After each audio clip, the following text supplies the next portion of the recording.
Anarchist popular power. Dissident labor and armed struggle in Uruguay, 1956–76. Troy Andreas Areza Coquinez. Dedication. For Petros Emiliano Amilcar. Si molesto con mi canto a alguno que and por ahí le seguro que es un gringo o dueño del Uruguay. Daniel Villietti. Preface. El futuro es el sur. The future is the South. I used this phrase when saying goodbye to friends from Uruguay and Argentina during our communication throughout the pandemic lockdowns. I learned the phrase from Nicolas Coelho, a fellow militant researcher, an anarchist weirdo in Buenos Aires who has been encouraging me for some time now to relocate to the South. And he is right, the future is the South. Those of us in North America and Europe should be looking toward the global South for strategical and tactical inspiration, and for overall know-how about how to confront crisis situations with dignity and resilience, beyond symbolic gestures and slogans. In the South, they fight to win.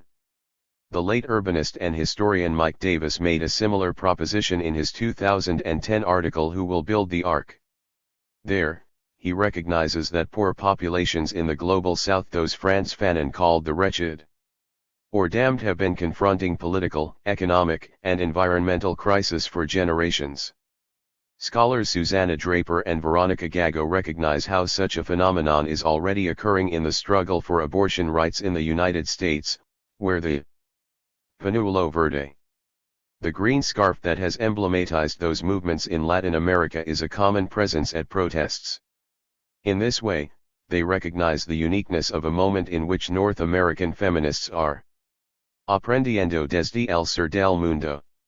1. If we in the North, especially those damned people internally colonized in the heart of empire, are to have any chance at coming out of the escalating crises in a stronger position than before, then we need to look toward our compass in the South for inspiration. One way to start is by fomenting relationships. My interest in platform anarchism, and more so its Latin American a specificista iteration, comes from such an imperative. 2. This strand of anarchism builds theoretical cohesion around a specifically anarchist organization whose militants participate in social movements with the intention of making anarchist practices hegemonic within them. In the United States especially, platform anarchism is all but unknown. While it has gained mention and traction in some left circles, it remains shrouded in mystery and misunderstanding. For most socialists, whether orthodox Marxist or social democratic, platform anarchists still represent an infantile disorder.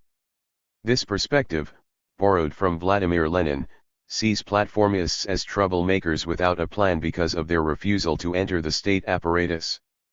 Moreover, purist anarchists see platformists as a bastardization of the ideology, sometimes referring to them as anarcho-Bolsheviks. I recall once hearing the comment, "Marxist anarchists, I have no idea how that is possible."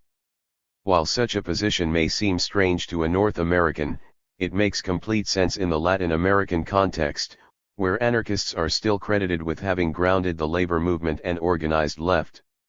While the same can be said about the first North American labor unions, this history has widely been obfuscated.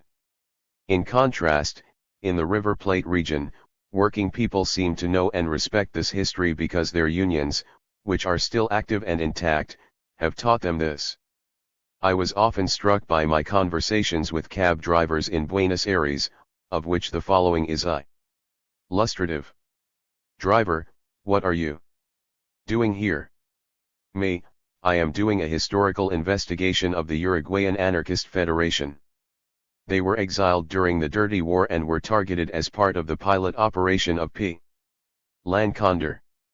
"Driver, those sons of bitches. Murderers. Thanks to an anarchist, we offed the first police colonel of Buenos Aires." "Another son of a bitch." "Me, yeah, Simon Radovitsky." "Driver, yes. Well, this was all before Perón Perón made the state function for the workers. And he borrowed a lot from anarchists. See Ulcher too. Throughout the River Plate region, anarchists played a key role in the development of populist political projects. In the case of the former, anarcho-syndicalist unions integrated into the government of José Batlle y Ordóñez. 3. Some militants even embraced the label anarcho-batlista. In Argentina, the Peronist infrastructure borrowed from the anarcho-syndicalist model and verticalized it into the state. 4. 2 decades after the heyday of Belle Époque anarchism, Perón's reach was so pervasive that some labor leaders decided to abandon the red and black flag for that of Justicialismo, the Peronist party that centered the descamisado, shirtless, worker as a subject of rights in the Argentine state. Historically, militants made these individual and collective decisions out of a moral conviction for a better world.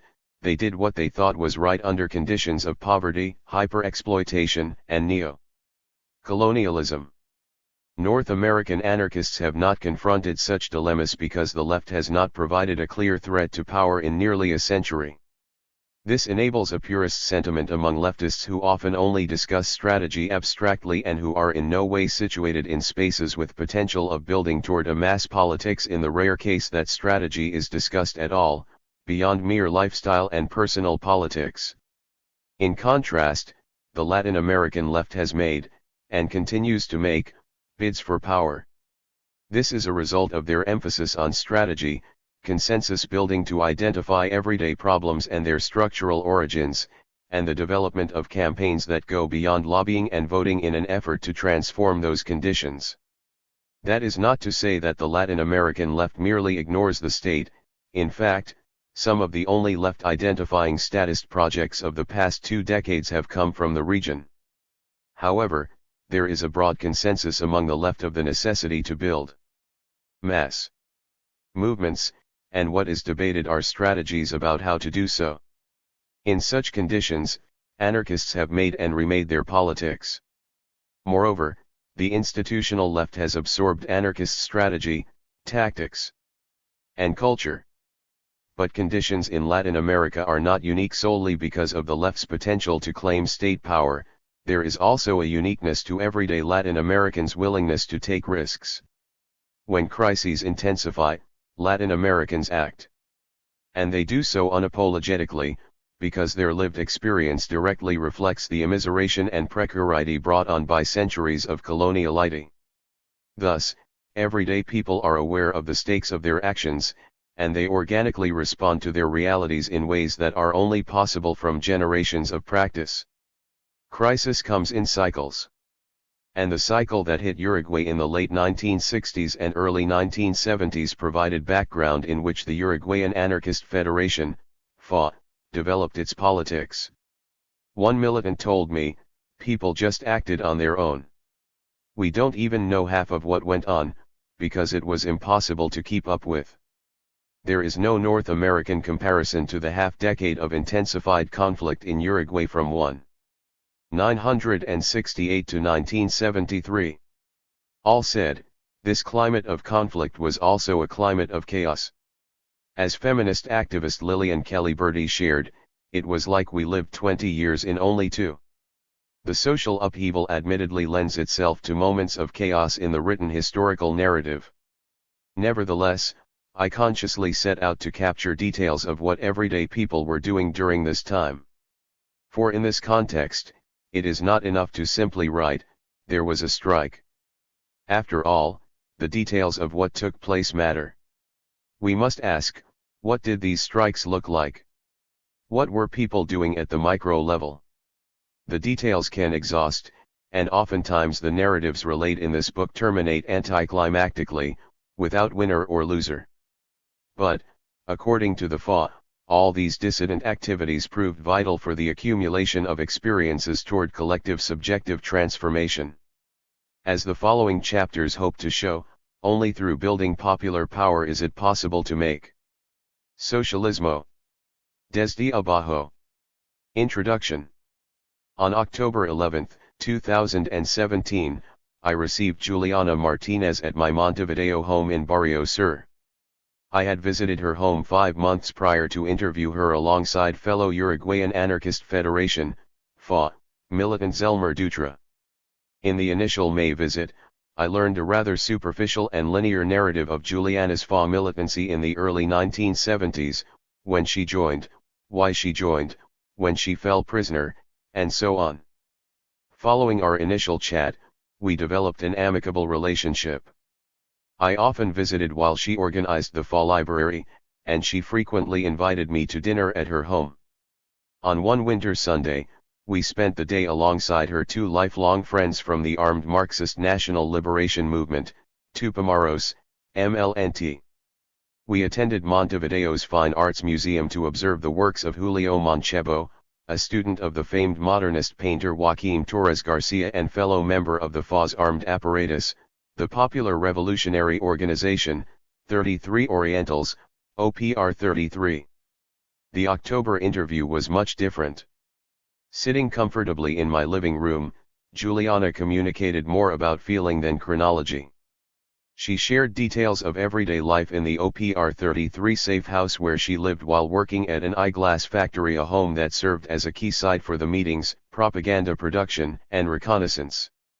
Juliana gathered information about the daily routines of Sergio Moliguero, a member of a neo-fascist youth organization and son of the owner of the Cyril shoe factory where, on April 12, 1971, 308 workers began a campaign for union recognition after José Moliguero insisted that they appear for work on a holiday weekend. The conflict pursued for 10 months, until Moliguero conceded all the workers' demands in exchange for the liberty of his kidnapped son. The event was one of many examples of popular violence in the face of a deepening economic and political crisis between 1967 and 1973. Juliana spent 11 years and 5 months in prison for her role in the kidnapping. Her participation came as part of the FA's unique strategy to merge mass action in the labor movement with armed struggle. Unlike other armed political organizations throughout Latin America and the Third World, the OPR 33 did not identity as a vanguard. Instead, they saw themselves as a technical apparatus that could be called upon to intervene in escalating social conflicts. Juliana, one of myriad actors amid a historic moment of popular revolt, humbly insisted that I not use her real name. She clarified that those she cares most about participated alongside her and that she need not be glorified as an individual. She did not see the point. Instead, she insisted that the real protagonists were Cyril's workers, most of whom remain unknown to either one of us. Juliana, Cyril's workers, and other everyday people like them who took on a role as historical protagonists proved so threatening to capital and the state that the Uruguayan military intervened in government to suppress them. This is a story about them. During the 1970s, Latin America's southern cone was a laboratory for neoliberal political economic restructuring. These experimental governments made up a region-wide network of US-supported military dictatorships, eventually consolidated under Plan Condor. While scholars overwhelmingly represent Augusto Pinochet's Chile as the testing ground for neoliberal policy in retort to Salvador Allende's socialist government, the Uruguayan military coup, established 3 months prior, marked the region's first move toward neoliberal governance in response to mass worker revolt. From December 1967 to June 1973, the half-decade prior to the country's devolution into civic military dictatorship, the Uruguayan pueblo, everyday people, challenged an increasingly authoritarian political framework and spiraling economic crisis through acts of solidarity, sacrifice, and disobedience. During this era, which the FA referred to as an era of constitutional dictatorship, Uruguayans saw the implementation of neoliberal political economic reforms alongside an increased use of state violence, including frequent press censorship, prohibition of strikes, growth of foreign direct investment, denationalization of industry, militarization of public space, mass incarceration, and frequent use of torture. By 1973, the state's violent tendencies would coalesce into a civic military regime. Uruguayan left organizations provided a variety of different, often contrasting, strategies to confront the growing political-economic crisis of the constitutional dictatorship era. I focus on the FA, Latin America's most active anarchist organization, to broaden understandings of the Cold War era political landscape beyond the capitalism/communism and old left/new left binaries that dominate the historiography of the epoch. The FA saw everyday people as revolutionary protagonists and sought to develop a popular counter-subjectivity by accumulating experiences that directly challenged the market and the state. The organization did not see any objective revolutionary character of the working class nor of vanguard political organizations. Instead, its militants argued that everyday people transformed into revolutionary subjects through the regular practice of collective direct action in labor unions, student organizations, and neighborhood councils. In other words, the working class was not objectively revolutionary but came into being as such through an extra-parliamentary strategy that incorporated the regular use of anti-legal methods. I argue that the strategies and tactics promoted by the FA ones in which everyday people became revolutionary protagonists offered the largest threat to the maintenance of social order in Uruguay and thus spawned a military takeover of the state to dismantle and deflate a vibrant popular revolt. At their founding Congress in 1956, the FA broke from regional traditions of anarcho-syndicalism to pioneer a specifismo, a confederation of anarchist militants who participated in and built up popular labor, student, and neighborhood organizations. Advocating for direct action tactics, i.e., strikes, sabotage, property damage, public shaming, boycotts, and political violence, and mutual aid, FA militants set out to make anarchist ideas and practices hegemonic within mass organizations, specifically labor unions. They also created a small armed apparatus to expropriate money from banks, protect workers from police and strike breakers, and kidnap employers. For the FA, a revolutionary project required the empowerment and participation of everyday people who would fight for a new society in their own image. Popular power laid at the foundation of any revolutionary society and, as such, had to be created over time, not taken. Hence the FA slogan, "Create popular power." A study of a specifismo provides a new perspective on forms of resistance at the dawn of the neoliberal era. The prevailing neoliberal ideology encourages a rupture with collective identities rooted in a shared historical experience and/or common reality and has thus necessitated new organizing strategies for advancing mass political projects. If Latin America's southern cone was the first site of neoliberal experimentation, then a specifismo may very well be considered a foreshadowing of contemporary leftist political strategies in response to neoliberalism. 1. With roughly 80 militants, the FA played a key role in sparking and networking popular protagonism in workplaces, neighborhoods, and school campuses. The FA worked in coalition with the Uruguayan Communist Party, PCU, MLNT, and other revolutionary organizations to support a unified left project while simultaneously challenging hegemonic strategies, tactics, and discourses. 2. Unlike other anarchist groups worldwide, which took to individualism and counterculture in response to Marxism's popularity throughout the 1960s, the FA embraced third-worldism and a Marxian class struggle strategy that made them a relevant force among popular social movements. Throughout the constitutional dictatorship epoch of 1967 to 1973, the FA and its dissident labor movement allies controlled one-third of the nation's unions in some of the most lucrative industries, especially in the private sector. The coalition endorsed a set of tactics that echoed everyday people's organic response to the political and economic crisis, one that subverted political parties' calls to use legal institutional channels and one that outlasted the MLNT's armed strategy. At the time of the June 1973 military takeover, unruly labor provided the largest threat to political stability and status quo social relations in the country. This book situates the FA within this climate of worker revolt. FA's anarchy in a 20th-century Latin American context. Argentine historian Christian Ferrer calls anarchism a contrapeso histórico, a historical counterweight. He declares, for the majority of people, anarchism, as a political ideology and communitarian project, has transformed into a mystery. It is not necessarily unknown nor unknowable, but something much like a mystery. Incomprehensible. Inaudible. Unapparent.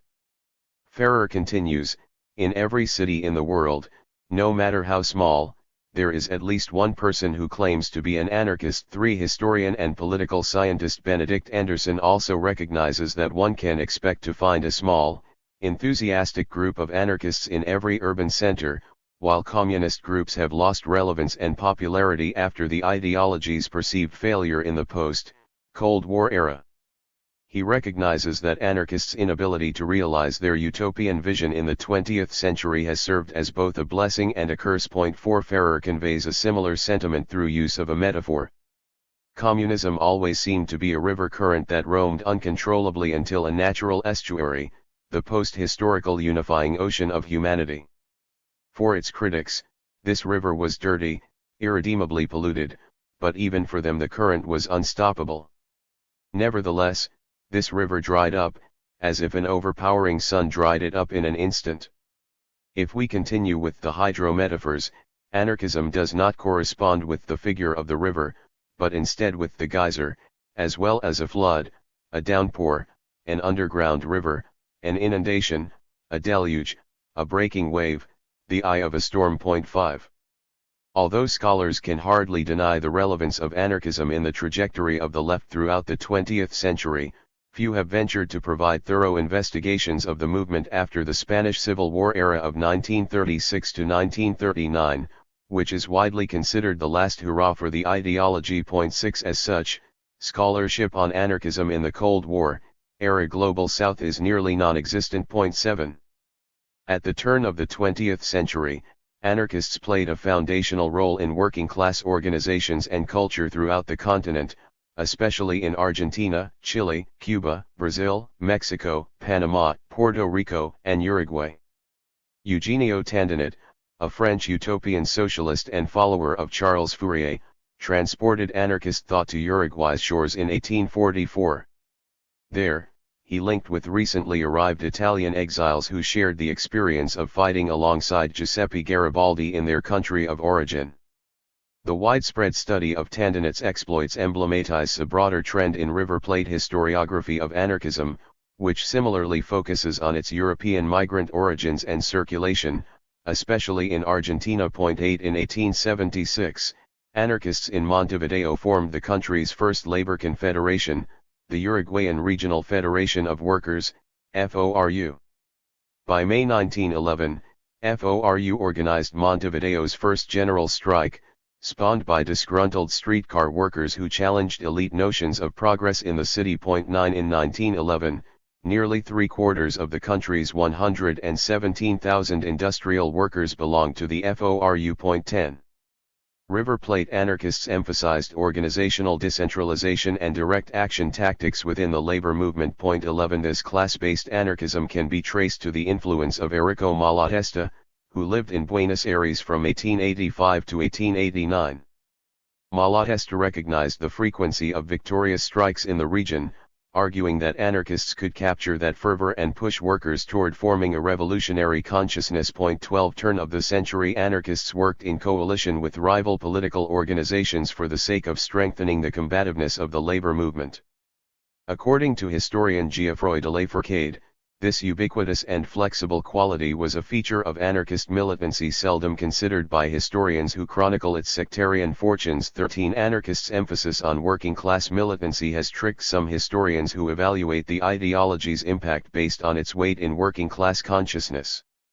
For example, Latin America scholar Ruth Thompson argued that economic grievances and pragmatism proved more influential among anarchist organizations than did the ideology itself. 14. But anarchists gained popularity because the ideology directly informed the strategies and tactics used to confront those working-class grievances.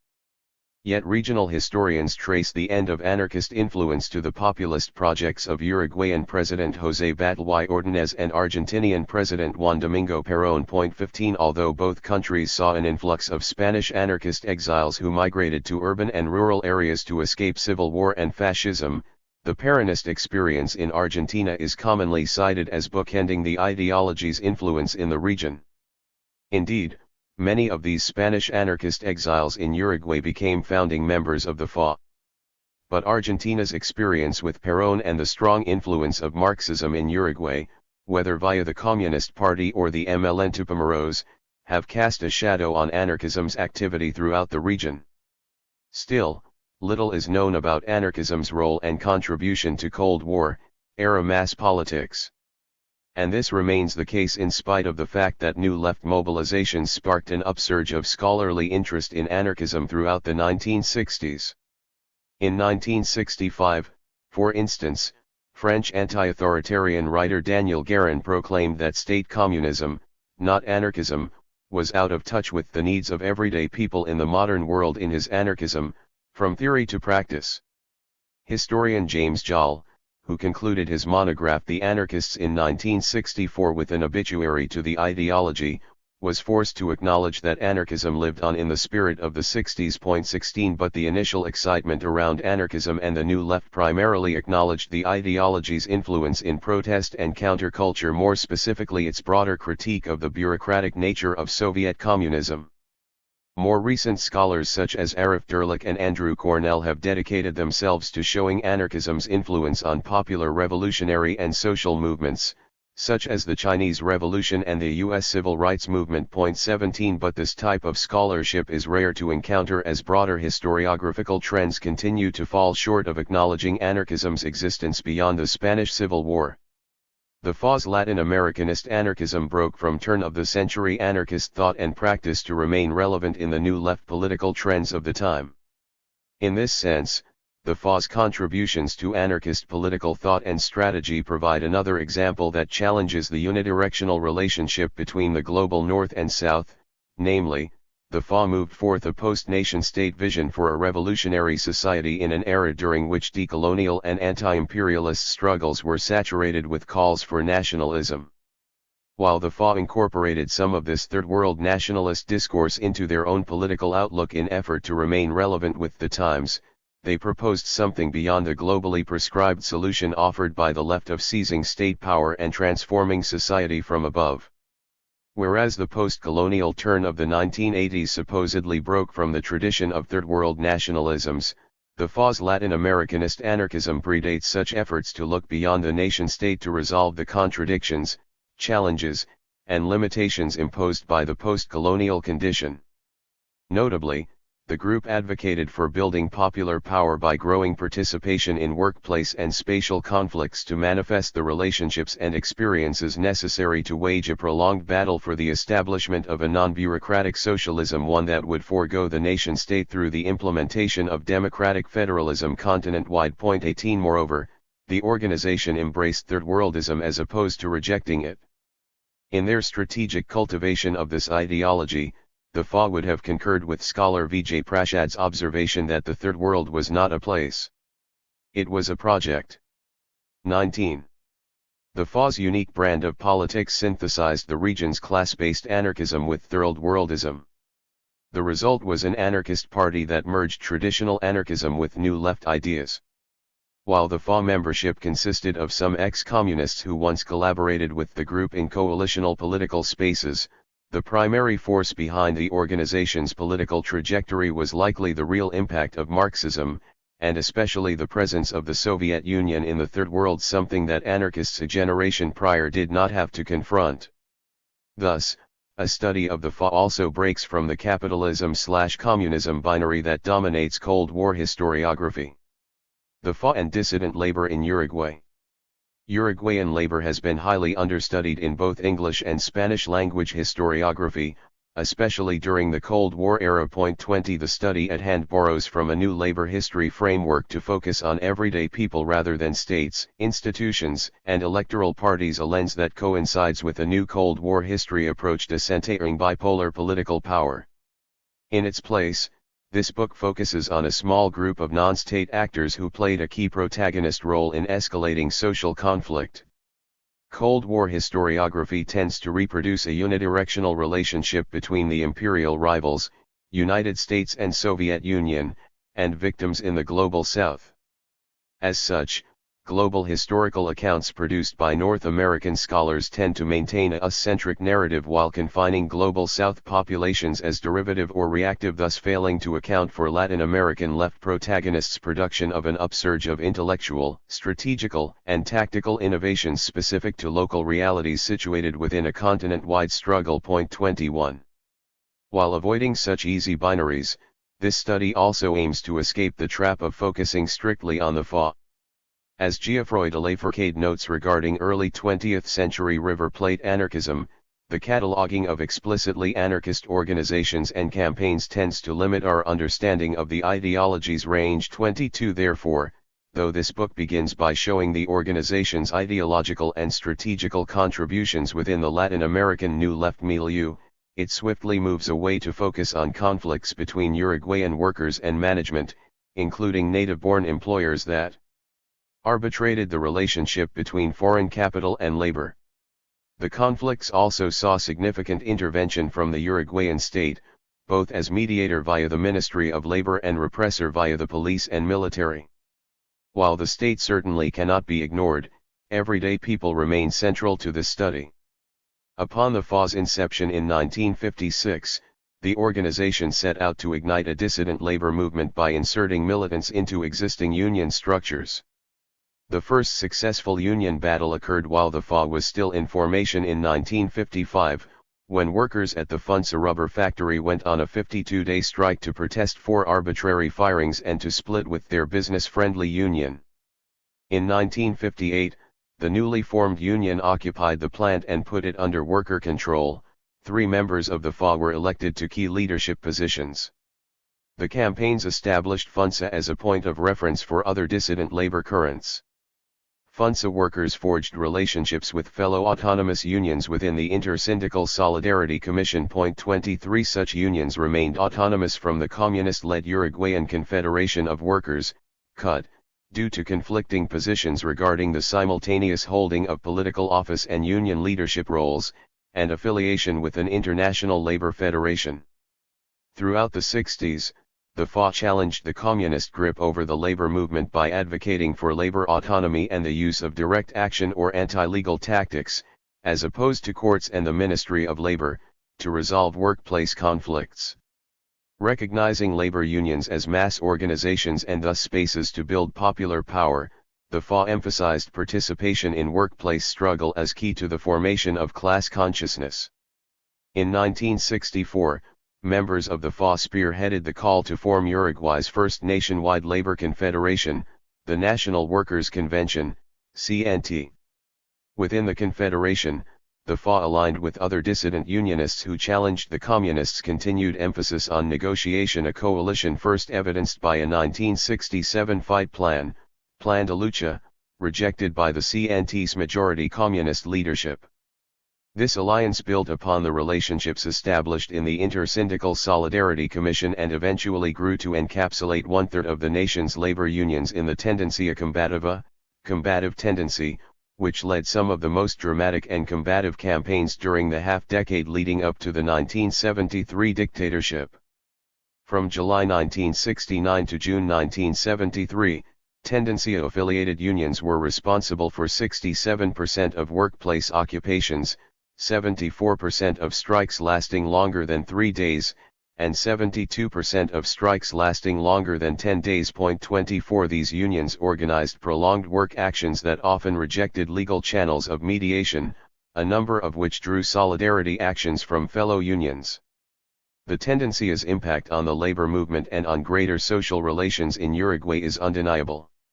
Notably, at the time of the June 27, 1973, military coup, a majority of Uruguayan industrialists recognized the CNT as the most serious threat to national security. 25. Moreover, according to communications between U.S. Ambassador to Uruguay Ernest V. Siracusa and U.S. Secretary of State Henry Kissinger, the dictatorship's primary concern was to repress a surging labor movement rather than confronting a waning guerrilla movement. 26. After the coup, Uruguayan Minister of Interior Walter Ravenna identified the Tendencia's influence in the CNT as warranting military intervention and labor reform. 27. Such intriguing indicators notwithstanding, previous historiography, in both English and Spanish, provides insufficient depth to understand the broader climate of labor unrest and popular revolt in the half-decade leading up the 1973 civic-military government.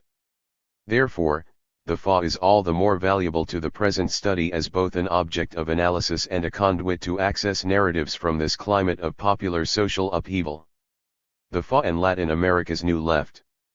While the term New Left originated to describe the global North phenomenon of a polycentric left that moved away from the Soviet Union's influence and toward analyses of gender, race, culture, and neocolonialism, historian Van Goss explains the global reach of the New Left by defining it as a movement of movements 28. Yet scholars tend to agree that the New Left was spawned out of a global youth rebellion, as George Kachafikas proclaims. From France to Tunisia and Yugoslavia to Mexico, students broke with traditional political parties of the left and the right and developed new forms of organization and practice.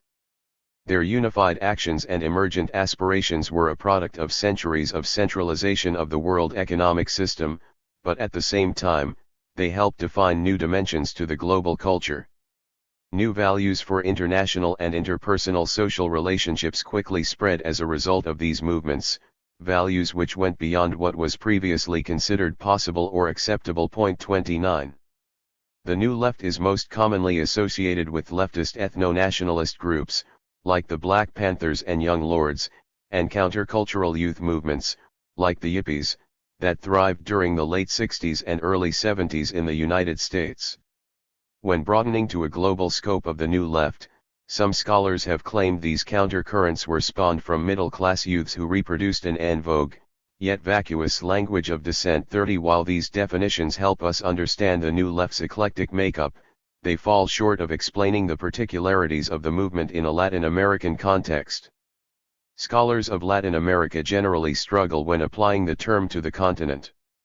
For example, Greg Grandin provides a definition of the Latin American New Left as those organizations who expressed a will to act. After various countries' efforts at social reform were met with state terrorism, the Cuban FOCO strategy offered a solution to foreseeable cycles of violence or revolution and counter-revolution. 31. Jonathan C. Brown, for his part, reinforces Cuba's role as exporter of revolutionary ideology and praxis throughout the continent. Brown paints its revolutionary government as the central counterweight to U.S. hegemony in the region. 32. A dichotomy he traces back to Regis Debray's influential text Latin America, The Long March, which advocated the continent-wide use of the FOCO strategy to break from Communist Party vanguardism. 33. Many have since challenged Grandin's guerrilla-centric definition of the Latin American New Left. For instance, Eric Zoloff suggests that Latin American scholars consider the polycentric definition used to describe North America's New Left.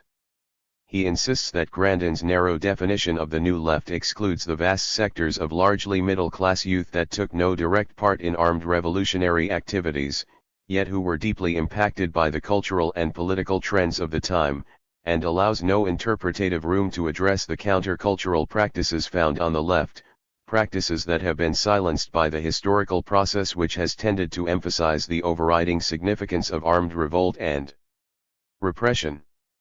The author further proclaims, historians require a revisionist framework that encompasses the non-armed aspects of radical challenges to political and social norms, counterculture practices, new aesthetic sensibilities, trends in film, literature, theater, music, the arts, as well as the impact of liberation theology, and links those aspects to transnational processes, without disaggregating them from the discourses and proximity of violent revolutionary movements.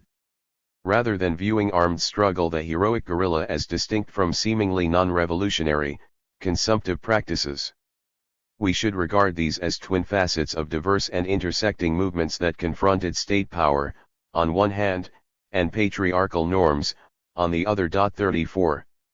In contrast, John Beverly argues that Cold War-era armed groups laid the foundation for contemporary Latin American politics by making it the only region in the world where socialism is seriously on the political agenda today.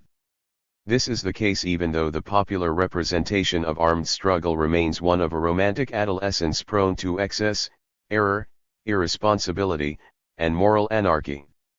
He sees this present in both popular culture, such as the 2001 film Amores Perros, and in the recent comments by some ex-militants, such as Beatriz Sarlo, who claimed that armed strategies should be abandoned not just because they were defeated but because they were an error. 35 Those scholars influenced by the polycentric definition of the New Left agree that the term describes a broad movement that united various social classes, political ideologies, and revolutionary strategies in an effort to move beyond orthodox analyses and definitions of the Latin American left. According to Zoloff, in Latin America during the 1960s, to be on the left meant clearly more than choosing between the competing ideological strategies of an older communist party beholden to the Soviet Union's, comparatively, cautious approach to revolutionary transformation, and China's, via Cuba, brasher insistence on revolutionary action. 36 This diffuse, and often tenuous, effort to confront the challenges presented by the free market and state power resulted in a resignification of left symbols, a stretched political imagination, and experimentation with new thought and praxis. Uruguay's 1968 differed significantly from other popular mobilizations and street confrontations that surfaced globally during the same epoch. Indeed, Uruguay saw a unique convergence between old and new lefts. On this aspect, Uruguayan historian Vania Markarian claims, the violent protests of 1968 were innovative, but the novelty arose largely from the relatively widespread use of strategies, slogans, and even forms of organization that were already present in various sectors of the Uruguayan left, mostly in minor groups. 37 The author argues that Uruguay's student movements maintained close relations with traditional left organizations, especially labor unions. Similarly, Jeffrey Gould identifies strong linkage between the student and labor movement. While Gould is accurate to identify the continued popularity of mass politics and vanguardism, even among the New Left, he is wrong to paint the PCU as supportive of more militant strategies and tactics, especially within the CNT. 38 For while Uruguayan communists had to contend with New Left influence in the labor movement if they wished to maintain a united labor confederation, they certainly maintained an alternative vision throughout. While the Uruguayan case certainly shows a closer entanglement of the old and new left, scholarship on the latter focuses exclusively on the MLN Tupamaros. Many newer works also show connections between armed struggle and counterculture, but, beyond mere lip service, they omit the place of the new left in the labor movement.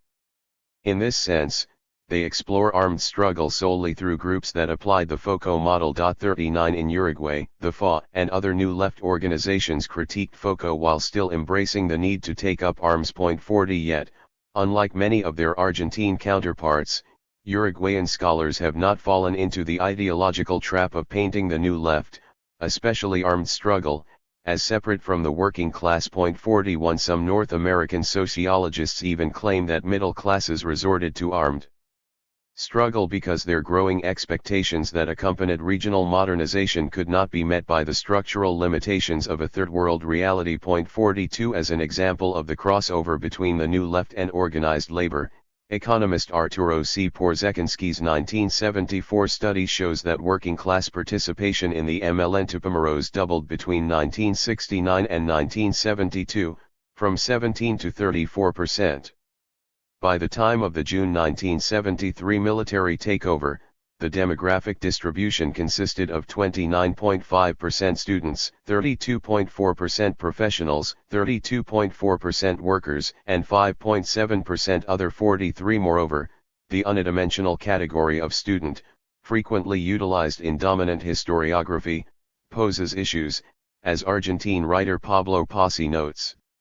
Indeed, while authors often use the term as a shorthand for middle class, many students throughout the 60s were simultaneously workers. 44 Yet, the relationship between armed struggle and working class sectors continues to prove evasive. For instance, in Aldo Marquesi's recent work on transnational armed struggle in the Southern Cone region, the historian admits that investigation of the topic beyond a local level primarily captures the perspectives and experiences of its mobile middle-class leadership. 45 Meanwhile, the hegemony of the new left, FOCO, versus old left, party, debate has led scholars to give insufficient attention to the eclectic makeup of the labor movement. Beyond the case of Uruguay, scholars have almost entirely neglected to recognize the presence and influence of anarchism among the Latin American and global New Left, a tendency especially detrimental to understanding Uruguay's Cold War-era labor movement. Internal left debates certainly identify the ideology's conceptual and tactical influences throughout the epoch. For instance, in 1971, British socialist Anthony Arblaster recognized an anarchist revival among the international New Left due to its anti-authoritarian character. 46 Similarly, North American anarchist Paul Goodman claimed that anarchism, not communism, was the underlying political ideological current of the 1968 student protests in the United States. 47 Both writers identified a new left tendency to synthesize Marxist and anarchist politics.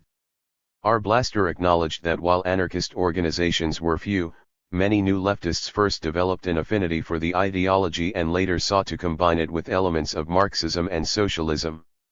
Similarly, Goodman recognized a tension in the new left rhetoric of participatory democracy, i.e., anarchism, and Cotters, i.e., Marxism. While both scholars speak to a global North New Left, the anarchist presence in the Latin American New Left remains understudied, although some historiographical scholarship has acknowledged the anarchist origins of the Chilean Revolutionary Left Movement, MIR, and anarchist membership in the Uruguayan MLNT. 48 This can be seen as evidence of the effectiveness of the FAS strategy, as members' social insertion via the tendencia was so seamless that many scholars do not even recognize the presence of anarchism at all. Beyond the FA's pervasive presence in the labor movement, members participated in two of Uruguay's most important spaces for the development of New Left debate and praxis, Epoca and El Coordinator. The former, a New Left journal with participation from 6 political organizations, offered a venue for independent left thought outside of the Communist Party organ. The journal declared support for the 1967 Latin American Solidarity Organization, OLA's, Congress verdict, which advocated for armed struggle throughout the continent.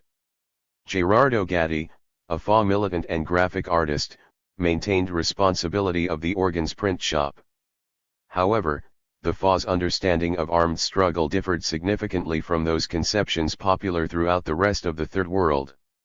In 1966, as a result of ongoing disagreements, the FA parted ways with El Coordinator, which went on to become Uruguay's first armed revolutionary organization modeled on the Cuban FOCO approach and eventually evolved to become the National Liberation Movement Tupamaros, MLNT.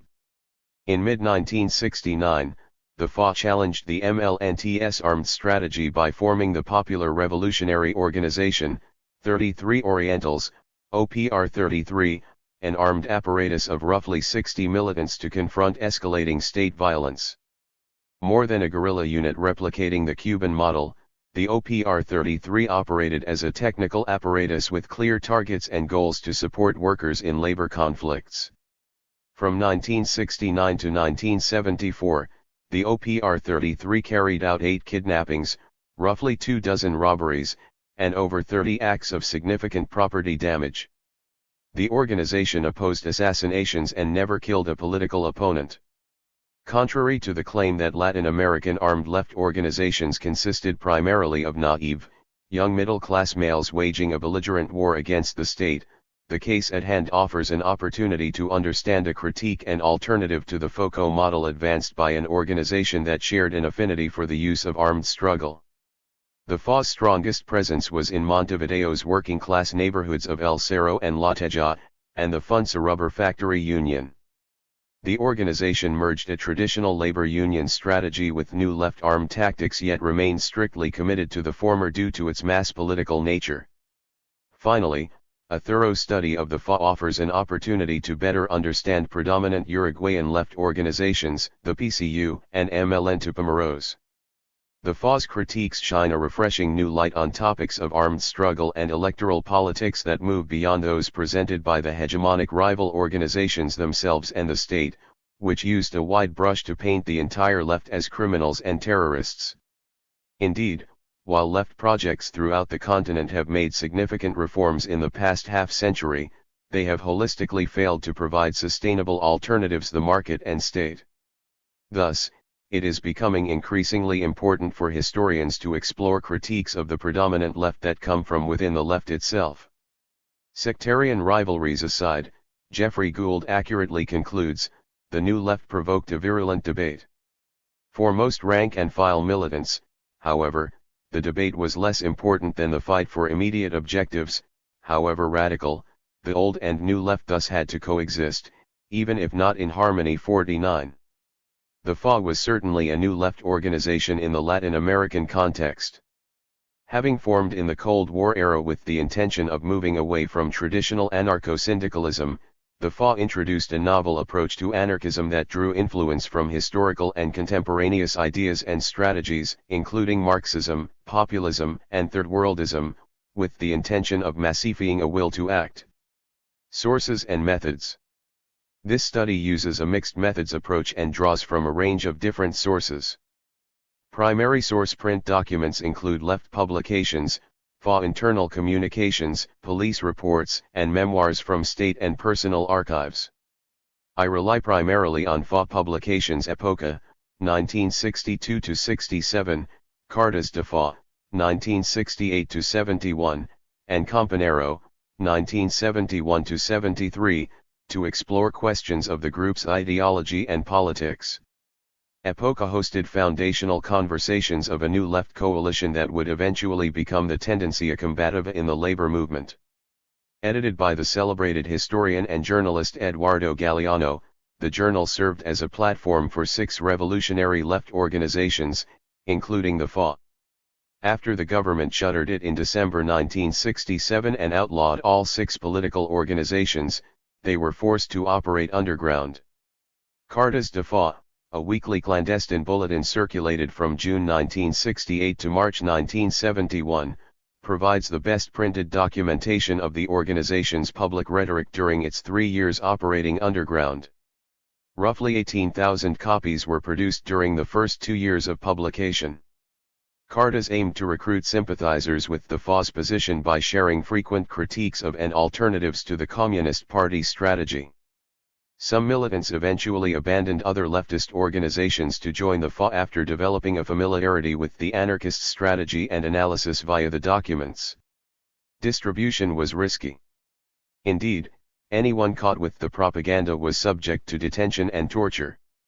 Militants located in the FA's primary organizing sites, like the Funsa Factory or Graphic Artists Union, distributed up to 500 cartas in their workplace. However, those not fortunate enough to come into daily contact with revolutionary left comrades would distribute as few as 3 or 4.50 on December 9, 1969. Members of the FA expropriated 3 mimeographs from the Orbis enterprise in Montevideo's Barrio Sur. As a result, publication increased to 5,000 copies per week. 51. Campanero served as the propaganda organ for FA's above-ground Popular Front Organization Worker, Student Resistance, RO, when it was legalized in 1971. The journal picked up where the Cartas left off as a public-oriented press and continued in-depth reports of workplace conflicts waged by unions belonging to the Tendencia. Upon seizing power in June 1973, the military dictatorship finally closed the journal and imprisoned the editorial staff. 52. I use the Cartas de FA and Campanero to offer detail of everyday people's participation in labor conflicts. The publication's editors hope to inspire existing collective organizations to take on roles as protagonists in a struggle against capital and the state by reporting ongoing mobilizations, thus providing a counter-narrative that normalized struggle as part of everyday life. After the closure of Epoca, radical left perspective was absent from mainstream press, leaving the PCU newspaper El Popular as the sole consistent above-ground source for left reporting. Whether due to self-censorship or political opposition to the mobilizations over ideological differences, the PCU organ often omitted details of popular militancy, leaving Cartas and Campanero as the only documentation of many of the popular mobilizations taking place during these years. 53. I combine FA publications with rival Communist Party publications to reconstruct data and narratives of the labor movement. I also utilize PCU daily press organ El Popular, 1957-73, to quantify labor conflicts between May 1968 and June 1973.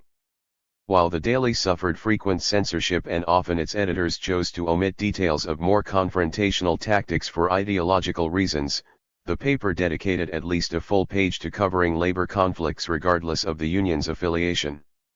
The extensive press coverage lends an opportunity to explore both quantitative and qualitative, tactical, differences between PCU and tendencia-affiliated unions. Moreover, the paper also offers the opportunity to juxtapose the party's analysis and strategy with that of the FA. FA internal documents including member profiles, planning maps for armed operations, analyses of labor actions, to-do lists, letters, internal discipline records, union records, and more play a critical role for reconstructing the FA's inner culture.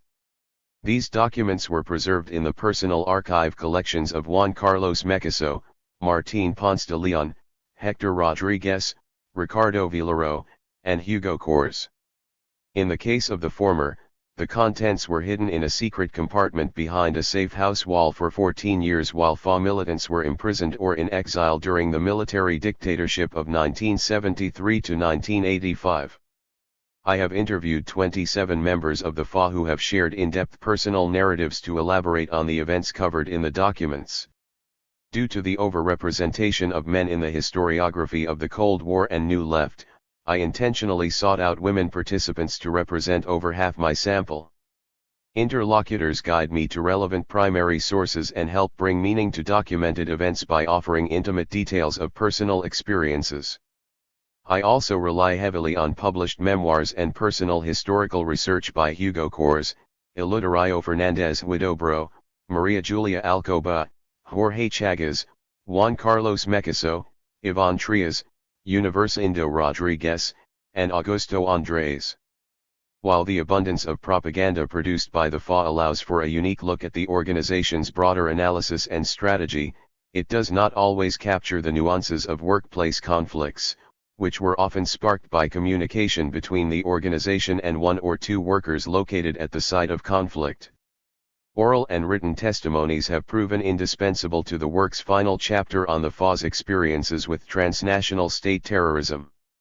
As Italian historian Alessandro Portelli proclaims, there are no false oral sources.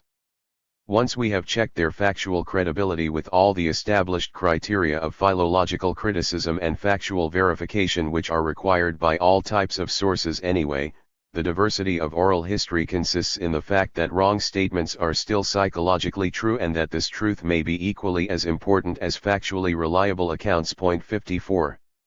Thus, oral testimonies allow for a more nuanced and detailed understanding of events captured in police reports, news articles, and intelligence documents from the actors' subjective viewpoints. The final chapter relies primarily on declassified correspondence between the U.S. Embassy in Uruguay and the U.S. State Department. While the chapter departs from its predecessors by focusing on the state as core protagonist and the militants as acted upon, it shares testimonies from some of the few survivors of Automatos Orletti, a clandestine detention, torture, and disappearance center in Buenos Aires where 34 members of the FA/RO were murdered. Together, we co-produce a narrative analysis. Conceptual framework.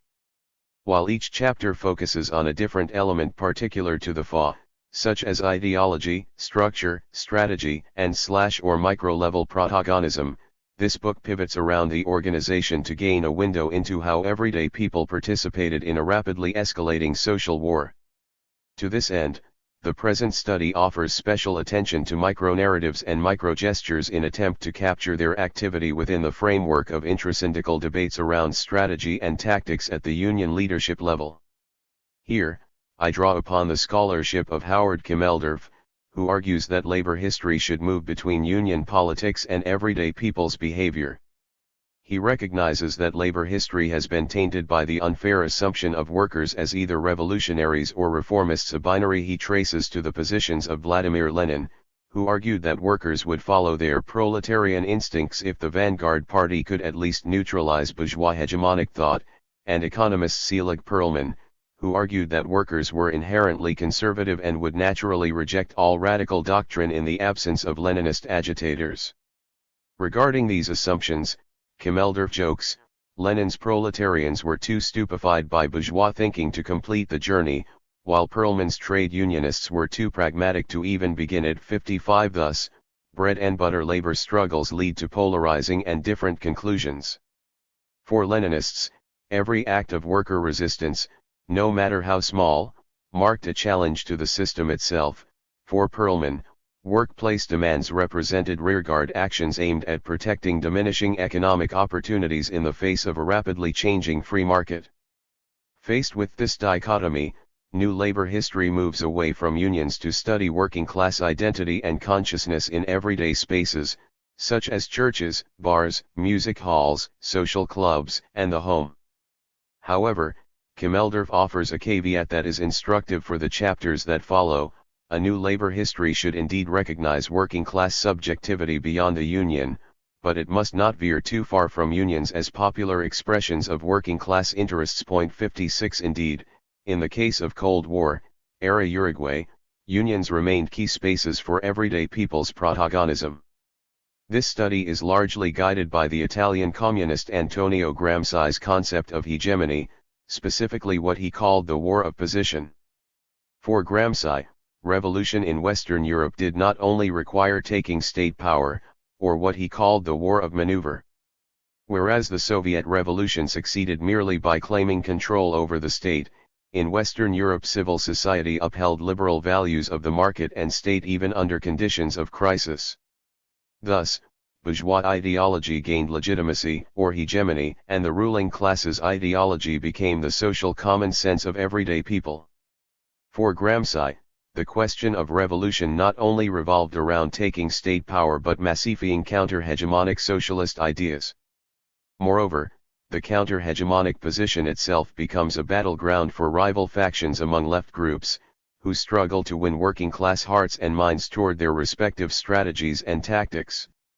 In pre-dictatorship Uruguay, the Communist Party maintained hegemony over the labor movement yet remained habitually threatened by everyday people's growing militancy as they disobeyed, undermined, and/or rejected PCU hegemony in at least one-third of the country's unions, where workers elected tendencio-affiliated leadership. This threat increased in times of crisis, when the party had to take more aggressive positions and embrace more aggressive tactics to keep up with a growingly combative base. In turn, the FA set out to foment antagonism with the state, capital, and union officials to direct workers' discontent into an organized and prolonged fight plan for mass social transformation of everyday life. In a recent FA text titled Pueblo Fuerte, Poder Popular desde el Libertario, the organization declares, "The old socialists talked about creating a new civilization, Che made it popular to speak about the hombre nuevo. Durruti said that we will bring about a new world in our hearts. These things all allude to values of a new form of living, of new social relations. If history has taught us anything, it is that this is not produced from above, but it requires the creation of a new social subject, and the active participation of the subject itself is fundamental for their transformation. If the social subject does not come into contact with new social forms and relations, even if they are incipient, they will not have any other points of reference beyond those that they know and tend to reproduce." 57. While the PCU gave precedent to the war of maneuver and prioritized an electoral strategy, the FA emphasized the war of position and aimed to make anarchist strategy and tactics the primary counter-hegemonic force among the poor. Building upon Gramsci, this study also borrows heavily from the analyses moved forth by autonomist Marxist currents in 1960s and 1970s Detroit and Turin. Autonomist Marxism challenges the Marxist-Leninist idea that the working class comes to fruition via affiliation with the vanguard party. Autonomists argue for a bottom-up model of organization centered around working-class culture and working-class struggle as the driving force of history. They argue that direct action, whether in the workplace or the social sphere, brings the working class into being by realizing a collective counter-subjectivity that exists inherently due to their class position vis-a-vis capital. The argument draws from a debate in Marxist scholarship about how the theorist understood the category of working class as a class in itself or a class for itself. 58 In the words of E. P. Thompson, the working class did not rise like the sun at an appointed time. It was present at its own making. Class happens when some men, as a result of common experiences, inherited or shared, feel and articulate the identity of their interests as between themselves, and as against other men whose interests are different from, and usually opposed to, theirs. 59. C.L.R. James and Rhea Dunayevskaya, union and community organizers who formed Detroit's Johnson Forest Tendency, advanced an autonomous reading of Marxism to describe the high degree of self-organization and wildcat strikes among workers in the automobile industry. They challenged the notion that workers fell victim to a logic of domination and could not move beyond a cycle of spontaneous action followed by reformist negotiations, and thus that they required leadership from an intelligentsia class, i.e., the party. 60 C.L.R. James and Grace Lee Boggs's influential text Facing Reality embraces workers' capacity to define and wage struggles in their own interest, especially their capacity to expand the class struggle to include questions of race and gender. Based on their own lived experiences, rather than due to party leadership influence. 61 In their view, this occurs regardless of a contradictory discourse and worldview that merely reproduces hegemonic power relations while clashing with workers' lived realities. Fellow Detroit-based historian Martin Glaberman captured workers' mass refusal in wartime strikes, the struggle against the no-strike pledge in the UAW during World War II. There, he examines workers' behavior when faced with the political demand to sacrifice time and wages for the war effort. While these workers overwhelmingly identified as patriots and supporters of the war, this was the period in which the Union carried out the highest number of wildcat strikes. 62 As such, workers acted outside of their collective organizing body and acted on their own terms to face reality, even if their worldview seemed contradictory. The autonomous Marxist analysis inspired New Left Party dissidents in the face of an increasingly technocratic and authoritarian Soviet Union that became more visible globally after the 1956 invasion of Hungary. According to C.L.R. James and Grace Lee Boggs, one of the greatest achievements of the Hungarian Revolution was to destroy once and for all the legend that the working class cannot act successfully except under the leadership of a political party. If a political party had existed to lead the revolution, that political party would have led the revolution to disaster, as it has led every revolution to disaster during the last 30 years. 63.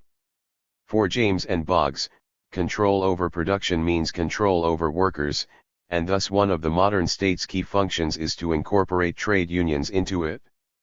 While communist-led trade unions mediated a relationship of domination between the state and labor under capitalist social relations, a transition to bureaucratic socialism thereafter results in the submission of labor to the interests of the party.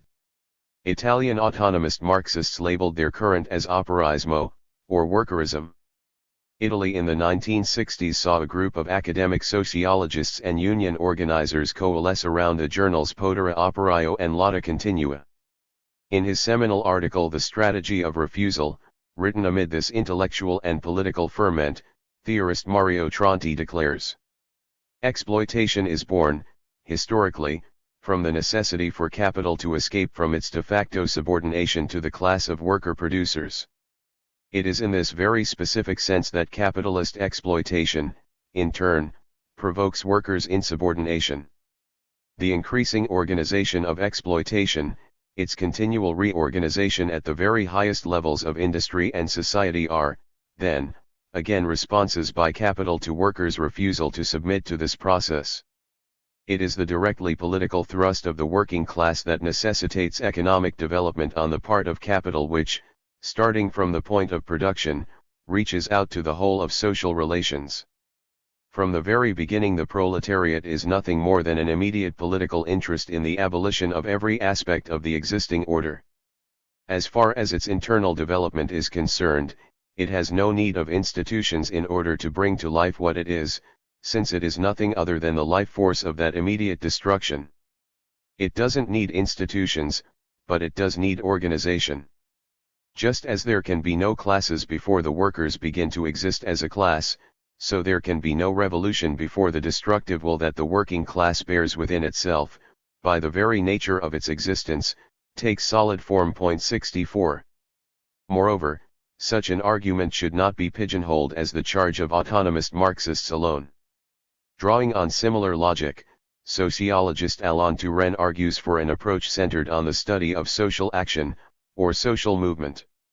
He declares, "If we often feel uncomfortable with the idea of a central social movement, it is because we are still influenced by a long tradition which identifies social movements and political action, that is, organized action aiming at controlling state power. The idea of social movement interprets very powerfully the attempts of society to liberate itself from power. 65. The autonomist tradition recognizes capitalist exploitation as pervading human relations outside the factory, especially the home and urban spaces. Italian Marxists adjusted their analysis after the country experienced mass deindustrialization throughout the 1970s. The autonomia, or post-workerist, movement advanced the concept of the social factory, which linked housework, affective labor, cognitive labor, and globalized informal labor, especially in the Global South, with capitalist production arguments most notably articulated by Marxist feminists. In the formative 1972 text The Power of Women and the Subversion of the Community, Maria Rosa Dalla Costa and Selma James declared, "She could refuse to produce. In this sense, she constitutes the central figure of social subversion. The starting point is not how to do housework more efficiently, but how to find a place as protagonist in the struggle, that is, not a higher productivity of domestic labor but a higher subversiveness in the struggle. It does not automatically follow that to be cut off from socialized production is to be cut off from socialized struggle. Struggle, however, demands time away from housework, and at the same time it offers an alternative identity to the woman who before found it only at the level of the domestic ghetto. In the sociality of struggle, women discover and exercise a power that effectively gives them a new identity. The new identity is and can only be a new degree of social power. The possibility of social struggle arises out of the socially productive character of women's work in the home. 66. In other words, workers, whether in the factory or the home, form their own collective class identity and individual subjectivities through participation in social subversion. While the domestic sphere serves as point zero for the social reproduction of labor power, or the feminized domestic labor necessary to reproduce masculinized value-producing labor power, the domestic sphere can be a space for counter-subjectivity and social subversion by breaking the public/private divide. Similarly, Argentine philosopher Leon Rosichner inquired about rearguard production, subjectivity, and autonomy. Speaking directly to debates between the old and new left, he declared, "All of society is not solely a producer of things, but a producer of people. The entire production system falls into crisis because its production of people, which entails the production of appropriate goods, methods, and relations, divided people, unsatisfied people, people without purpose, produces crisis. Productive forces and production forms are human forms. Thus, we must ask, have we, militants of the left, developed our own productive force? Or are we located with privilege at the margin of the system of production?" 67. Rosichner recognized that market-oriented production created not only a material world but also social subjects. In a clear critique of reformism, he went on to accuse self-identified leftists of succumbing to a hegemonic passiveness in the everyday while only engaging politically via elections and protests. He questioned the left's ability to produce and reproduce counter-subjectivities. The answer to this question lies in an analysis of the private, or the rearguard, a site the present study lends special attention. The chapters that follow examine the intersection of mass social movements and revolutionary aspirations during a historical moment of transition from industrial to post-industrial society, or liberalism to neoliberalism, bridged by a military dictatorship that directly attacked popular organizations. For more than a half-decade prior to the country's military takeover, everyday Uruguayans embraced a unique role as protagonists challenging social domination by capital and the state. While the Soviet-influenced left aimed to channel this popular protagonism into an electoral bid for control of the state, the FA maintained an anarchist critique of state power. Instead, they sought to build popular power and mass subject transformation via collective gestures of solidarity and mutual aid, primarily within organized labor, oriented toward an eventual revolutionary goal. Yet, at the moment of their protagonism, not all actors were revolutionary, nor were all of them workers, and even those who were did not solely act in response to economic conditions. Who were they? What were they doing? What were their aims? And what moved them to act? The case at hand can be seen as a predecessor to the new social movements that transitioned into the 21st century. Scholars Sandro Mesadra and Veronica Gago argue. While new struggles, movements, and practices articulated an effective critique of traditional organizations, labor unions as well as political parties, they also reactivated histories and currents of radical politics that had their origin in the 1960s and 1970s, even while emphasizing apparent programmatic differences.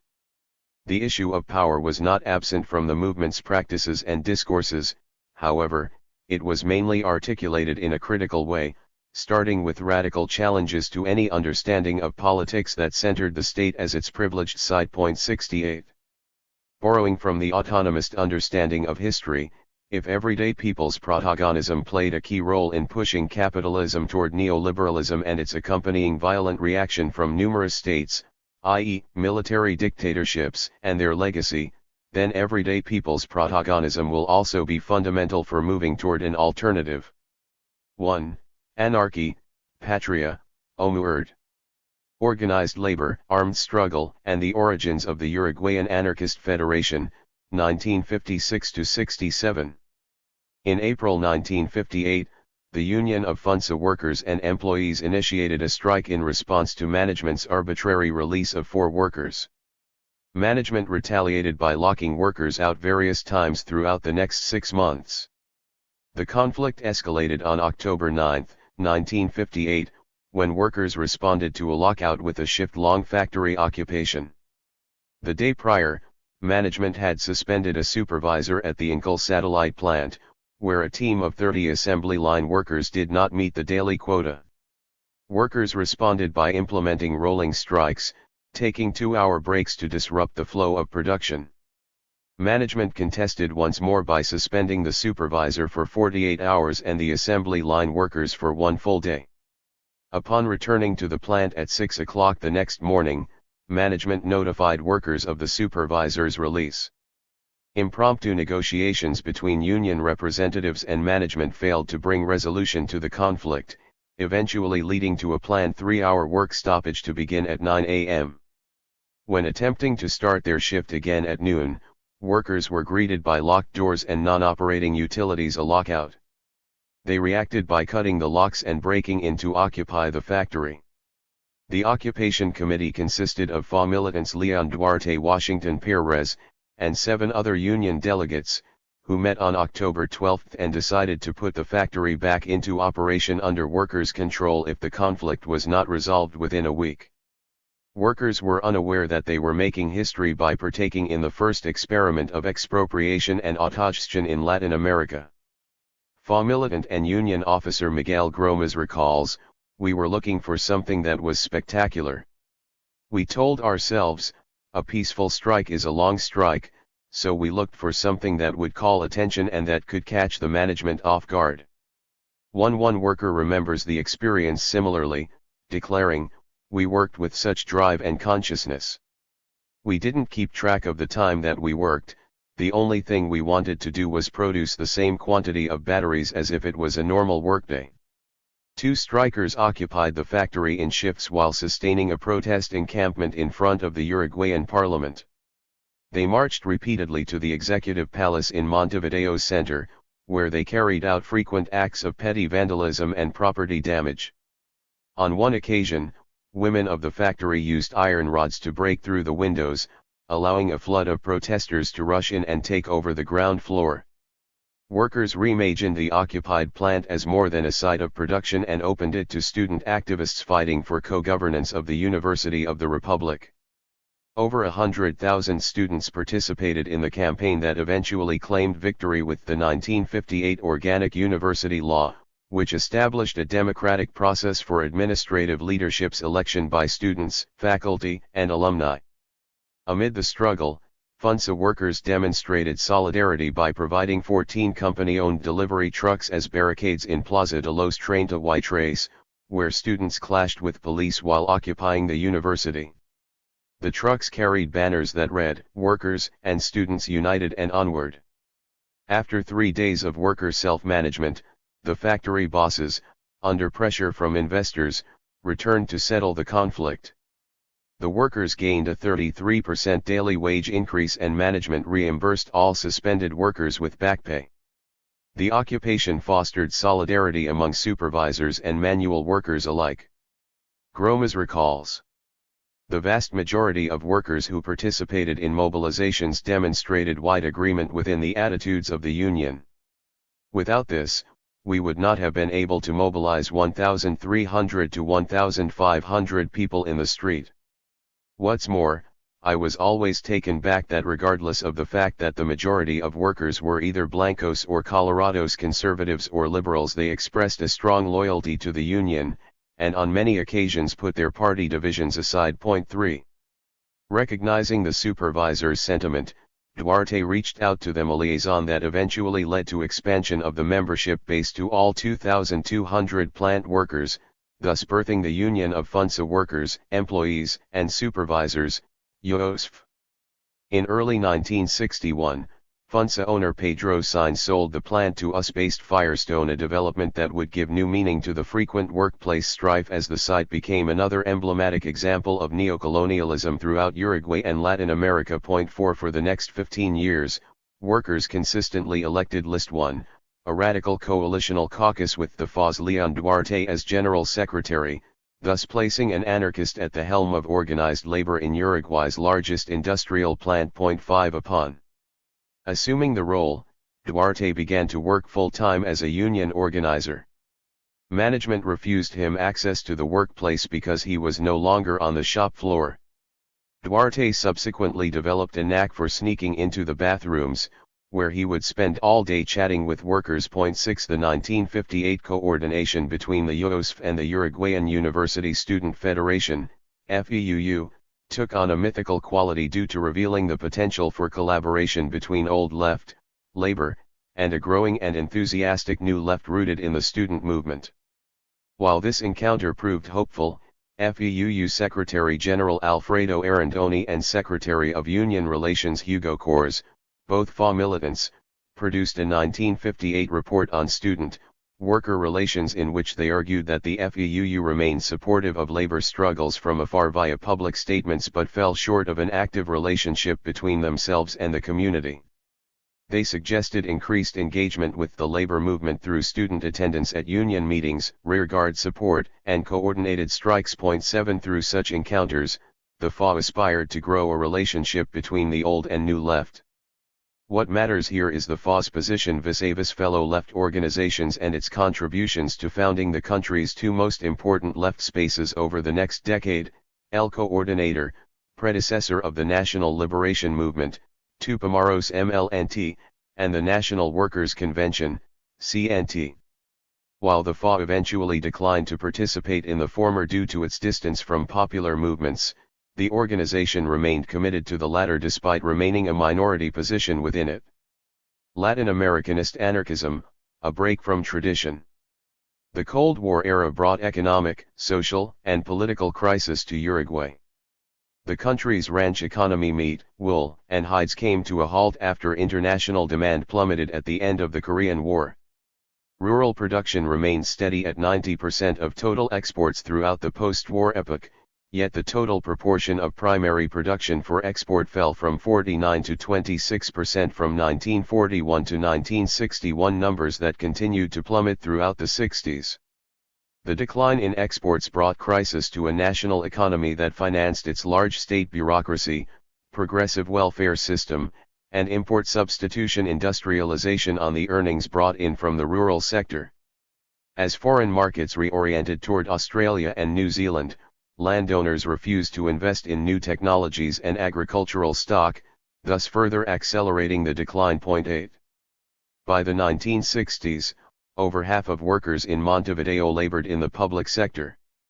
Uruguay's famed proto-populist president José Battles Ordóñez established this trend by using government employment as reward for patronage and in exchange for social peace. He nationalized electricity, implemented the 8-hour day and compulsory rest for every 5 days worked, opened higher education for women, and spread public schooling to rural areas.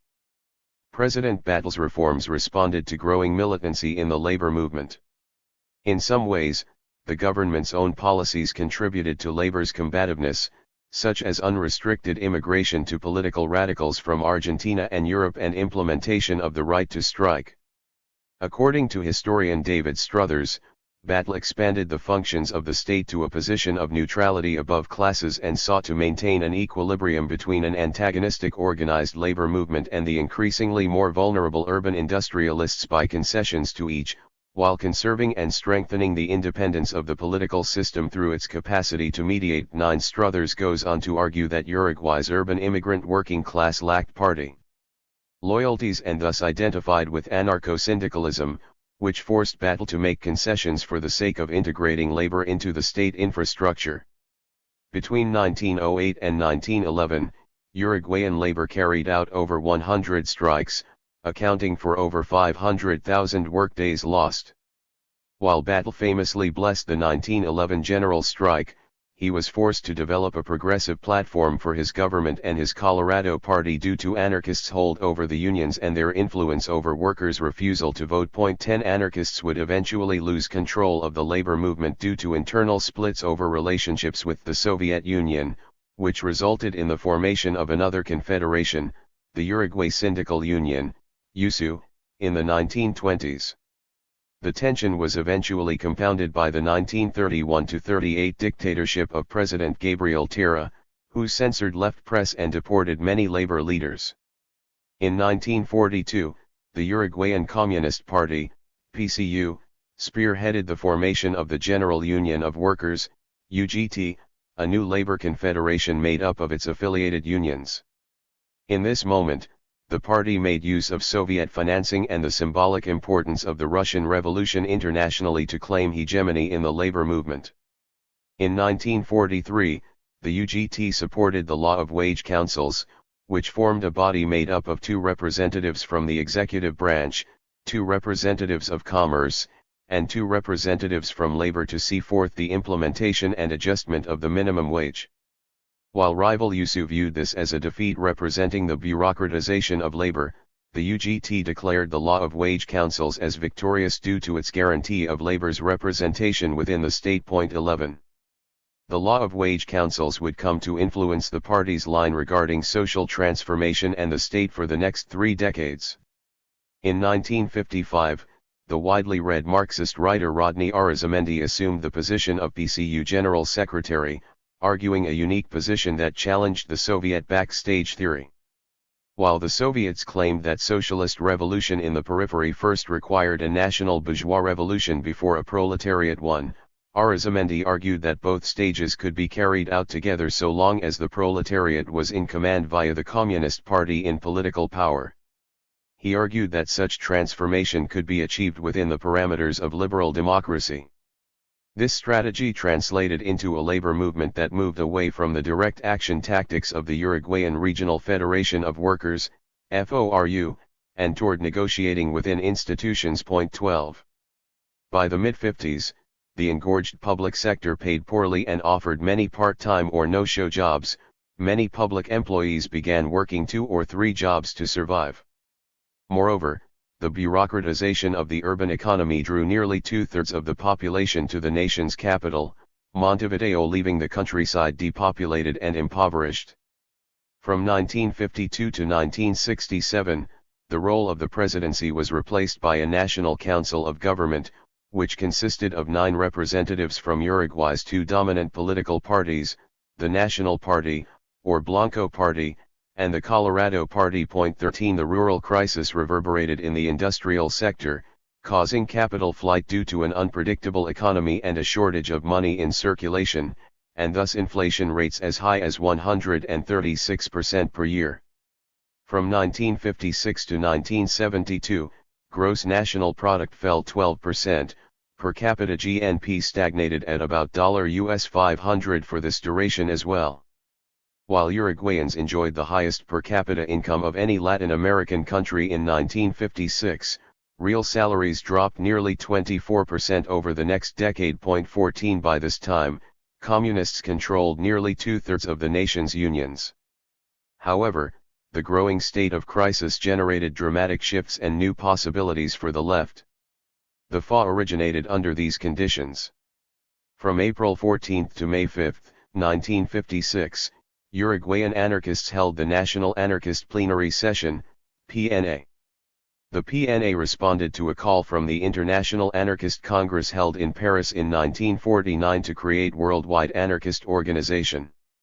At the time, Uruguayan anarchists participated across a range of organizations and popular fronts, including the Gremios Solidarios, Solidarity Unions, Cero, Lateja Free Athenaeum, Ateneo Libre Cero, Lateja, Anarchist Youth, Juventud Libertaria, and the newspaper Voluntad. The Solidarity Unions formed in the early 50s with the intention of maintaining autonomy from the communist-led UGT. Instead, they coordinated among themselves to promote the use of direct action tactics in the labor movement. While they did not openly identify as anarchist, they had strong participation from both native-born and exiled anarchists from Montevideo's working class El Cerro, Lateja neighborhoods. 15 The Cerro, Lateja Free Athenaeum formed in 1952 as a result of growing militancy among unions and the need to organize a variety of them to coordinate labor actions.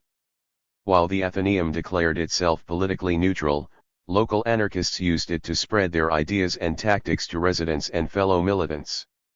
The Anarchist Youth formed in the 1940s as a student organization within the FEUU. They belonged to the Tercerismo movement, a broad-left anti-imperialist coalition that refused to align with either the US or Russia. 16 Finally, the publication Voluntad was established in 1938 as an alternative anarchist perspective to the FORU's anarcho-syndicalism. In 1954, the paper moved away from individualism and embraced organized anarchism when a cadre of youths from the newly formed Cero, Lateja Libertarian Group entered its editorial board. In the mid-50s, the paper had upward of 2,000 subscribers and was sold in more than 200 newspaper kiosks. By 1956, the militants would be located at the heart of a historic labor conflict in El Cerro's meatpacking industry, which also drew support from 8,000 industry workers who marched for over a month from Anglo Refrigeration Plant in the northwest city of Fray Bentos. Anarchist militants from these four spaces became the nexus of the Uruguayan Anarchist Federation. 17. On April 14, 1957, the FA welcomed delegates from Argentina, Brazil, Chile, and Cuba to participate in the first ever American Anarchist Conference in Montevideo. 18 This was an effort to bring together representatives throughout the hemisphere to promote Pan-Americanism in opposition to both United States and Soviet imperialisms. Attendees recognized the continent's shared language and historical experience of colonialism as unique globally and positioned the region at the vanguard of a post-national identity. They critique small nation nationalism as reactionary, bellicose, and antithetical to an international culture, arguing instead that anarchism provided the only appropriate response to Cold War imperialism. The attendees proclaimed, "As Americans, we denounce the subdivision of the pueblo in exasperated nationalisms as a key instrument for economic exploitation, political oppression, and cultural disintegration of the continent's inhabitants. As anarchists with our international character, we will fight against existing states and superstates." 19 The conclusions of the American Anarchist Conference foreshadowed a pan-American, anti-imperialist, anti-Washington and Moscow, neither Washington nor Moscow, perspective that eventually became hegemonic among the Latin American New Left after the 1959 Cuban Revolution. 20 Moreover, before the widespread use of armed struggle throughout the continent, FA militants Alberto Mecaso, Enrique Constilla, and Pelado Laranaga carried out the first bank robbery in Uruguay at the Banco La Caja Obrero in Paso Molino on July 4, 1958. The small sum of money they appropriated was used to finance the FA's print organ, Lucha Libertaria. 21. Yet, the 1959 Cuban Revolution would eventually impact Uruguayan anarchism in an unforeseeable way. Whereas anarchist organizations throughout the hemisphere questioned the revolution's legitimacy or treated it indifferently, the FA declared critical support. In October 1960, the FA issued a statement titled, "Why do we support and what do we defend about the Cuban Revolution?" declaring, "We, who remain committed to a libertarian socialist program and who know that the Cuban Revolution is not, at least in this moment, the type of popular revolution that we previously promoted, believe that it can constitute the opening for a Latin American way towards socialism and freedom. For what it is today, and for what it could go on to be, we must defend the Cuban Revolution here and throughout Latin America." 22. While the statement recognized the important reforms advanced by the revolutionary government, the FA saw the true spirit of the revolution in common people's gestures, especially their sacrifice and support for the guerrilla movement prior to any state-centered revolutionary project.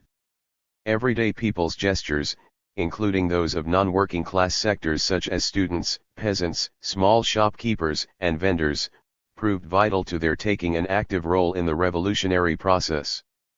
Thus, the Cubans' FOCO model proved that a small guerrilla cell could advance from the countryside to seize power and make revolution in the capital. This guerrilla vanguard, rather than an urban proletariat insurrection, would ignite revolution with support from popular sectors. Although FOCO challenged the Marxist-Leninist party vanguard, it still relied on the protagonism of a small group of people to act as revolutionary leaders. And while FOCO dissented the Communist Party as the harbinger of revolution, the FA would eventually take issue with the guerrilla vanguard as well. Nevertheless, the FA's view of Cuba's significance highlighted a statement brought before the United Nations in which the authors refused to accept the false binary between East and West, declaring capitalism negates man, and communism, with its totalitarian conceptions, negates the rights of man. That is why we are neither. The FA recognized this third way as the vanguard for Latin America and the world. The FA's declaration of support went on to draw upon lessons from the 1936 Spanish Revolution, mainly the lack of solidarity among the Latin American left beyond proclamations of sympathy. It drew parallels between the occurrences of 1936 and 1959, such as the role of outside intervention by capitalist and communist global powers.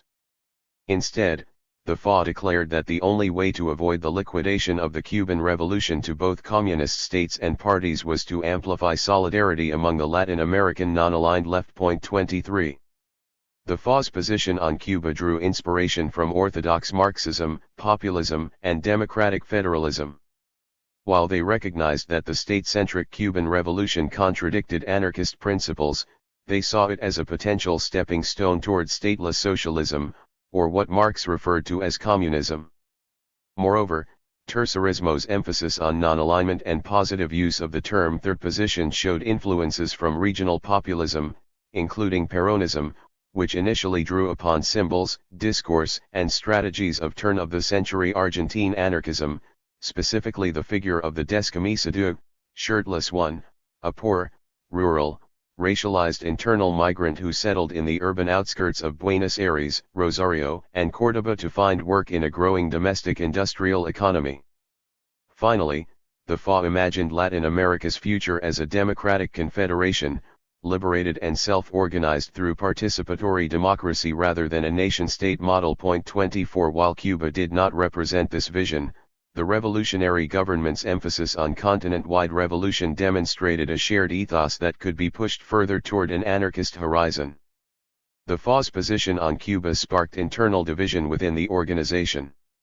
Historian Eduardo Ray Tristan identifies the two competing sides of the debate as traditionalist versus new left. Throughout 1961, militants Lux Fabri and José Jorge Martínez debated the FA's support for Cuba in the pages of Lucha Libertaria. Fabri, a professor in the Faculty of Humanities, University of the Republic, and daughter of famous Italian migrant and anarchist intellectual Luigi Fabbri, represented a minority position that was popular among students belonging to anarchist collectives in the School of Fine Arts, Faculty of Medicine, Union Group, and Comunidad del Sur Housing Collective. She advanced a traditional anarchist perspective of the Cuban Revolution, which remained skeptical of any project that claimed state power. As such, the position critiqued Fidel Castro's affinity for state capitalism, growing totalitarianism, one-party rule, and relationship with the Soviet Union. For Fabbri, anarchism was irreconcilable with what took place in Cuba. Their strategic solution looked something like dual power, in which anarchists built cooperative alternatives to the market and state. Martinez, the elected FA secretary, represented a majority position that was popular among founding members of the FA active in the labor movement, including the Graphic Artists Union, SAG, and UOSF. He argued a new left, or third-worldist, position that saw the principal contradiction as one between imperialism and liberation. 25 Influenced by dependency theory, he viewed any bid for anarchist utopia to be impossible without intervening in a global system of extraction and exploitation, one in which the global core directly benefited from the underdevelopment of the global periphery by accessing cheap resources and labor. He believed anarchists needed to update their politics to be attuned to the rising right of third-worldism globally. These contrasting perspectives strongly resembled contemporaneous polemics between old and new left Marxist currents. 26. The debate concluded in May 1962 with a strong reaffirmation of the FA's majority position in an announcement in Lucha Libertaria.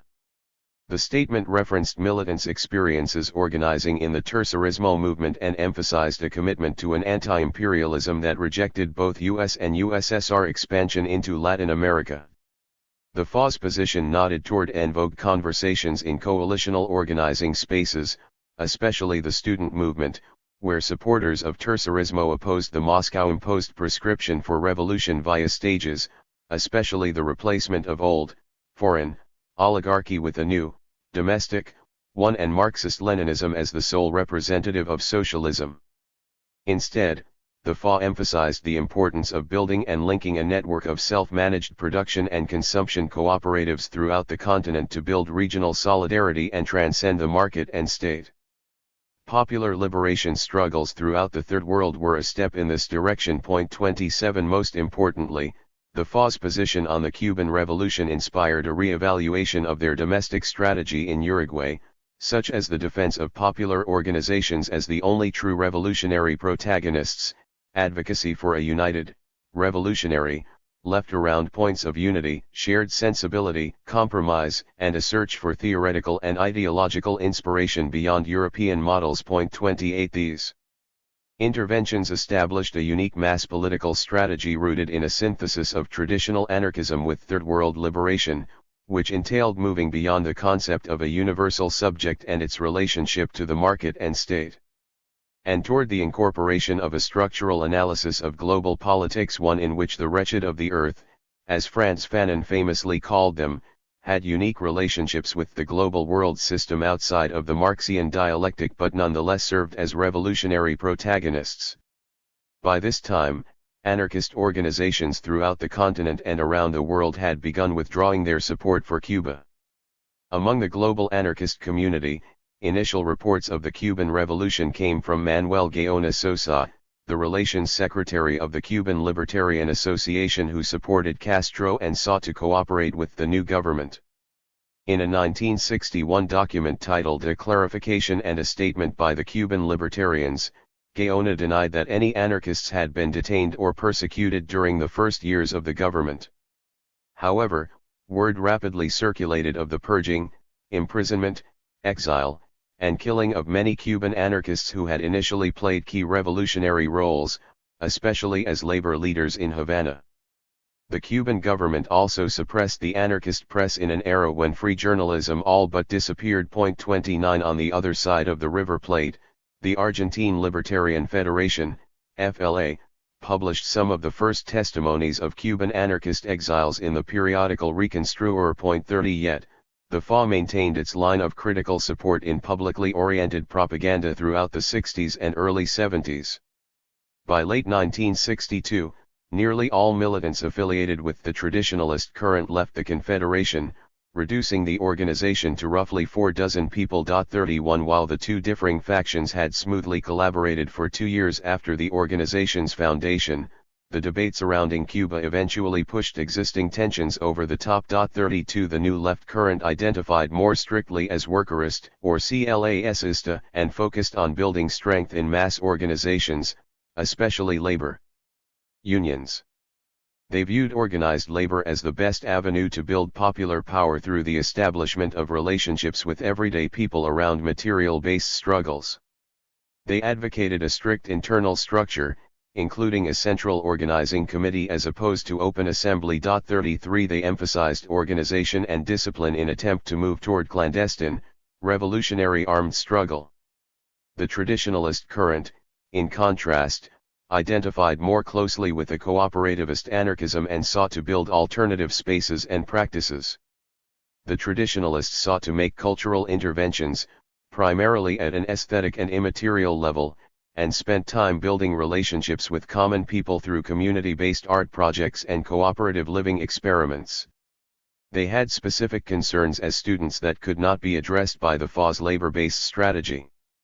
In fact, they saw the Federation's development of a stricter and disciplined internal structure as an obstruction to the student movement's autonomy and critiqued the workerist members of the FA for pushing a party line. Strongly pacifist, they commonly dismissed their ex-comrades as anarcho-Bolsheviks or Castroists. 34. The 1962 schism enabled each faction to pave an independent path. The FA would organize a central committee around the group's veterans, Juan Carlos Mecaso, Leon Duarte, Roberto Frejano, and Mauricio and Gerardo Gatti. This group would set out to build an analysis and strategy toward a unified labor confederation and accompanying armed apparatus. It was a way to ground the organization in a class-based strategy that people could take or leave upon joining. The traditionalist current, meanwhile, moved on to establish a student worker-run campus at the School of Fine Arts, which included strong participation from community members via the extension program.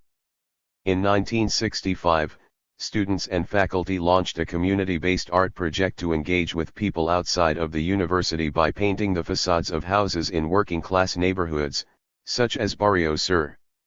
The project, titled Visible Sensibility, emphasized the potential for liberation through self-expression and collective labor. 35 They coalesced around a network of housing collectives, called Comunidad del Sur, which eventually grew to as many as 200 members. Both currents maintained a distant communication via a small handful of members who continued to participate in both spaces. 36. Inspired by Cuba, the FA's Latin Americanist anarchism marked a break from the historical European migrant torchbearers of the movement in the region. At the turn of the 20th century, Southern and Eastern European anarchist migrants had brought with them a global perspective rooted in their travels. While they had often been forced to migrate by exile or state repression, they laid the foundation for a global anarchist movement of the time. Workers who moved across borders found themselves in similar exploitative conditions no matter the country of their workplace, but it all seemed to fit within a more liberal universalist worldview. Mid-century working-class Uruguayans were autochthonous. Many were born in Montevideo's western neighborhoods of El Cerro, La Teja, or internal migrants from racialized regions in the northwest region of the country. The new working class encountered a previous generation of mostly inactive anarchist militants from Eastern and Southern Europe. Although they borrowed from the analyses of their immigrant elders, their life experiences were situated more strictly within the realities of mid-century Latin America and Uruguay, and they knew little beyond their local realities aside from media representations, including the excitement of poor people globally for the success of the Cuban Revolution. The FA could not ignore that reality and thus grounded its anti-imperialist position firmly in the fervor surrounding Third World liberation.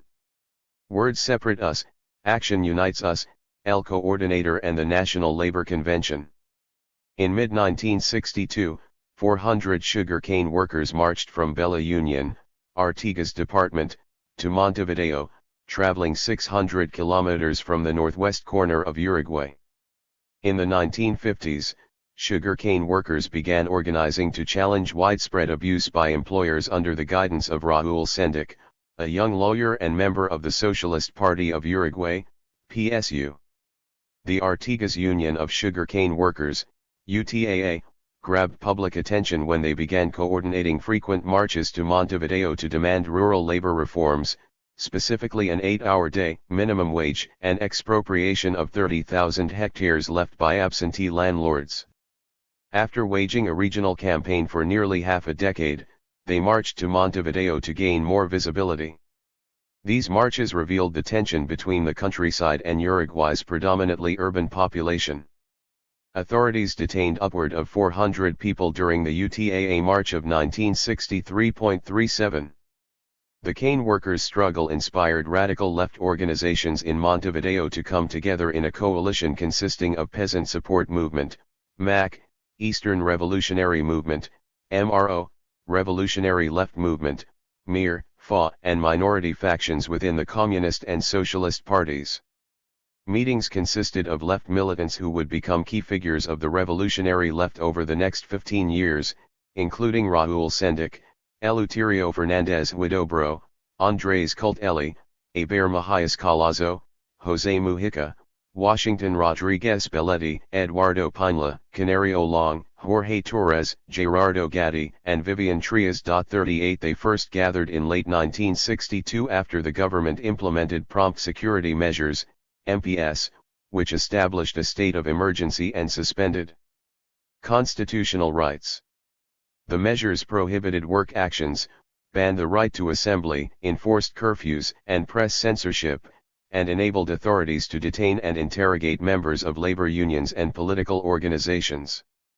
Under these conditions, Sendic recognized the urgency of forming an armed organization for worker self-defense after repeated experiences with state and paramilitary violence during UTAA marches and rallies. The coalition initially drew inspiration from the revolutionary struggles in Cuba, Algeria, and Vietnam.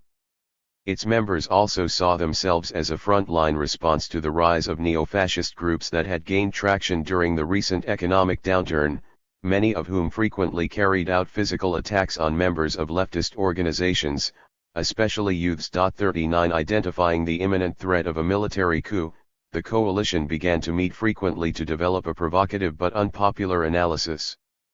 Huidobro recalls the militants having come to the following conclusions in those meetings: Uruguay will have the same destiny as the rest of Latin America.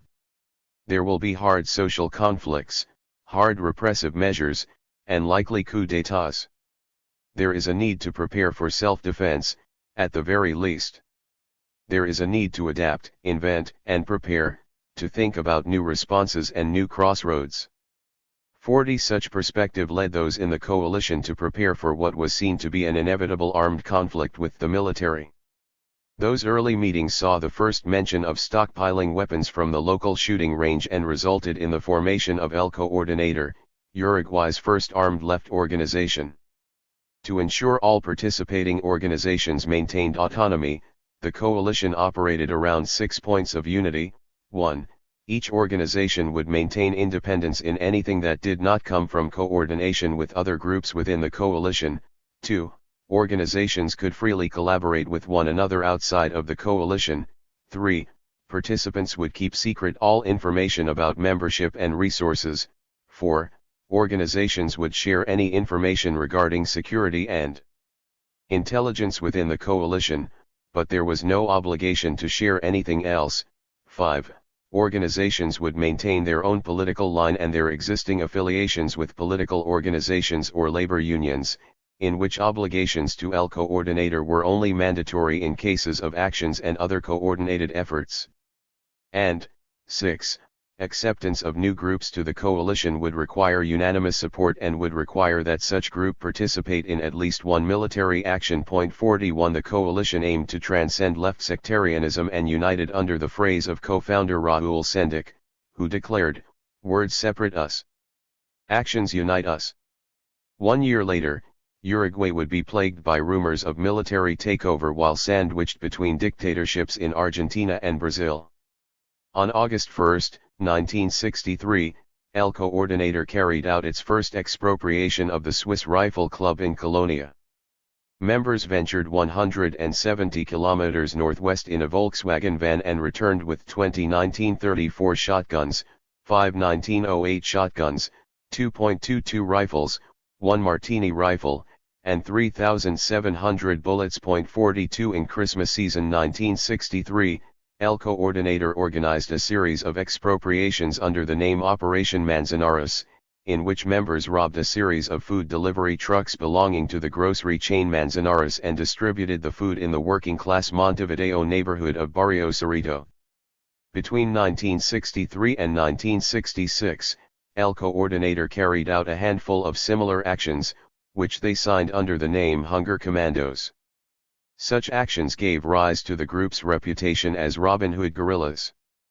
The coalition also organized various acts of vandalism, particularly against US-owned private firms as a means of denouncing U.S. intervention in Uruguay. When Uruguay broke diplomatic relations with Cuba on September 18, 1964, militants ignited bombs at more McCormick lines, ITT, Bayer, and Coca-Cola, leaving some of the first references to the name Tupamaros. 43 In the first week of May 1965, in protest of the U.S. military invasion of the Dominican Republic, militants set off bombs at US-owned firms PepsiCo, Coca-Cola, International Harvester Company, General Electric, Colgate-Palmolive, All-American Cable, and Western Telegraph. 44 These actions served as practice for what later became a more experienced and cohesive guerrilla movement. While El Coordinator challenged communist hegemony by introducing a new set of tactics in dialogue with rising revolutionary left currents throughout the continent, PCU leaders held key positions within labor unions and ran the only viable third-party position in electoral politics. Influenced by Marx's stage theory of history, the party promoted a reform-oriented platform that was standard among Soviet-linked parties worldwide. After a 1955 Reform Congress, however, the party combined an electoral and syndicalist strategy and installed Rodney Arizamendi as the general secretary. Although the PCU never gained more than 6% of votes throughout the 50s and 60s, the party gained weight among organized labor with help from finances coming from Moscow. Yet, the party claimed only 20,000 members, of which roughly 8,000 were active militants. The PCU remained committed to an electoral political strategy and negotiation with workplace management. Its platform sought to gain an alliance with the landed national bourgeoisie to challenge dependency on first world economies, organize the largest sectors of the working class, and increase the membership of the mass political organization Left Liberation Front, FIDEL. The party was a strong opponent of both direct action and armed struggle. Similarly, in 1964, party leader and Marca editor Carlos Quijano declared, "Today, here Uruguay 1964 with a middle class, with 250,000 public officials, with 350,000 retirees, with nationalized public services, with a weak and unorganized proletariat, with a dispersed and non-existent peasant class, force can only bring reaction. Objectively, there is no revolutionary possibility." 45 Importantly, the PCU was the only communist party in Latin America to remain legal throughout the height of the Cold War era. 46. But skepticism around the effectiveness of armed struggle in Uruguay was not unique to the communists. El Coordinator's formation also challenged Cuban revolutionaries' initial assessment of a path toward revolution in the country. In August 1961, Ecobedo Che Guevara called armed struggle incorrect during a speech at Montevideo's University of the Republic. Ironically, a neo-fascist gang fired upon him upon leaving the auditorium. Although Che escaped unscathed, Arbelio Ramirez, a history professor, lay dead on the street thereafter. 47. However, the FA's participation in El Coordinator proved short-lived. In 1964, FA militants carried out their last action, an expropriation of arms from the Armeria El Gaucho, 1 year after the coalition's formation. 48 Sectarian conflicts grew to produce an eventual separation based on strategic differences. Most members of El Coordinator did not see a role for the organization in labor union struggles beyond that of the UTAA, rather, they looked to Che and to Mao Zedong for influence and began pooling money for boots, blankets, flashlights, and maps in preparation for a future guerrilla campaign from the rural province of Artigas. 49 But the FA's strategy of combining armed struggle and work action pushed against the Cuban-influenced rural strategy popular among the majority of the coalition's members. As a small organization, the FA had limited resources and thus could not commit to a coalition without full confidence in the shared strategy. Those who remained part of El Coordinator went on to form the National Liberation Movement, Tupamaros, MLNT. At the time of the split, neither the FA nor MLNT claimed more than 50 militants. 50 Yet, both organizations would become the primary threats to communist hegemony over the left. The FA retracted from the coalition but maintained a formal structure for weekly communication with the MLNT, MRO, and other member organizations. They shared resources, including arms, and falsified documents. The groups also continued dialogue through their participation in the independent New Left journal Epoca, the country's first broad left publication independent of party affiliation and without participation from the Communist Party. Over half a dozen left organizations participated in the journal, which sold upward of 4,000 copies per week. In 1962, after 4 years of publishing its own independent bulletin Lucha Libertaria, the FA halted its publication to participate solely in Epoca. By 1966, Eduardo Galeano, who would later pen the seminal Open Veins of Latin America, undertook the role of chief editor and established weekly columns from each participating political organization. 51. The CNT People's Congress. In May 1964, conversations around a labor confederation solidified amid another UTAA protest encampment in front of the Faculty of Medicine in Montevideo. The marchers received daily support from local unions, including UOSF, SAG, and various textile plants organized under the recently formed Textile Workers Congress, COT. Daily visits to the camp brought FA militants into frequent contact with Washington Rodriguez Belletti, UTAA, a founding member of the MLN Tupamaros, and Hector Rodriguez, COT, a recently expelled member of the PCU. The militants had worked together while participating in El Coordinator, but growing repression of cane workers called for a new urgency. On May 14, 1964, police attacked the UTAA encampment with tear gas and rubber bullets. With rumors of a military coup spreading, unions discussed their limited options. While many suggested a 24-hour general strike, Leon Duarte and Hector Rodriguez advocated an indefinite general strike with workplace occupations. Moreover, they saw the need to practice coordinating strikes and occupation tactics. The networks established throughout the UTAA struggles culminated in the Plenario General de Apoyo a los Caneros, which called its first 24-hour national general strike on June 17, 1964. While the PCU leadership was initially reluctant to sacrifice their hegemonic position among the labor movement by forming a pluralist confederation, the June 17 general strike's success animated students and workers. A week later, 65 unions followed the lead of UOSF, SAG, COT, and the PCU-led Workers' Central of Uruguay, CTU, to convene and discuss the formation of a nationwide nonpartisan labor confederation. By September 27, 1964, the dialoguing unions elected the first representative table of the CNT. Regarding the Confederation's founding, Gerardo Gatti declared, "The march for land, the lack of solidarity and, in some cases, clear sabotage through a recurrent use of the same methods by the CTU, the police repression suffered by UTAA having gained responses solely from peace activists and some supporting organizations, the debate that all this sparked, the growing threats to union and public freedoms, the worsening economic situation, these were all factors that incited discussions about the necessity of a convention." 52. The convention would eventually agree to organize toward a general strike and national day of action for April 6, 1965. 53. FA militants Leon Duarte, UOSF, Washington Perez, UOSF, Gerardo Gatti, SAG, and Hugo Cors, Uruguayan Association of Bank Employees, AEBU, saw the formation of a labor confederation as key to coordinate actions between labor unions. Due to the confidence Gatti and Duarte had won among autonomous unions over the past decade, they played an especially unique role in shaping the CNT.54. Indeed, it required quite a bit of credence and poise to build trust across political differences that had real material consequences for everyday people who bore the brunt of these decisions.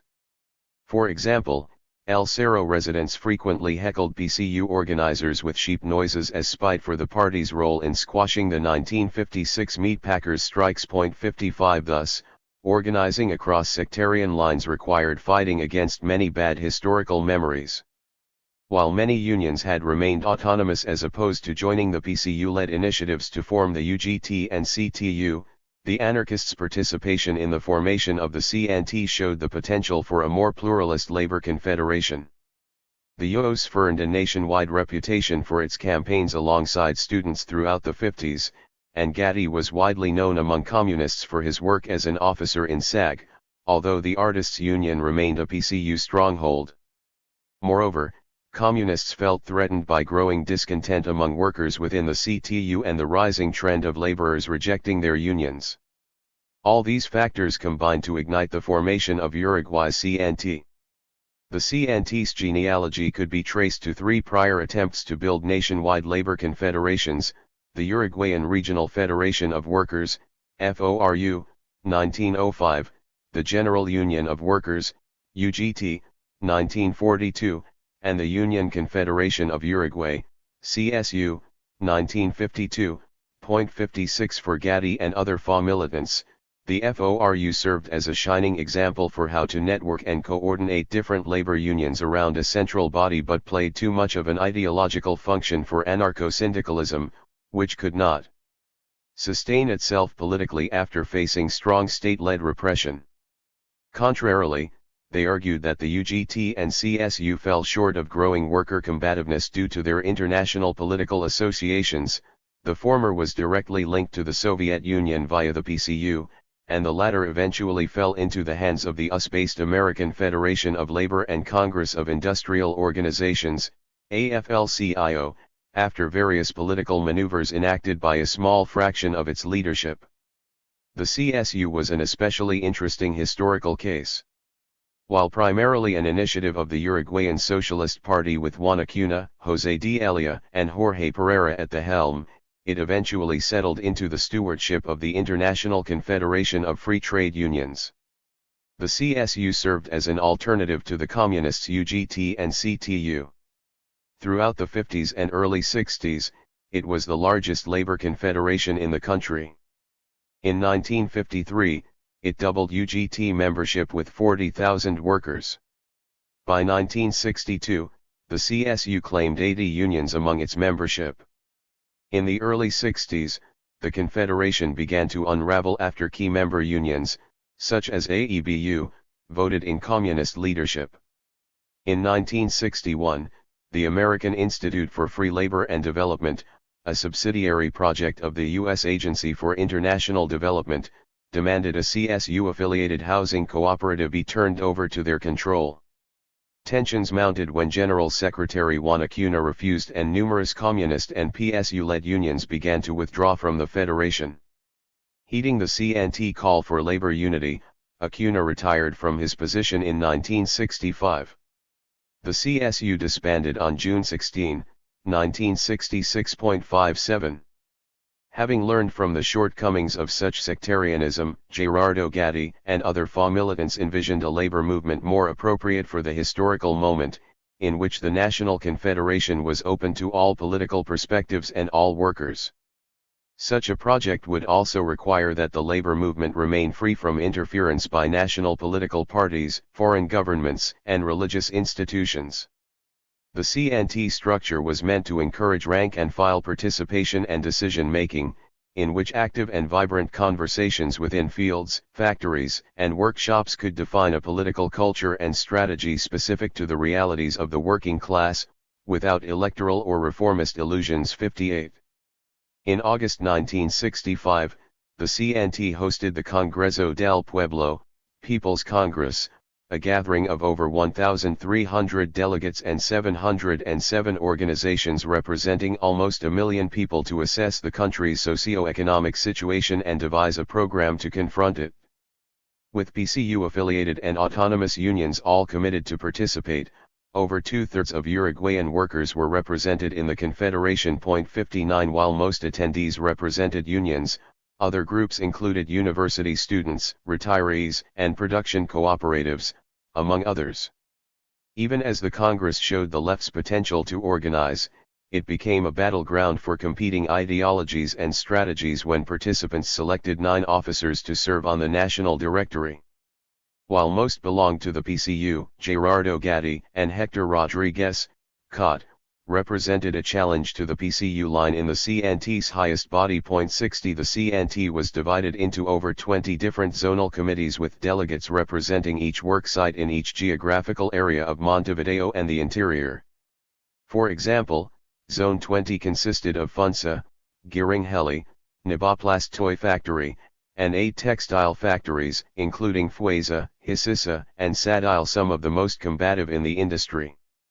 Patrons agreed upon 6 points: agrarian reform, import substitution, industrialization, nationalization of foreign trade, nationalization of the banking system, progressive tax reform, and extension of the social welfare system. The Congress also took on complex social issues such as education, especially widespread illiteracy, and transportation. Attendees divided into workshops where presenters shared research on unemployment, hunger, education levels, banking systems, and international relations. One document proclaimed, "The word crisis is not just something used for propaganda, it is our daily reality." 61. The energy surrounding the formation of the CNT reverberated into the streets and factories. From January 1964 to March 1965, Uruguayan workers took part in 657 work actions, including stoppages, strikes, and occupations. The total number of shift labor lost due to strikes doubled to 2.5 million since the mid-50s. 62 On October 7, 1965, the government utilized MPS security protocols to flex its power and manage labor unrest while negotiating for an International Monetary Fund, IMF, loan. 1 week later, the CNT called its first general strike, followed by a series of mobilizations throughout the month. In early November the government lifted the MPS but attempted to instill them once more on December 9, when both Epoca and El Popular received censorship notices. Again, the CNT met the decree with wide-scale strikes, putting a halt to various key industries for multiple days at a time. In response to the censorship, graphic artists and journalists carried out multiple 48-hour strikes. The government retreated, calling an end to MPS 2 weeks later. 63. The solidification of the CNT and rising popularity of armed struggle led to intensified government repression, especially torture with a hemispheric reach. Indeed, the United States was already running counter-revolutionary programs throughout the continent. Uruguay-based CIA agent Philip Agee recalled a December 12, 1965, encounter with a Uruguayan armed forces officer with whom he was sharing information. While visiting a military outpost, Agee heard screams from the other side of the wall. Agee cringed after realizing that his information gathering was likely responsible for capturing the victim. Upon noticing Agee's discomfort, the officer raised the volume of the radio to drown out the cries with the voice of play-by-play commentary of the evening's football match. Agee retired from the CIA in 1968 and eventually published Inside the Company, a book that details his experiences in Uruguay. 64. A fight plan. At a practical level, perhaps the most interesting and resurgent question concerned the CNT fight plan, Plan de Lucha. In a document leading up to the 1966 National Union Assembly, the CNT representative table agreed on 3 key elements upon which to focus in order to expand CNT membership in both Montevideo and the interior. 1.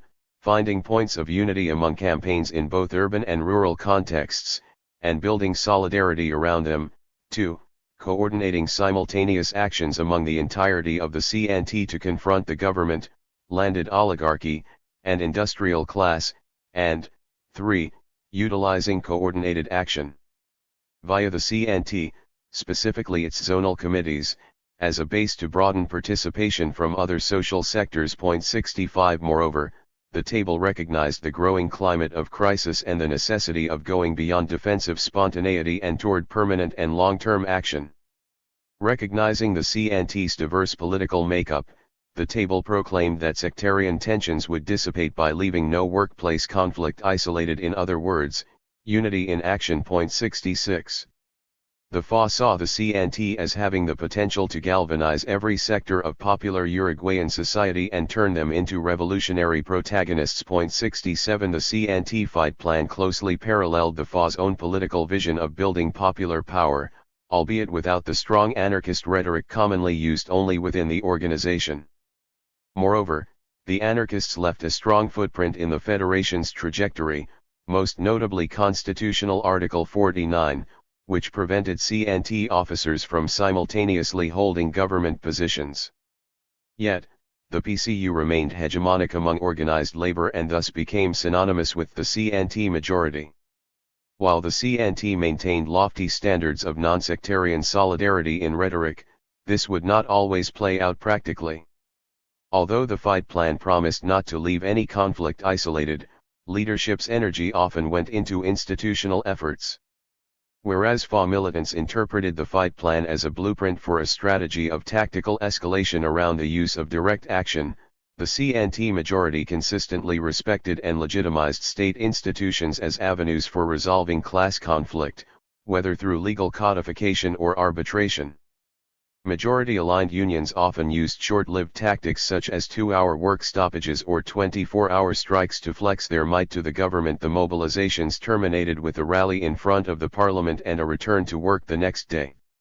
Moreover, communist leadership often stretched themselves thin and struggled to prioritize the labor movement with their political maneuvering.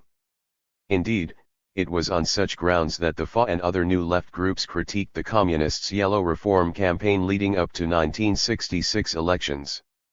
The Reform, an initiative of the PCU-centered Fidel Electoral Coalition and Mass Front, set out to establish an executive power alongside the president and, most importantly to the labor movement, to eliminate the draconian institution of MPS. Like Fidel's presidential ticket, the bill gained support from just over 5% of voters.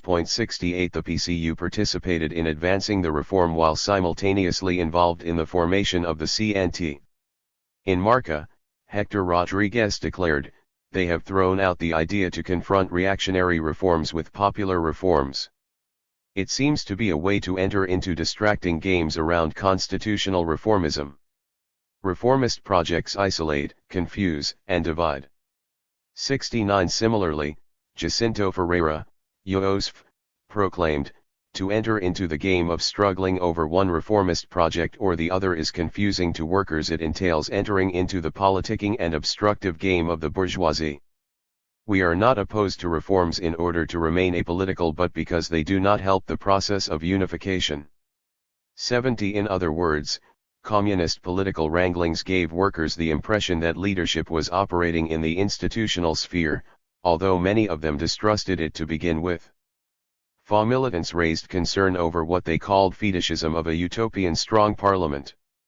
They argued that the success of labor mobilizations should not be measured by their ability to create sensibility in the parliament, but instead for their ability to win demands directed toward management or the state. In this sense, mass action played a key role in bringing workers together around the CNT and continued as a solidifying force in the face of multiple government attempts to make orange reforms. In a speech at the FA's 10th anniversary celebration, Gerardo Gatti declared, "The conditions must be created, we say. For that we must unite all of those who live by working beyond the banners of a party. The electoral bid does not create consciousness, it confuses. It does not promote struggle, it paralyzes it behind facades. It does not aim for concrete victories, it diverts them. In the same way that it deviates, It also paralyzes, confuses, and divides popular mobilization and substitutes it with a workers' program, one that plays the game of reform for and against the Constitution. 71. Gaddy drew from past experiences among anarchists to warn of the dangers of orienting the labor movement toward a specific political party or ideology. Thinking historically about the FORA and FORU, he proclaimed, "We must evade the mistake of intending to convert unions into extensions of political parties. This is the same mistake that anarcho-syndicalists fell into when they took on the difficult task of founding the first resistance societies in the River Plate region." 72. Here, Gaddy was especially referencing the famous 1905 Fifth Fora Conference, in which the Union declared itself committed to anarchist communism, sparking the departure of socialists and reformists from Union ranks. This position was eventually overturned in 1915, leading to a split in the Union. 73. Thus, not only were contemporaneous communists guilty of sectarianism in the labor movement, but past generations of anarchists fell short too. Conflicting visions of the CNT went as deep as questions around nomenclature. While the autonomous unions grounding the coalition had already agreed on its name, Convención Nacional de Trabajadores, National Workers' Convention, the PCU argued for the use of Central Única de los Trabajadores Uruguayos, Workers United Center of Uruguay. Thus, a debate ensued over the use of the terms Convención versus Central. Having initially drawn inspiration for the CNT name after the Spanish anarchist Confederación Nacional del Trabajo, National Labor Confederation, Gaddy firmly rejected the use of the term central due to its hinting at a top-down structure under communist control.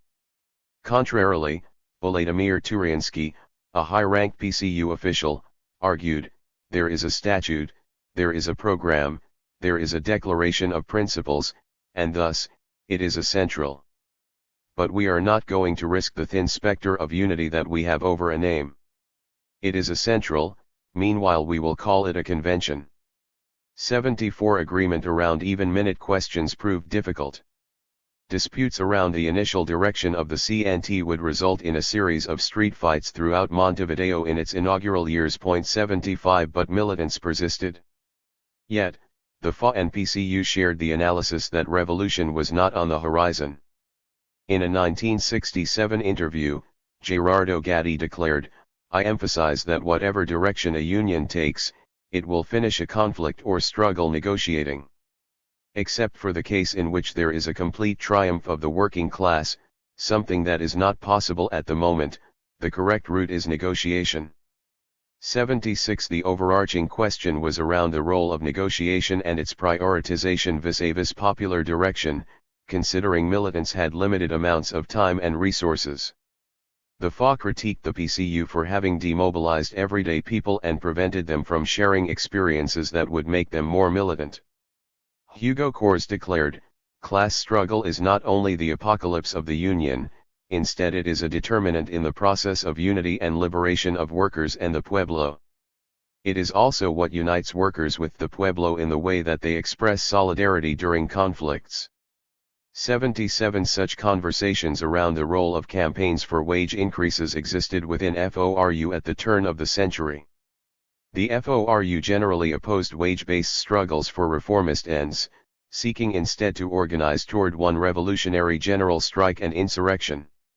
Yet FORU militants like Antonio Laredo argued that workplace struggles for wage increases provided the training ground for revolutionary insurrection, specifically the use of firearms and explosives. 78. The FA would eventually take a similar line.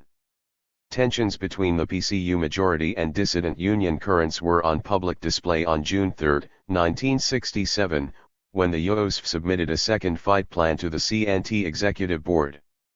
The document criticized the CNT majority for neglecting to devise an offensive strategy in 2 years since the Confederation's formation. Instead, it proposed that the CNT reflect on and define a set of precise, tangible, and immediate common goals for the labor movement, and to develop a strategy for winning them. While the high number of work actions, including a successful, political, general strike in 1965, proved labor's capacity to act on the offensive, the CNT's lack of orientation risked relegating the movement to the defensive. It critiqued CNT leadership for establishing a close relationship with the Ministry of Labor, including monthly conversations. The authors perceived the CNT's bureaucratization, including leadership's consensual participation in government-sponsored commissions whose members were without clear objective or function. While the CNT frequently published declarations, the authors raised concern that the Confederation was in danger of transforming into a mediator between labor and the state. The document went on to advocate for the right to dignified labor, including redistribution of arable land and reactivation of factories under national control, living salaries, wages, and pensions adjusted to the rapidly surging cost of living, universal access to education, price and rent controls, and the nationalization of the banking, transportation, and meatpacking industries. The authors further suggested to build base organisms, such as committees, internal commissions, and delegate councils, and to politicize union membership against the government's increasingly frequent human rights abuses. Finally, the document concluded by advocating for the use of popular direct action as a means of raising mass consciousness, declaring, "We must decide between politicking, red tape, mediation, dialogue, having our CNT run by management, or an offensive fight plan that foments consciousness by way of direct action." 79 While the second fight plan grew excitement among radical tendencies in the CNT, it did not win the attention of the majority leadership. In spite of the increasingly vocal labor militancy, President Oscar Gestado's government stepped up repressive measures in the second half of 1967, after the IMF blamed salary increases for Uruguay's 182% inflation rate. Moreover, the country's key industries fell into steep economic crisis after the United Kingdom banned meat imports from the region due to an outbreak of hoof and mouth disease. In August, the government prohibited the annual meeting of the Permanent Congress of Trade Union Unity of Latin America and the Caribbean from convening in Montevideo. The same month, the military responded to labor conflict by occupying Montevideo's port and postal service headquarters. On October 9, the government implemented MPS amid renewed IMF conversations and a growing labor conflict among public bank employees, AEBU. In turn, the repressive measures forced the closure of El Popular, Marca, and Verdad, a weekly bulletin published by graphic artists and journalists, amid a 114-day strike during which 200 workers lost their jobs. By the end of the month, 9 AEBU leaders and 4 workers were imprisoned. 80 In November, 4 FA militants studying to become teachers at Montevideo's Normal Education Institute would be detained and interrogated for affiliation with the MLNT. 81. Meanwhile, the UOSF second fight plan gained little support among the CNT Executive Board. On the evening of October 9, the CNT Executive Board met to discuss suspending a CNT-wide general strike in solidarity with bank workers. After receiving news of the MPS decree, however, the Secretariat reconvened to call for a general strike on October 11. The strike enjoyed great success, with shutdowns in some of the country's most hard-to-organize industries.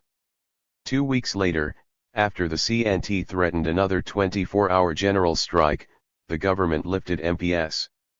Years later, when Hector Rodriguez reflected on the double meaning of the strike's success in the face of an indecisive CNT leadership, he expressed confusion at the communists' hesitation to mobilize in support of AEBU, a striking union whose PCU-affiliated caucus ran the union backed by 10,000 members in recent elections. While AEBU's leadership faced an uphill battle to achieve wage increases in the public sector, Rodriguez suggested broadening the scope toward a prolonged campaign for an increase in national minimum wage instead already outlined the UOSF second plan. He concluded, "This has all occurred because the CNT majority does not believe that we are in a frontal attack with reactionary forces and that there is no risk of a political crisis. If we keep silent, if we don't revise and correct our approach, we can fall into defeatism and demoralization without any reason to do so." 82 A similar pattern would reoccur over the next half-decade. Cuba, an ideological victory and symbol of revolutionary subjectivity. Beyond the domestic questions, Uruguay's left milieu would also continue to draw influence from events abroad. While the FOR rejected Foucault's strategy and directed political militancy toward the formation of the CNT, the organization remained attuned to national and continental conversations around armed struggle and continued to support Cuba. The FA spearheaded the Committee for Solidarity with Cuba, including hosting the coalition's first meeting in the organization's local. Drawing participation from nearly all non-PCU-affiliated left organizations, the body maintained a strong presence in neighborhoods and factories throughout Montevideo. 83. Yet the FA's strange bedfellow relation to Cuba was not unique, as communists also drew influence from the island. The PCU initially greeted the Cuban Revolution warmly but remained opposed to augmenting an armed strategy in Uruguay. In 1963, PCU General Secretary Rodney Arizamendi declared, "We are an echo of the Continental Revolutionary Movement, which is bursting forth, fighting against imperialism, with its eyes on the victorious struggle of the Cuban Revolution. We are a single force, whose heart beats in the Cuba of Fidel Castro." 84. While the party maintained allegiance to Moscow and continued with an electoral strategy, it also kept in close touch with the Cuban revolutionary government. In frequent meetings between Rodney Arizamendi and Fidel Castro throughout the early 60s, both leaders agreed that armed struggle was not an appropriate means for achieving revolution in Uruguay due to the country's flat geography and high urban concentration. By 1966, the PCU's position caused dissent in the party, most notably indicated by the growth of the Eastern Revolutionary Movement, MRO, a pro-armed struggle current whose membership increased 10 times to over 1,000 core members by the end of the year. 85. Under pressure to keep up with a growing left alternative, the PCU advocated for other forms of political violence, such as property damage. In January 1966, the Communist Youth Union, UJC, orchestrated attacks against Pan American Airways headquarters and other US-owned commercial enterprises during a visit by IMF officials. Party leadership mandated that damage be restricted to stone throwing and prohibited the use of Molotov cocktails and other incendiary devices. 86. Eventually, the party sent a group of UJC youths to Cuba for weapons training and established a sizable weapons reserve. In August 1967, tensions around armed struggle spilled into the international arena when 160 delegates from 9 countries participated in the first conference of the Latin American Solidarity Organization, OLAS, in Havana, Cuba. The conference set out to build a consensus around the use of armed struggle on the continent. After having trained upward of 5,000 revolutionaries in handling arms, the OLAS conference served as a litmus test for the formalization of organizational support behind them. Most delegates belonged to revolutionary left organizations unaffiliated with their country's communist parties. As such, Brazilian and Argentine parties, out of strict allegiance to Russia, declined to send delegations. The Uruguayan delegation was headed by Rodney Arizamendi, PCU, and Ariel Collazo, MRO, who attended alongside other representatives from Fidel and PSU-affiliated organizations. 87. The FA sought to participate in the conference and to send militants to Cuba for training, but the Cuban government rejected their offer due to their identification with anarchism. Regardless of the FA's participation in the Committee for Solidarity, the organization's political ideology raised suspicion among Cubans. This began in October 1966, when Haiti Santamaria, the General Secretary of the OLAS Organizing Committee, wrote to the PCU to inquire about the FA's presence at the conference. 88. In the end, the FA did not send a delegate to OLAS and instead entrusted EPOCA-related allies with advancing a position in favor of armed struggle. Regardless of being excluded from the OLAS conference, the FA remained supportive of the effort to convene left organizations throughout the continent around the topic of armed struggle. To celebrate the OLAS convergence and the 14th anniversary of the Cuban Revolution, the FA held a speaking series in the weeks leading up to July 26, with appearances from Eduardo Galeano and Mario Benedetti, among others.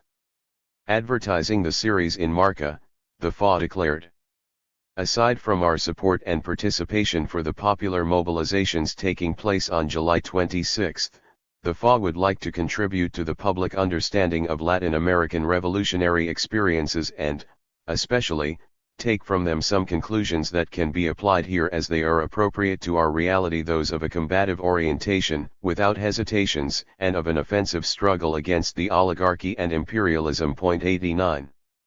While the FA clearly recognized the importance of the Cuban Revolution at a symbolic and practical level, they always made subtle references to the specificity of the Uruguayan context and insisted on studying foreign events, as much to ask questions as to look for ready-made answers. The 10-day conference concluded with a majority vote in favor of armed struggle. Diverging on questions of country-specific conditions, the Uruguayan delegation split down the center regarding the viability of an armed strategy and provided political theater throughout the Congress when Arizamendi and Collazo would break out into frequent screaming matches over their differences. 90 of the 24 delegations in attendance, only the PCU and Venezuelan Communist Party did not support an armed strategy.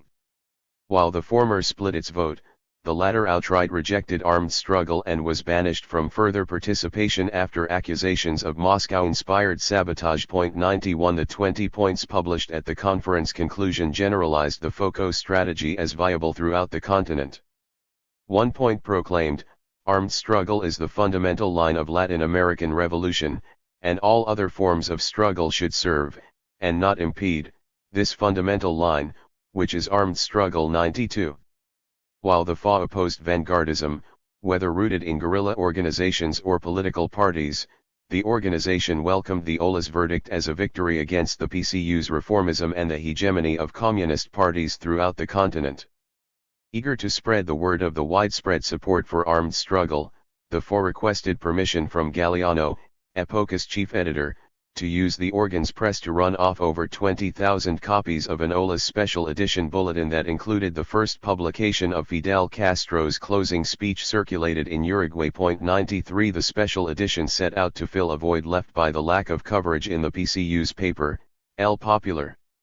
The FA saw the OLA's agreement as an ideological victory that established a continent-wide bloc in opposition to the electoral path toward revolutionary goals. Thus, Cuba served as a symbol of a Latin American path toward socialism via armed struggle.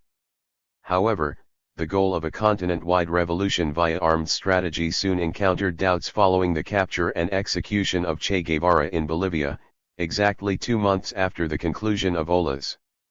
His death put a halt to the unbridled optimism brewing among the Latin American revolutionary left just a few months prior.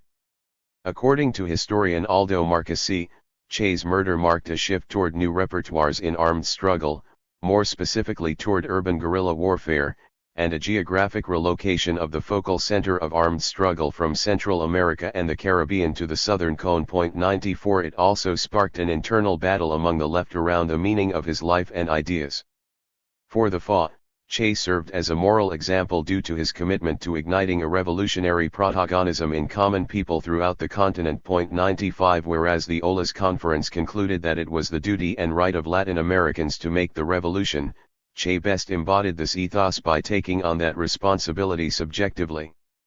Che's concept of the hombre nuevo, new man, one who would embody a communitarian attitude, represented a revolutionary mass subjectivity that the FA set out to inspire through the accumulation of experiences among the Uruguayan working class.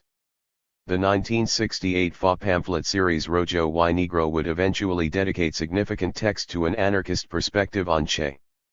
In an article titled Miguel Bakunin y Escobedo Guevara, en dos épocas una misma intransigencia revolucionaria, FA militant Gonzalo Garcia compared Communist Party responses to Che with Marxist and social democratic critiques of Bakunin during the mid-19th century.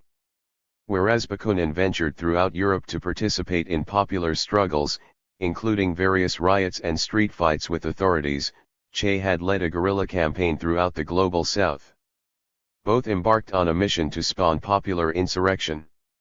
Moreover, both saw a key role for peripheral spaces, such as Southern Europe and the Third World, and populations, such as campesinos and day laborers, in inciting revolution. 96. The pamphlets also contained various creative writings commemorating Che, such as a poem by Idea Villarino and song lyrics by Carlos Molina, both fellow travelers of the FA. Villarino's poem expressed her disbelief at Che's death and insisted that he remained alive in the political work of revolutionaries throughout the continent. The poem radiates tenderness and compassion, for which she was already known as part of Uruguay's Generation 45 literary movement alongside Mario Benedetti and Angel Rama, among others. Molina's lyrics declared Che immortal due to the righteousness of his ideas. Upon returning to the River Plate region after a European tour, the famous anarchist painter was arrested in Dorrego, Argentina, at the annual Festival of Gaucho tradition for singing a song about Che. 97. While communists faced backlash for dismissing armed struggle, the party claimed Che Guevara as a martyr. Their resignification of Che stirred controversy among revolutionary left organizations who labeled the party as disingenuous and deceitful. The FA responded by republishing a reflection from Bolivian Communist Party, PCB, member Mario Monge, who accompanied Che in his guerrilla campaign in the Bolivian highlands. The text, originally published in the magazine Punta Final in February 1967, decried the PCB's neglect of the guerrilla campaign. The FA addressed the incongruences in the PCU's narrative of PCB participation in Che's Bolivia campaign, while the PCU's El Popular claimed that the PCB's Central Committee offered direct assistance to the guerrilla offensive. Monge proclaimed to have no organizational support until a few months before Che's murder. 98 As subsequent communications would confirm, the FA published such declarations to push the party further left rather than to merely slander. The OLA's decision sparked a closer relationship between the Cuban revolutionary government and the pro-Cuba MRO. In October 1967, the MRO began accepting Cuban money to assist in propaganda campaigns supportive of the Cuban model. They utilized the funds to set up numerous clandestine guerrilla training programs in the interior and to rebrand EPOCA as an organ for the OLA's platform. The FA, MRO, PSU, Uruguayan Popular Action Movement, MAPU, and MIR agreed to the organ's new function in November 1967.99. The paper also pledged support to the CNT's fight plan and vowed to develop a political strategy merging labor militancy with armed struggle. 100 This two-foot strategy was eventually taken up by the FA. The merger occurred amid a broader transitory climate in Uruguay. President Oscar Gestado's reign, which would last a mere 9 months, marked an end to the National Council of Government and a move toward a single-man presidency. Gestado struggled to resolve the country's growing economic crisis, which saw cost of living increases double during his presidency. Minister of Economics Amilcar Vasconcelos initially cut ties with the IMF in search of a domestic economic solution. However, labor strife continued to escalate, resulting in a complete overhaul of economic policy and implementation of MPS once more in October 1967. A week before Gestado's sudden death in office on December 6, 1967, a CIA special report commented, "President Gestado has now surrounded himself with realist economists and the government is showing a new determination to curb communist labor agitation." 101 His cabinet overhaul would carry over when Vice President Jorge Pacheco Arico assumed the nation's helm from 1967 to 1971. On December 12, 1967, less than 1 week in office, President Pacheco Arico made his first governmental decree ordering the closure of EPOCA and mandating the dissolution of all 6 organizations participating in its production. The reason, although never explicitly stated, seemed to concern a text published by the MLNT regarding their relationship with the police. In the open letter to the police, the MLNT clarified a series of events that resulted in a shootout 1 year prior in Montevideo's El Pina suburbs. The group assured police that they were not interested in waging war against them but instead saw them as allies in a class war against the oligarchy. The government accused the journal of breaking constitutional law by attempting to incite treason. 102 Over the next 2 weeks, police forcibly closed all 6 organizations' locals and detained many of the group's primary organizers. Foreseeing the possibility of a raid, Gerardo Gatti fabricated an archive of fake FA documents to confuse authorities about the group's activities. 103 The FA relocated meetings from their local to El Tropero, the Herder, a safe house in the Parque Rodó neighborhood of Montevideo rented out by Idea Villarino. 104 On December 26, the FA clandestinely circulated a communique announcing the detention of 6 members, Gerardo Gatti, Pedro Cyr, Pedro Aurcochea, Julio Arizaga, Armando Cuervo, and Carlos Machado. The communique identified the government's attack as an effort to strike a blow against those groups on the left most dedicated to inspire and expand participation in struggle. 105 Having learned from historical examples of illegalization of anarchist and other radical left press, specifically those of Belle Époque, era Barcelona and Buenos Aires, the FA prepared to operate as an underground political organization. 106 The December 26 communique was the first of over 100 secretly produced editions distributed to FA members and supporters through an underground network that would be used over the next 3 years. The communique also responded to Araco's banning of the Epoca-affiliated organizations by announcing the commencement of the legal dictatorship era. 107 In the days after the Epoca ban, the PCU made a series of statements in El Popular decrying the government's use of censorship as unconstitutional. According to the CIA, the communists protested the government's repressive action, but in lackluster tones that barely disguised their contentment with the misfortunes of their rivals. 108 Unaffected by the ban, the PCU became the only legal left organization in the country. Conclusion. Amid the eventual fervor of mid-1968, an underground FA bulletin reminded readers, our country is not an exception among a broader Latin American historical process to fight for national liberation. 109 The FA's support for Cuba marked a clear break from turn-of-the-century anarchist thought and toward a Latin American anarchism, one rooted in aspirations for mass subject transformation in Uruguay and Latin America.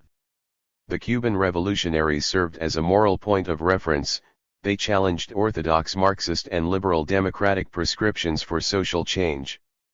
Their ethos and praxis of direct action followed a historical precedent of everyday people's participation in fending off foreign occupation and influence on the continent, beginning with the Wars of Independence. While the FA did not support the FOCO model, they looked toward the spirit of the Cuban Revolution as inspiration for the type of mass subject transformation via direct action they sought to foment in the CNT. The decision to support Cuba shattered relations within Uruguayan anarchist circles and moved the FA into closer relations with the new left organizations network to OLAs. Thus, 1962 marked a key moment in the organization's formation.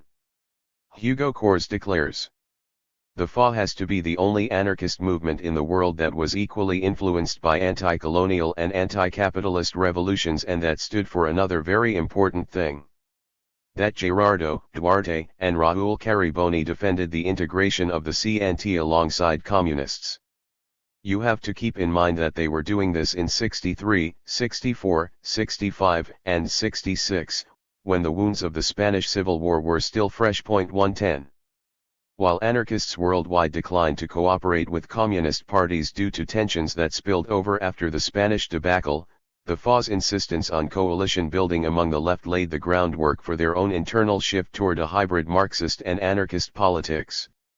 Similarly, while the PCU remained pro-Soviet and upheld peaceful coexistence, the party also developed close links and collaborations with anarchist, Guevarist, and Maoist groups. 111 These relationships, while riddled with tension and filled with compromise, provided an infrastructure for mass unrest that would foment rebellion over the next 6 years in Uruguay. 2. Dark Red, Light Black. Mass Politics and Marxist, Anarchist Synthesis, 1968. Prior to 1968, Uruguay enjoyed relative social and political stability, especially in comparison to the turbulent histories of neighboring Argentina and Brazil. But the year brought to light a climate fraught with conflict. While Uruguay's 1968 borrowed from growing global countercultural trends, including rock music and sexual liberation, it also drew strong lineage to older left projects that remained relevant at the time. As opposed to a reactive explosion of repressed popular grievances, Uruguay's labor movement already showed great strike capacity, and students were well organized and always willing to engage in street confrontations with authorities. These trends continued to intensify in the years following. In this way, Uruguay, like the rest of the Global South, played an avant-garde role in shaping what became the Global 60s. Indeed, they had been preparing for it for decades or even centuries. 1. By early 1968, the FA's presence was growing in both the labor and student movements. However, the organization's illegal status required the construction of a clandestine infrastructure so that militants could remain in dialogue regarding their activities in these movements. Veteran militants remained in contact at El Tropero in Montevideo's Parque Rodó, but they hoped to purchase 2 safe houses with organization money, to avoid further endangering Idea Villarino, who had taken enormous legal and financial risks to secure that hideout. In March 1968, the FA decided to begin robbing banks. They considered the risk significant, based on their comrade Alberto Mecaso's lengthy sentence for participating in the 1958 robbery of the Banco La Caja Obrero, but they were also emboldened by the left's new embrace of bank robberies as well as the growth of the MLNT. On March 11, 1968, a cell of 6 FA militants ventured to Union Bank of Uruguay in La Teja, located on the neighborhood's main boulevard, where a significant number of FA sympathizers labored. They had already documented general patterns in the area alongside help of the bank's employees themselves. Upon arrival, a surveillance team looked out for a group of loitering teenagers that frequented the street corner. The cell planned the arrival to coincide with closing hour. Prior to the bank's closure, a worker knocked on the main entrance to notify the team it would be left open for them to enter.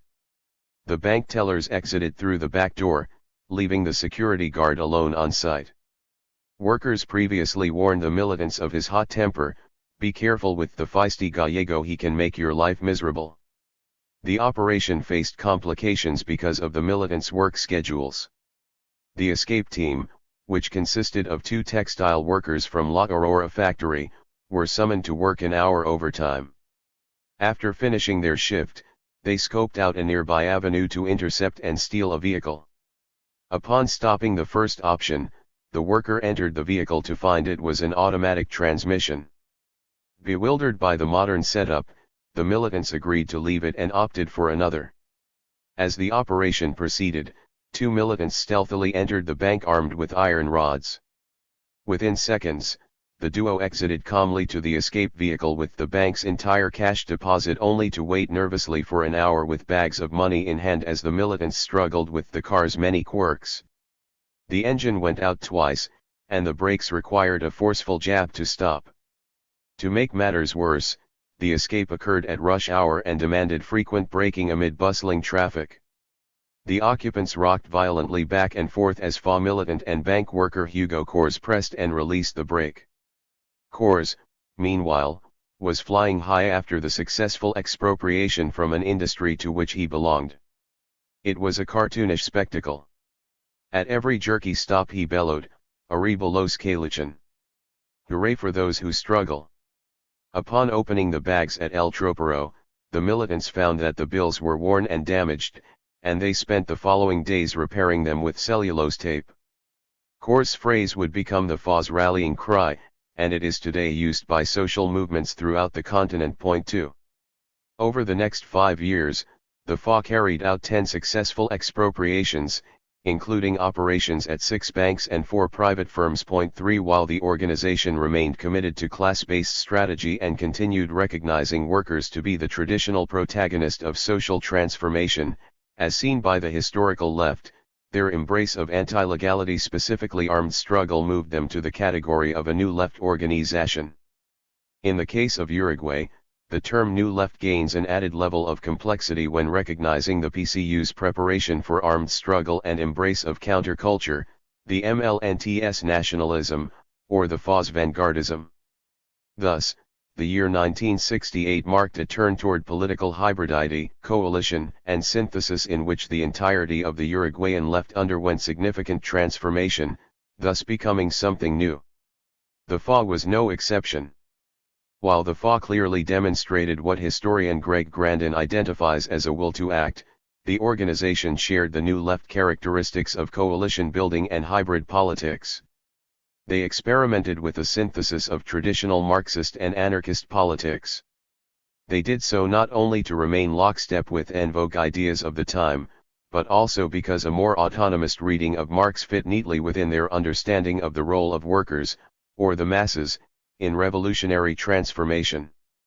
For the FA, revolution could not be achieved via policies from bureaucrats, nor did it have anything to do with individual escapism by moral imperative a la counterculture. It required a role for and participation from masses of everyday people. The group shared this perspective publicly in a May 1968 pamphlet titled Rojo y Negro, I. This synthesis was the basis for a Especifismo. 4. Especifismo, 1968, and the Uruguayan New Left. Since Marx and Bakunin initiated their famous debate that resulted in the division of socialism in two different tendencies, many things have happened to warrant a re-evaluation of the points of view from which they departed. Of course, in the past half-century of history the capitalist world has greatly changed, producing a wide variety of revolutionary experiences. FA, Rojo y Negro, I, May 1968. On May 1, 1968, Uruguayan students and workers marched down Montevideo's streets commemorating the murder of the Chicago martyrs. The CNT used the march to underscore impacts of inflation, which had led to price increases of 137% in 1967, and another 64% by May 1968.5. The crisis affected students too. The FEUU condemned the government's refusal to release annual budget funds to higher institutions, and high school students protested price hikes in their government-subsidized bus fares to and from campus. The latter had recently coalesced around the Coordinating Unit of Uruguayan High School Students, CESU, a popular organization run by the UJC. The annual march shared similar characteristics with those previous May Day gatherings throughout the 60s, including sporadic rock throwing at buses, a few dozen arrests, and the presence of UTAA sugarcane workers, who joined the march after caravanning from Artigas. However, the 1968 May Day mobilizations continued for the next month, when high schoolers rejected municipal authorities' proposal to lower bus fares, demanding instead that they extend subsidized transportation to the entire population. 6 Marches and skirmishes became a daily occurrence in the nation's capital. Amid the May fervor, the FA released the first edition of Rojo y Negro, I, under Gerardo Gatti's editorial direction. The 144-page pamphlet aimed to synthesize anarchism and Marxism, and to situate the FA among the contemporary Latin American New Left currents. The FA recognized the working classes, specifically the labor movement organized under the CNT, as the vanguard of revolution. According to the FA, the past decade of political struggle in Latin America proved the need for a vanguard across the continent. They drew examples from Cuba, Guatemala, Colombia, and Venezuela, where radical left organizations developed unique relationships with popular movements and steered them toward the embodiment of a revolutionary character. In all 4 cases, radical left groups also steered popular movements away from domestic communist parties, whose allegiances to Moscow limited their political activity to electoral politics and reformism. 7 Whereas anarchism historically rejected the Marxist-Leninist conception of a vanguard, recent Latin American history proved its necessity. The first few pages of the pamphlet contain the following lines. The Latin American left has formed itself by mechanically transferring blueprints based on conceptions that developed in very different conditions and has almost always assimilated them without any serious critique, as if to recognize them as holding an infallible universal value. We cannot continue to justify the survival of stale dogmas that have caused costly sectarianism and have contributed to paralyzing false propositions. In the vast revolutionary processes taking place in the Third World and Cuba, one encounters some manifestation of a vanguard, which is proving capable of dissolving these negative attitudes that have accumulated a growing baggage of historical experiences that do not match up with the classic theoretical outlines. 8. However, labor did not assume this role objectively. Rather, it came into being through normalizing the use of direct action tactics within the Confederation. In other words, the successful unification of labor under CNT served as an important first step toward the establishment of a broad conversation, but plenty of work remained to define a common strategy and identity independent of those prescribed by the state's definition of what it meant to belong to a union. According to the FA, the dominant classes tremble at pressure from the labor and popular movements, not at elections. That is why they take repressive measures against them and their publications. They do not target reformists whose positions uphold and conserve the current system. 9. Direct action and confrontation served as means to accumulate experiences necessary to form a class vanguard. Such confrontations provided key learning experiences for workers, who could only understand the logic and functioning of the class enemy by confronting it head-on. Moreover, state repression would forge new solidarities among workers, who would act collectively and selflessly to sustain the fight, thus undergoing a process of transformation into a revolutionary subject. Therefore, revolution was not the product of a single moment but instead a long process of social transformation. While many left organizations including the MLNT and, to a lesser extent, the PCU insisted on the near prospect of revolution, the FA argued that working class activity was in a stage of resistance in a prolonged revolutionary process, which required working class protagonism at the vanguard and a mass infrastructure of social reproductive labor and mutual aid in the rearguard. Point 10. Moreover, wide-scale change could not be implemented from above without the collective transformation of everyday people. This position lies at the heart of the FA's conception of poder popular, popular power, the notion that power must be created, not taken. The pamphlet introduced the FA's strategy of a specifismo, a synthesis of Marxist and anarchist currents in the form of a revolutionary political organization. After analyzing the historical processes occurring throughout the continent, specifically the use of repression by counter-revolutionary forces, the FA recognized the need for a combative, disciplined, and functional revolutionary political organization embedded in popular movements to prepare the whole pueblo and its authentic vanguards to lead the transformation processes that are inevitable if the country wishes to save itself. 11. While the attempt to accommodate Marxism was novel for the era, a specifismo's genealogy traced back to the origins of anarchism. For instance, this current can be identified in the writings of Russian anarchist thinker Peter Kropotkin when he declared, "We consider as a definitive mistake a program which demands full agreement among participants of all details of the ideal and, besides that, the organization of an extensive group of participants before proceeding to activity among the people." 12.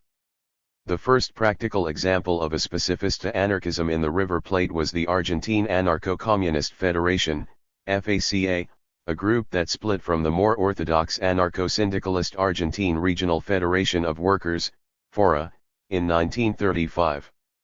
They drew influence from another local anarchist thinker, Antonio Pellicer Pereira, whose 1900 article Worker Organization called for anarchists to remain dedicated to economic fights in the workplace while maintaining local revolutionary cells committed to larger political questions.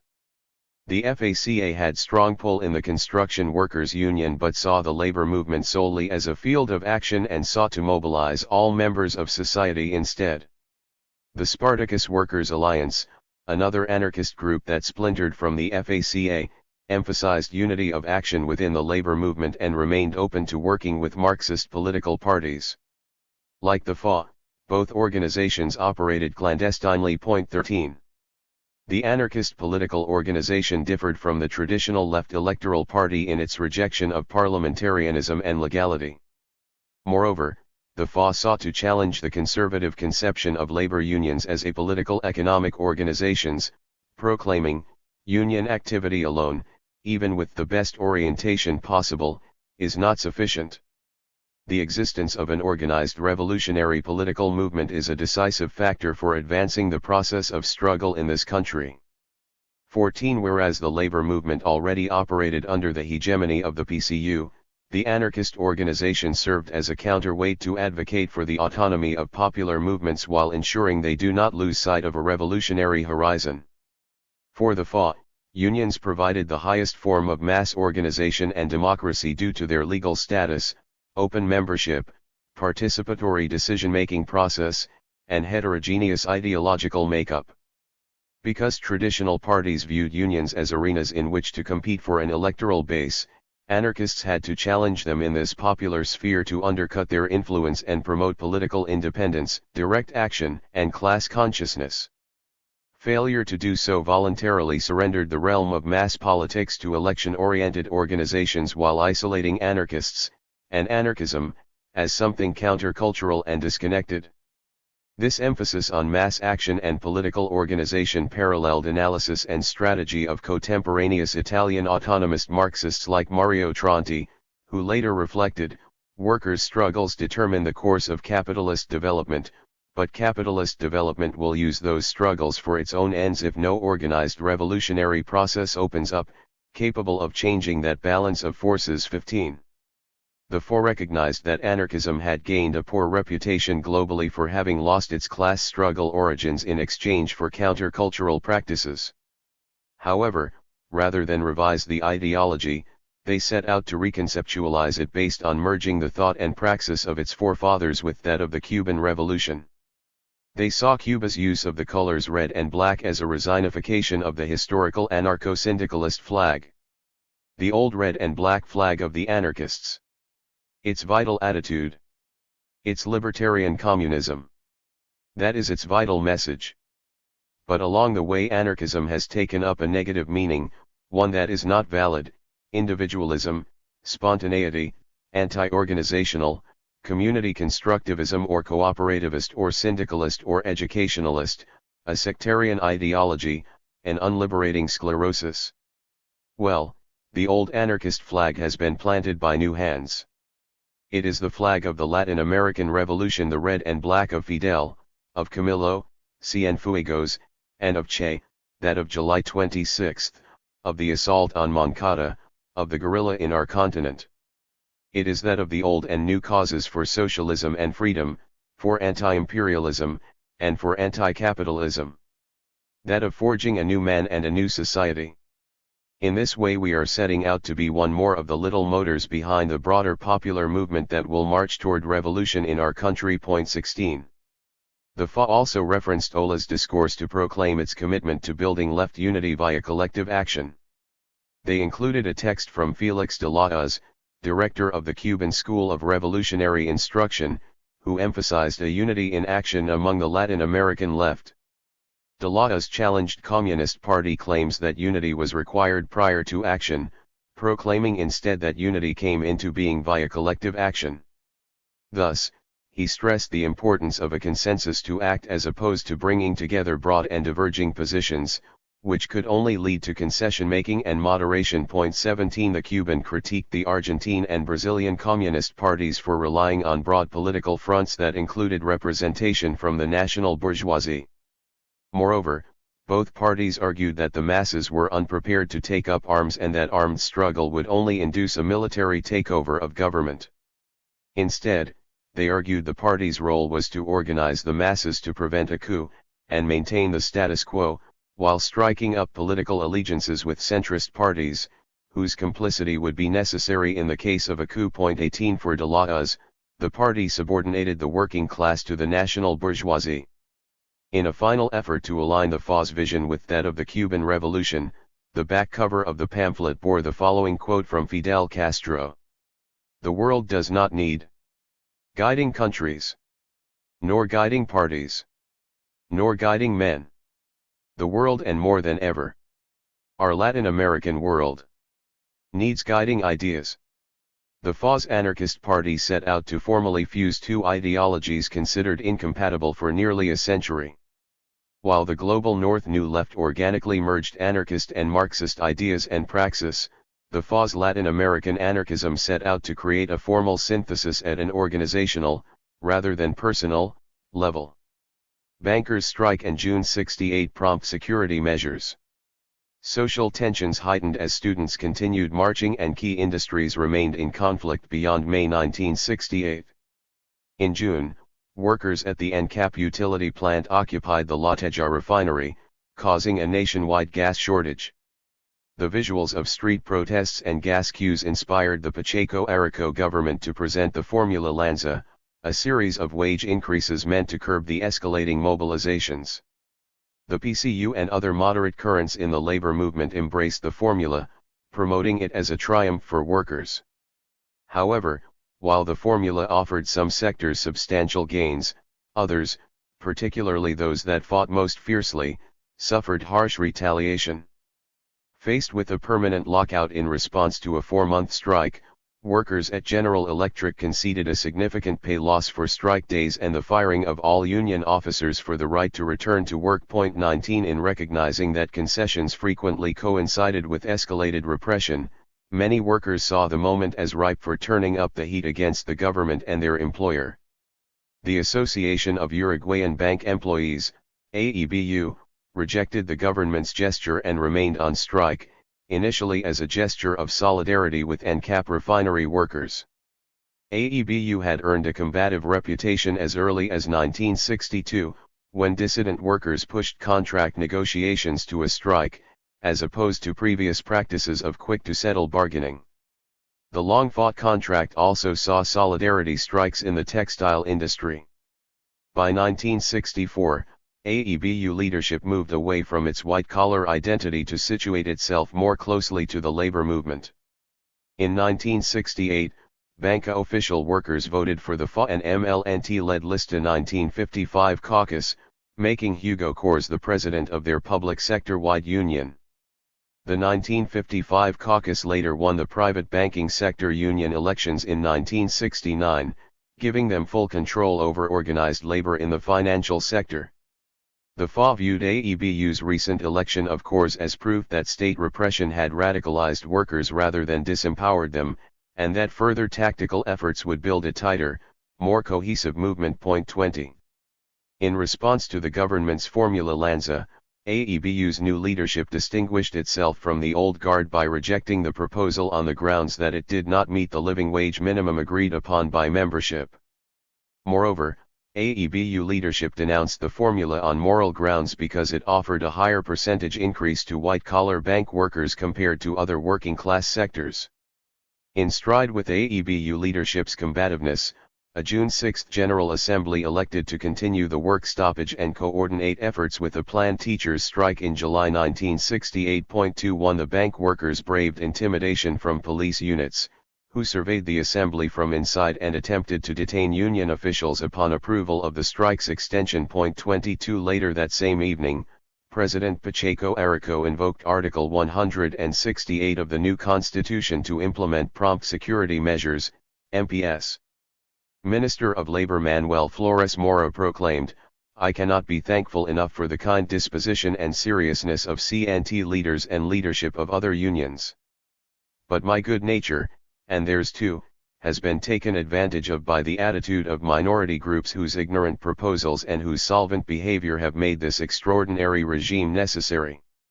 23 He went on to assure that the MPS targeted isolated groups that make it impossible to dialogue with workers and encourage jungle law within the student movement, burning cars and whatnot. 24 He was directly referring to the FA and other organizations in the New Left milieu. Similarly, Minister of the Interior Eduardo Jiménez de Arequiga declared, "The measures are meant to defend public order from the climate of violence unleashed in the streets that does not represent the real interests of the working class." 25 Scholars Howard Handelman and Vania Markarian both recognize the June 1968 MPS as a direct response to bank workers' mobilization. 26 Police forces detained and interrogated various FA militants in attempt to find AEBU leaders, who began hiding in various safe houses upon escaping detention after the assembly. Authorities laid siege to FA strongholds, such as the School of Fine Arts and Normal Education Institution, where swarms of riot police units, along with attack dogs, surrounded students and demanded information. The mainstream paper El Diario echoed the government's hostility, declaring, "The government's undeniable obligation is to combat, and more than anything, prevent anarchy." 27 To further curb the escalating class conflict, Pacheco Araújo introduced a bill for the creation of the Council on Prices, Wages, and Productivity, COPRIN, which froze wages, fixed prices, and allotted a state-sanctioned mediator to labor management negotiations. Between June 1968 and November 1971, the government maintained MPS for all but 3 months. 28. The repression exacerbated divisions within the left over how to respond. Hours after the government announced the MPS decree, the UOSF presented the CNT representative table with a proposal for a general strike on June 18 and a long-term fight plan. The CNT majority approved the former in hopes that the government would retreat in the face of a one-day strike, as they had done in October 1967.29. However, the table rejected the latter under the auspices that prolonged and aggressive labor action would inspire a military coup. They instead suggested waging a legal struggle alongside progressive members of traditional parties in the parliament.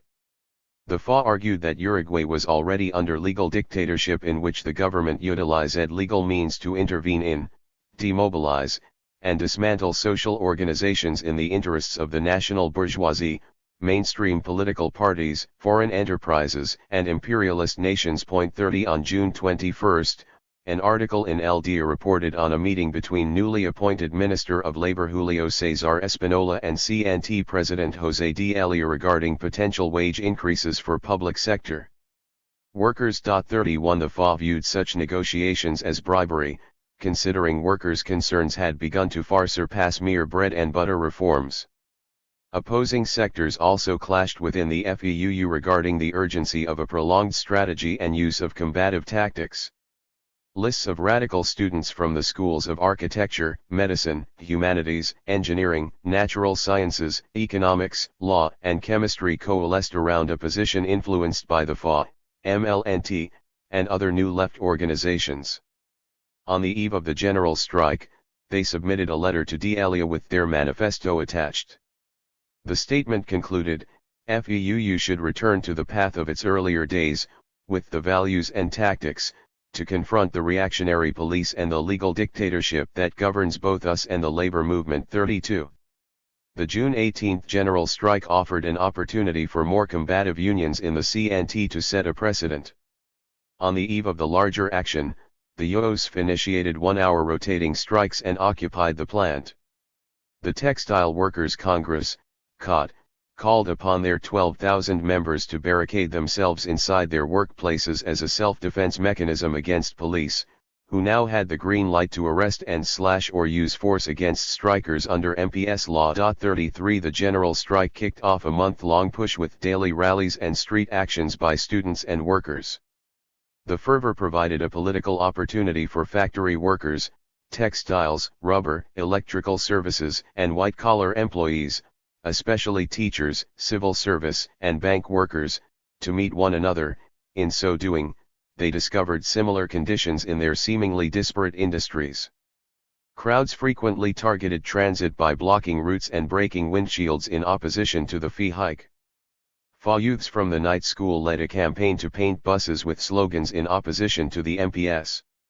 Regardless of authorities' insistence that the state of siege corresponded to members of fringe groups on the revolutionary left, the government violently repressed a much broader sector of the population, including rank-and-file workers. Amid the unrest, the government began drafting hundreds of public sector bank workers and civil service workers into the armed forces. 34 Police squadrons patrolled public banking headquarters, such as the central bank, mortgage bank, and stock market. On June 24, private sector bank workers held a solidarity strike to denounce state repression against those in the public sector. 35 Wives of conscripted bank workers held a sit-in and blocked traffic on Sarandi Avenue, the main artery in Montevideo Ciudad Vieja. 36. On July 2, the CNT carried out another general strike that shut down major national industries and essential services, including workers in the electrical grid, sanitation, gas and petroleum, and public banking sector. Dissident workers at the Battle Thermoelectric Central, UT, and the NCAP refinery remained on strike for the next 2 days, while contingents of textile workers occupied nearly every plant in Montevideo and its periphery. On July 3, public bank workers resisted authorities entering the central bank in response to a work slowdown. Bank officials then closed the site for the rest of the day. Police refused to leave the building, remaining locked inside until a military squadron surrounded the building at midnight. Soldiers beat and detained workers to ensure the eviction succeeded. The following day, private sector workers again launched a half-day strike. 37. The government gave mixed signals regarding settling the conflict. On July 6, Central Bank President Enrique Iglesias shocked the nation by announcing the possibility of mediation between bank management and the AEBU.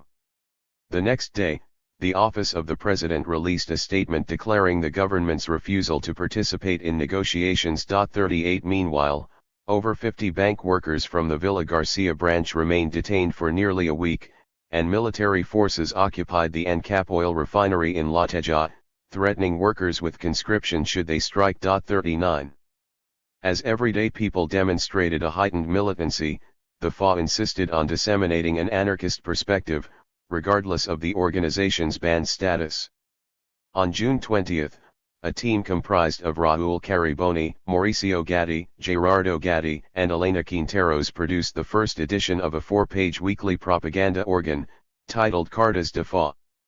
The cartas circulated underground to reach an audience of roughly 3,000 readers. They provided macro-level analysis, but also local-level reports on popular mobilizations, workplace activities, and popular violence. True to the FA's position in support of resistance, the weekly paid special attention to workers' illegal activities, especially germane considering that the bulletin already circulated via clandestine infrastructure.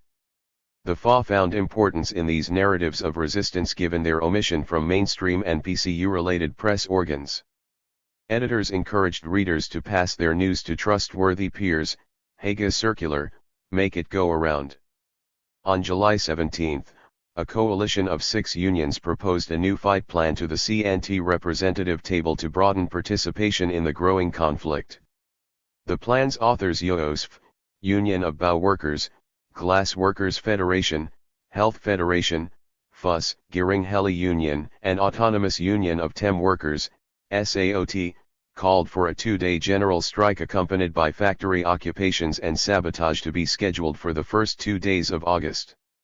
Yet the proposal found lukewarm reception, and the CNT representative table approved a scaled-down version, another 1-day nationwide work stoppage on August 1.40. Regardless of this attenuation, various industries launched strikes and other work actions during the last days of July to intensify the impact. Graphic artists at Garano Hermanos, Barrero, and Impresora Uruguay occupied their plants, and police detained various SAG officers in response, including Gerardo Gatti. In answer to the police harassment of their officers, SAG called to extend the strike to 72 hours, but the CNT representative table again rejected the proposal. Moreover, recognizing the growing climate of repression, the table called off stoppages in key sectors. It was too late, workers' outrage had outrun the leadership. Strikers paralyzed Montevideo by shutting down railways, textile factories, banking, insurance, savings, mortgage, stock exchange, and private sector, utility services, electricity, gas, construction sites, press, transportation, healthcare, and more. During the demonstrations, small incendiary devices were installed at various bank locations, train stations, and government buildings. Students threw rocks at U.S. symbols such as Pan Am Airways and the General Electric headquarters. Moreover, clashes between strikers and strikebreakers broke out in numerous interior cities. In Salto, workers from the Federation of Beverage Workers, FOEB, and SAG smashed windows of establishments that remained open, and workers in Fray Bentos spray-painted strikebreakers' homes with slogans. Graphic artists in Salto sabotaged the newspaper El Diario by changing its name to Verdad Saltina and inserted subversive messages throughout the edition. 41. Regardless of the successful nationwide stoppage, the CNT representative table maintained opposition to extending the strike for another day despite pressure from UOSF and other combative unions. On August 8, the 6-union coalition organized a day of action among themselves and other radical sectors of the labor movement. They released a joint communiqué critiquing the representative table for not having returned to discuss a strategy in the days prior to the general strike. It proclaimed, "We have all contributed to forming the CNT and cannot keep going with this lack of direction, especially when the working class and Pueblo legitimately want so much more than simple declarations, compromised work stoppages, and public rallies that simply depend on the authorization of the government and police." 42 The coalition's day of action saw health service workers, FUS, walk out for a half-day strike, and workers at TEM, FUNSA, Giring and nearly every textile factory occupy their plants. It synergized around conflicts in precarious industries, where some workers had already been sustaining occupations for weeks. For example, workers at Camp Omar, Cot, and Bao had been occupying their factories since the beginning of June and July respectively. 43 At some work sites, the mobilizations had begun achieving notable gains against the MPS.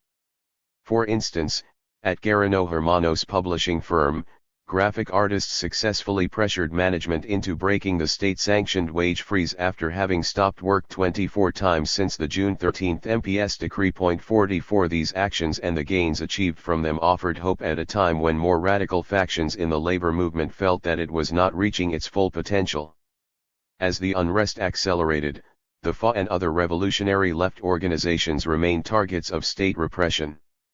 On August 9, police raided the University of the Republic and Faculty of Agronomy, Architecture, Fine Arts, Economics, and Medicine in search of UT Director Ulysses Pereira Reverbal, who had been kidnapped days prior in one of the MLNT's first high-profile actions. 45 To avoid welcoming further repression, the MLNT released their captive within 24 hours, but student unrest continued against police invasions and government interference with the university system. The Ministry of the Interior also coordinated house raids of numerous FA militants and sympathizers. 46 On August 12, police shot dead Communist Youth, UJC, militant and faculty of odontology student Liber Arce. High school and university students demonstrated against the killing over the next month, often throwing rocks and Molotov cocktails, building barricades, and burning cars and storefronts. They utilized the centrally located Instituto Alfredo Vázquez Acevedo, faculties of chemistry and medicine, and National Trade School, U2, as gathering points and organizing centers. The CNT called for a day of action on August 16, which consisted primarily of walkouts during the last hour of the workday. Again, workers in textiles, health services, FUNSA, and BAO occupied their factories while graphic artists at the newspaper El Diario went on strike for the duration of the weekend. 47 In El Cerro, refrigeration plant workers launched a month-long occupation of Frigorifico Nacional. Local high school students successfully warded off police evictions, even though a FA militant from the Faculty of Medicine was hospitalized with severe head injuries. 48 Some laborers clearly won the confrontation.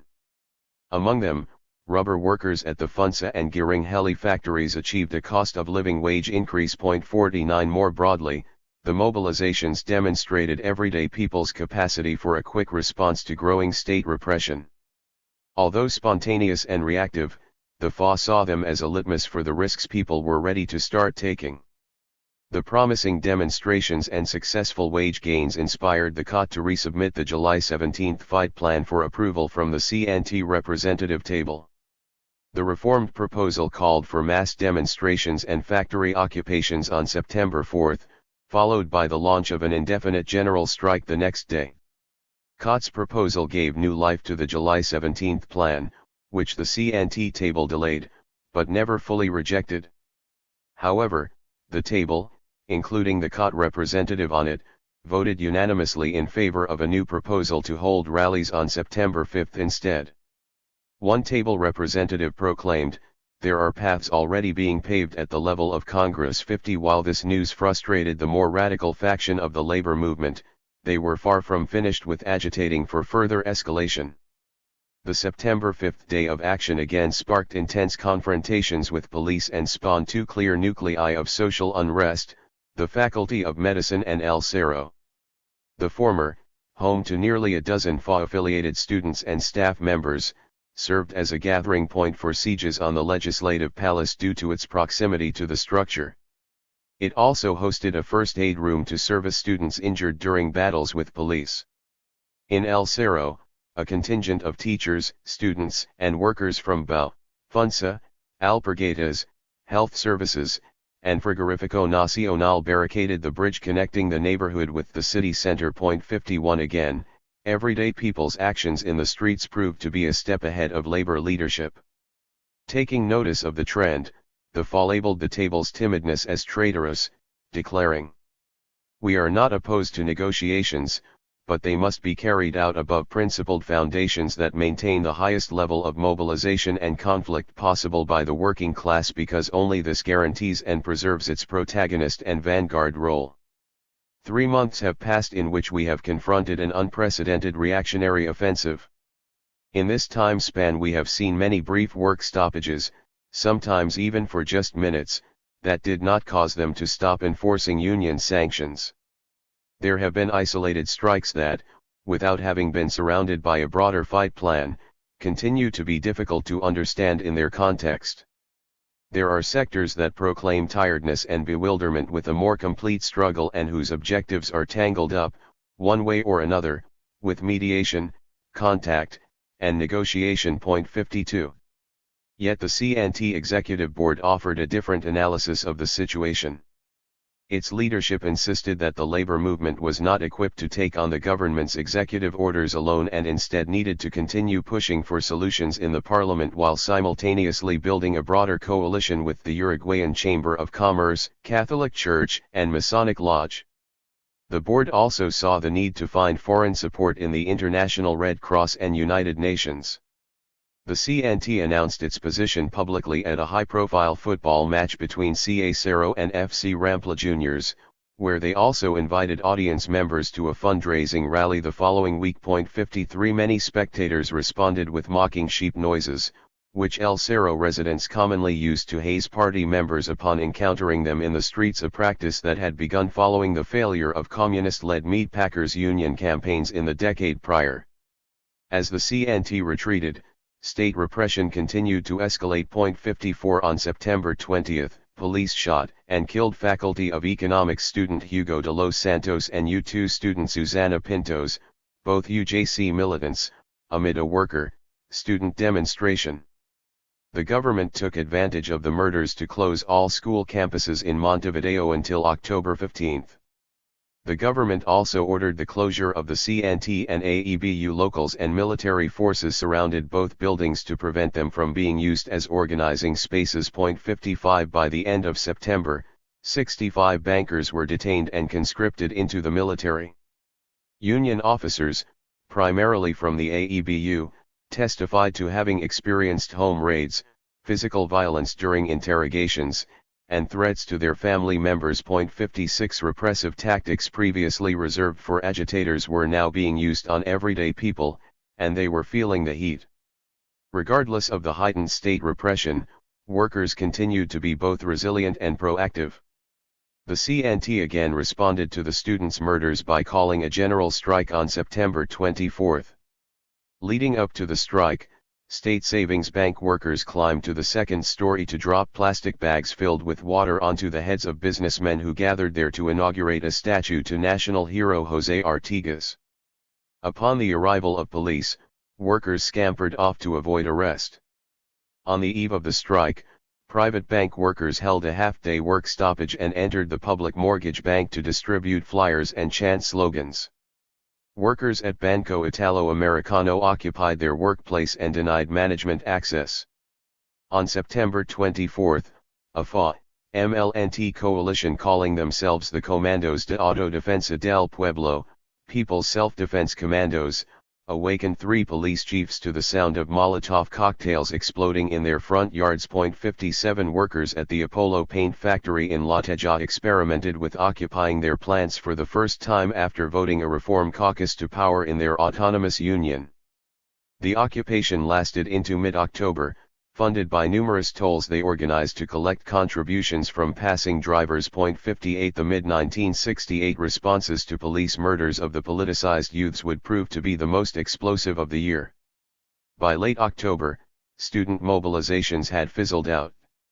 Uruguayan historian Vania Markarian has recognized the lull as reflecting the cycles of protest historically associated with the academic year, in which tensions often peak in May, roughly a month and a half after the school year's fall commencement, but eventually die out by exam season in October, as students begin preparing for final exams and transiting into summer break. Markarian goes on to argue that both student and labor organizations transition toward new forms of resistance after the events of mid-1968.59. During the month-long closure of school campuses, militants continued meeting in union locals to devise new strategies and tactics amid a growing climate of state repression. The government also took note of its own weaknesses, remediating them with an increase in military and communications equipment, often purchased from the U.S. government. Between May 1968 and January 1972, the government more than doubled Montevideo Police's riot control inventory to include 11 armed vehicles, 5 SUVs with chicken wire protection, 3 water cannons, large touring buses, 1 cattle truck, to transport 17 riot control horses. Of the total 160 guard animals available, 2,000 helmets, including 270 with plastic face masks, 87 plastic shields, 30 riot shields, 380 gas masks, and 99 gas guns. In Montevideo alone, upward of 3,500 riot police were available for mobilization. 60 In the face of such preparations, militants agreed that the current political situation warranted the use of popular violence. While spring 1968 marked a strategic and tactical shift in the student movement, workers continued clashing with state forces in Montevideo's streets into early 1969. They were not affected by the academic year cycle. Although street skirmishes were less frequent, they were often sparked by workplace-specific grievances and came in spurts lasting 3 to 4 days. On November 12, construction workers utilized building materials to erect barricades and block traffic in front of Plazoleta El Guacho to protest the sizable, yet inadequate, 25% pay raise offered by the executive branch. 2 days later, health service workers, FUS, burned debris to barricade 7 main intersections in the city center. Police used water cannons and tear gas to break up protesters as they threw stones and Molotov cocktails at the portal of the Ministry of Public Health. The Subsecretary of Public Health watched on as his car went up in flames. On November 15, students marched in opposition to government interference in university elections, leaving the windows of 18 banks shattered. 61 bank tellers occupied the Banco Commercial to protest the firing of 3 union officials. They fled the site after police evicted the occupation by spraying tear gas into the building through a broken window. Yet, upon clearing the building, they immediately initiated a 2-week-long strike. In the interior, packing workers at Frigorifico Tacuarembó protested a visit from President Pacheco Arico by occupying the factory and refusing him entrance. Police detained dozens, including a priest, for distributing flyers denouncing his visit. 62 However, these actions went largely unsupported, and even antagonized, by CNT leadership. By late December, the CNT majority's strategy to court progressive elected officials to the side of labor proved a bust when the parliament permanently established COPRIN, which regulated private sector wages and prices, and ruled on the legality of strikes. 63 The body consisted of 5 government officials, 2 labor representatives, and 2 business representatives. While the government had already capped wage increases at 70% for 1968, even though the cost of living had risen more than 200% since 1967, COPRIN would prove even more conservative, allowing only a 16% wage increase in its first year of operation. Within the first 6 months of its implementation, the CNT representative table recognized, every resolution of the COPRIN has been a resolution against the Pueblo, authorizing increases in prices and limiting increases in wages, a clear redistribution of income in favor of the dominant classes. 64 Furthermore, in effort to drag on conflicts and usurp union resources, management frequently missed COPRIN arranged meetings but suffered no consequences on behalf of the body. 65 Yet, COPRIN's Formation would reflect one of the government's few half-hearted attempts to curb labor conflict in a manner that included voice from its leadership. Dissident labor, the tendencia combativa. Repeated experiences with bureaucratic shortcomings spawned a coalition of unions under the direction of the FA, Eastern Revolutionary Movement, MRO, Unified Action Group, GAU, Uruguayan Union Action, ASU, 22 de Diciembre, and Revolutionary Workers' Front, FRT. While Epoca's prohibition sought to break up the growing popularity of the six revolutionary left groups, their social insertion in labor and student movements enabled the relationships with one another to be sustained. ASU was perhaps the most interesting fit within the coalition. As the Uruguayan national branch of the Confederation of Latin American Christian Unions, CLASC, ASU shared a strong anti-communist sentiment with the FA and other new left organizations. In its 1952 founding Congress in Santiago, Chile, the CLASC set out to form a Christian humanist union to combat Marxist anti-humanist, and anti-Catholic, dogma. Moreover, they shared a similar critique of communist bureaucracy, arguing, unionism is a way in which workers can take their destiny into their own hands and transform all of society. 66 While these groups shared a common communist opponent, they would coalesce more around shared strategies and tactics. They would eventually form a dissident coalitional faction within the CNT, called the Tendencia Combativa, combative tendency. 67 According to Hugo Kors, adherents to the Tendencia came together around 3 points: 1. To fight bureaucratization within the CNT, 2. To challenge manipulation by political parties, and 3. To maintain independence at an international level. 68. The FA and the GAU carried most weight within the coalition. The GAU officially formed in April 1969, but existed informally after the banning of MAPU, a social Christian organization with strong influence in COT, AEBU, Association of Electrical Workers, AUTE, Teachers Association of Uruguay, FUM, and the FEUU, especially the Faculty of Engineering. 69 The FA had a special connection to Hector Rodriguez, GAU's most high-profile unionist and COT representative to the CNT Executive Board, via FA militant Raúl Cariboni, his half-brother. Rodriguez was expelled from the Communist Party in 1951 after accusations of derailment and having a cult of personality. Upon his departure, party membership among textile workers dropped from 517 to 19.70. The textile industry remained one of the most lucrative national industries throughout the 60s, employing upwards of 25,000 workers during high season. 80% of its workforce women. The Tendencia's commitment to apoliticism was especially attractive to female workers, who often felt turned off by the party's dogma and unidirectional communication style. Maria Julia Alcoba, a COT officer and Sadile factory worker, recalls her union as women's gateway into politics.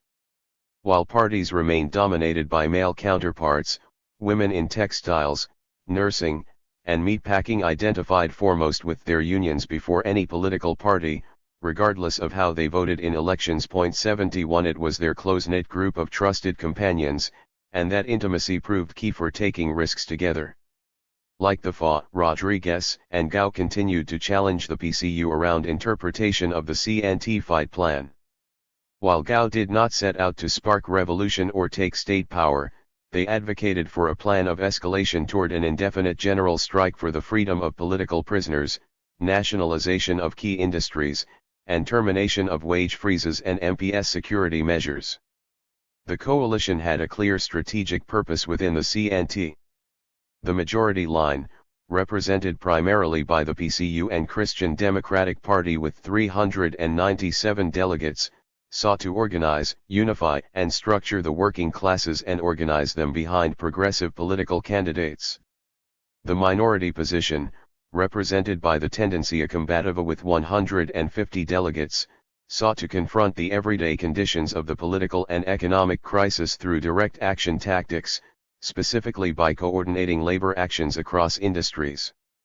They also worked toward building strike capacity for an indefinite general strike, although the groups differed in their respective visions of revolution and the role of a strike within it. 72 Victor Baqueta, student movement leader and GAU militant, explains, the tendencia combativa came about as a necessary agreement of common action between distinct groups within the union movement that had substantial disagreements with the majority politics of the CNT advanced by militants belonging to the Communist Party.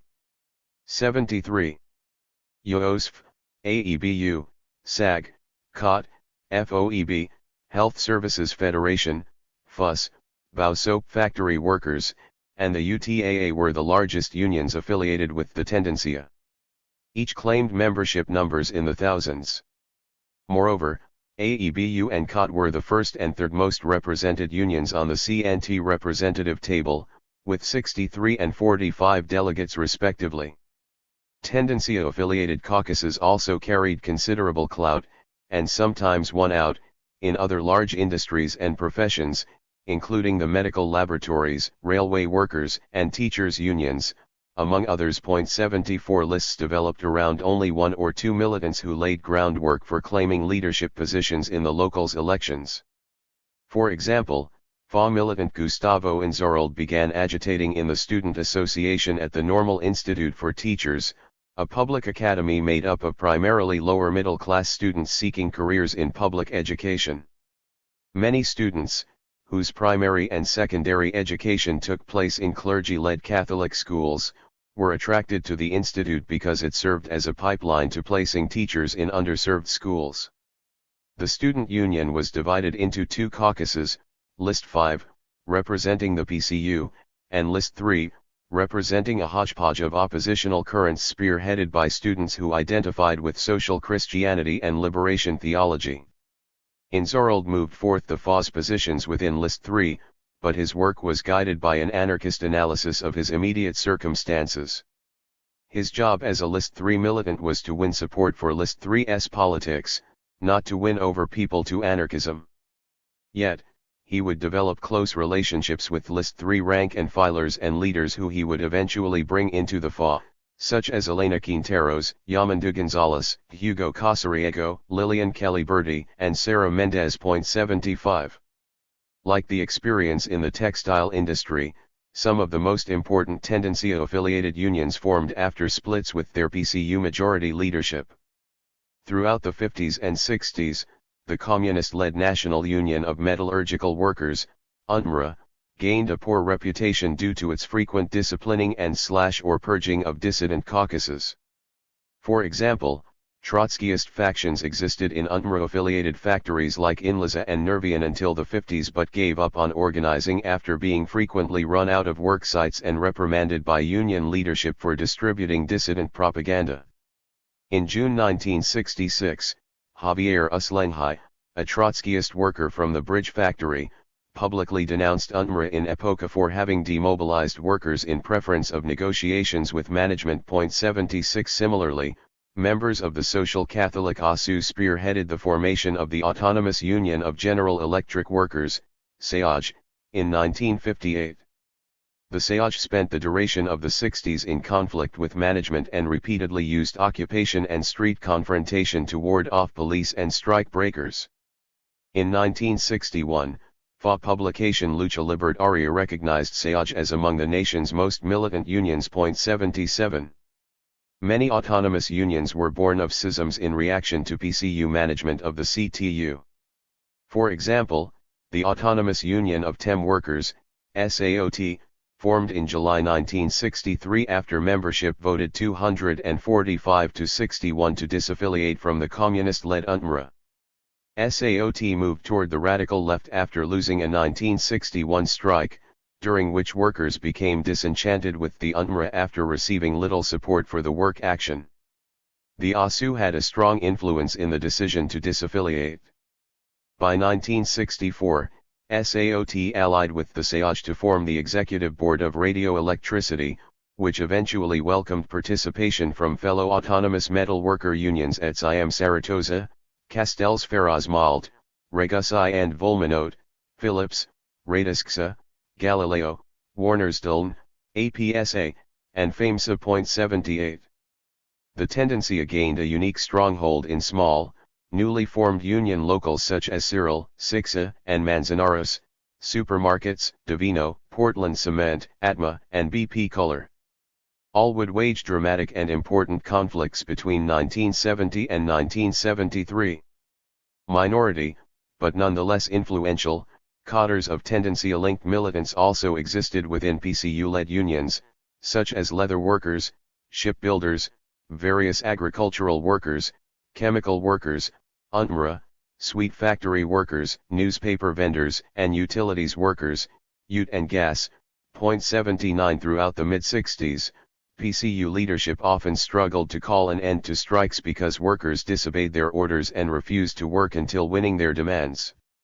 In May 1968, a CIA special report on the Uruguayan left recognized, workers have on occasion accused the PCU of putting the party's safety and interests over those of the union's aiding.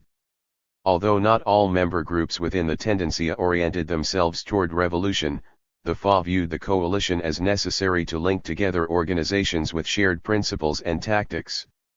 Moreover, the FA recognized the limitations of unions on account of their open membership and mass character. Indeed, such an eclectic membership base inevitably stripped unions of any outright revolutionary potential.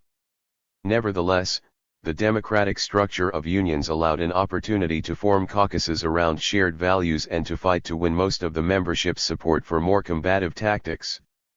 Those experiences would then radicalize workers, ideally toward a revolutionary politics.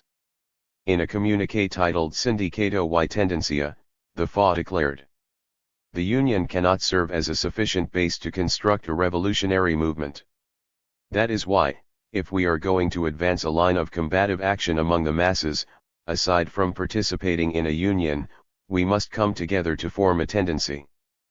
Participation in the tendency requires the acceptance of a set of principles that can be shared among companions who hold different ideological backgrounds, which also clearly entails certain exclusions, such as reformists, for example, that are essential if we are going to achieve the minimum basis for operational coherence." 81. The wide-ranging coalition of blue-collar, white-collar, and peasant workers enabled a unique and broad-reaching network that embodied an ethos of solidarity unionism, namely, one in which unions share resources and support one another via solidarity strike, boycott, and sabotage. The coalition's diverse and multi-sectoral makeup required creative and innovative approaches to strategy and tactics. Many described the coalition as representative of a return to old-school style unionism, although the 19th-century anarchist influence can be seen not only in the use of direct action, but also in the assembly of a multi-sectoral alliance. 82 Reflecting on the tendencia, FA militants Ivan Trias and Universe Indo Rodriguez explain. The tendencia was, in the first place, a movement with all of the creativity and dynamism of any other movement, and with all of its difficulties and challenges. Its methods can be characterized by a trust in street mobilizations and the pressure of direct action to achieve a solution for the problems of everyday people. The tendencia's limitations and contradictions are not enough to affirm that it was a phenomenon alien nor marginal to the Uruguayan labor movement, such as an import from the outside. It instead expressed a popular reaction that encompassed labor and student unions, as well as sectors of cultural producers, characterized by rebellion against the growing authoritarianism in Uruguayan society. 83. Perhaps the largest wedge between the tendencia and the CNT majority manifested in the division between union leadership in the public and private sectors. The majority line overwhelmingly controlled public sector unions, such as public administrators, utilities workers, and educators. However, tendencia discourse frequently commented on the need to coordinate struggles in the private sector, or industrial production, with mass action in the public sector, mostly white-collar administrative work.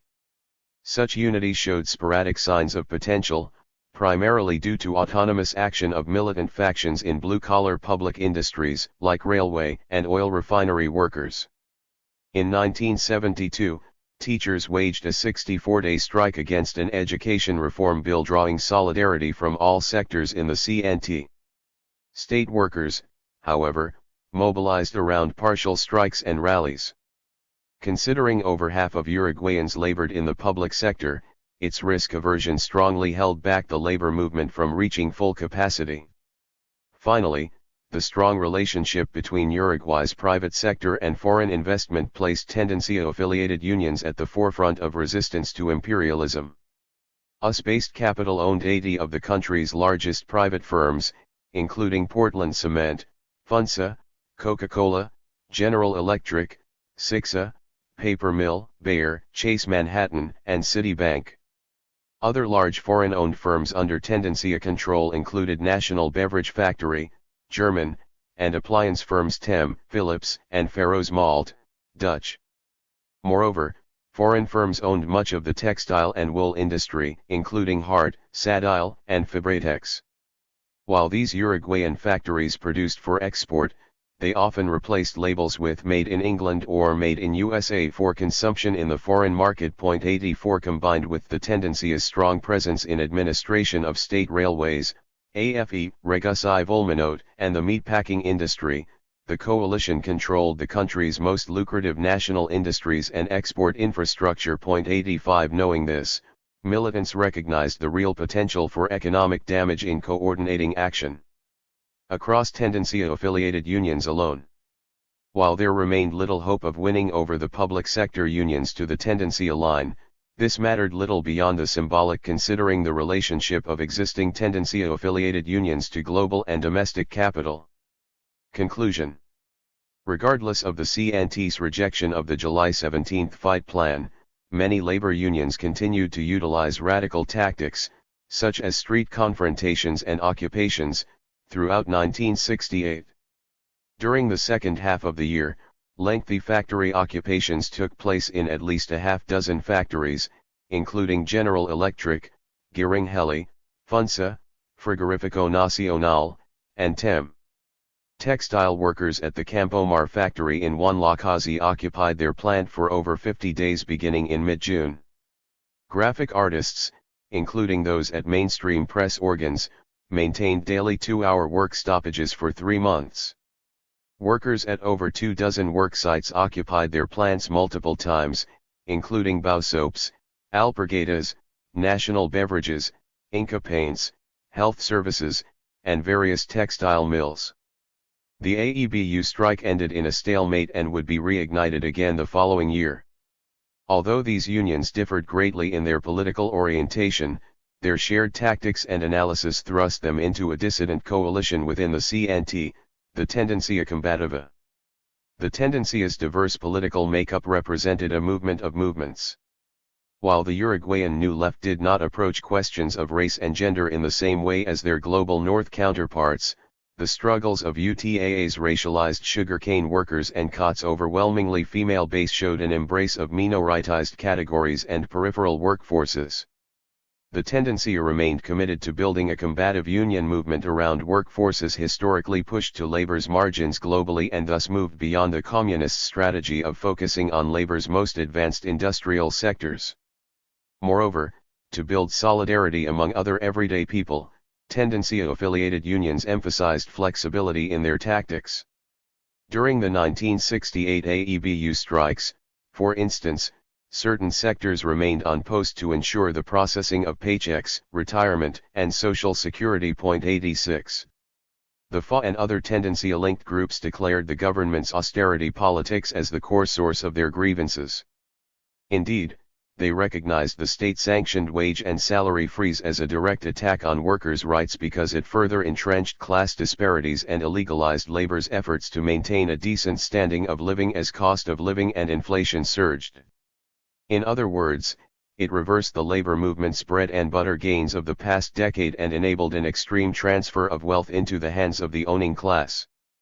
By the time of the July 17 fight plan, workers had accumulated nearly 3 months of experience with small-scale direct action, such as partial strikes, slow-hand strikes, and protest. Some normalized sabotage and factory occupations, and many more had their first experiences confronting police. For the FA, these experiences served as a foundation upon which to build toward more militant forms of escalation, such as an indefinite general strike. but such goals required planning and coordination to unite around a common and combative strategy against both the politics of austerity and MPS. The FA frequently denounced the labor movement's tendency to rely on spontaneity, or reactiveness, which could only lead to the isolation of more combative unions without a clear proactive role for the rest of the labor movement. On July 29, 1968, they declared, "It is necessary to coordinate activity from a general level and to break away from the old routines, often done without conscience, of isolationist unionism. Now, fighting alone will only bring about defeat. We are all faced with the wage freezes and politics of repression. No one can escape from either. And there are not unions that are more, or less, important than others." 87. The rejection of the July 17 fight plan and subsequent failure of the bank workers' strike proved that point. The willingness to disobey laws and break social norms of civility demonstrated a broader sentiment of empowerment and high morale. Small factions of workers had begun setting off minor explosives causing property damage at the residences of strike breakers and management. 88 Workers and students frequently utilize company and campus materials to barricade streets, block traffic, and collect tolls. The bank workers' strike, and solidarity that accompanied it, demonstrated that amid heightened levels of state repression, including military conscription and physical violence, workers maintained tenacity and morale remained high. Regardless of the FA's attempt at synthesis, their texts make a strong distinction between the Marxist objective conditions and workers' subjective willingness to fight. In some cases, workers risk salary cuts, job security, physical harm, and even imprisonment. In such cases, certain struggles took on a greater meaning to both the individual actors and the social imaginary in which moving the field of play to negotiations or falling short of winning demands resulted in collective demoralization and disempowerment. 89. The FA distinguished its position from that of the government and reformist left currents in the labor movements by emphasizing its advocacy for struggle and opposition to discourse and dialogue. 90. They accused the left of relying too much on words rather than experience, declaring, "There is too much discourse in this country and they are all relatively the same." Confronting the oligarchy and bosses and facing the closure of one's workplace that cannot, well, they say cannot, continue in operation, illustrates more than 1,000 discourses about economic crisis. You think a sugarcane worker from Artigas does not understand what is a latifundio? Or that a worker at Funza does not know what are the forces of order? 91. The FA called bluff on the government's intentions to overturn its austerity politics. They insisted the calls for dialogue were disingenuous and recognized their irony amid an uneven playing field. Instead, they saw the calls for dialogue as a means for the government to buy time and offer illusions of possible solutions while waiting for the mobilizations to fizzle out. Moreover, they saw direct confrontation as a means to strengthen organizations and formulate a shared working class interest on its own terms rather than depending on illusions created from above that appear so favorable that many would long to return to normalcy. They recognized the futility of dialogue with authorities, proclaiming, "When the possibilities of making concessions to the oligarchy have run out, when they try in whatever way possible to uphold the privileges of large landowners and speculators tied to imperialism, embodied by the IMF, they replace wage increases with freezes, and dialogue with repression. This is because the actual structures have reached their critical point and their possibilities have been worn thin. They are dead. And, therefore, now, they try to maintain the dead body afoot, artificially, although it is being propped up with bayonets." 92. For the FA, the Pacheco Arico government, PCU, and US-funded Yellow Union Bloc all emphasized the importance of dialogue. This left the anarchists and other direct action-oriented organizations as a punching bag for both sides of the political spectrum. While the CNT coalition commenced on delicate grounds, the PCU's reaction to the mid-1968 labor unrest proved the Confederation's fragility. 93. The August 5, 1968, edition of Cartas de Fa provides the best summary of the organization's position, which they maintained over the next 5 years. The anarchists responded to the one-day general strike on August 1, declaring, "The legal dictatorship imposed by the oligarchy does not target the vacuous parliament, but instead targets radical sectors, such as workers and their unions. This is true even among workers and organizations that do not play with words, where no one has ever proposed a revolutionary general strike. Yet, this revolutionary general strike is indeed something discussed among those same reformists who promote the theory of the apocalypse, that a revolution will follow after a military coup, in order to justify retreating now instead of facing up to the current reality of legal dictatorship. Through such opportunism reformists can cover up their weaknesses. But the more combative sectors of the working class will not be fooled. They will not fall into the trap into which many intellectual circles fall when they confuse the Uruguayan reality with some other thesis, whether poorly or accurately applied, from Russian, Chinese, or German theorists. Such confusion has caused some to identify a union strategy based on the progressive escalation of struggle, such as drawn-out strikes, occupations, and street actions culminating in a general strike politically oriented against the MPS, carceral system, conscription of workers, freezing of wages, and regulation of labor, a union strategy of resistance with a plan for revolution. This moment requires us to articulate actions destined to spark a prolonged resistance head-on. No one considers that the popular and labor actions taking place now are aimed at the immediate seizing of power. A work stoppage, sit-in, or even general strike, in this moment, does not have any other program beyond defending the integrity of our unions, our salaries, our work, and our limited vestiges of freedoms. The conditions are indeed there for this, but only if we act in an organized and serious manner. 94.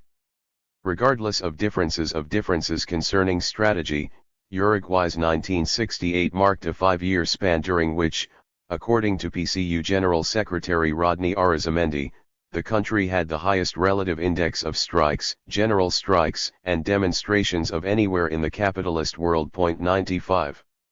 3. Alejandra and the Eagle. Mass Front and Armed Struggle, 1969. In March 1969, Gerardo Gatti visited Augusto Andres and Edelweiss Zahn in their newly settled Barrio Pasitos apartment. Andres, a FA veteran and staff worker at the Faculty of Medicine, was one of a dozen members preparing to launch the organization's armed wing. Gatti took great interest in chatting with Zahn, who he had only met one time before. She was relatively unknown within political circles, although some members of the FA recognized her as the daughter of a meatpacker from El Cerro. After over an hour of conversation, Gatti proposed that the couple take in Aber Mahias Colazo and America Garcia, two ex-Tupamaros who recently cut ties with the organization due to political differences. 1 Mahias and Garcia went clandestine in December 1966 after participating in a botched robbery at the Funsa factory. The couple parted with the MLNT due to strategical and ideological differences. Mahias, who worked professionally as a bank teller before going underground, developed close ties with the FA by way of Hugo Corrs. By mid-1969, the FA had solidified plans to form its own armed apparatus after over 3 years of internal debate. Given their thorough studies of historical and contemporary conceptions of urban guerrilla strategy and the lessons learned from the organization's 4-year stint in El Coordinator, militants understood the urgency. Mahias held skills in firearms and explosives, which he learned during multiple trips to Cuba in the early 60s. He also offered expertise in counterfeiting documents, such as national identification cards, passports, checks, and even money. Gatti saw all these skills as useful for building and maintaining an armed apparatus within the FA, and thus courted Mahias. On April 27, 1969, Uruguayan media outlets reported news of an accidental explosion at a Tupamaro safe house in Montevideo's Barrio Manga. The explosion left Daniel and Carlos Betancourt, aged 3 and 5 respectively, hospitalized with severe burns.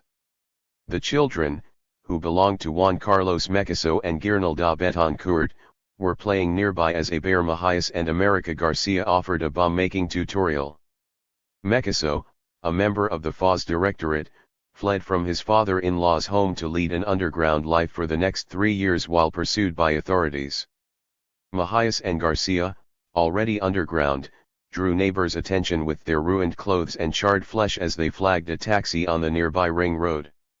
They sought medical attention from a trusted doctor in the Tupamaro network.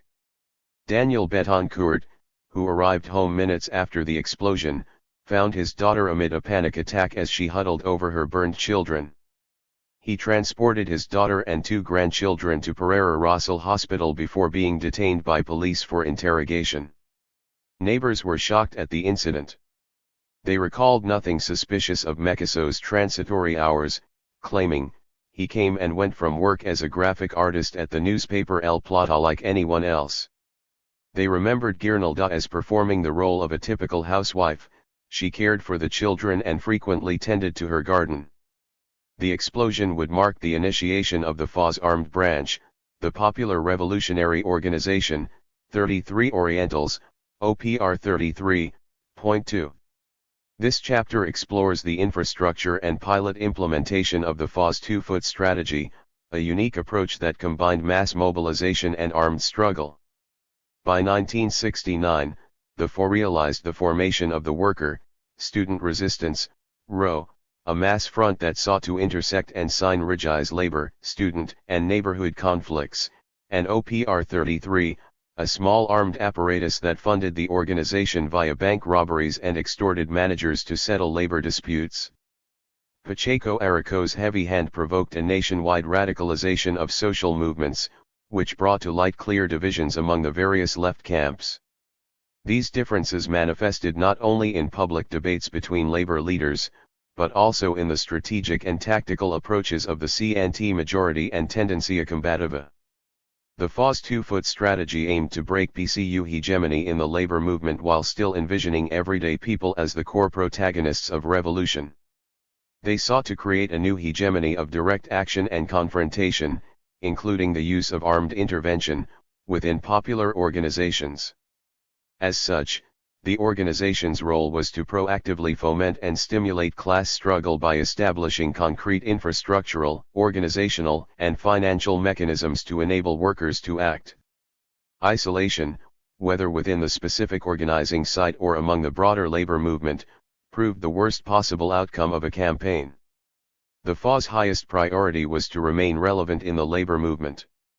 Regardless of the rapidly growing number of everyday people who came to embrace direct action tactics, the combination of PCU majority within the CNT, COPRIN official channels to resolve labor disputes, and Frente Amplio electoral project, discussed in Chapter 4, created a nexus of varying, but interrelated, hegemonies that pushed the FA and other dissident workers to the fringes of popular movements.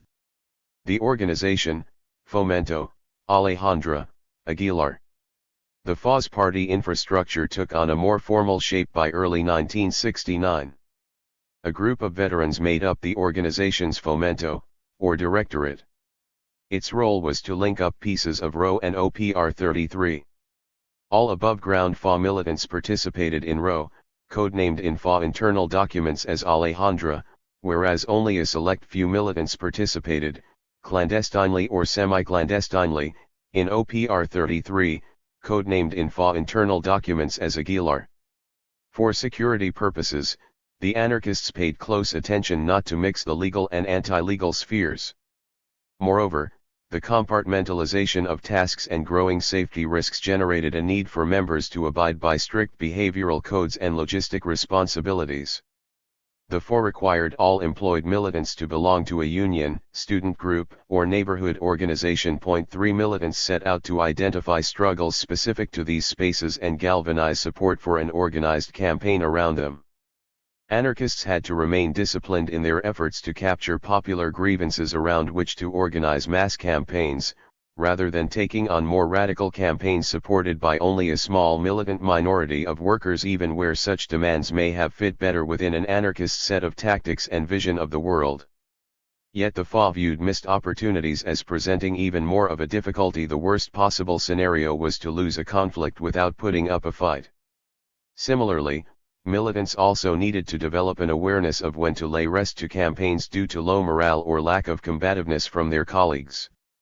Without such savvy, militants risked isolation and or were faced with having to dishonestly claim victory amid failure. Militants could avoid such scenarios only through solid relationships and trustful communication with colleagues. The four recognized that once a combative spirit gained footing in an organizing space, reformists would attack it by labeling it adventurist, fringe, or collaborationist. 4 Such attacks would likely come amid prolonged campaigns that drew heavy repression from authorities. Therefore, militants would face tensions not only from management and the state but also from political rivals among the left. Recognizing the isolating effects of sectarianism, militants' fundamental task was to strike a delicate balance between popular appeal within their workplaces and the broader left milieu while advancing the combative position of the organization. 5. FA militants also shared responsibilities researching history and theory of River Plate anarchism and Global South revolutions. The research was synthesized and shared publicly as part of the organization's alternative perspective to that of the hegemonic left. For example, Cartes's editors worked in separate teams dedicated to political formation.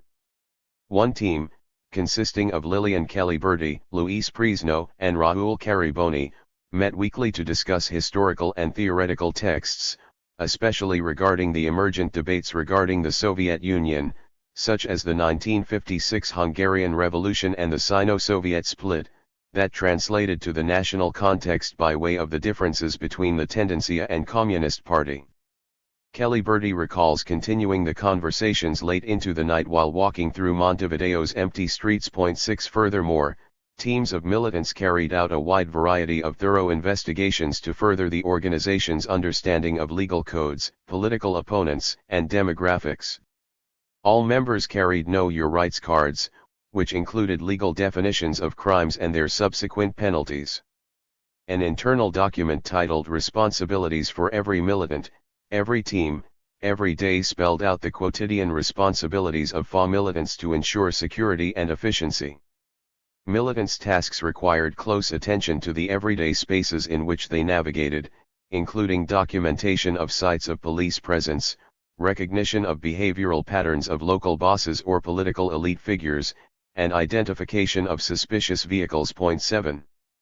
For the FA, membership in the revolutionary organization meant to move beyond the individual and to make sacrifices for the sake of the collective. Membership in the collective, and commitment to the collective project, was a step toward revolutionary counter-subject formation. Militants were expected to behave as pez en el agua, fish in the water, remaining undetectable by authorities and indistinguishable from their peers while in public. 8 The organization even enforced an unofficial dress code that aimed to avoid unwarranted attention and the individual desire for superficial bids for attention.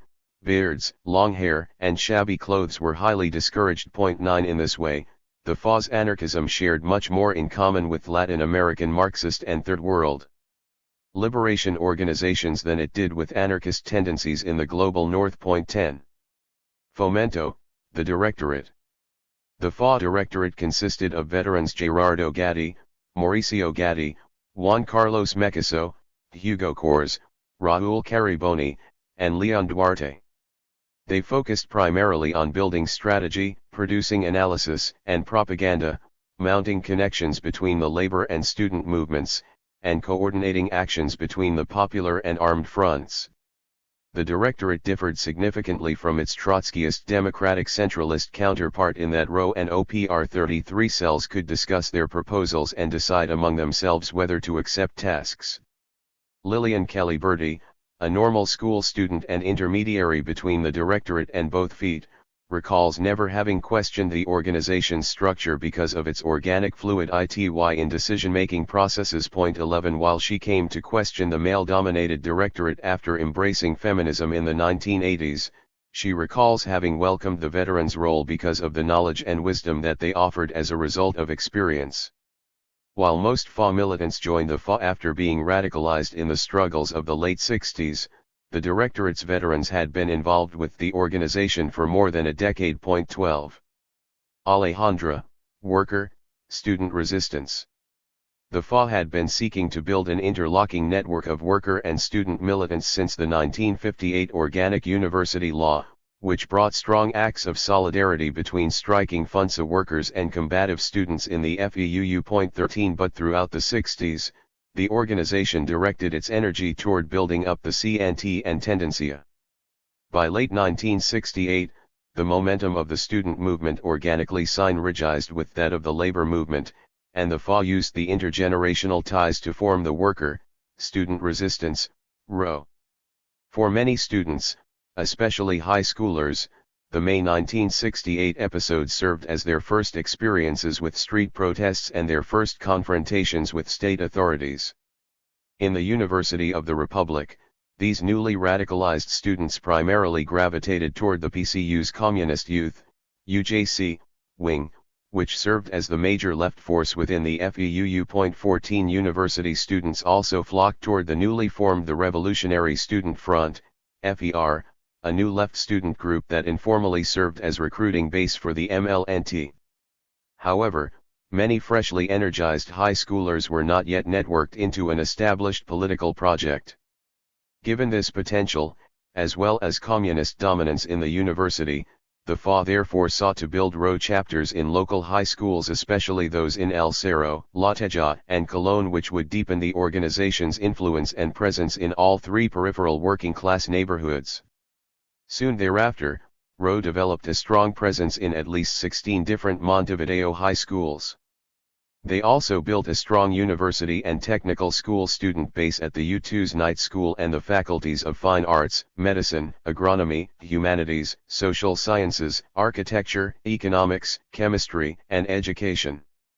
With less than 500 militants, RO would play a key role in the next half-decade of the Uruguayan social conflict. According to a 1972 internal survey distributed to 80 RO militants in the El Cerro, La Teja zone, the group was 55% male and 45% female, including 8 young mothers. The average age was 21 years old, with more than half below 20 years old. The youngest militant was 16, and the oldest was 35. Over 62% were students, and 20% of the students held a job as well. Occupations included factory workers, handymen, chain jaws, hospital employees, a plumber, a shoemaker, and a handful unemployed, including one without stable housing. More than 3/4 reported having no prior experience in a political organization. 15. As a mass front organization, RO was open to militants of all political persuasions who shared a commitment to escalation of social conflict through coordination of struggles and the use of direct action. Although the FA grounded RO's infrastructure and strategic framework, the popular organization refrained from making direct references to anarchism. 16 RO served as the primary vehicle by which the FA agitated to make direct action and anti-legality hegemonic within the labor movement. Due to the requirement that all FA members carry out political work at the site of their employment, all of the organization's militants participated in the RO. As part of a broader FA strategy to expand the Tendencia, RO militants were tasked with identifying the most combative circles within each union and to assist in forming them into caucuses based on a shared set of goals and objectives specific to their organizing site. These caucuses were then networked into the Tendencia by means of their RO contact, who could serve as a liaison for coordinating direct action campaigns alongside other workers. 17. Students and workers planned alongside one another in the union halls of the Bakers' Union in La Teja and UOSF in the city center. The Bakers' Union had been an anarchist stronghold since the beginning of the 20th century, while the UOSF local served as a headquarters for other rubber workers' unions, like Giringheli and Fineza, as well as for many other centrally located unions who did not have their own local, including TEM, SIXA, PepsiCo, FUS, Cyril, and at least a dozen more. The union hall served a variety of functions beyond a meeting space, including concert venue, social center, and even refuge for homeless militants without work. 18. Tactical escalation required high levels of organization to maximize the impact of actions and to lessen security risks. Therefore, students and workers planned meticulously beforehand, leaving little room for spontaneity. Scouts would research a site before a manifestation, while others would keep watch during the gathering. All illegal actions were carried out by experienced militants, who had physical and technical skills that enabled them to properly execute the task and subsequently evade authorities if necessary. The organization kept track of militants' abilities and called upon them for tasks specific to their skill set.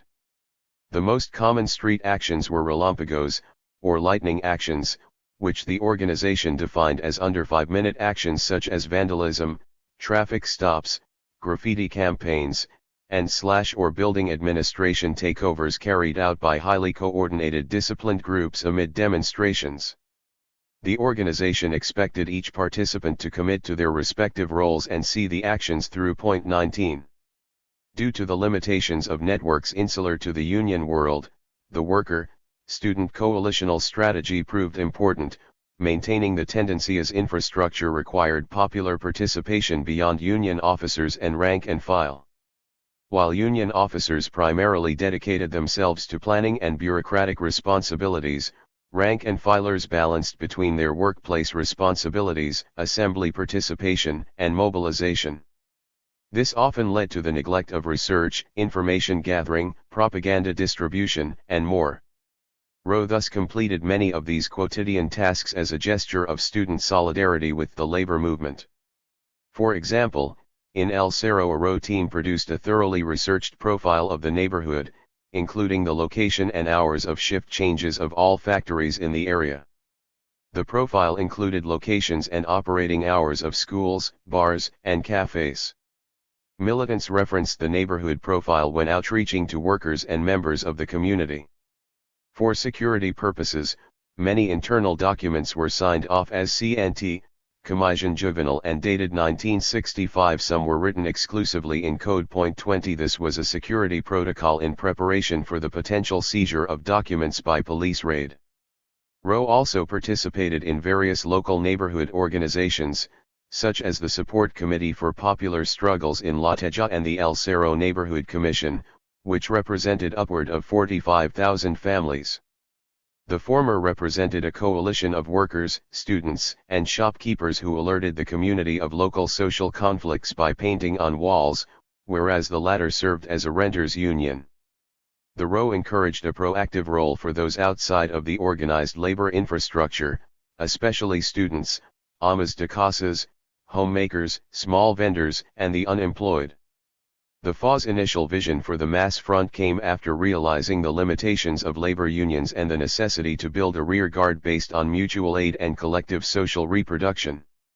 Unions, including combative tendencies within them, fell victim to a structure that prioritized salaries and other workplace issues, and thus struggled to incorporate participants beyond their membership base.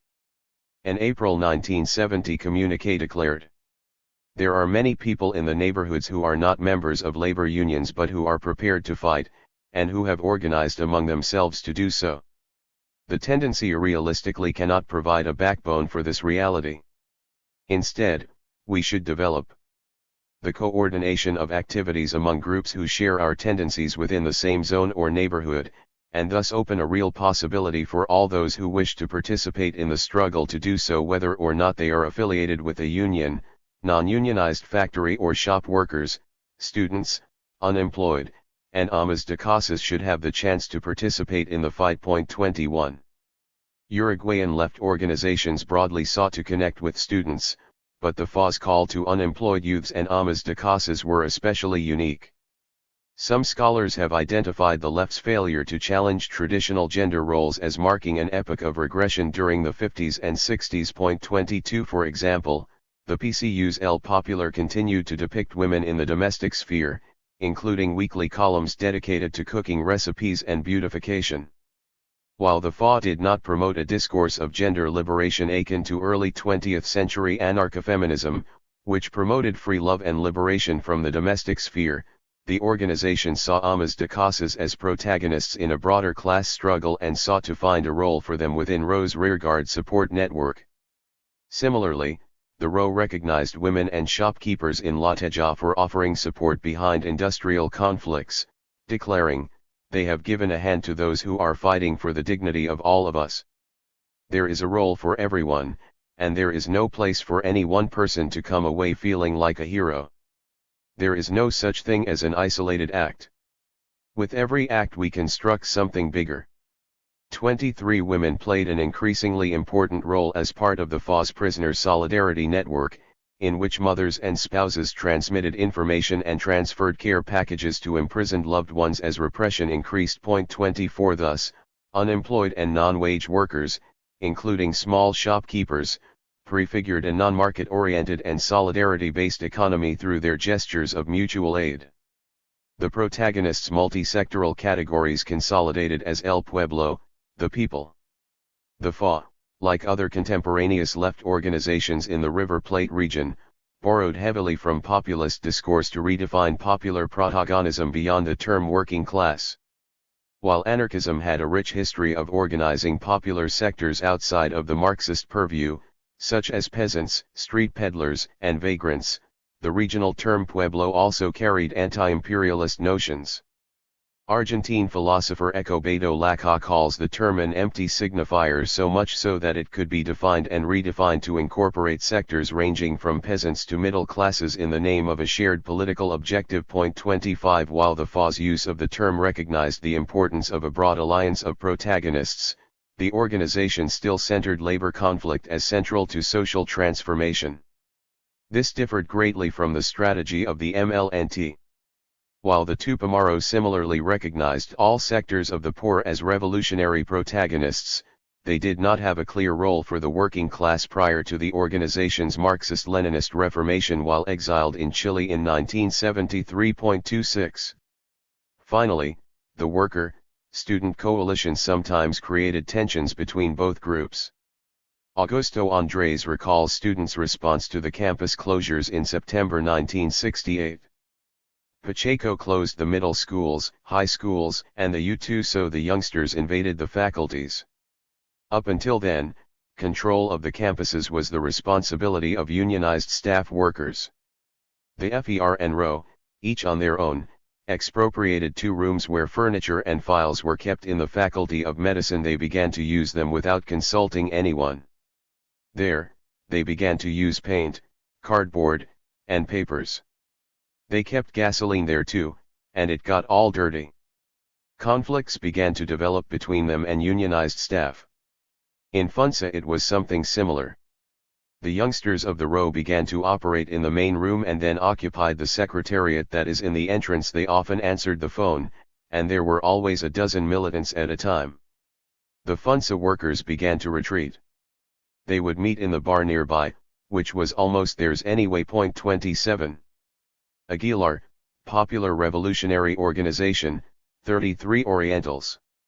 By mid-1969, the FA established OPR 33, a small armed apparatus that began with roughly 20 militants.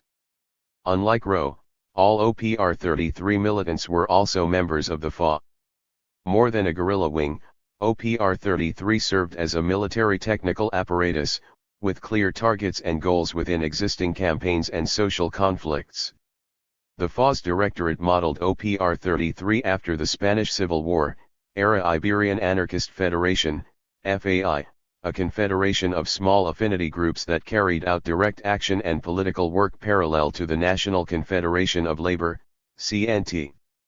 While rumors throughout the 1930s ran wild of a FAI dictatorship within the CNT, militants such as Francisco Escaso and Buenaventura Durruti, who had participated in the Nosotros affinity group, insisted on maintaining the CNT as a politically neutral body for the expression of working-class interests.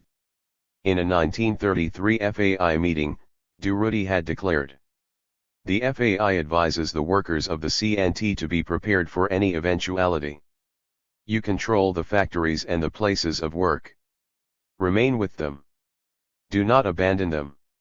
Let the councils of workers and technicians start to operate the factories. They will be the basic organizations of the new social and libertarian economy. The anarchists will fulfill their duty, as always, by being the first in combat. A defensive posture means the failure of every insurrection. The occupation of the factories without coordination with forces outside is doomed to failure in isolation." 28. In this way, anarchists would provide a complementary armed function to the revolution while maintaining workers as its core protagonists. OPR 33's genealogy can be traced to turn-of-the-century debates among the transatlantic Spanish-speaking anarchist community in the River Plate. 29 OPR 33 militants worked in cells of 3 to 6 members who all performed tasks and contributed to the same specific function. For security purposes, militants did not know other members outside of their cell. 30. The branch possessed no more than a dozen pistols and 5 shotguns, and most had only practiced shooting on 2 or 3 occasions. However, members were well versed in street fighting and often carried bats and pipes on them, which they sometimes used to combat scabs and members of fascist organizations in retaliation for attacks on workers, comrades, and family members. The FA took a very strong stance against killing political opponents in opposition, not so much moral as strategic, given the tendency of the broader population to misinterpret assassinations. In other words, the social psychological impact of assassination tactics was bound to lose the support of the public, and such circumstance was never worth the risk. 31. The FA was very particular about OPR 33 recruitment, which kept membership low, especially in comparison to the MLNT. One militant recalls having recognized OPR 33's unique makeup upon meeting MLNT militants in jail. The latter consisted of a mixed bag of socialists, communists, liberals, and Christian Democrats, many of whom were drawn to the organization out of altruistic interests. 32 recruits for OPR 33 were invited based on their trustworthiness rather than their knowledge and comprehension of en vogue arguments around left strategy and armed struggle. The FA intentionally recruited fellow workers who demonstrated an affinity for militant direct action into the OPR 33. As a result, many recruits came from the UOSF and SAG, where FA presence was strong, and workers already had much experience with direct action in their own workplace. Working class members always made up at least half the militants in the organization. 33 Such emphasis on working class participation strongly distinguished the OPR 33 from the MLNT, who drew their membership primarily from professional classes and students. Notably, a CIA report on the MLNT declared, "The leaders of the Tupamaros are mainly members of the intelligentsia and young professionals. The great majority of recruits over the years probably have come from the ranks of university students. To some extent, it appears to be a case of sons and daughters rebelling against their fathers, as many of the terrorists come from relatively advantaged and at times prominent families." 34. While the CIA's pseudo-Freudian analysis may be better read as a projection of their own insecurities and internalized patriarchy, they accurately recognized the well-off background of a sizable number of MLNT militants, who found their political feet in the university rather than the labor movement. OPR 33 militants were held to high standards of discipline because the FA acknowledged the potential for disequilibrium within the group as a result of building and maintaining armed cells. The organization was highly cognizant of the broader New Left tendency to fetishize armed struggle as the sole path toward transforming into a revolutionary subject, which often bred a sense of elitism among guerrilleros. 35 Juan Carlos Mecaso recalls seeing Tupamaros flaunting their weapons, keeping them tucked in their pants while in public. The FA viewed such gestures to be signs of vanity and individualism, or reproductions of an elitist system of values that insisted upon ascribing varying degrees of importance to different members of society. 36 Yet, the strict code of conduct developed a more reclusive and private subjectivity. Lillian Kelly-Bertie recalls a clash between the militant profiles of those in Alejandra, who acted as public figures via the Tendencia, compared to Aguilar, who acted privately via OPR 33. The latter were much more reserved. She recalls transitioning from her role as intermediary from the former to the latter as causing a sense of bewilderment, as if they were two completely distinct political organizations. 37. The FA's directorate divided OPR 33 militants into 3 different compartments based on their roles: Cholas, Intelligence, and Violencia FAI. Cholas, or action groups, carried out high-risk and tactically developed actions, primarily kidnappings and armed expropriations. These militants were the most competent in weapons handling. While most maintained normal lives as students or workers, some lived clandestinely due to being wanted by authorities. Intelligence groups performed information gathering to lay the foundations for the armed actions of cholas. Intelligence tasks often required months of astute investigation of physical spaces and people. Teams would take pictures, document schedules, locate nearby police and military outposts, identify emergency escape routes, and more. Due to the longevity of their investigative assignments, this required militants to be competent performers. Militants would spend hours loitering at park benches, factory parking lots, sidewalk corners, and storefront verandas, where they had to act the part of an ordinary citizen going through an ordinary day's routine. Much of the intelligence work never resulted in an OPR-33 intervention but remained on file for potential use in the future. Violencia FAI, VF, performed the task of normalizing popular violence amid social conflicts. Formed within the OPR-33 2 years after its foundation, the FA's Directorate saw the need to bridge the armed apparatus more directly with the mass front. Often participating in the RO, VF militants were responsible for tactical escalation during rallies and or strikes. They performed community self-defense, which could entail armed security for striking workers or physically confronting strike breakers and police.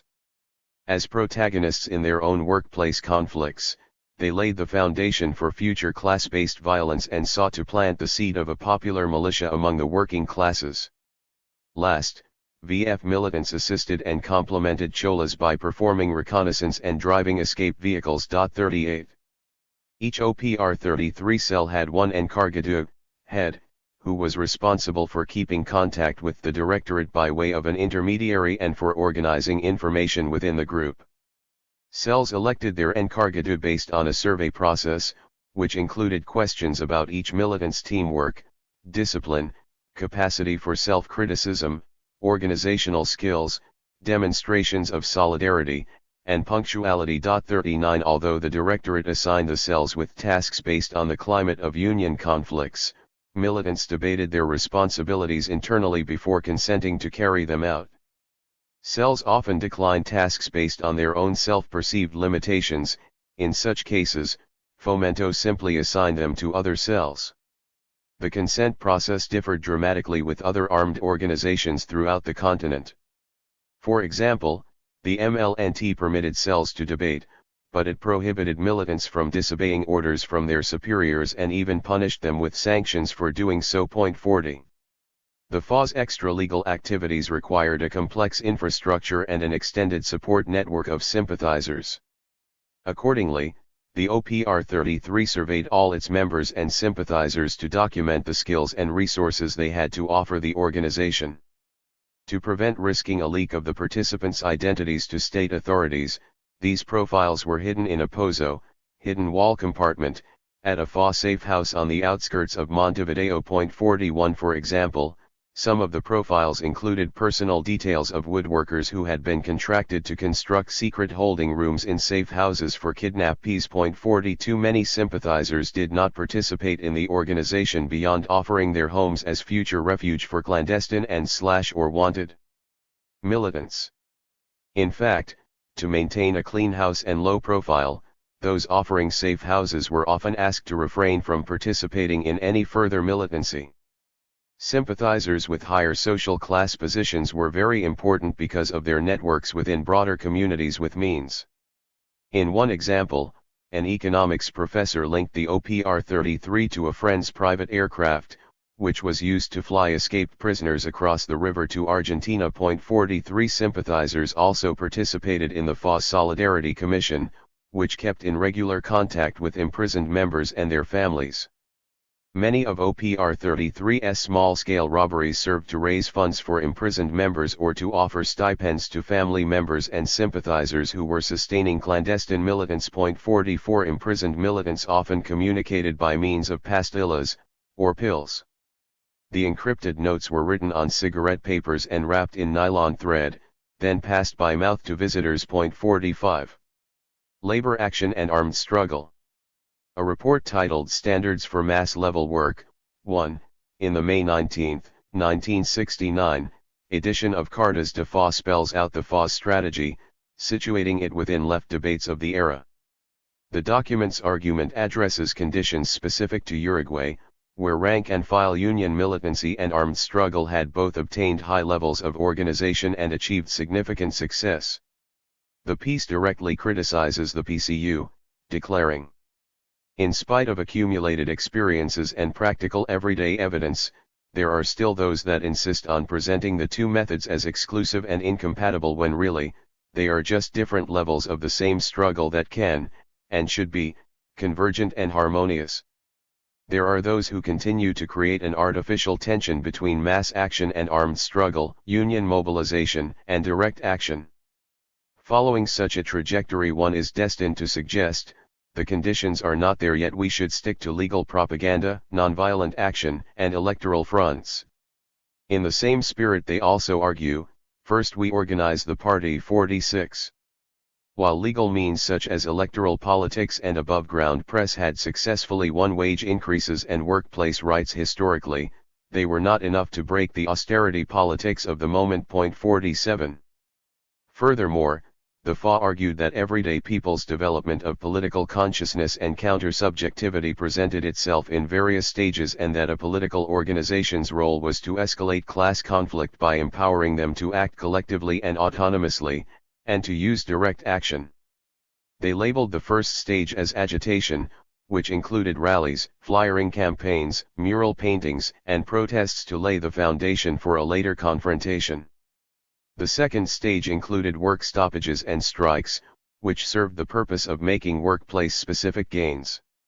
In the third stage, people participated in street actions with low levels of confrontation to move public opinion and galvanize workers, both within the acting union and more broadly, and to normalize the presence of a combative strategy. Finally, they would participate in direct action to defend workers from scabs, state authorities, and paramilitaries, radicalize workplace-specific conflicts, and otherwise damage the economic interests of the owning class. 48 Thus, RO and OPR 33 served as militant sectors within the labor movement that could be mobilized to escalate existing conflicts to stages 3 and 4. RO laid the site-specific groundwork for dissident workers to coalesce around an organized union caucus and provided an infrastructure to link them with other dissident currents throughout the country. OPR 33 provided the tools and skills necessary to move beyond labor-based tactics and toward normalizing, and preparing for, confrontations characteristic of an insurrection. 49. The FA's two-foot strategy was unique among contemporaneous revolutionary groups globally. Indeed, Abraham Guillen's strategy of the urban guerrilla offers the only conception of guerrilla warfare that resembled the FA's position. 50 Guillen, a Spanish anarchist exile living in Uruguay at the time of the book's release, was inspired by both the MLNT and the OPR 33, although he saw the latter as more accurately fitting his theories on urban guerrilla warfare. His theory of the urban guerrilla is widely considered the first direct challenge to Che's Foucault theory. Before moving to Uruguay, Guillen had resided in Argentina, where he had written extensively on economics from an anarcho-Marxist perspective. The writings gained enough traction to influence major congressional votes under the first government of Juan Perón. Guillen was eventually arrested after accusations of belonging to the Uduruncos, Argentina's first guerrilla organization, formed in 1955 after Perón's overthrow. Guillen moved to Uruguay in 1962.51. Although Guillen resided in Montevideo, members of the FA recall little contact between him and the organization. Throughout this investigation, interlocutors referenced only one encounter in 1966, in which Guillen spoke to a crowd of less than a dozen people at the FA's local in El Cerro. Carlos Mariela's mini-manual of the urban guerrilla was released 3 years later in Brazil, but, like nearly all theories of revolutionary violence from the epoch, diverged strongly from the two-foot strategy in its advocacy for direct confrontation with authorities. 52 Mariela's ideas were more in stride with Argentina's PRTERP, which combined the Leninist strategy of the Vanguard Workers' Revolutionary Party, PRT, with a Foucault-influenced armed apparatus, the People's Revolutionary Army, ERP. The group gained ground in Cordoba between 1969 and 1975. While the ERP lent armed assistance to various labor conflicts, the apparatus also waged various spatial battles, such as sieges on military barracks and a 1975 rural guerrilla campaign in Tucumán province. Such paramilitary-style operations veered drastically away from the FA's conception of armed struggle. Finally, the two-foot strategy served as a compromise between the even further contrasting strategies of the MLNT and PCU.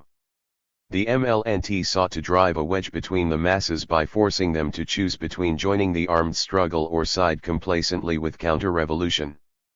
They envisioned themselves at the vanguard that was accelerating society into a new stage of armed struggle between the masses and the state, one in which previously used tactics of protest and strikes were no longer adequate tools of resistance. Unlike the FA, the MLNT refused to enter forums for debates among the left.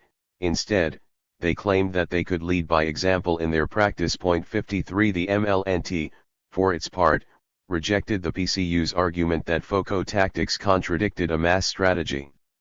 In a document titled Foco o Partido Falso Dilemma, they clarified their concept of armed propaganda, declaring, "The kidnapping of a hated person from the regime in power registers with the masses and transforms the life of the country more than any publication or public rally of the traditional left." They drew from examples of China, Russia, Cuba, and Algeria to shed light on historical cases in which parties organized for the creation of an armed apparatus. While the MLNT accurately recognized a false dichotomy between mass politics and armed struggle, they fell short of offering a revolutionary strategy beyond arming the pueblo. Thus, their writings never resolve a contradiction between the vanguard role of the armed apparatus and the role of the masses. 54 The FA viewed this strategy as a pipe dream and felt it would inevitably confine everyday people to the role of passive observers of MLNT actions. 1969, Meat Processing Plant and Bank Workers on Strike. On April 18, 1969, Minister of Commerce and Industry Jorge Perano Faxio terminated 14,000 meat processing plant workers' right to 2 kilos of meat, per person, at the end of each shift, a prized benefit that had been earned nationwide by striking workers in the 1940s and 50s. The decree was part of a larger plan to restructure the processing industry, including the liquidation of El Cerro's Frigorifico Nacional and its division into smaller private industries in the interior of the country, where labor was easier to control and less organized. The plan entailed targeting other unionized meat processing plants nationwide, such as Comergen, Cruz del Sur, Sudamericano, Casablanca, and Anglo. Frigorifico Nacional workers responded with a strike and occupation under the coordination of the Autonomous Meat Packers Federation, FAC. They also set up an encampment in front of the El Cerro refrigeration establishments in El Cerro, based cooperative of 1,800 workers that collaborated with the government to demonstrate worker support for the new decree.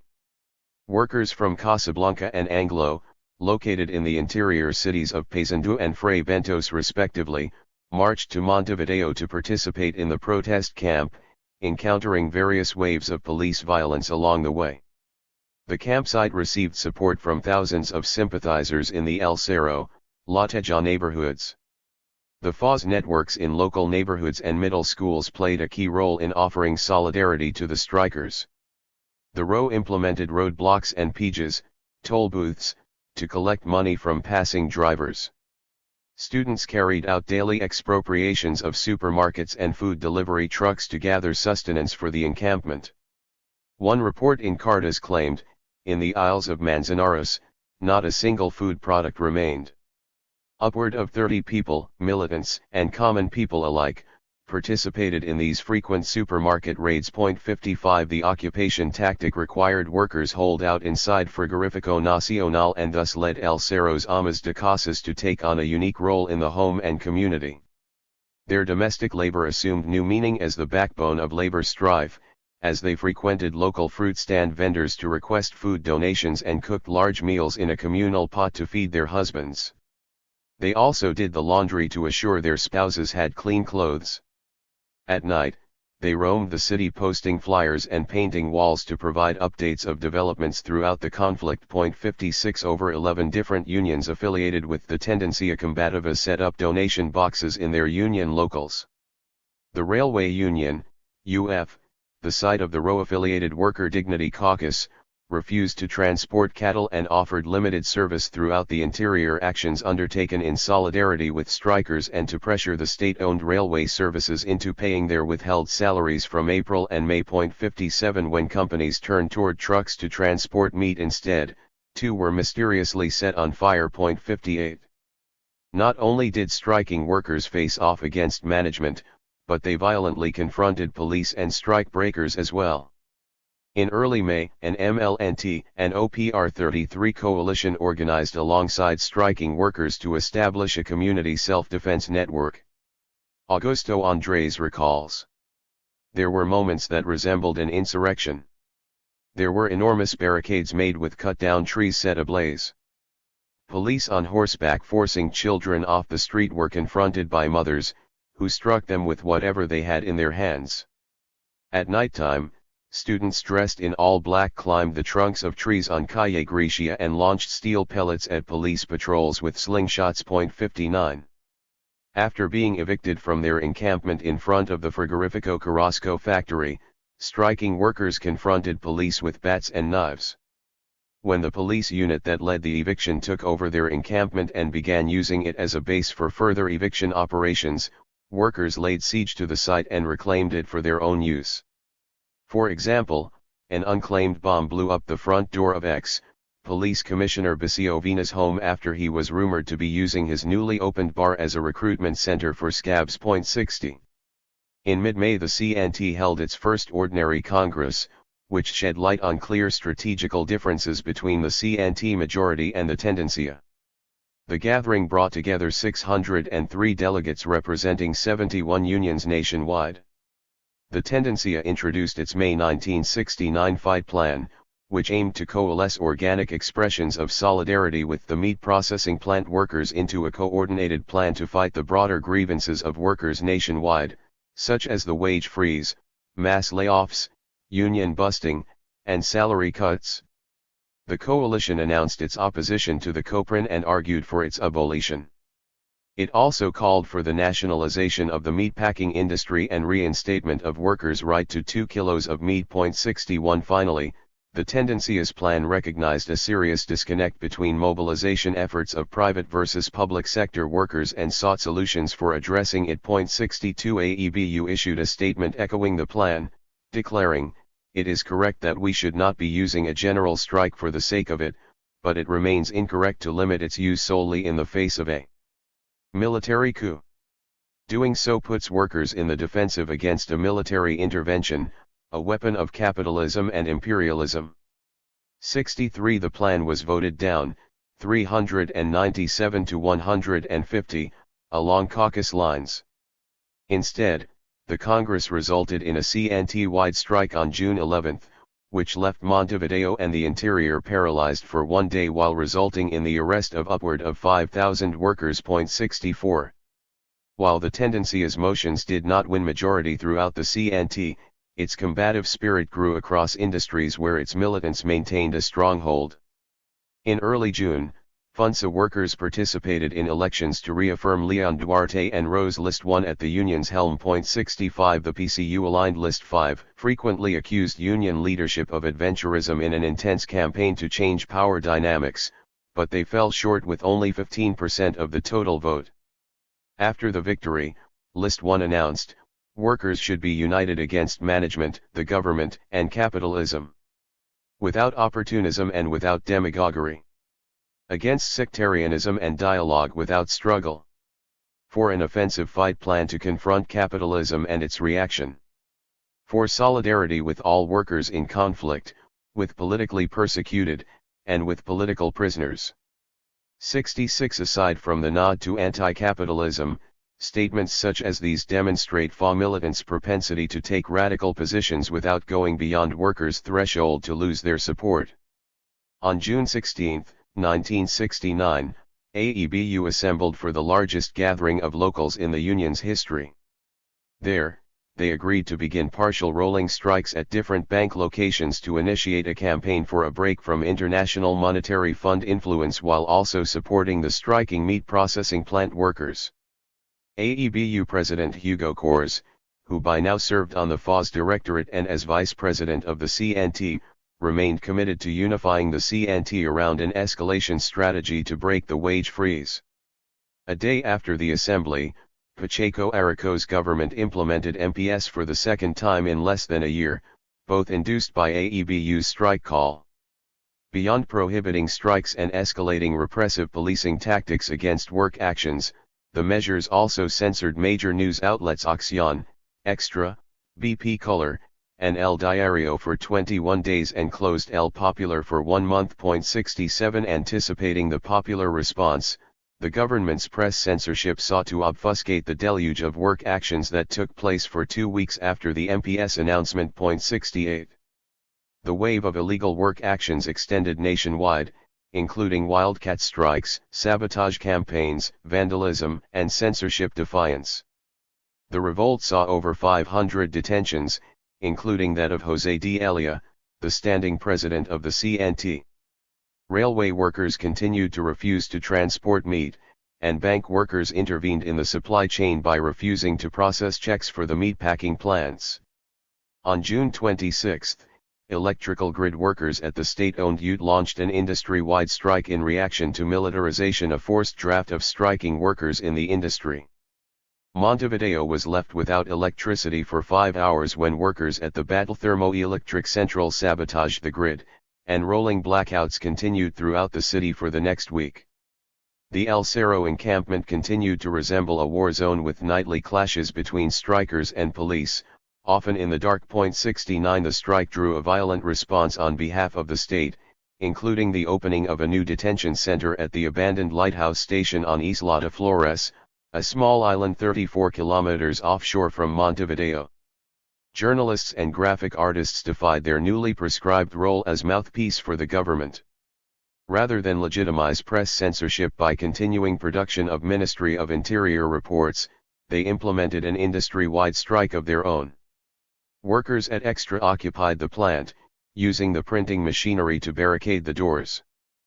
Police refrained from evicting them after warning that doing so could destroy the company's machinery. At El País, the nation's largest newspaper and government-sympathetic press outlet, a group of writers associated with the police filed reports that defied the strike. Upon encountering them in the street, RO militants chased the writers into the bathroom at Montevideo's historic bar Dissident, where they hid out for 2 hours only to be beaten physically upon leaving. 70 In one evening, 200 journalists and graphic artists were arrested. 71.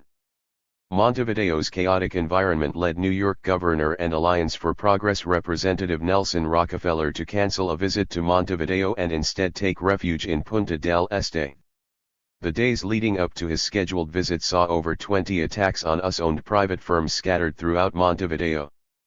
A Tupamaro cell set fire to Uruguay's General Motors headquarters. Following Rockefeller's arrival, students and workers responded by leading a protest caravan to Punta del Este. Waving the flags of Vietnam and Cuba, demonstrators denounced Rockefeller as a symbol of U.S. aggression and imperialism abroad.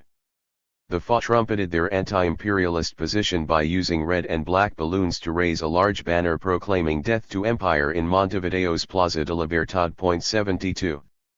On June 30, after 2 weeks of rolling work stoppages and solidarity strike actions, 8,500 bank employees at 105 bank locations initiated what would become a 73-day strike demanding full nationalization of the banking sector and a break from IMF restructuring, a minimum wage equivalent to basic living standards, the return of fired workers, and the right to strike. 73 That day, delegates from AEBU, UOSF, FUS, COT, and FUM presented the CNT representative table with a proposal for a CNT-wide indefinite general strike on July 2. The table voted against the proposal following the lead of the AUTE's chief representative, Volodymyr Turiansky, who announced that the union's PCU-led leadership had called off the electrical workers' strike earlier that same morning. CNT leadership opted instead for a 36-hour strike, during which partial services would be sustained for the first 24 hours. They defended the decision based on the logic of a wear-down strategy. 74 utilities workers later testified that the decision was made unilaterally and without their consultation. 75 Martín Ponce de Leon, a GAO militant and AUTE officer at the Battle Thermoelectric Central, proclaimed, "We considered it inexplicable and incredibly erroneous that the AUTE delegation in the CNT voted against a confederation-wide general strike while its own membership was on strike. That united struggle of the whole labor movement, something that AUTE leadership argued didn't exist as a justification not to go on the offensive in 1968, that united struggle that thousands of UT workers were waiting for in the streets and the jail cells. That united struggle never happened not because there were not conditions nor reasons to do so, but because there were people who saw it as tactically inconvenient. Instead, they preferred to wage a struggle that didn't include everyone, just AUTE, so the CNT limited itself to a solidarity strike." 76. Turiansky, a PCU militant, proclaimed that the strike had begun as a defensive mechanism against military conscription. While some sectors maintained a strike, many workers suffered detention and forced conscription after being arrested at their homes. He declared, knowing beforehand that this strike would be waged under completely unfavorable conditions. The AUTE Congress of Delegates, having reunited the evening of July 25, elected the only path, the path of dignity. 77. The July 2 general strike saw strong police repression against the nation's most combative industries. At Funza, striking workers were surrounded by a squadron of 40 military trucks and a small tank while holding a rally outside of the factory. Soldiers fired above workers' heads to intimidate them, striking many of the valves that ran alongside the factory walls. That evening, the Metropolitan Guard detained Leon Duarte at his home. Workers responded the following morning by prolonging the strike and demanding Duarte's release. They initiated daily marches alongside workers from Cuaper, an adjacent textile factory under worker occupation, with whom they barricaded streets and painted delivery trucks and buses with the slogan "Freedom for Duarte, down with the measures." After 5 days on strike, the conflict escalated into a month-long occupation of the plant. 78 In mid-July, the UOSF submitted a letter to the CNT General Secretary reaffirming the June 30 fight plan. 79. On July 15, an OPR 33 cell broke into the National History Museum and expropriated the flag of independence, leaving the following communiqué. The Pueblo responds by recovering the custody of the flag that once waved so gracefully. Under its motto, the first independence was won, freedom or death. Today, Uruguayans again face the despotism of the oligarchy. With the persecution of workers, with terror, by converting Isla de Flores into a jail, they try to silence our protest. Allied with the octopus of foreign interests, they take from the country and increase their fortunes. It is time for this flag to stop being used as a museum piece in the insulting possession of Vendipatria sellouts. Now the flag of the 33 will wave again above the popular struggle. 80. The same evening, another band of OPR 33 militants broke into the Banco Commercial and poured acid on their IBM computer, causing it to short-circuit and sizzle within minutes. The group left a statement declaring solidarity with the striking bank workers and denouncing the Banco Commercial's complicit role in finance imperialism via the IMF. 81. 2 weeks later, the armed forces occupied all state-owned finance institutions nationwide to force them open and conscript strikers to the military. 82 Management and other bank officials maintained restricted services at some locations due to a conscription-induced personnel shortage, but many bank locations had remained closed for nearly a month. The Ministry of the Interior announced the closure of AEBU locals nationwide, along with a search warrant for union leaders, who had been directing the strike clandestinely. Workers responded by targeting management's homes with vandalism and terror. In a series of attacks, they attempted to seal their front doors shut with tar while launching Molotov cocktails through the windows. In response to the military's intimidation, roughly 330 bank tellers returned to their posts in defiance of the strike. By that afternoon, a mob of students and strikers set two cars ablaze, the first belonging to Citibank's manager, and the second to the manager of the collection bank. 83. The militarization of the finance district intensified throughout the week, during which the banking industry slowly resurrected.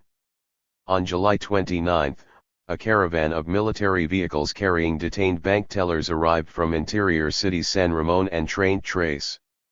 Authorities increased the number of Montevideo tellers to 427 after mandating they work in the capital's banks or face conscription.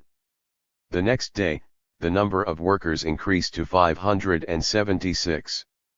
Feeling pressured, strikers and students made plans to set fire to more bank managers' homes. The unrest sparked Undersecretary of Industry Washington Cataldi to offer mediation on behalf of the state. On July 31, AEBU and Uruguayan Bank Association representatives met and agreed upon a settlement favorable to the union. However, Cataldi dragged his feet on formally announcing the agreement in hopes that the strike would wind down without implementing a new contract. He foresaw that numbers of strike breakers and detainees would increase into the weekend to curb the strike's momentum. However, their numbers decreased, and labor combativity continued to escalate. Indeed, strikers read into the strategy and proved unfazed. On August 1, hospital staff and textile workers held solidarity strikes. Protesters in Ciudad Vieja slashed bus tires, using the stalled vehicles as makeshift barricades to prevent transit from entering the financial district. After the weekend passed without any legal headway, the strike continued the following Monday. 84.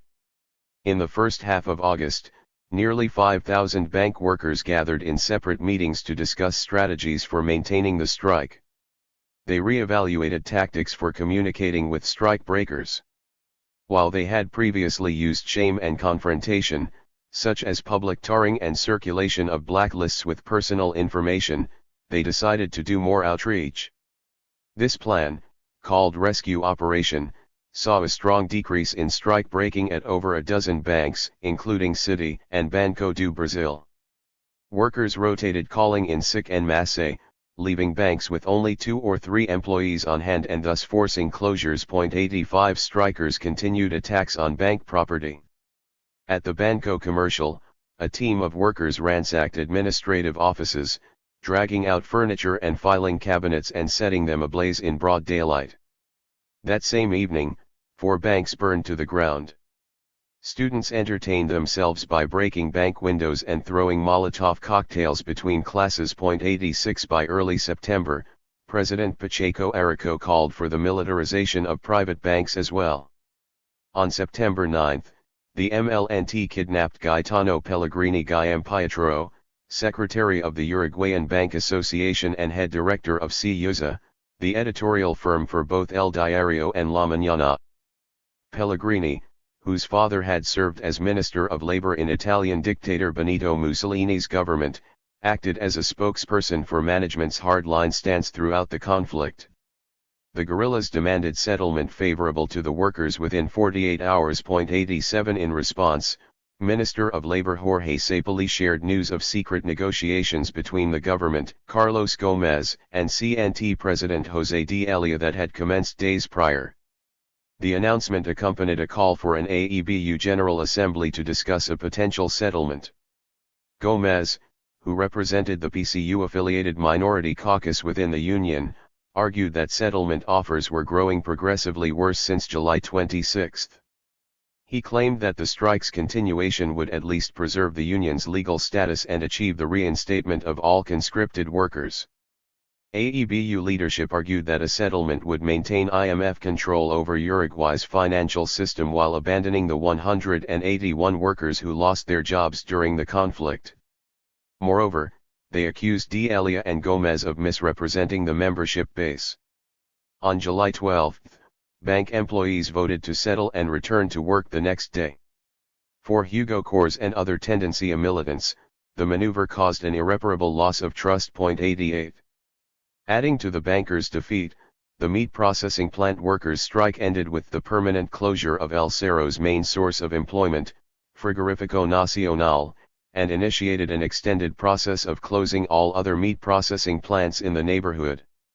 Management relocated 900 plant workers to new firms in the interior, where they hoped to take advantage of a rural population desperate for work and lack of union presence.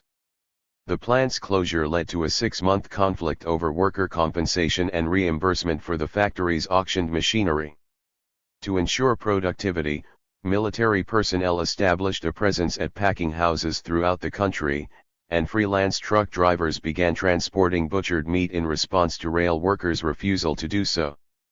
Conclusion: by the end of these conflicts, 800 labor organizers and 5,600 workers had been detained and or imprisoned. 89 workers in both unions suffered harsh blows on behalf of management and the state. Out of 8,500 total bank workers, upward of 1,000 bank employees were arrested throughout the conflict. Authorities detained Hugo Corrs after both major strike campaigns were in full retreat. Punishment for participation was cruel. Corrs and other AEBU leaders were harshly tortured. 90 Moreover, police ordered hundreds of electrical workers to stand for 18 hours in front of the UD headquarters.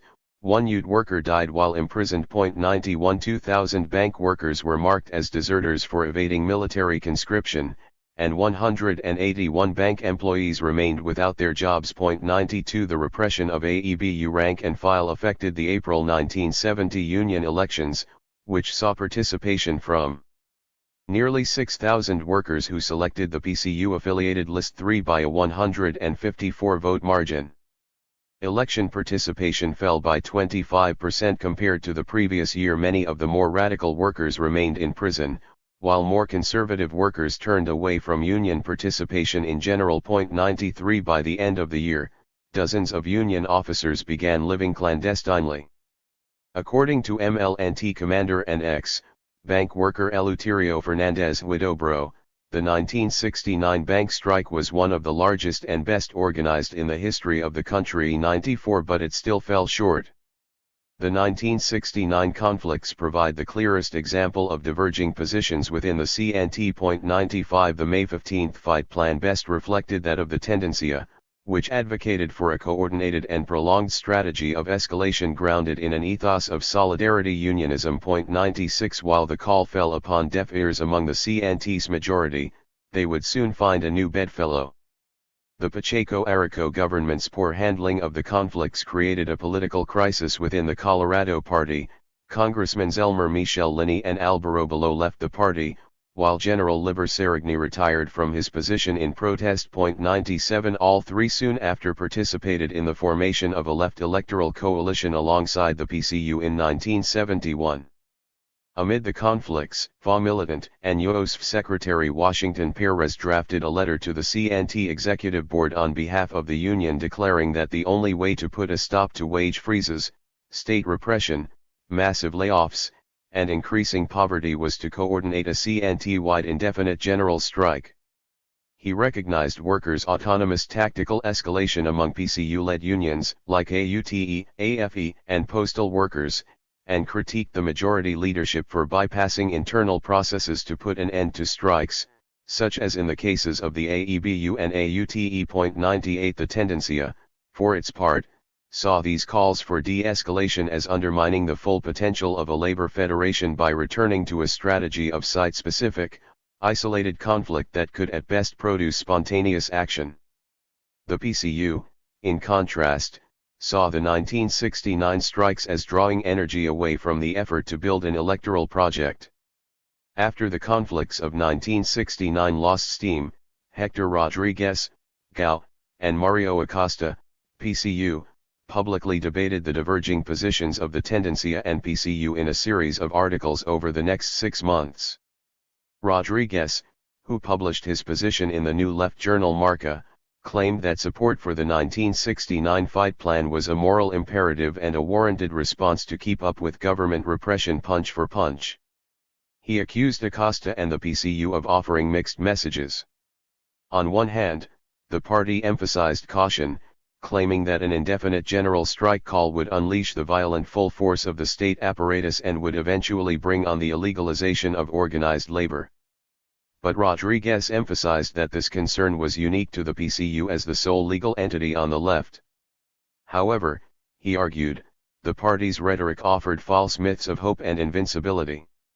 As evidence, he pointed to PCU declarations such as the following from an article in El Popular: "No force is strong enough to stop a united pueblo, neither MPS, nor strong governments, nor military takeovers, nor dictatorships." 99 For Rodriguez, such mixed messages were of great concern. Acosta, who published a series of rebuttals in El Popular, proclaimed that the entire year of labor activity could not be reduced to the 20 days of mobilization in late June. He recognized that the government had implemented MPS for a combined 9 months out of the year, which created a quotidian feeling of shock among workers, leaving them unable to sustain the level of resistance seen mid-year. Moreover, Acosta emphasized that the working class had not yet reached a position to take institutional political power and thus implement the necessary structural reforms to ensure successful transformation. 100. For those in the Tendencia, these preoccupations proved insufficient. Gao Organ Lucha Popular further blamed the CNT majority for the year's shortcomings, declaring, "The losses suffered by some important sectors of the labor movement have been consequences of the perilous battles and the erroneous orientation of the majority leadership of the CNT. The advances that they have produced in the construction of the Tendencia have the capacity to transform into a real direction, with a plan to wage an offensive battle, in the CNT program." 101. However, the article also hinted at the organization's own move toward an electoral strategy.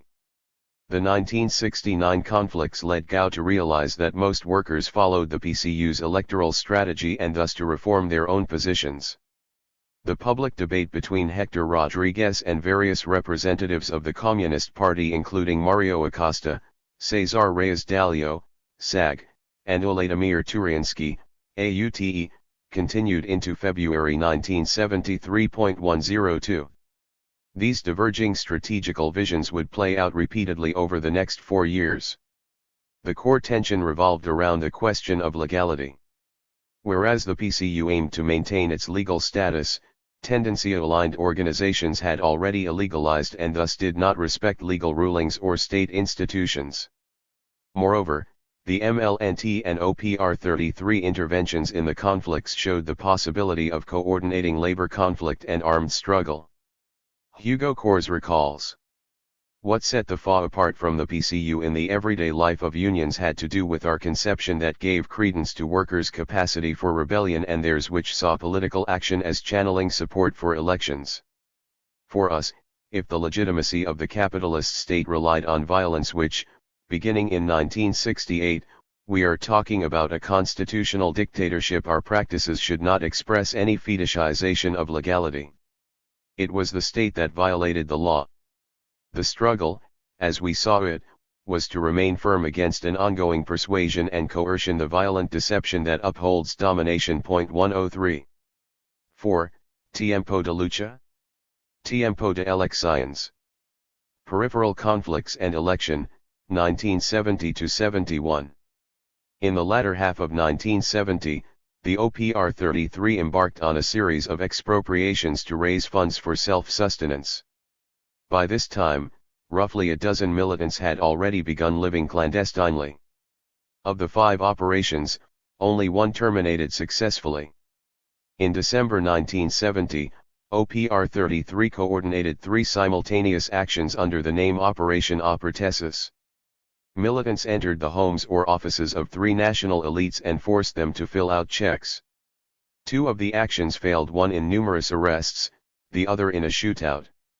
The successful action was carried out against Candido Izmendi, who signed a check for $14 million, approximately $56,000 USD in 1970, that was immediately cashed. 1. One of the failed operations sought to gather a signature from Pedro Arcor, a right-wing banker rumored to sit below a portrait of Spanish dictator Francisco Franco in his office. With falsified identification cards in pocket, militants entered the Uruguay Chamber of Commerce and visited Corps' office on the 6th floor. To ease their entry, the militants conjured a story in which Washington Pérez, an ignorant yet bossy latifundista from the interior, had arrived in Montevideo eager to purchase urban real estate. Pérez was accompanied by Selva Artigas, who played his sister, and Augusto Andres, who played his financial advisor. Ivan Trias kept lookout on the street while the other three ventured inside. Upon exiting the elevator, the militants were greeted by two janitors who had not been present at that hour during reconnaissance visits. They stared firmly as the group moved down the hall. Clearly, they were aware of something. After picking up on the janitor's strange vibes, Pérez suggested aborting the operation and returning to the elevator. Andres pressed the button to go down, but it was blocked. Police arrived at the scene and arrested all three militants, who were charged soon after with possession of falsified documents. 2 They were lucky to have been caught before carrying out the action itself. On January 6, 1971, Augusto Andres arrived at Punta Carretas prison, where he was greeted by a dozen fellow imprisoned FA militants. His comrades hurried to update him of their recent political falling out with the MLNT. His heart was heavy upon hearing the news. While passing time on the patio the next day, Andres encountered Eleuterio El Nato Fernandez Huidobro, an old friend and member of the MLNT. The two had developed an amicable friendship beginning in 1969, when both organizations had initiated weekly coordinating meetings in a Barrio Bucio safe house. They would ride share and often arrived early to the meeting house. Passing the time, they shared mate and chatted about topics beyond the purview of political strategy, like recent bar fights and who played the best tambora among their Afro-Uruguayan neighbors. In prison, militants from both organizations resentfully observed their conversation. Subordinate members of the MLNT were surprised to watch one of their leaders break character to interact with a member of a rival group. After the chat, Andres declared his intention to break the silence between both two groups, but comrades warned him of the dangers of getting too close and leaking too much information. 2 weeks prior, imprisoned MLNT leadership affirmed the group's adhesion to the Broad Front, FA, a left electoral coalition centered around the PCU and Christian Democratic Party. While the four remained loyal to an anti-legal strategy, the Tupamaros were moving toward a ceasefire and participation in above-ground politics. Andres recalls his comrades' advice to terminate communication across organizations, saying, "They were right. I returned to our anarchist circle 3 with both groups pursuing divergent strategies. Information leaks had become too risky." Throughout 1970 and 1971, small and newly formed unions waged a series of fights that were synergized and triangulated via RO. These burgeoning unions were key as roughly 90% of Uruguay's factories and workshops employed less than 20 workers. 4 By mid-year, overall cost of living had increased 105%. Meanwhile, Copran authorized private sector salary increases by only 50%. 5 Workers in some industries saw upward of 31% reductions in real wages. 6 Others feared unemployment as they witnessed management gradually reduce personnel until eventually closing down factories. 7 In El Cerro, unemployment reached 25% in 1971. 8 While owners of small and medium-sized factories scrambled to maintain profit margins, workers challenged massive layoffs, back pay, wage cuts, and union busting. The 1972 Year of Fury brought the highest number of labor actions in the country's history. Meanwhile, the years 1970 and 1971 are remembered for the successful formation of the Broad Front electoral coalition that laid claim to being the formal, and legal, representative of workers' interests. While the CNT majority directed efforts toward this end goal, they further neglected to develop an offensive fight plan. Moreover, as a result of their inability to split energies between the electoral and syndical fronts, they left an opening for the FA and other Tendencia-affiliated lists to gain strength within the labor movement, especially among small, newly formed unions waging battles with management for recognition.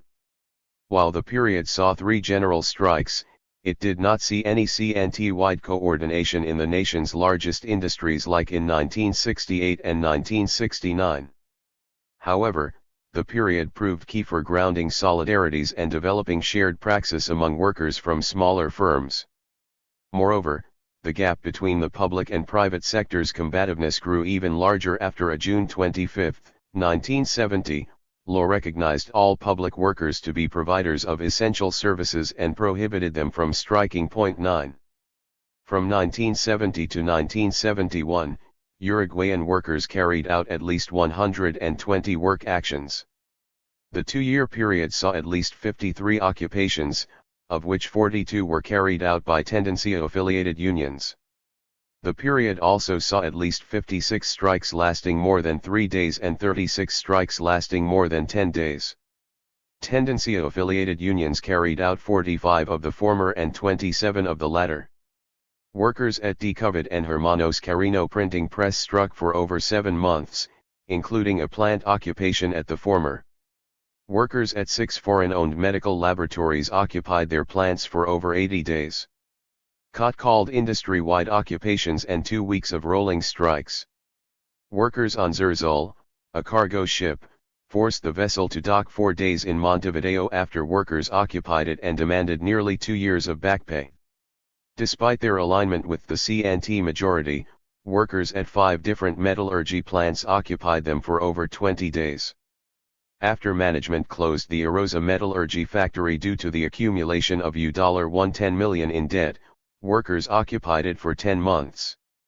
They eventually experimented with self-management for 25 days and demanded the plant's nationalization. The period saw 4 other experiments with autogestion, including multiple days of free train transport and health services. After management fired a union delegate of the Lanacer textile factory, COT, workers defied a lockout, placing the plant under worker control. After management at Bio, Graman, Atenas, and Bayer failed to comply with the Coprin ruling in favor of wage increases, medical laboratory workers, SEMA, at all 4 sites implemented autogestion. Meanwhile, graphic artists at the Catholic news organ BP Color, SAG, printed various editions under worker control amid a 3-week dispute, during which they utilized the daily editions as a mouthpiece for their perspective on the conflict. Through diverse means, workers were aggressively taking control of their situation. In a March 1971 internal document, the FA affirmed the rising trend of direct action as reflective of workers' growing distrust of political institutions and political parties' capacity to resolve their increasingly harsh economic and social problems. The document proclaimed, "At the level of mass action, the rising conflicts are confirming the validity of popular direct action as an effective response to the situation that everyday people find themselves in at the current historical conjuncture. Neither political repression nor reform efforts have proven capable of restraining mass action and pacifying it in turn for an electoral exit, a proposal offered from above which claims to offer solutions for everyday problems. The gradual radicalization of the class struggle exceeds those previously seen. And they impede the construction of the electoral peace that reformists want to offer while at the meantime they continue to use repressive measures." 10. The growing number of workplace conflicts drew Iranian solidarity. Workers found refuge in the Yosf local, where Tendencia-affiliated locals met to organize over 24 conflicts. In March 1970, over 300 workers at the Giring Heli plant concluded a 2-month conflict with rolling strikes and occupations. The conflict saw a 2-week occupation after management announced the layoff of over half the workforce. Although the plant's workers recently voted to replace the long-standing Tendencia-aligned leadership with a CNT majority list, they looked toward their old guard for orientation in the face of management's offensive. 11 Funza and Bau workers occupied their respective plants in solidarity, while Rho militants gathered students and community members from La Teja, El Cerro, and Colón to set up toll booths in front of the plant in support. In mid-1970, workers at Dissident used the Yosf local to lay the infrastructure for a 6-month factory occupation. Workers frequently demonstrated gestures of solidarity that transgressed left divisions. For example, BAU workers donated $300,000 to 150 striking workers at the occupied Erosa metallurgy factory, although it was run by a majority-affiliated list. Local merchants and neighbors also helped sustain the occupation by donating food and household goods. 12. This coordination proved most fruitful for organizing boycotts. During a 3-month conflict at Atma Plastic Factory, a dozen unions gathered to declare a boycott of the company's products at their workplaces. FUNSA workers further crippled production by refusing to deliver essential rubber products to the plant. 13. In August 1970, RO militants organized a boycott of Pepsi products to support 450 workers carrying out 2 months of rolling strikes and plant occupations in opposition to layoffs. 14. Due to the firm's reliance on national infrastructure to transport their products, the RO's strength in the railway union proved especially impactful. In October 1971, RO militants set fire to the Divino mattress storefront in Barrio Sur. After management suspended 23 workers for refusing to comply with a bi-monthly payment plan, plant workers remained on strike for 8 months. Again, railway workers lent their support by boycotting shipment of Divino mattresses throughout the country. The conflict terminated in favor of the workers, who gained management's recognition of the union, full staff rehiring, and back pay. 15. At Portland, a mill owned by US-based Lone Star Cement Corporation, workers occupied and held management hostage for 1 week in the plant's office. In 1968, workers had formed a splinter union after discovering a bribing network linking union leadership and management. In October 1971, workers discovered the presence of 4 infiltrators from the US-backed Uruguayan Institute for Syndical Education and responded by purging them from the union.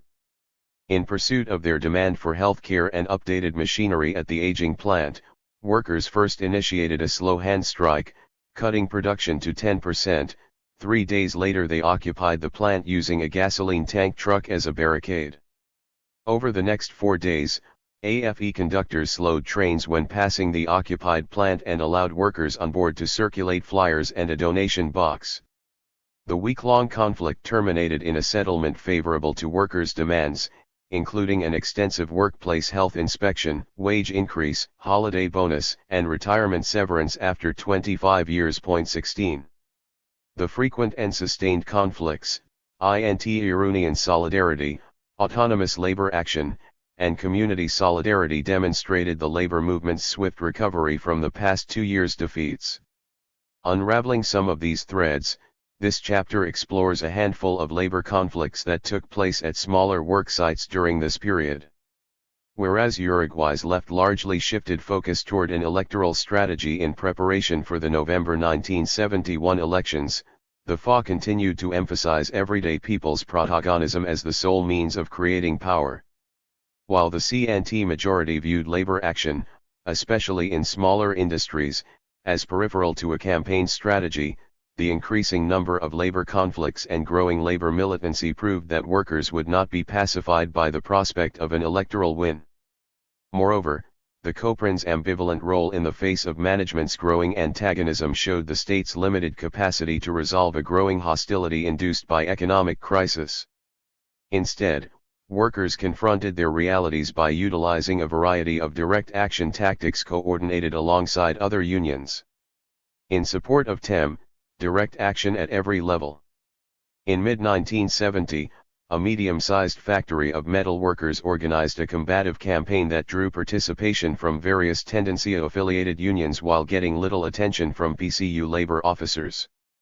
On April 16, Minister of Industry Dr. Julio Sanguinetti visited the Canadian and US-owned TEM kitchen appliance factory in Montevideo's Barrio Morones. 17 Sanguinetti arrived with a team of photographers, who sought to capture images of the plant's workers greeting him with warmth while steadily at work. TEM management mandated workers to clean the floors and machines in preparation for the spectacle. Upon the minister's arrival, a voice shouted, "Ora!" to announce a work stoppage.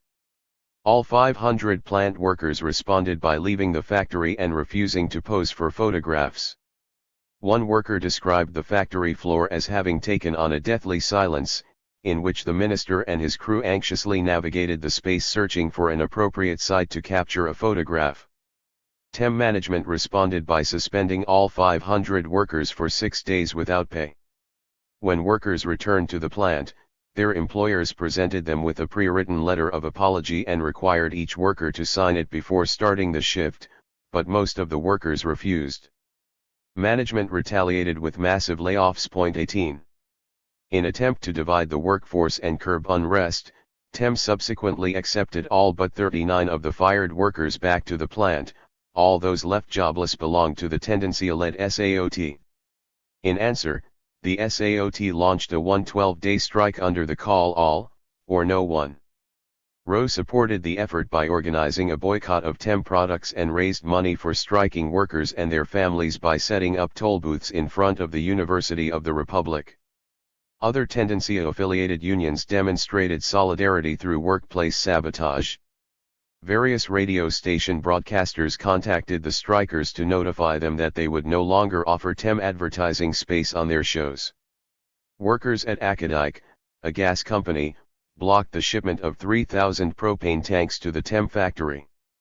Bank tellers initiated a slowdown strike on all THEM-related transactions, refusing to process them for weeks at a time and thus delaying profit revenues. 19 Bus drivers responsible for the route leading to the THEM factory redirected their journeys to avoid stopping there. 20 In all of these ways, the strike offered prime evidence of the potential of solidarity unionism.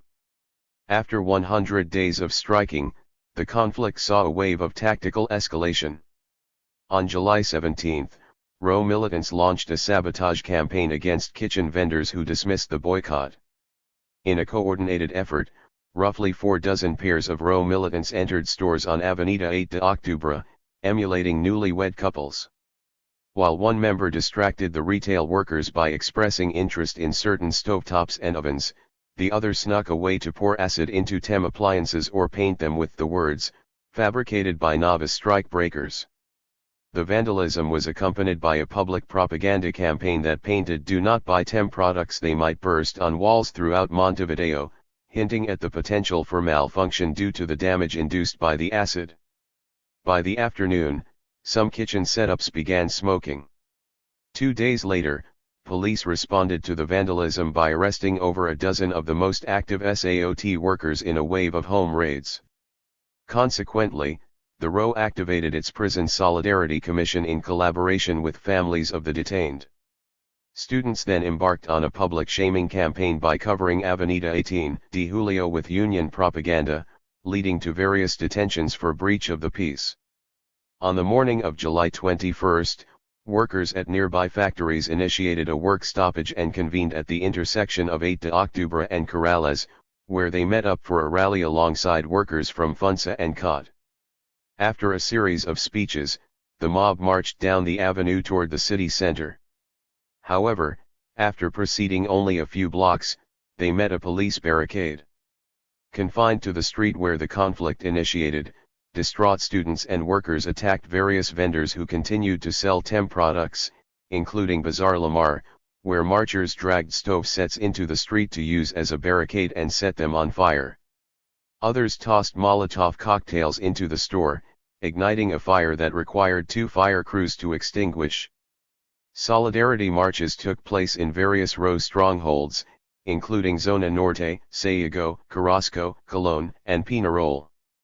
Upward of 3 dozen retail workers at various appliance stores began a solidarity strike. In one march, an OPR 33 militant experimented with a newly encountered Molotov cocktail recipe, which he used to set ablaze a plant manager's car that was parked in front of the THEM administrative offices. 21 As street violence escalated, a dozen THEM workers took refuge in the United Methodist Church and initiated a hunger strike.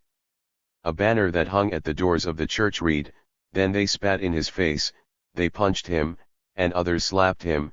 Matthew 26:67.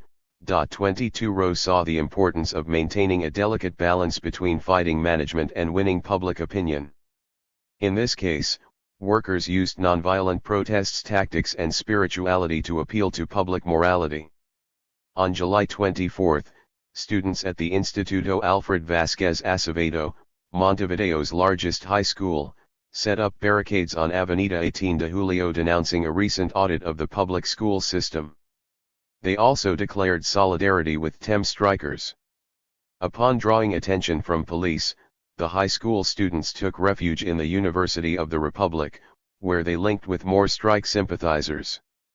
The skirmishes continued throughout the morning, resulting in more vandalism of TEM products. The march culminated in a rally inside the Methodist Church, where speeches were read by the head priest, hunger strikers, a student, and one worker from FUNSA who declared, "And there are no conditions. And there are no conditions for fighting?" Working every day in the unions, organizing the resistance, acting with and among the people.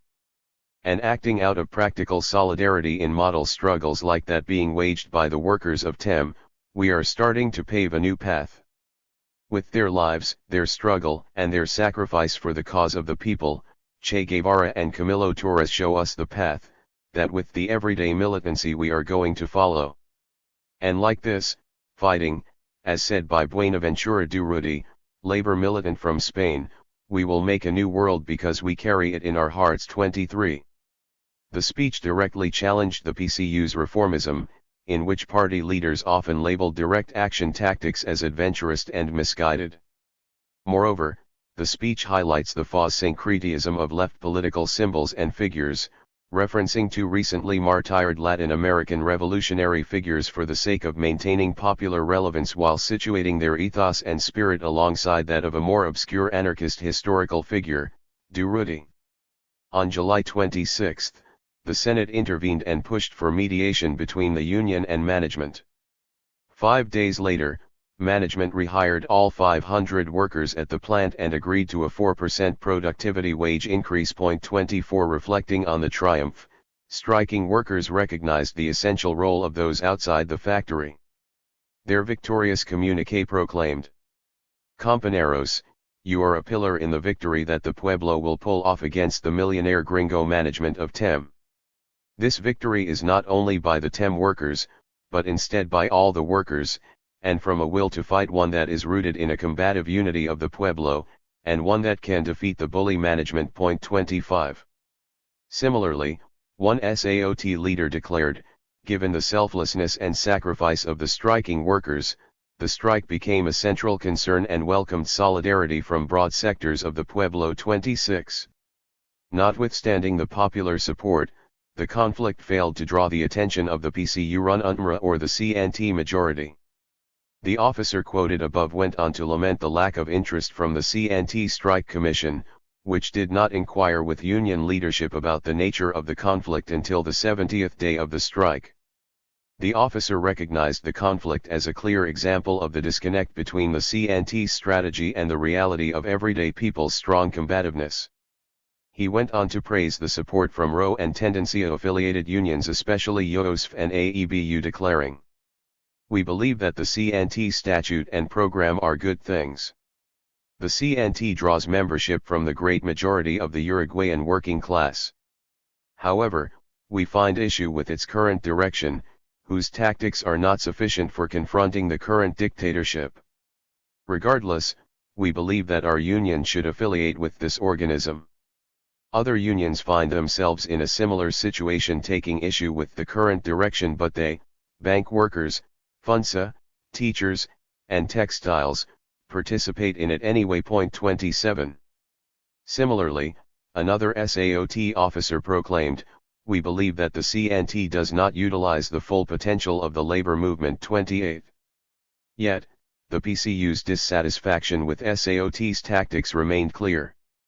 While the party organ, El Popular, covered the conflict in the first 2 months of negotiations within COPRIN, it offered no reporting on any of the illegal actions that repeatedly took place in the final weeks. In all fairness, the organ was censored for 11 days beginning on July 24.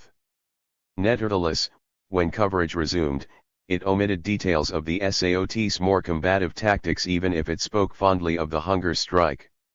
To save face, El Popular published an article titled "From the Beginning We Extended Solidarity to the Workers at TEM," including testimony from workers at Galmisa Metal Works, who convinced their management to boycott sales of galvanized plates to TEM and collected donations to support workers. 29 However, the gesture was interpreted as a desperate attempt to remain relevant and instrumentalize the SAOT struggle.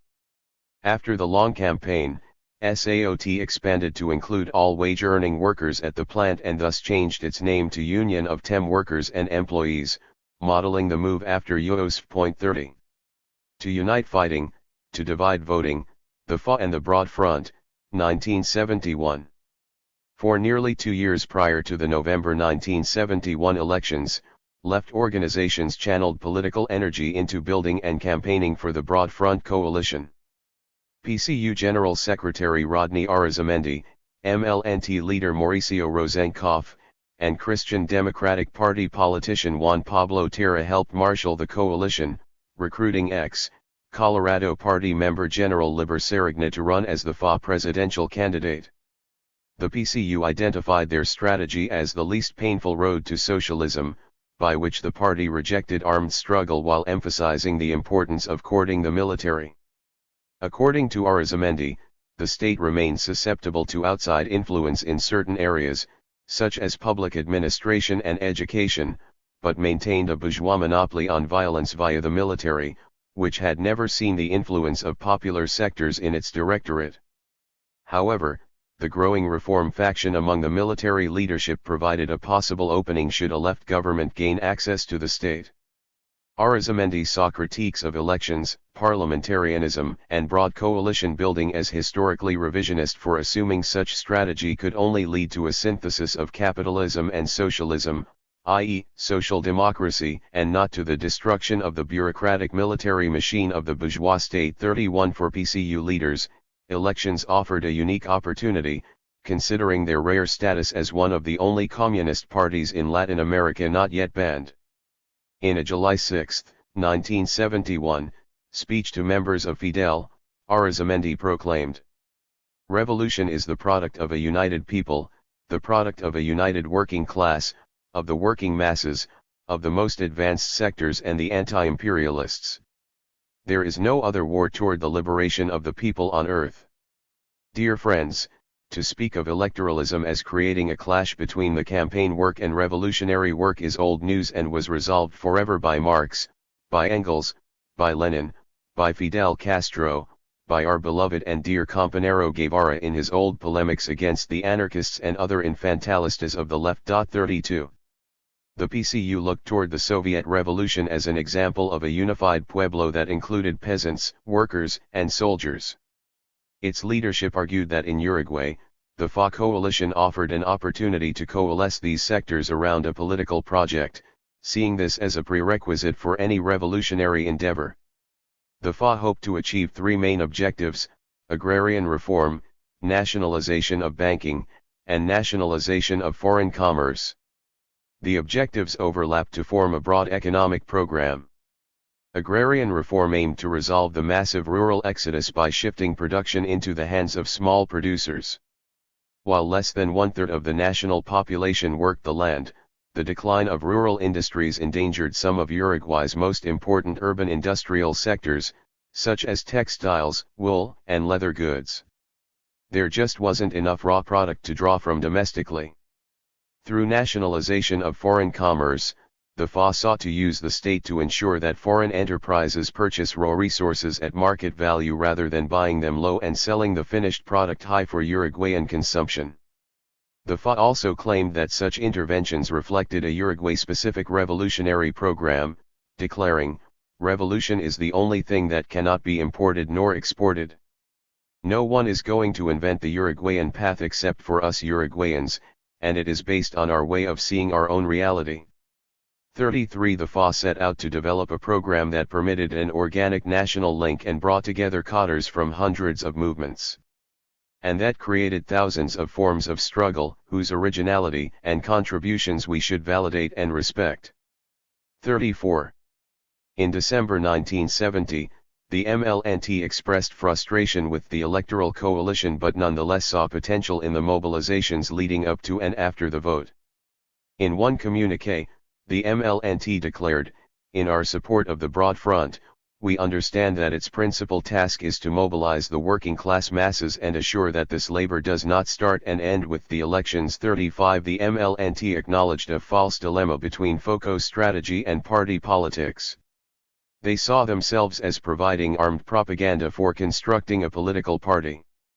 In other words, for the MLNT, the armed apparatus served to raise revolutionary consciousness and to express the urgency and viability of a revolutionary moment. 36 Eventually, in October 1971, they agreed to a ceasefire out of respect for the electoral process. The FA held its first public rally on March 26, 1971, commencing the year's campaign around the call El Pueblo Unido, the People United. Over 200,000 braved autumn rain to participate in what El Popular declared as the largest political rally in Uruguay's history. 37 The months leading up to the official announcement saw a hopeful narrative among the left, including a Gallup poll that reported 35% support for the FA among Uruguayans. 38 Although the FA officially declined to endorse and attend the founding rally as a political organization, a handful of members arrived to scope out the atmosphere. Some felt isolated and envious while viewing the excitement and fervor of such a large gathering of fellow workers, neighbors, and radicals. 39 The FA, for its part, saw the FA's use of the CNT infrastructure as traitorous to the initial mission of the Labor Confederation, which aimed to maintain the autonomy of the labor movement by means of apoliticism, or non-affiliation with a political party. Moreover, rather than maintain the autonomy of existing social movements, the FA saw the FA's electoral strategy as co-opting them into a liberal democratic framework and thus legitimizing its hegemony for making politics. In the 1971 CNT Congress, the Executive Board amended Article 49 to allow for CNT officers to hold government positions, yet kept the clause preventing references to the CNT in campaign rhetoric. 40 The FA's formation also brought about a split within the Tendencia. Adding to the complication, the GAO and MRO decided to join the electoral coalition as a gesture of left unity. Along with more radical members of the PSU, they formed the Corriente, playing the role of militant minority within the FA. The FA and Revolutionary Communist Party, Maoist, were the only left organizations to decline participation in the coalition. 41 FA militants Hugo Cors, Gerardo Gatti, and Mauricio Gatti spent the majority of 1970 in prison and thus were absent from the conversations about where to direct the energy and momentum of the CNT. 42 Cors was again arrested in April 1971. He remained in prison for the duration of the year, eventually reuniting with 16 other FA militants behind bars. Between their absence and party members' focus on the campaign, the Confederation would prove uncoordinated. Voting does not solve the problem of power. Guided by an anarchist perspective, the FA recognized the limitations of the electoral strategy from its inception because the left was not in position to take power. Instead, electoral participation served the role of building consensus around political pluralism in a liberal democratic framework while halting the left's charge to build popular power.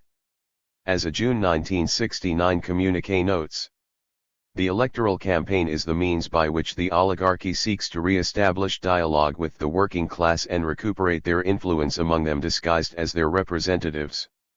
The unpopularity and lack of prestige of politicians and politicians in general is evident. They aim to reactivate the political life destined to reinstate the mainstream political parties to their importance and gravitational function in the national politic. This would be achieved as the result of an election campaign that generates expectations, hopes of renewal, and after a massive propaganda campaign that mobilizes old sentimental values that remain effective in many sectors. In the end, this will only open the door for reactionary interests to divide the pueblo around empty slogans and banners, in an electoral bout practically inconclusive, avoiding that in the struggle for reivindication and real solutions to the grave problems that affect them. Through action, everyday people come together around concrete motives. In elections, everyday people divide among themselves over abstract pretexts and utopic illusions. Those who never really divide themselves between banners and parties remain united in defense of their positions vis-a-vis the pueblo, are the privileged members of the dominant classes. Their circumstantial disagreements and conflicts never make them lose sight of their common interests as a class. They never cheat respect, and thus they continue promoting that the elections are the only correct form for the pueblo to express its opinions.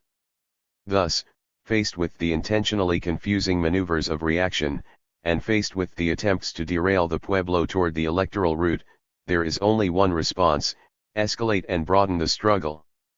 We must unite to break the austerity politics of wage freezes. We must spread solidarity to unions involved in conflicts. We must drive forward with all our energy a popular organization. We must combat every tendency to subordinate the activity of popular movements to the interests and perspectives of electoral candidates. Point 43. Referencing the shortcomings of the 1969 conflicts due to lack of long-term and sustainable escalation strategy, the FA argued that the left remained in a phase of resistance, in which militants were still laying the foundation for a prolonged struggle with capital and the state. Point 44. In other words, everyday people required more experiences as protagonists via direct action and mutual aid to advance further toward the formation of revolutionary counter-subjectivities that could take an active role in the implementation of a new mode of political economy beyond the market and the state. Instead, the electoral route, like Foucault, relegated the population to the passive and disempowered role of spectators. The Broad Front eventually finished third, with 19.6% of the vote. Point 45. They foresaw an inevitable loss in the elections, regardless of rumors of 30 to 40% support based on Gallup poll surveys. They also envisioned such a loss as having devastating consequences on working class morale. Point 46. The FA's pamphlet Tiempo de Lucha? Tiempo de Elección? Directly countered communist arguments regarding the state. The FA recognized that the state has two functions: to provide services and maintain order. Yet, they claimed that the state's primary commitment was to the latter. Most importantly, they argued that the state was not neutral and could not be utilized as an instrument to challenge the interests of the oligarchy and bourgeoisie.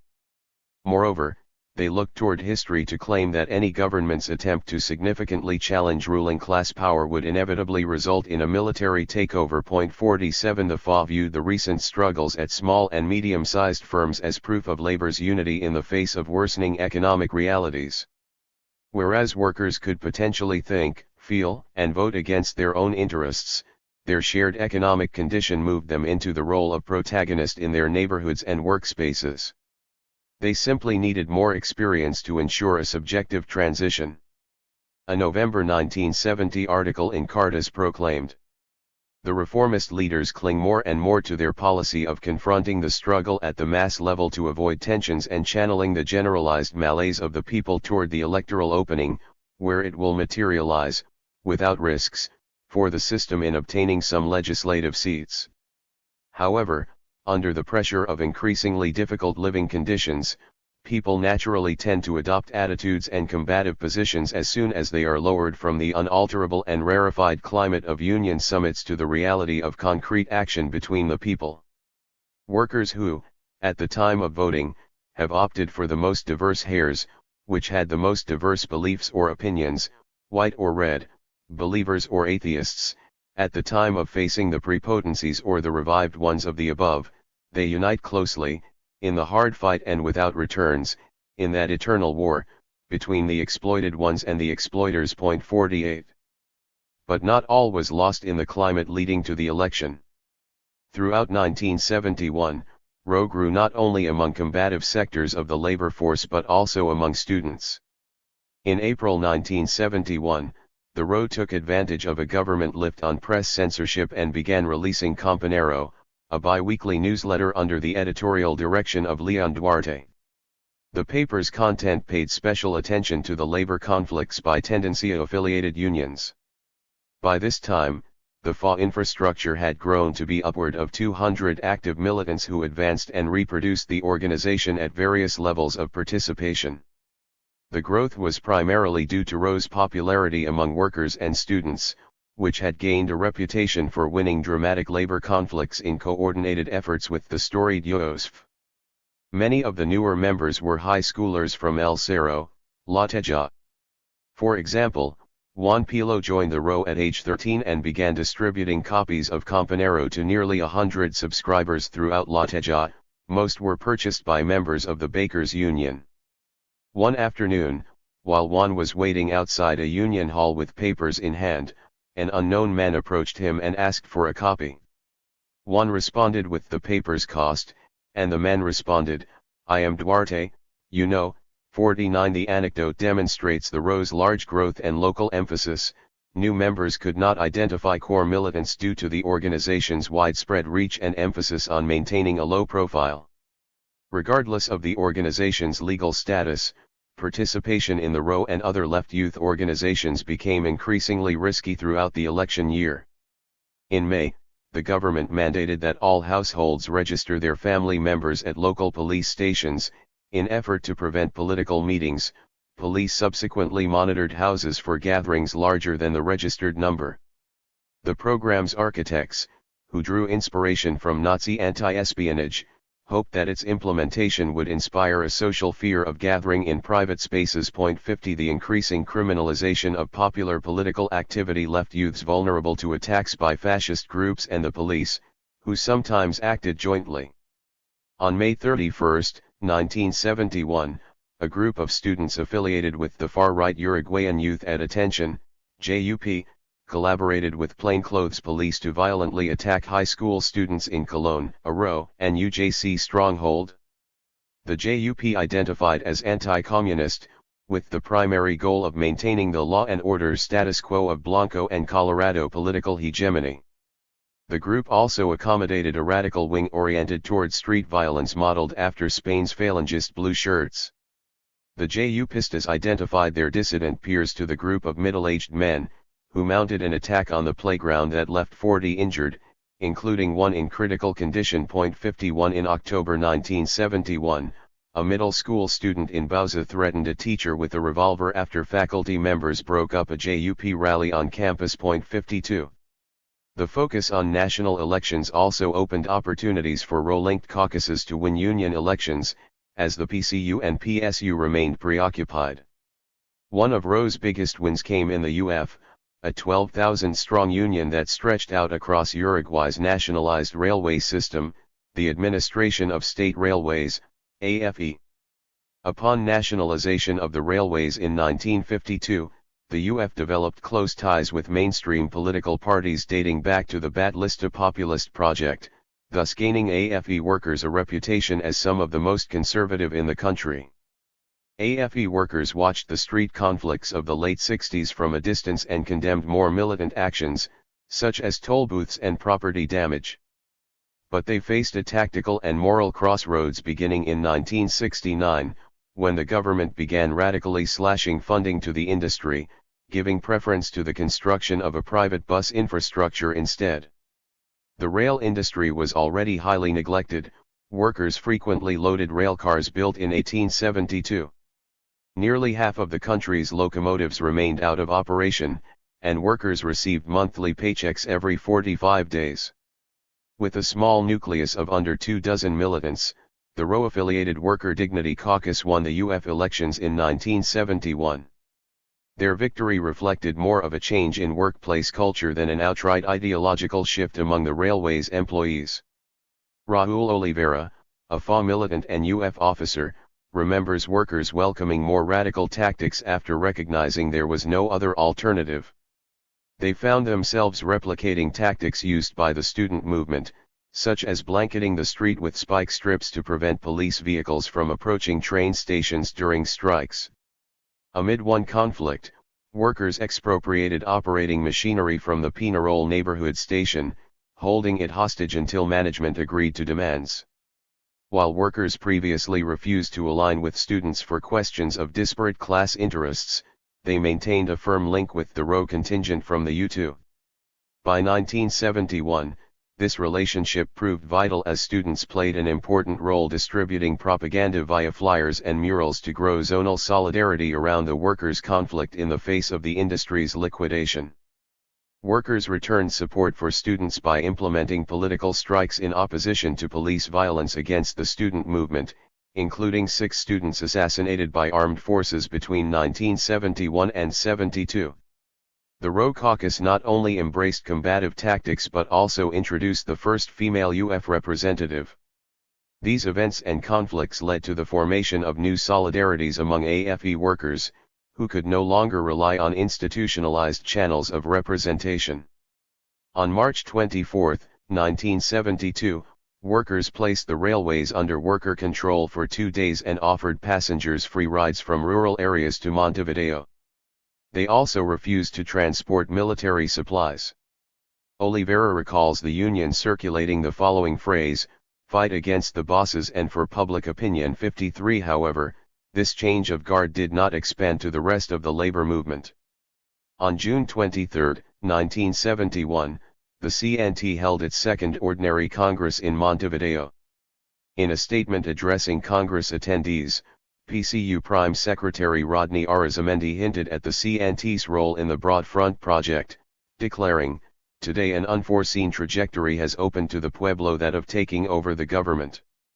While recognizing the importance of not derailing the specific function of our unions, the unifying function of the CNT has contributed to this new situation. 54 delegates from the Tendencia denounced the PCU's manipulation of process and use of the platform for election campaigning.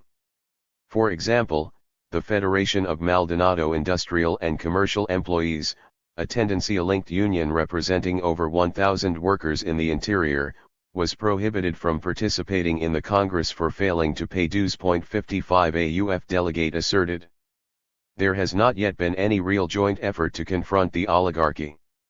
Those unions who have come out to fight did so alone in most cases. They received no mass support from the CNT, which merely released some declarations of support.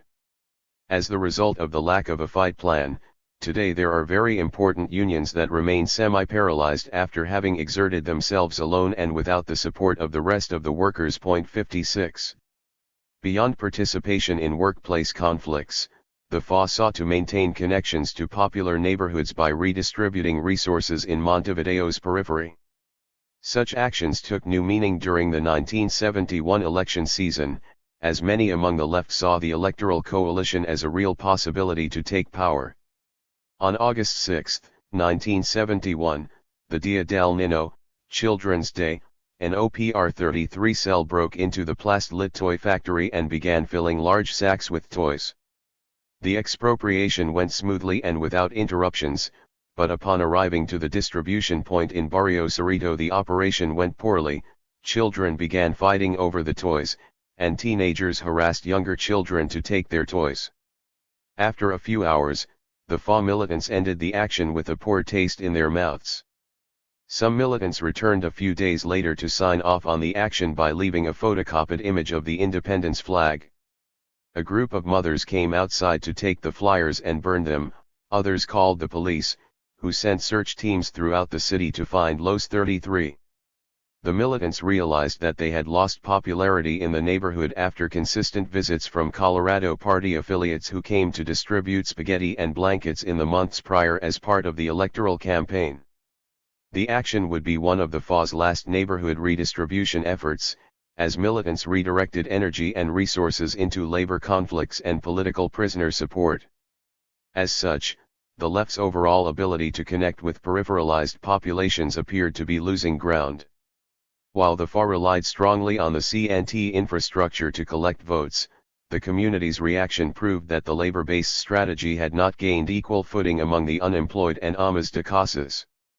All or nothing, the 3FS and 6A. Yet all was not lost in the labor movement. UOSF would continue to prove itself as an example for smaller unions to replicate. Moreover, they began to work alongside radical union allies more formally, specifically beverage plant workers and health service workers. The coalition would come to identify as Los Tres F, the 3FS FUNSA, FOEB, and FUS. They would forge a front at a moment in which each local was experiencing its own heightened conflicts. On April 20, 1971, an OPR 33 cell broke into the FUNSA rubber factory to expropriate a collection of arms from management's office. The operation was one of 4 raids to steal arms from known collections of business firms and individuals. 57 A week later, the UOSF published the following statement regarding the locals' role in the growing climate of unrest among small and medium-sized workforces.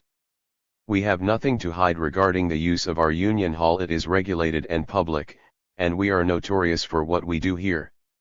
If a union hall should function as a social club, then it should be a bastion of student militancy and for the people. It should serve as a bastion, like a binding center, for all the FUNSA union to come together with other unions, and with students that invigorate the space with their enthusiasm, with the youth of the Pueblo that struggle against its oligarchy. In our local, our beloved local, they have planned, programmed, and pushed forward some of the hardest fought battles and conflicts against the dictatorship. It was the center of restlessness and hopes, of happiness and deception.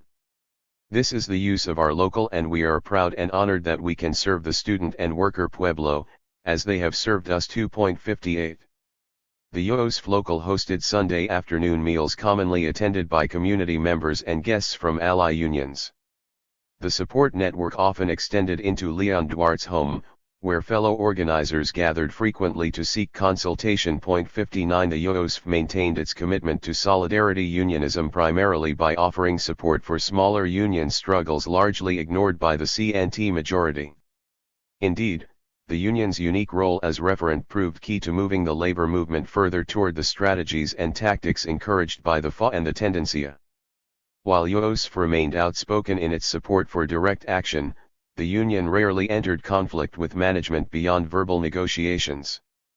FUNSA's workers largely entrusted and respected Duarte's negotiation skills and remained prepared to act should bargaining efforts fall short.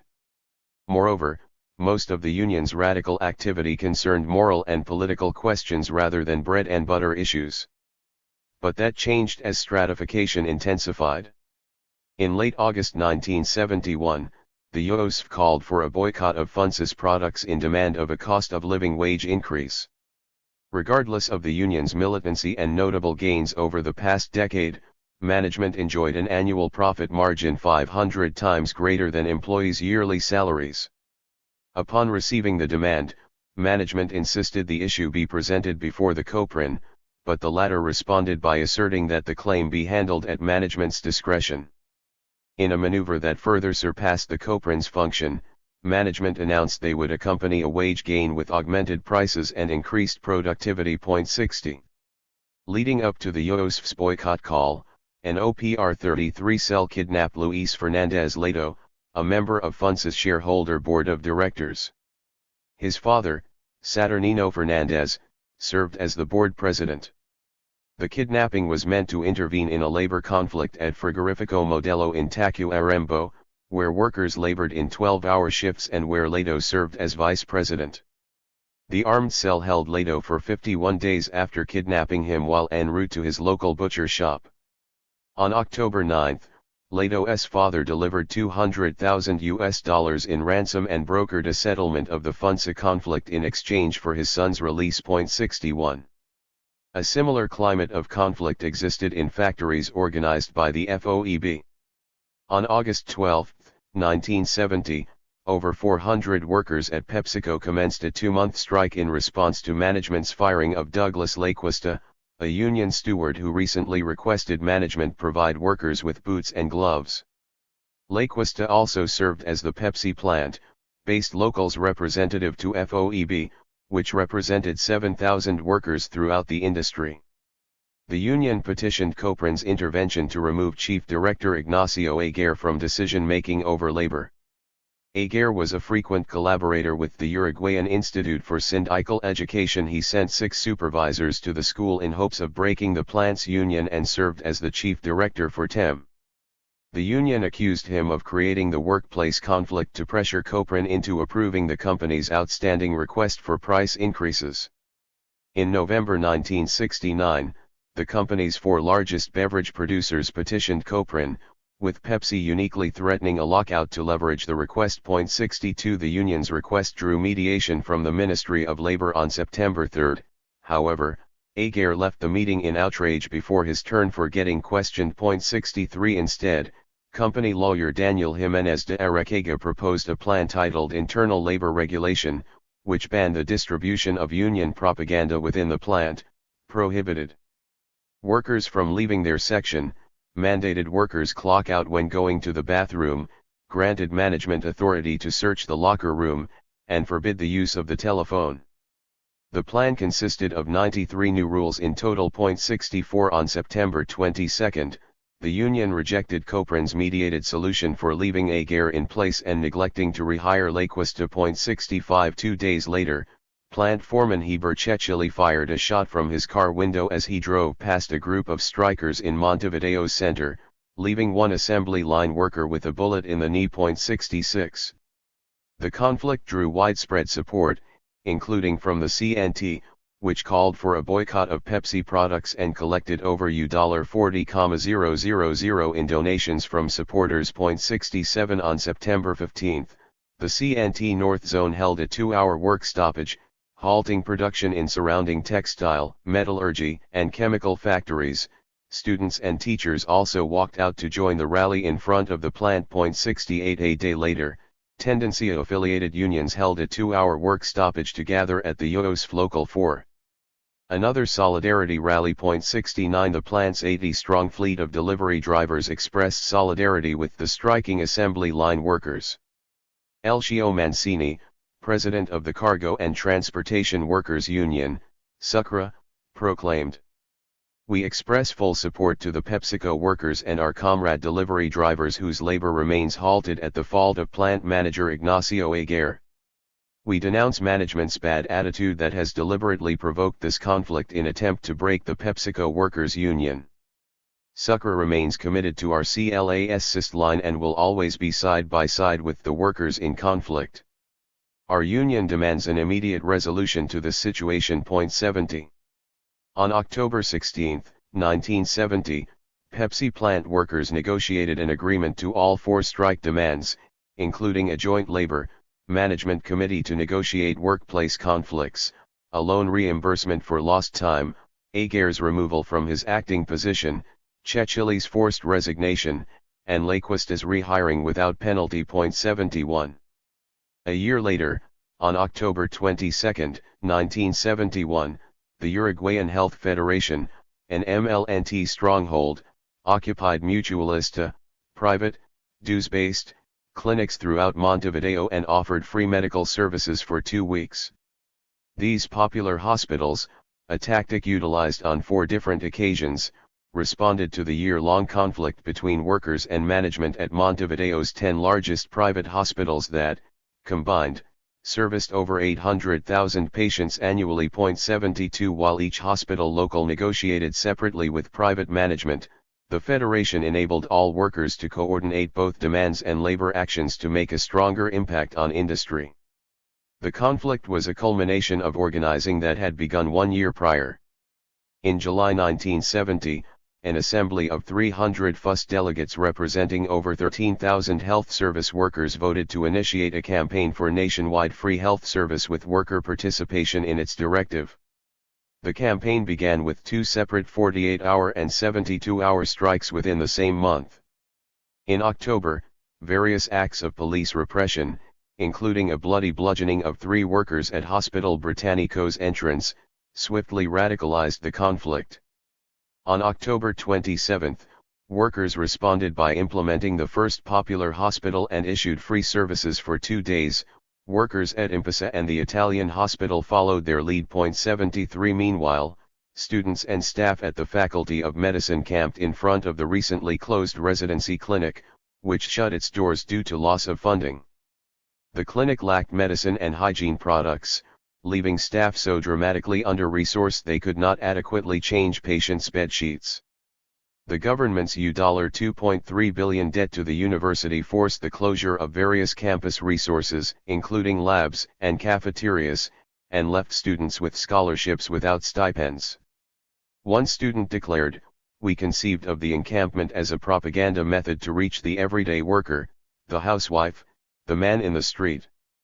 The encampments are everyday evidence of the 1,800 scholarship students who cannot continue studying, who must return to the interior with their careers on hold." 74 The encampment at the Faculty of Medicine drew support from health service workers in the public sector organized under a separate union.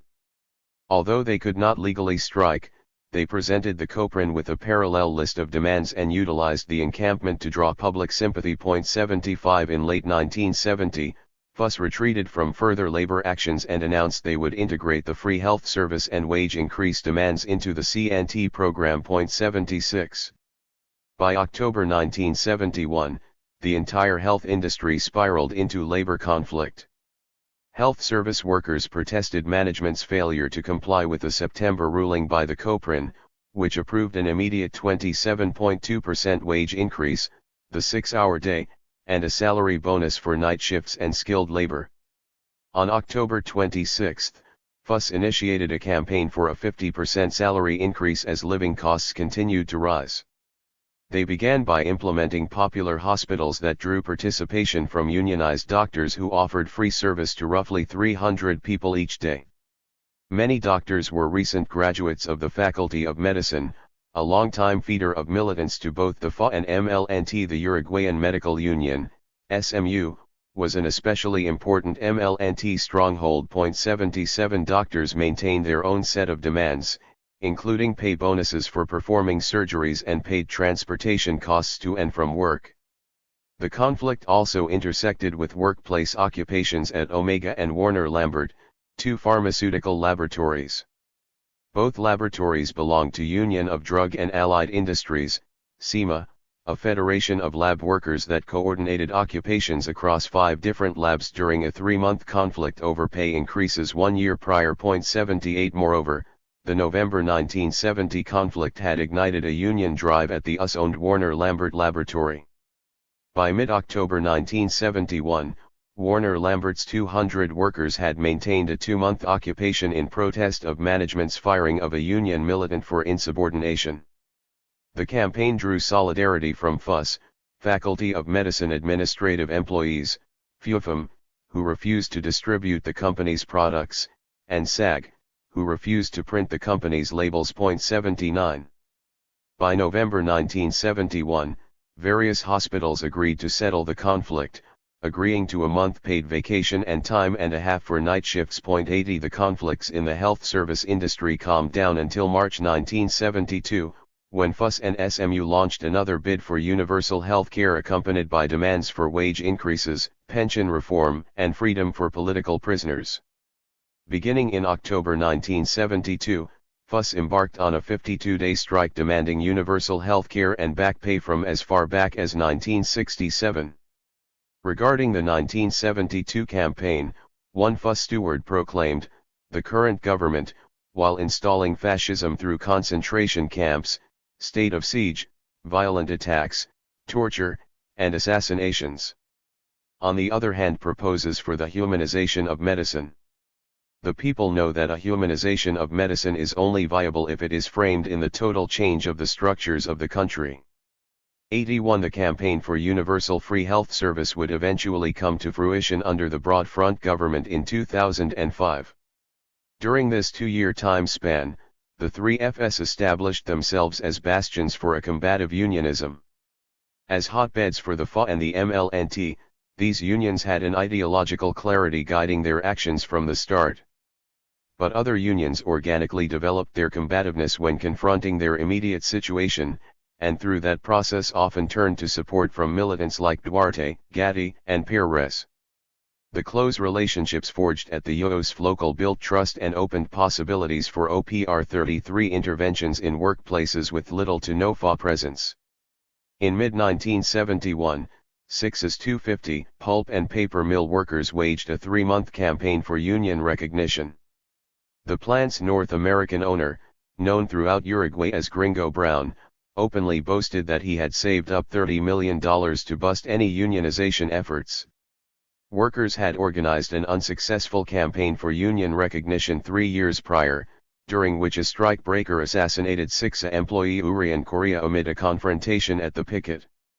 When management obligated workers to sign off on a contract amendment that would forfeit their benefits, workers responded with another union drive campaign. Brown pushed back by firing the entire workforce. 82.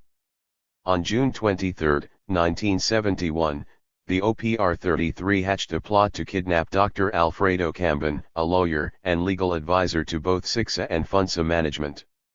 Cambon was also founder of the Neighborhood Collaboration Commission, a neighborhood watch organization that collaborated with police units to enforce the recently implemented Neighbor Registry. 83 Upon taking a trip to Germany, Brown entrusted Cambon with control of SICSA.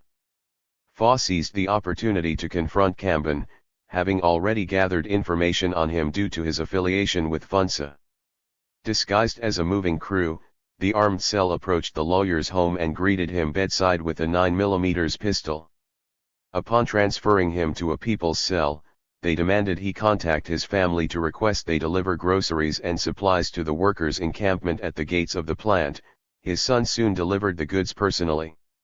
After 2 days of interrogation, during which Cambon promised to resolve the conflict by the end of August, the OPR-33 released him. 84 To keep up the pressure, 2 weeks later a mob of students and workers set fire to Brown's car while it was parked in front of the Legislative Palace, where he was visiting the Minister of Labor. 85 Throughout the campaign, police shot and wounded 5 strikers, leaving 1 in critical condition.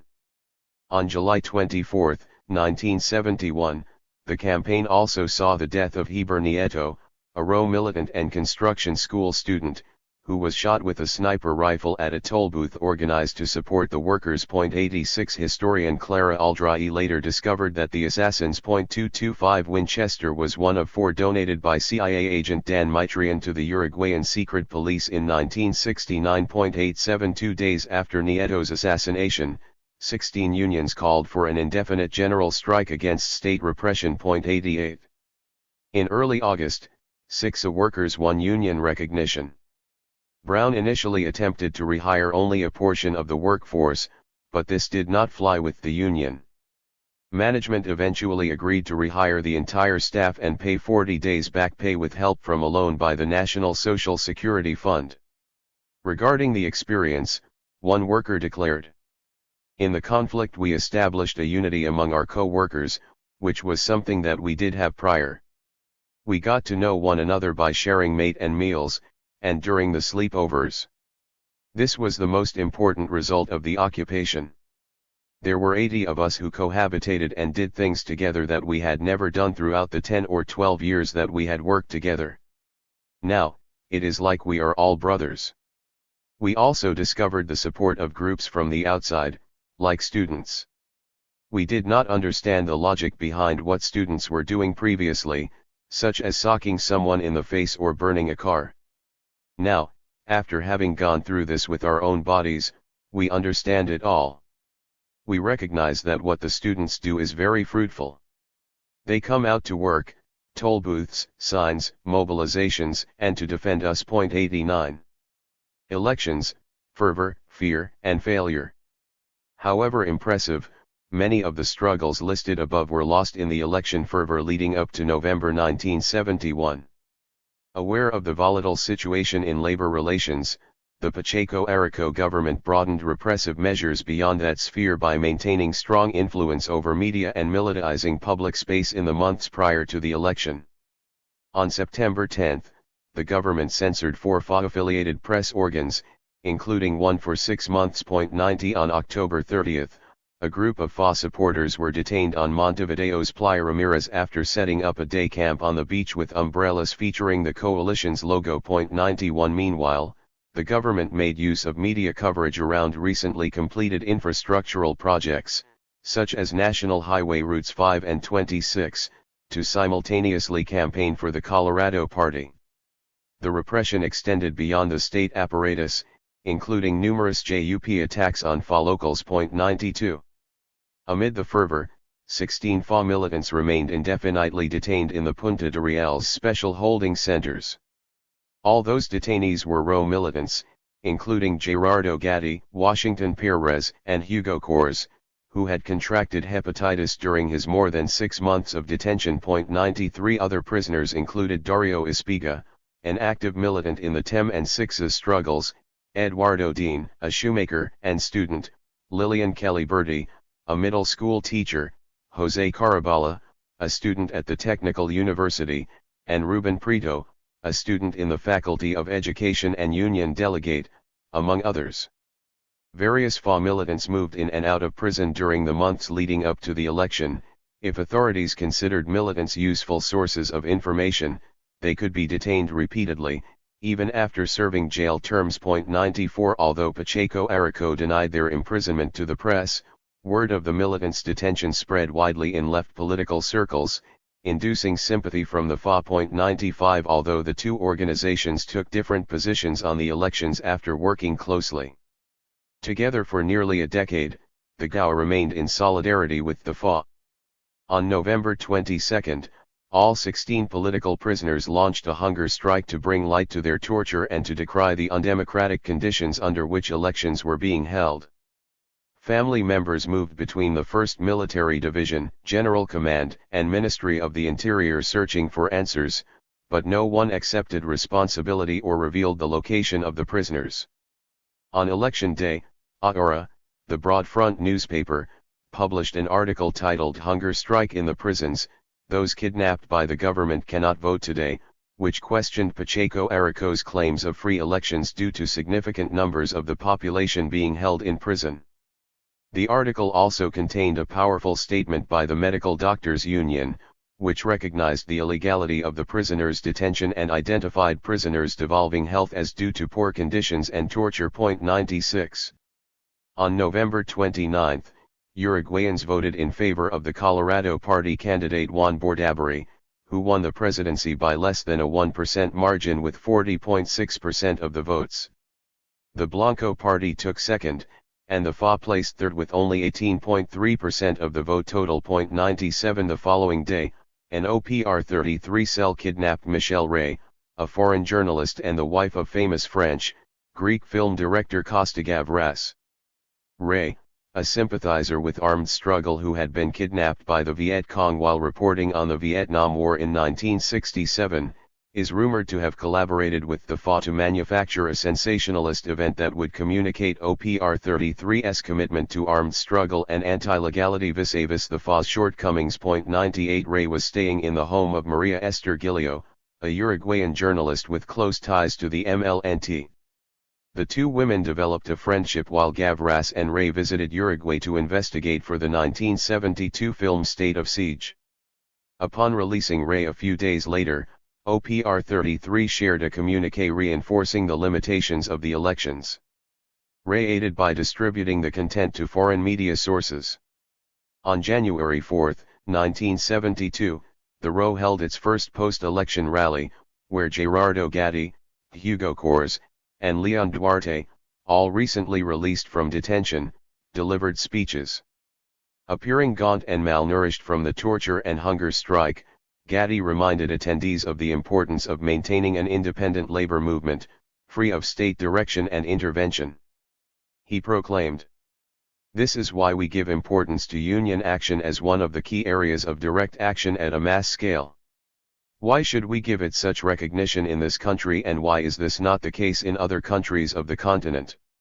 Here, we have a syndicalist movement, complete with its limitations and defects, with its diversity of conceptions for its direction, with unevenness in its tradition and organization, and with all of this, it is not a vertical syndicalism, it is not a yellow syndicalism. Even in the worst historical times of weakness and division, it has not welcomed state regulation. 99. Conclusion. Between 1969 and 1971, labor won a 16% wage increase. 100 However, the cost of living continued to rise, with 35.8% increase in housing costs and 50.3% increase in food costs. 101 While workers at FUNSA enjoyed the fruits of a successful campaign to increase wages, management petitioned Copran to double the market price of the firm's products. Throughout 1971, over 100 firms requested permission for price increases from Copran. 102 In the wool industry, firms responded to the upsurge of labor conflicts by firing over 75% of the industry's workforce. To compensate, wool and textile investors instead imported as much as £40 million of contraband wool from abroad. 103 The years saw an upsurge in workplace conflicts, but, according to the FA, there was still no clear role for the CNT among them. Moreover, the government-sanctioned Coprin was proving increasingly incapable of resolving tensions between labor and management, and when intervening, it did so in favor of the latter. The struggles of 1970 and 1971 would foment new solidarities independent of the CNT. Workers established regional solidarities across different industries, such as in Carrasco, where workers at Sixa, Cyril, and Portland linked and coordinated actions. The period also laid the foundation for what would become the most visible representation of the tendencia coalition, the 3FS. Finally, the period saw greater unity between the labor and student movements. Whereas some unions doubted the utility of working alongside the student movement, the bond strengthened throughout the era as both movements coordinated actions while maintaining boundaries and autonomy. The Broad Front's failed electoral bid closed the door on a legal route to political and economic change in the near future. Yet, everyday people's living conditions showed no signs of recovering to their pre-crisis levels, and the government remained steadfast in upholding the MPS. The hegemonic left could no longer rely on rallying people around the hope of change from above and thus had to look within for answers to growing unrest among popular classes. Left leadership, specifically those among the PCU who occupied visible platforms in the parliament and the CNT leadership, needed a strategy that matched the urgency of its rhetoric. Increasing working-class militancy, especially in the nation's majority small industrial firms, required a new and thoughtful response from movement leaders better attuned to the base. 5. To know half a person. Social subversion, internal war, and military takeover, 1972-73. At a Montevideo bar, Juliana's lover returned to the table after using the pay phone. "It happened," he said. She smiled back, and the two continued their evening out. In an effort to avoid drawing unwarranted attention, they fought their instinct to celebrate. On May 11, 1972, an OPR-33 cell kidnapped Sergio Moliguero, a member of the JUP and son of the Cyril shoe factory owner. Juliana Martinez, a sunglass factory worker and recent dropout of the School of Fine Arts, and Ana Rosa Amaras, a bank worker at the state-owned Social Security Institute, had carried out 2 months of reconnaissance to lay the groundwork for the operation. The women lived semi-clandestine lives while maintaining Casa Emma, a FA/OPR-33 safe house named after the anarcho-feminist Emma Goldman. This chapter explores the period between January 1972 and June 1973, when the Broad Front's defeat forced the left to shift focus toward extra-parliamentary strategies, especially within the labor movement. The period saw dramatic changes in the left milieu, such as increased labor militancy among PCU-affiliated unions and a new void created by the Tupamarosa's military defeat in April 1972. While the FOR remained committed to its two-foot strategy, half of its core leadership and the entirety of its armed apparatus was in exile in Buenos Aires by end of 1973. Yet, the brief period of heightened labor unrest reflected the potential of the CNT and the possibility for armed direct action to complement it. This relationship is further explored in the case of the 1972 kidnapping of Sergio Moliguero. In 1972 alone, public sector workers participated in 134 strikes, 351 work stoppages, and 7 occupations. Private sector workers participated in 130 strikes, 95 work stoppages, and 80 occupations.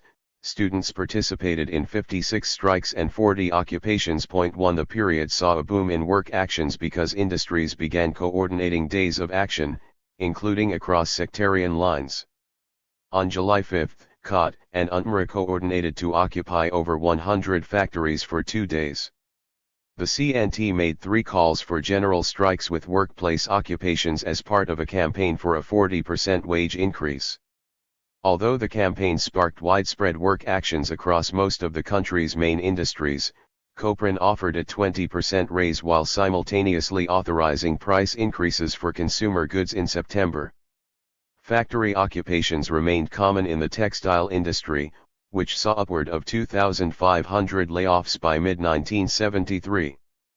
but PCU stronghold sectors such as metallurgy, yarn, and tannery also began to use the tactic.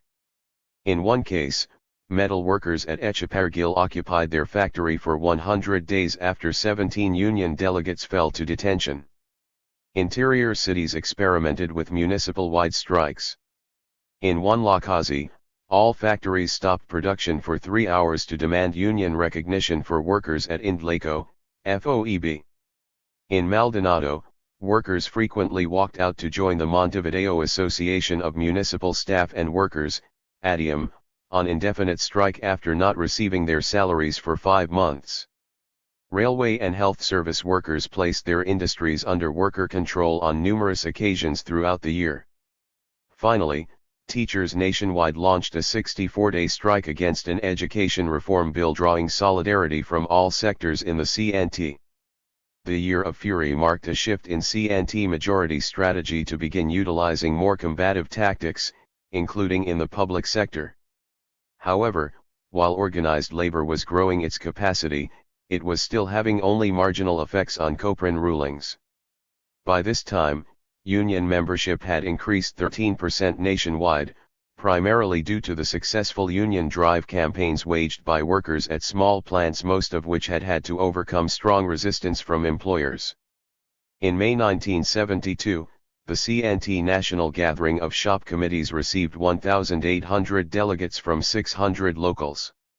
In an opening statement, the representative table warned of a possible coup d'état on the horizon and reaffirmed the CNT's commitment to achieve structural transformations that will create the conditions so that exploitation of man by man will disappear. The gathering concluded with a reaffirmation of the CNT program, including escalation of the campaigns against wage freezes and state of internal war, but rejected a tendencia-backed proposal to withdraw the CNT delegate from the Copran. 3. For the FA and the tendencia, the only solution was to increase labor antagonism to capital and the state. State of internal war. While labor militancy escalated, so did state repression against the entirety of the left in response to the Tupamarosa's growing capacity for armed direct action. In the first quarter of 1972, the MLNT successfully carried out over 70 armed actions. 4 On April 15, 1972, the Coordinating Organizations for Anti-Subversive Operations, OCOA, or Joint Forces, declared a state of internal war. 1 day prior, the MLNT had assassinated 4 Joint Force members to avenge their participation in paramilitary groups and torture centers. The April 15 counterinsurgency operation resulted in 8 Tupamaro deaths and the arrest of numerous high-ranking officers, including Eleuterio Fernandez Huidobro and David Campera. That same evening, a Joint Forces team raided the PCU Central Headquarters. On April 17, a Joint Forces operation resulted in the deaths of 8 party leaders at the PCU local in Paso Molino. The military attack at Paso Molino sought to invalidate the Communist Party by provoking it to move toward an armed strategy a la Foco and thus distract from its mass activity in organized labor. 6 By September 1972, authorities captured MLNT leaders José Mujica, Mauricio Rosenkopf, and Raúl Sendic in a sweeping operation. Upward of 5,000 people were prosecuted by military courts on charges of sedition, including a handful of FA militants. 7 The MLNT responded to the repressive climate by carrying out upward of 30 assassinations in the first 9 months of 1972, but this would prove insufficient. 8 The massive offensive eradicated the MLNT infrastructure from the officer to rank and file level. 9 The Tupamaros would never recover.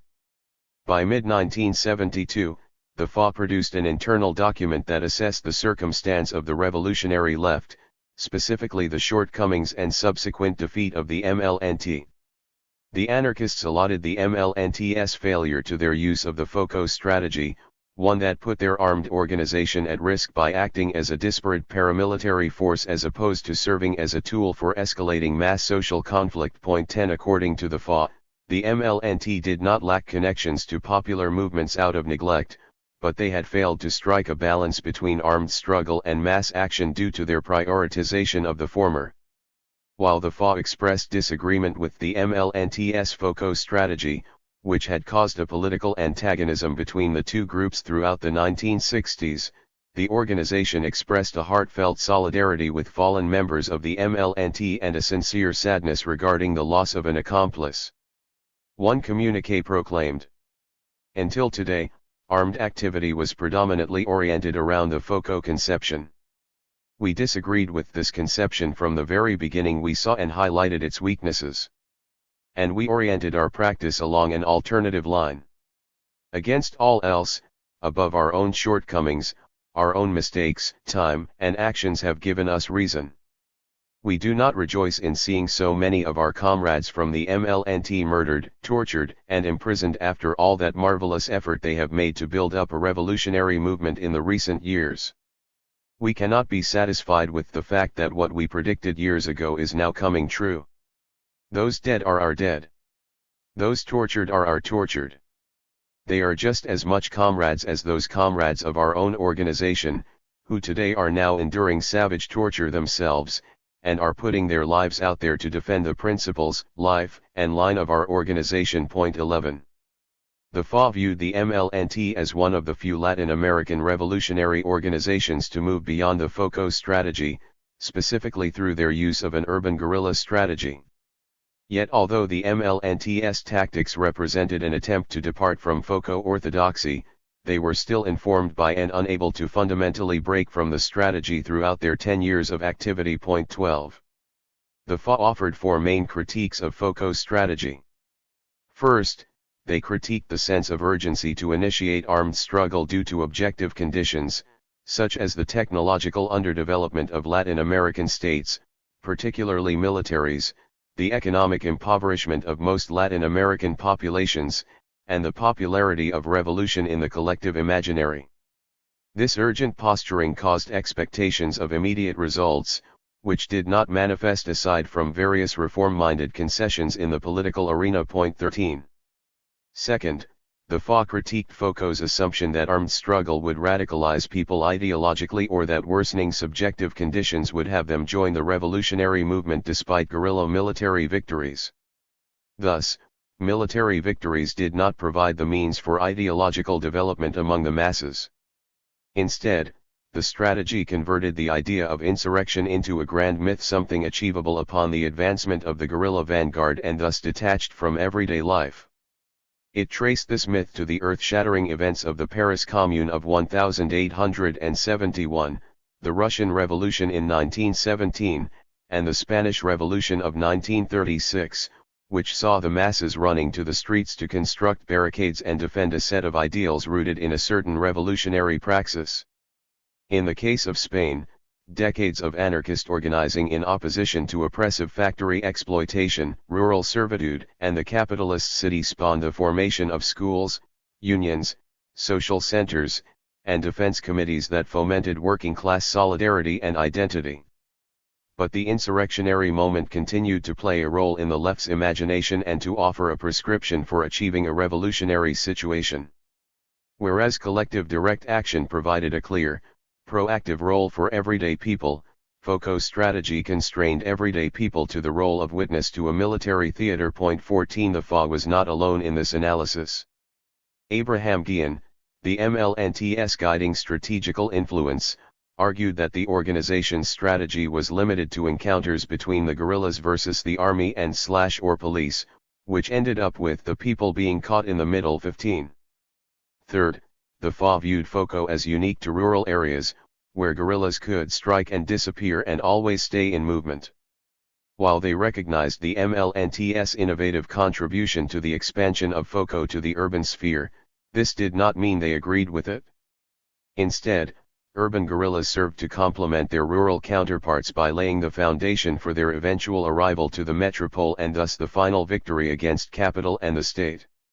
Instead, the FA looked toward historical examples of urban armed struggle in the anarchist tradition, specifically those of Spain's CNTFAI, who built a revolutionary movement strong and broad enough to defend working-class interests.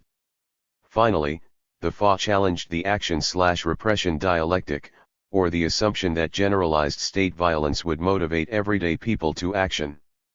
Instead, they argued that as repression increased, the armed apparatus would assume a more privileged, or vanguard, role. Such polarization would create an opportunity for the state to mobilize behind the old ideological myths of bourgeois liberalism, such as elections and legality, which were more likely to win the support of everyday people due to the state's hegemonic position. The state could therefore isolate the guerrilla. In their view, while Foucault's strategy often gained ground toward national liberation, such as sparking foreign capital flight due to fear of political instability, it only strengthened the relationship between the domestic military and national bourgeoisie, thus doing nothing to challenge the fundamental social relationship under capitalism, the subjugation of labor to capital. 16.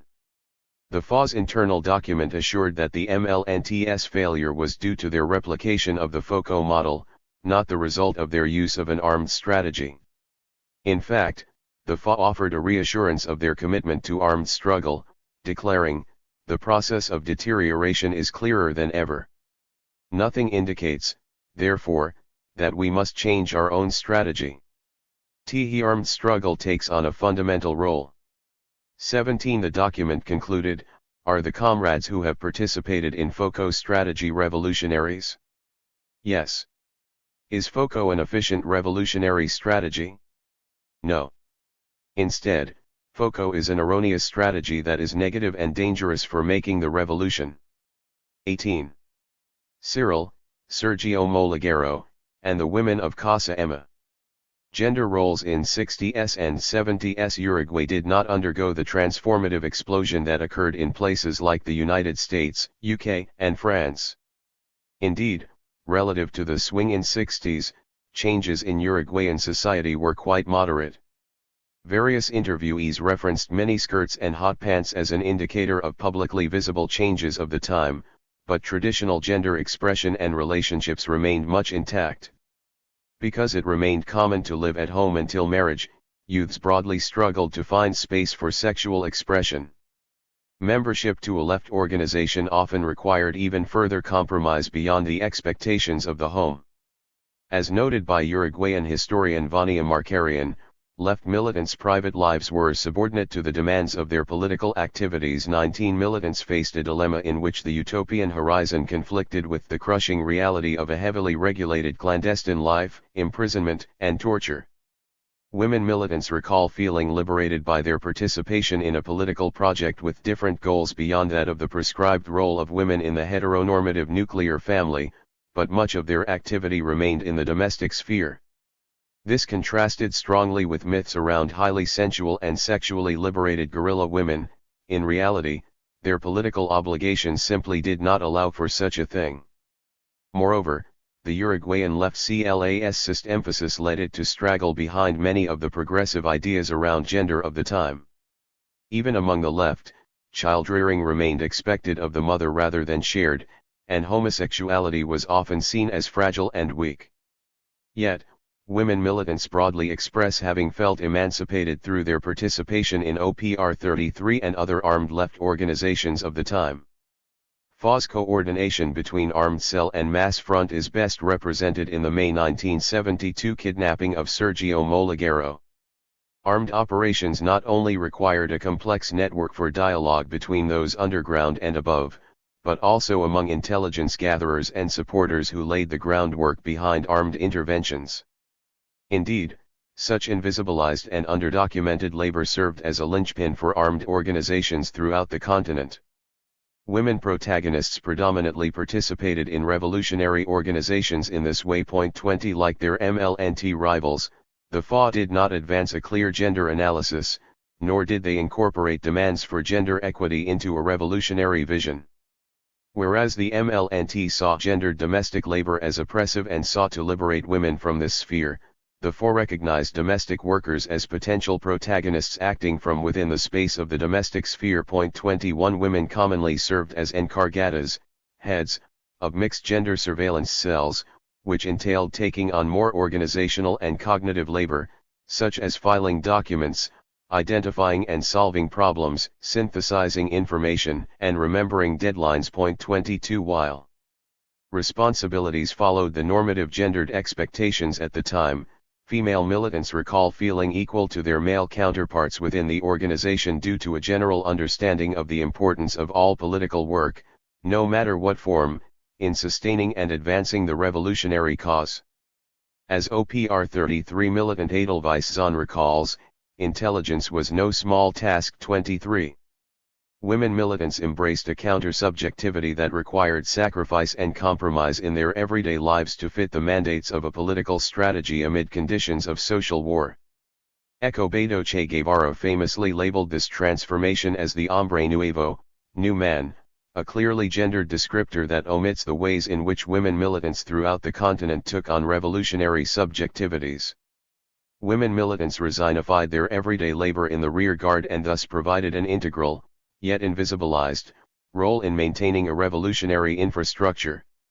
Whereas the traditional role of household labor had served to reproduce value-producing, male, labor power, the women of Casa Emma contributed to socialized struggle by redirecting home labor to a political organization antagonistic to both the market and the state.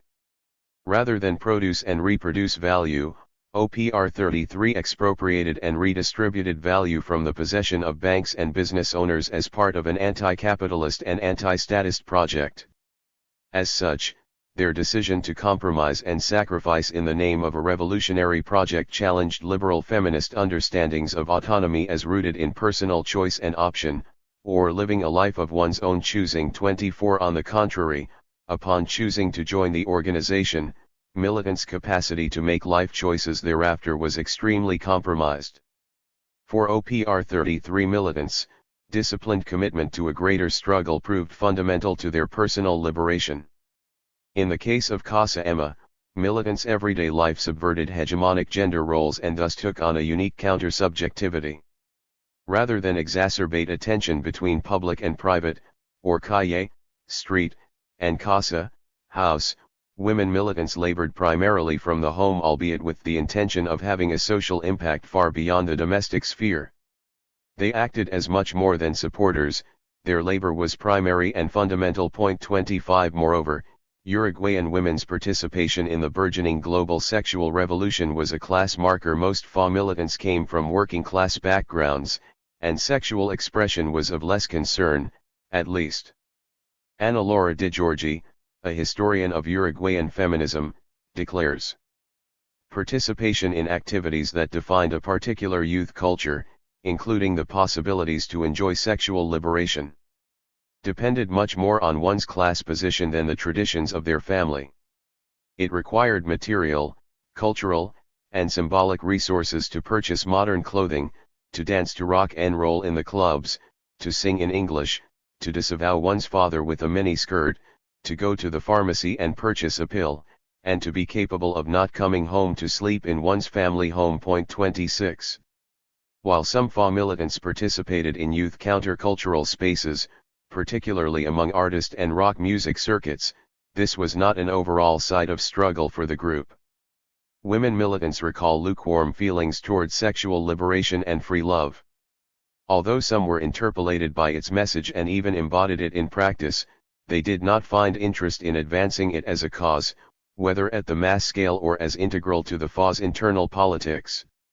It is important to situate women's reproductive labor in the narrative. The OPR 33's kidnapping of Sergio Moligero in 1972. While narratives of armed intervention in the Southern Cone remain well documented in police files and media outlets, little is known about the everyday lives of militants nor the broad organizational infrastructure within which these actions occurred, especially the key contributions of women. Media representations and scholarly analysis commonly reinforce a gendered hierarchy of labor by rendering it invisible or secondary due to its location in the rear guard. Yet, a study of this labor with attention to autonomy and compromise offers a unique insight into revolutionary left counter-subjectivity at this historical conjuncture of amplified social war. Ana Rosa Amoros and Juliana Martinez, the women of Casa Emma. Ana Rosa, Juliana, and two male militants made up Torres, Tower, an OPR 33 intelligence cell that operated out of Casa Emma, where both women resided. 27. Ana Rosa, a bank teller at the state-owned Social Security Bank, BPS, began participating in the FA as a collaborator in 1969.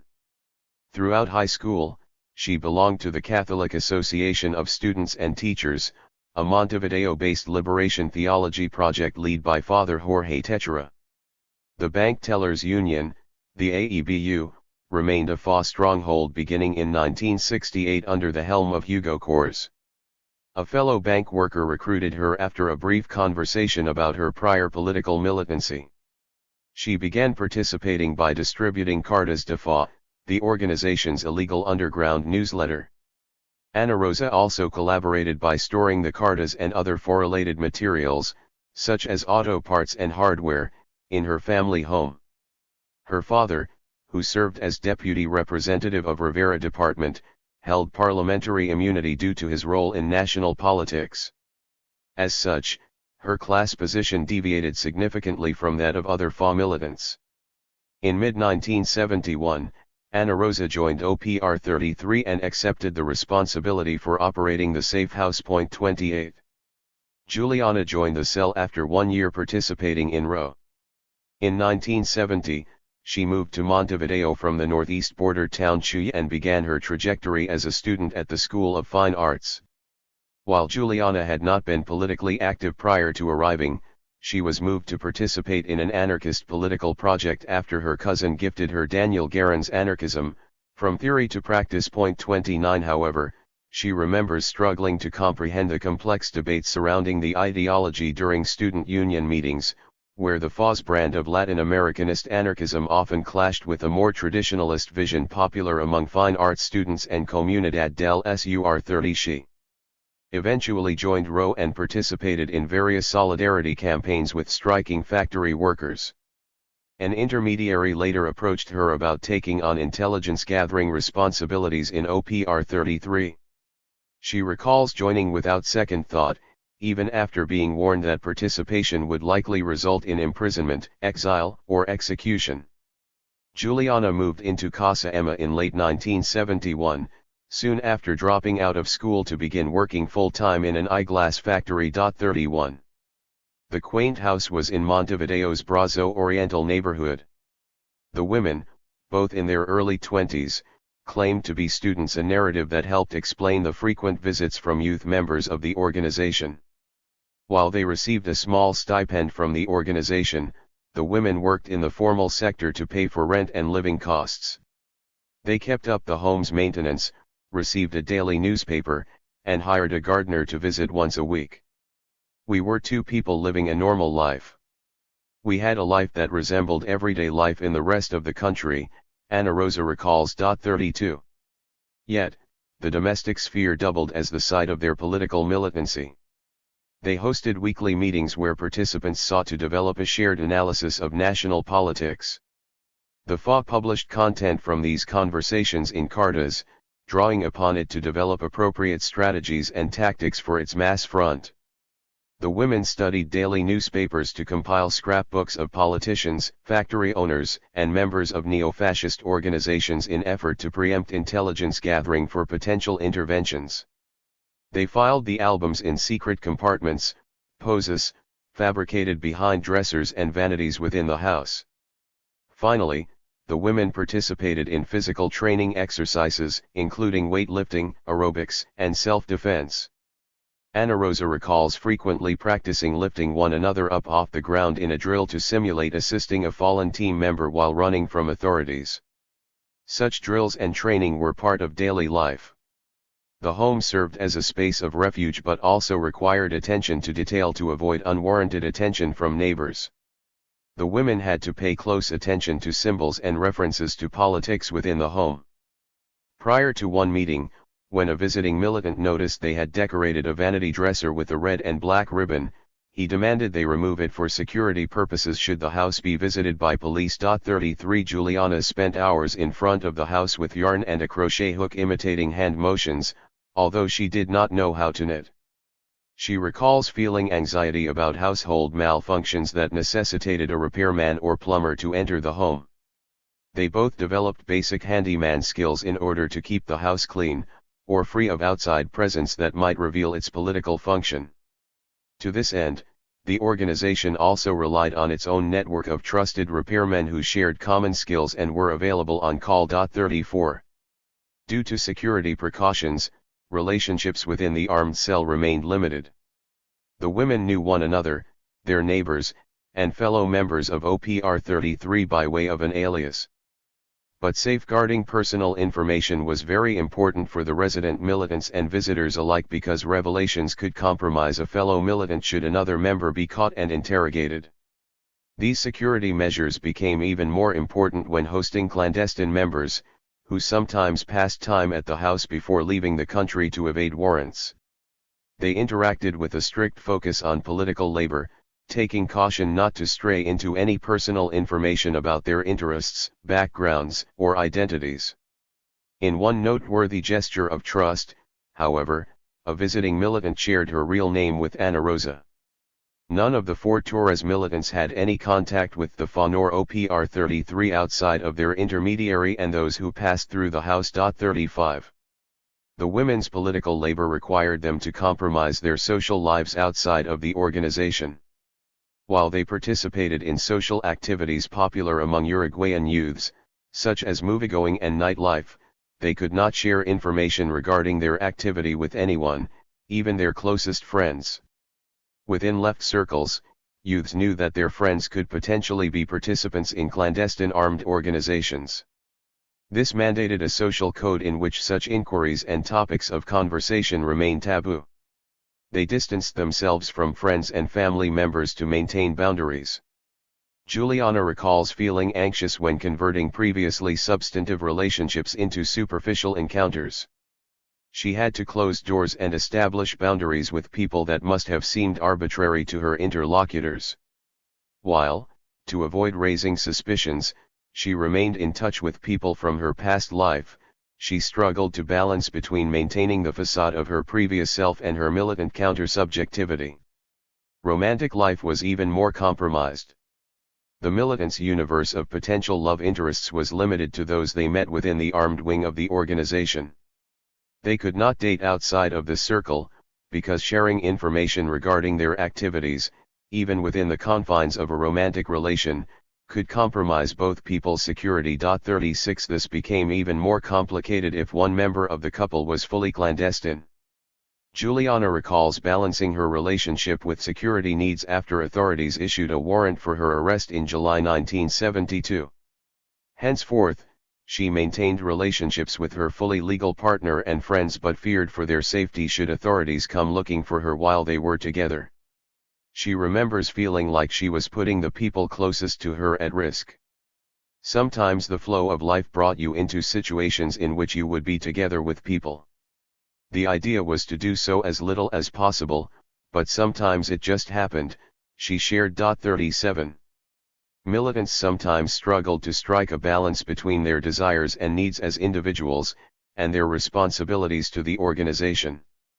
They often felt guilty for not attending worker solidarity actions, such as picket lines and rallies, even when the timing clashed with other responsibilities in the rear guard. 38 Juliana remembers having little time for leisure, and social life could never come before organizational obligations. For instance, she attended one of Montevideo's many beaches only once while living in the safe house, an experience she shared with fellow members of Torres. The day trip brought her a feeling of joy and freedom not replaceable elsewhere in the city. 39 But the feeling was fleeting. Cyril, a fight for dignity. On April 12, 1971, over 300 workers at the Cyril shoe factory began a campaign for union recognition after plant owner Jose Moliguero insisted they appear for work on a holiday weekend. 40 A group of 18 workers from the vulcanization section refused to comply due to having planned a fishing trip together. After Moliguero fired the entire section, the plant's workers responded with a strike. They lamented management's frequent firings, refusal to pay maternity leave and overtime, child labor practices, and denial of break time. Moliguero had gained notoriety for personally entering the women's restroom to mandate workers return to their posts if they took longer than 2 minutes. 41 The sole competitor to Funce's national monopoly over athletic shoe production, Cyril had developed a reputation for using a strong hand. On April 22, Cyril management resolved the strike by recognizing the collective bargaining unit and reinstating all fired workers. 42 Julio Ojeda, the union's elected general secretary, was a Rho militant. He and 5 co-workers served as liaisons between the Cyril Union and the FA. 43 Cyril workers looked to the UOSF as a point of reference because of their hard-fought campaign against anti-union employer Pedro Sen, on which account leadership selected Leon Duarte as an outside consultant. They gathered frequently in the UOSF local to meet with members of the Rho, including students from local high schools and fellow independent unions, such as Portland Cement and the Sixa Paper Mill. Although the union had earned recognition, Molagaro continued with draconian measures on the shop floor. Foremen painted the factory walls with tar to prevent workers from leaning on them for rest. They prohibited conversation and penalized workers with 2 hours lost pay if they were caught laughing. On May 14, 1971, management fired 32 underage workers after a law was passed to limit child labor to 6-hour workdays. After over a month of failed negotiations, Cyril's workers again went on strike and won their rehiring after 24 hours. 44 This conflict reignited the membership base to begin pursuing outstanding demands of the company. On August 26, 1971, management closed the plant after 4 months of stalemate negotiations regarding salary increases, workload, maternity leave, and child labor practices. Molagaro, the sole proprietor of the enterprise, enjoyed earnings 1,000 times higher than the average worker's annual salary. Rather than capitulate to a Ministry of Labor ruling in favor of the Cyril Union, Molagaro had opted to simply shut down the factory, firing all 308 employees. 45 Workers had frequently utilized partial and slowdown strikes throughout the negotiations, and they met the lockout with an occupation. After only 3 days, however, police raided the plant takeover and forced workers out at gunpoint. 46 With support from Rho, Cyril workers then launched a boycott campaign against Cyril brand shoes. 47 Molagaro responded by activating his son's networks within the neo-fascist Uruguayan Youth at Attention, JUP, to recruit strike breakers. 48 Intimidation became commonplace.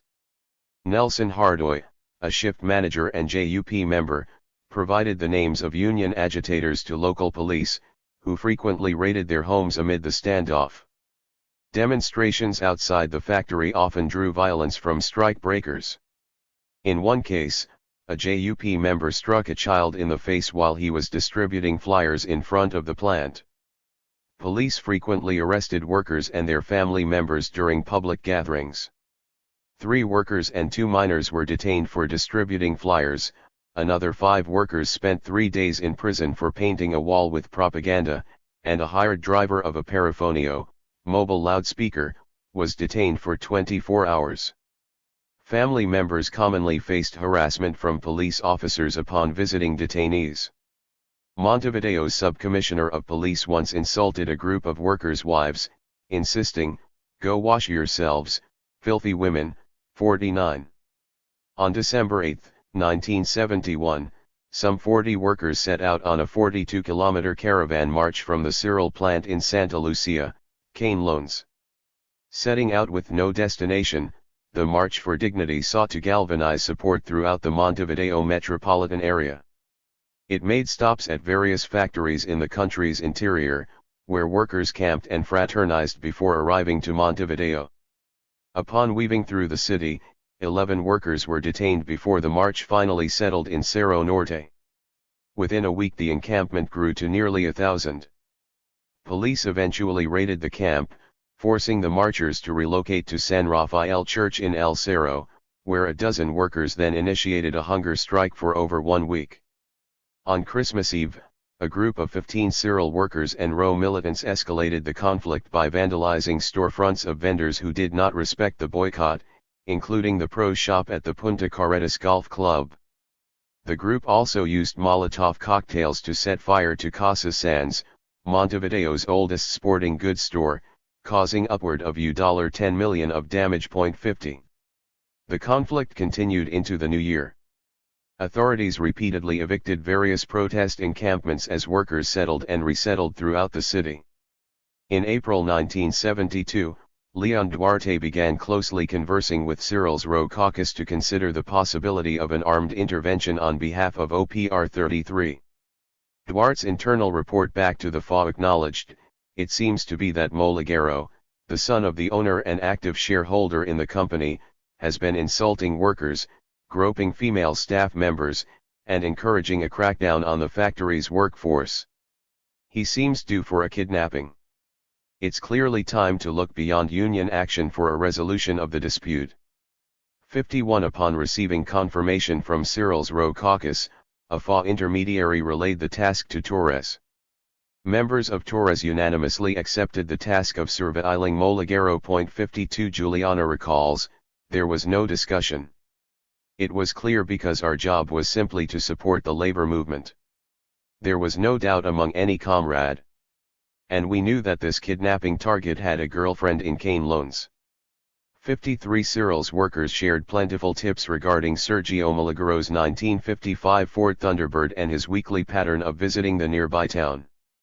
The team selected Juliana and Ramon to frequently visit the house and confirm the information. Twice a week, they traveled 60 kilometers each way to pass 3 hours together on a park bench, where they simulated flirting while surveilling the area. They held hands, cuddled, giggled, and played with each other's hair. 54 These gestures reflected a simulacrum of love and intimacy, both of which were limited due to their involvement in clandestine political labor. OPR 33 information teams often feigned romance while scouting targets because public displays of heteronormative romantic love proved least likely to raise suspicion. The frequency of such interactions sometimes resulted in both militants falling in love with one another. After 2 weeks scouting, Juliana's reconnaissance schedule had become aligned with the schedules of Moligaro and that of the owner of the Divino mattress factory, another potential kidnapping target, where workers maintained a campaign for union recognition for over a year. She could not balance all three responsibilities, so she quit the factory job, thus beginning to rely on the organization for day-to-day living expenses. She dedicated herself fully to rearguard political labor. The decision represents a compromise that made her economically dependent on the organization yet independent of market social relations. In other words, she gained autonomy by disavowing her role as a wage laborer while embracing a singular role as protagonist in social subversion. After 5 weeks of surveillance, the team compiled a detailed report identifying Moligaro's commuting patterns and the girlfriend's home, along with important geographical markers in the surrounding area, such as bridges and pastures for hiding. They passed their typed report to an intermediary who they met on a Montevideo side street. 55 Waiting patiently for further direction, Juliana continued scouting at Divino. On May 11, a cell of 4 OPR 33 militants disguised themselves as military servicemen and set up a checkpoint along National Route 11. They had failed in 4 previous attempts, including one in which a risky error led to stopping a local politician. 56 This time, however, the disguised militants successfully detained Moligaro, transporting him to a people's jail in El Cerro, the very jail cell that had held French journalist Michel Rey a year prior. Neighbors would later testify to having heard construction noises from the home nearly a year earlier, but they had given it little thought considering the frequent informal building in the poor neighborhood. 57. The FA subsequently presented Moligaro's father with a list of demands, including back pay for striking workers, school supplies for local students, 100 pairs of jeans, jackets, and shoes for children in a local slum, and publication of the agreed-upon terms in all 5 mainstream press newspapers. 58 Amid negotiations between the organization and Moligaro's lawyer, joint forces detained Leon Duarte and 3 other FUNSA workers, accusing them of participation in the kidnapping. There, workers responded by occupying the factory for the duration of their 2-week detention. 59 On July 19, Jose Moligaro met all demands, and his son was released. Media outlets reported that he was malnourished and had lost 25 pounds due to receiving a daily meal of rice, cheese, and an apple. He decried the persistent playing of protest music, such as Carlos Molina and Daniel Villietti. 60. A day after his release, joint forces raided Casa Emma, capturing Ana Rosa Amaras and Inilda Silveira Griot inside. The latter, also a FA militant, had arrived the week prior after a warrant was issued for her arrest due to her role as one of Milagros' captors. Inilda's presence would change the patterns of the home. The weekend before the raid, Inilda had occupied the home alone while Juliana and Ana Rosa ventured to the interior to visit family, as they did every Sunday. While there, she turned on the stove to get some extra warmth. Soon it began emitting smoke, so she moved it outside.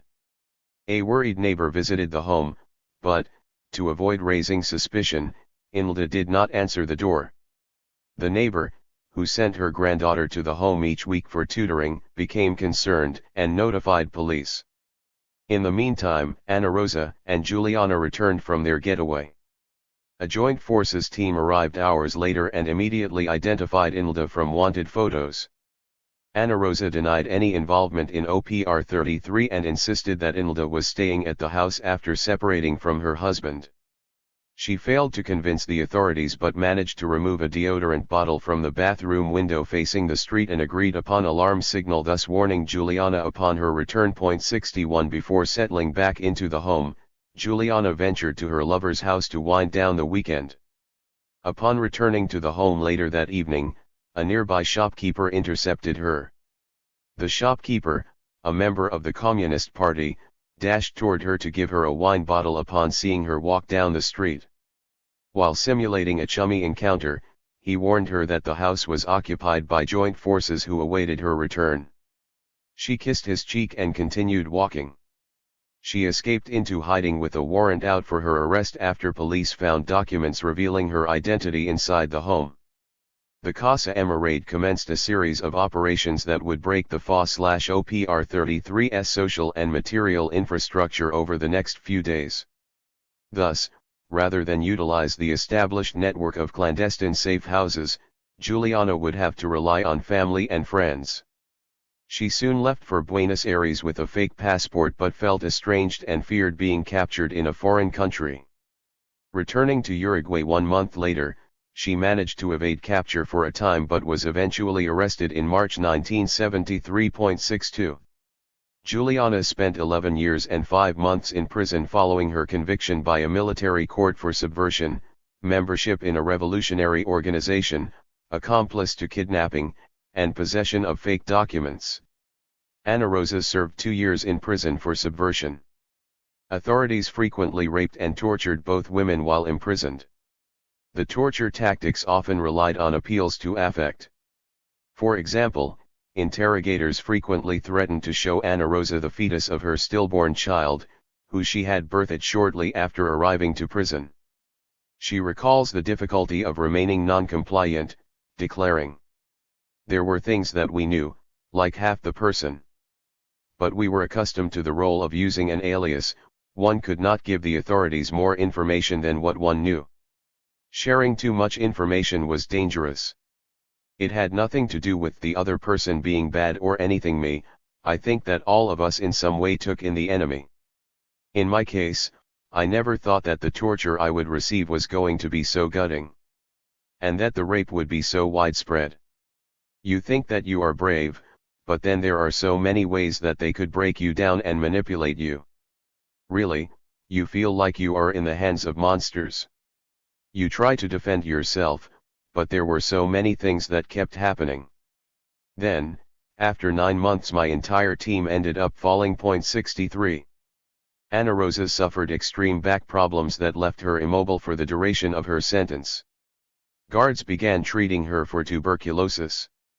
Upon learning of her condition, her father, who was exiled to the French Basque Country after the coup, petitioned for her release for medical reasons, with support from the International Red Cross. The appeal was successful and she left to Australia where, soon after, she learned she was misdiagnosed. Doctors and prison guards commonly colluded to issue experimental medical treatment to prisoners for false medical diagnoses. She remembers feeling like a lab rat after learning she was negative. On the same day as the Casa Emma raid, Leon Duarte, Josef, Washington Pérez, Joseph, Gerardo de Avila, Joseph, Julio, and Hilda Ojeda, Cyril, and 4 other Cyril workers were detained for connection to the kidnapping and alleged membership in OPR 33. The raids also saw the arrests of Alberto Mecaso, Augusto Andres, Ivan Trias, and La Mallet, some of whom served prior sentences but received warning that they could be detained thereafter for more interrogation. In a show of defiance, FUNSA workers occupied the plant, publishing a communique recognizing the suspicious timing of Duarte's detention. He was scheduled to mediate negotiations between Cyril workers and management, who were finally at the table after 10 months of conflict. 64. The detainees arrived at the 5th Artillery Regiment, where Joint Forces authorities used a variety of torture tactics in hope of extracting information. To avoid revealing their activity to the guards, detainees feigned ignorance, while seeking to obscure their connections. For instance, Washington Pérez lunged toward Andres and attempted to punch him upon his arrival, an act meant to indicate they had not been in collaboration. He then yelled profanities and accused Andres of serving as an agent provocateur who collaborated with the FUNSA management. Days later, Generals Manuel Cordero and Washington Varela introduced Andres and Trias to see if they knew one another. Both refrained from acknowledging one another and sharing politically sensitive information, even under pressure from waterboarding. Meanwhile, imprisoned MLNT leadership and Uruguayan joint forces continued to negotiate a permanent ceasefire, conversations that arguably led to more frequent and brutal torture tactics against imprisoned members of the FA, as authorities hoped they could pressure the organization into following in the footsteps of their rivals. Andres remembers Alberto Mecaso and Ivan Trias receiving the harshest treatments, the latter of whom once attempted suicide by slitting her own wrists after undergoing extreme torture. 65 Duarte's high-profile status led the Uruguayan parliament to formally acknowledge his torture and demand his release. 66 The mid-1972 defeat of the MLNT created further division between the FA and PCU. In the absence of the MLNT, the FA represented the largest threat to PCU hegemony over the left. Indeed, the growing militancy of everyday workers proved the possibility for a new alternative, one rooted in mass protagonism rather than the activity of a small guerrilla vanguard. Tensions climaxed when the PCU mobilized its majority within the CNT to release a statement publicly denouncing the RO. The statement, which came after skirmishes between the rival factions during a march, labeled the RO as having nothing to do with the labor movement and claimed that the gesture represented a divisive and adventurous line. In a subsequent communique, the PCU accused RO of serving as a front for the CIA, a label the party had previously reserved to describe the armed activity of the MLNT but now redirected toward the worker, student organization. 67 For the FA, the PCU's sectarian rhetoric served to distract from the CNT leadership's recent decision to cancel a general strike call. 68 On August 23, the RO held a rally of support for Leon Duarte and Washington Pérez at the Artigas Theater. Upward of 5,000 attended the event, which was disguised as an homage to the Italian-American anarchists Nicola Sacco and Bartolomeo Vanzetti, political prisoners the United States murdered by electric chair in 1927. The rally hosted speeches by Hugo Cors, Gerardo Gatti, Hector Rodriguez, Enrique Arroyo, Popular Union, National Party, Armando Rodriguez, March 26 Movement, MLNT, Zelmer Michelini, Agrupación Avance, Broad Front, and a delegate from the Argentine CGTA. 69 Aside from the FA, all Uruguayan organizations in attendance belonged to the Corriente, Current, a radical faction within the Broad Front now searching for alternatives to an electoral strategy. Mario Benedetti, a famous writer and member of the Corriente, exclaimed, "Perhaps the grand defeat was necessary to remove an electoral strategy from its near-sacred position. This kind of lesson can only be learned with experience." 70 speakers frequently reiterated the importance of unity in action, while none emphasized political parties or elections. On the contrary, many bluntly denounced sectarianism. While speakers notably differed in the intensity of their rhetoric, they shared common ground in their tactful critique of the Communist Party. Zelmer Michelini's declaration is illustrative. There has been so much time lost trying to figure out where one does political work, the group to which he belongs, or the label upon his forehead. This fight must be understood and must be felt inside, and it is not the moment for treatises or useless thoughts, nor to uphold artificial preconceptions. Those who enter into the struggle to establish divisions beyond the question of tactics establish barriers that sharply separate those who are in the fight, and that is deeply wrong. These people do not understand the meaning of history. I repeat that they are longing for the feelings of solidarity that we here have. It is very easy to be alongside someone with whom you always agree, it is very easy to fight side by side with someone who shares all the same ideas. The depth of life is beyond discrepancies, it is understanding the meaning of struggle. 71. Similarly, Gerardo Gatti decried. We need unity among the working class. We need unity to fight. But this fight of the working class should not be reduced solely to them. We think that this class is fundamental, that it is the primary force, but we should be able to, all of us, without sectarianism, with flexibility, to unite the working class with all of the population who works and suffers and wants to change their conditions. 72. Finally, Hugo Kors proclaimed, the problem is not one of discussion and dividing ourselves, but instead to go out into the street and fight, to occupy factories, to organize ourselves and fight. Because we are living in a difficult moment in which we cannot show any weakness. One in which we cannot give any sign of division. He drew from examples of military boycotts in Funza and Alpargatas, where workers refused to produce military supplies. On the day of the rally, railway workers announced they would permanently stop transporting military personnel. 73. In contrast, the PCU declined to echo the call to free political prisoners out of fear of reprisals from the armed forces. Instead, the party insisted that the CNT remain committed to labor-specific issues rather than take up political positions. 74. Buenos Aires, Quirito. After the rally, joint forces issued arrest warrants for 4 militants: Hugo Kors, Gerardo Gatti, Elvira Suarez, Kamal Amir, Sara Larina de Gosens, Maria Selva Eshag, Dario Espiga, Carlos Gosens, Ruben Rodriguez Coronel, Silvia Valeran, and Gonzalo Vigil. Forced into hiding, some militants began swiftly exiling to Buenos Aires. The Funza plant remained occupied for over 100 days until Leon Duarte Washington Perez, Julio Ojeda, and Gerardo de Avila were eventually released in mid-November 1972. Workers received the prisoners with a rally at the Yosf Hall. De Avila had endured such brutal torture that he could not address the crowd by voice, so he instead waved and blew kisses from the stage. 75. While militants celebrated their comrades' arrival, Alberto Mecaso and Ivan Trias remained in detention, where they continued to undergo torture for their refusal to share information about OPR 33. Authorities claimed they were responsible for Milagros' kidnapping.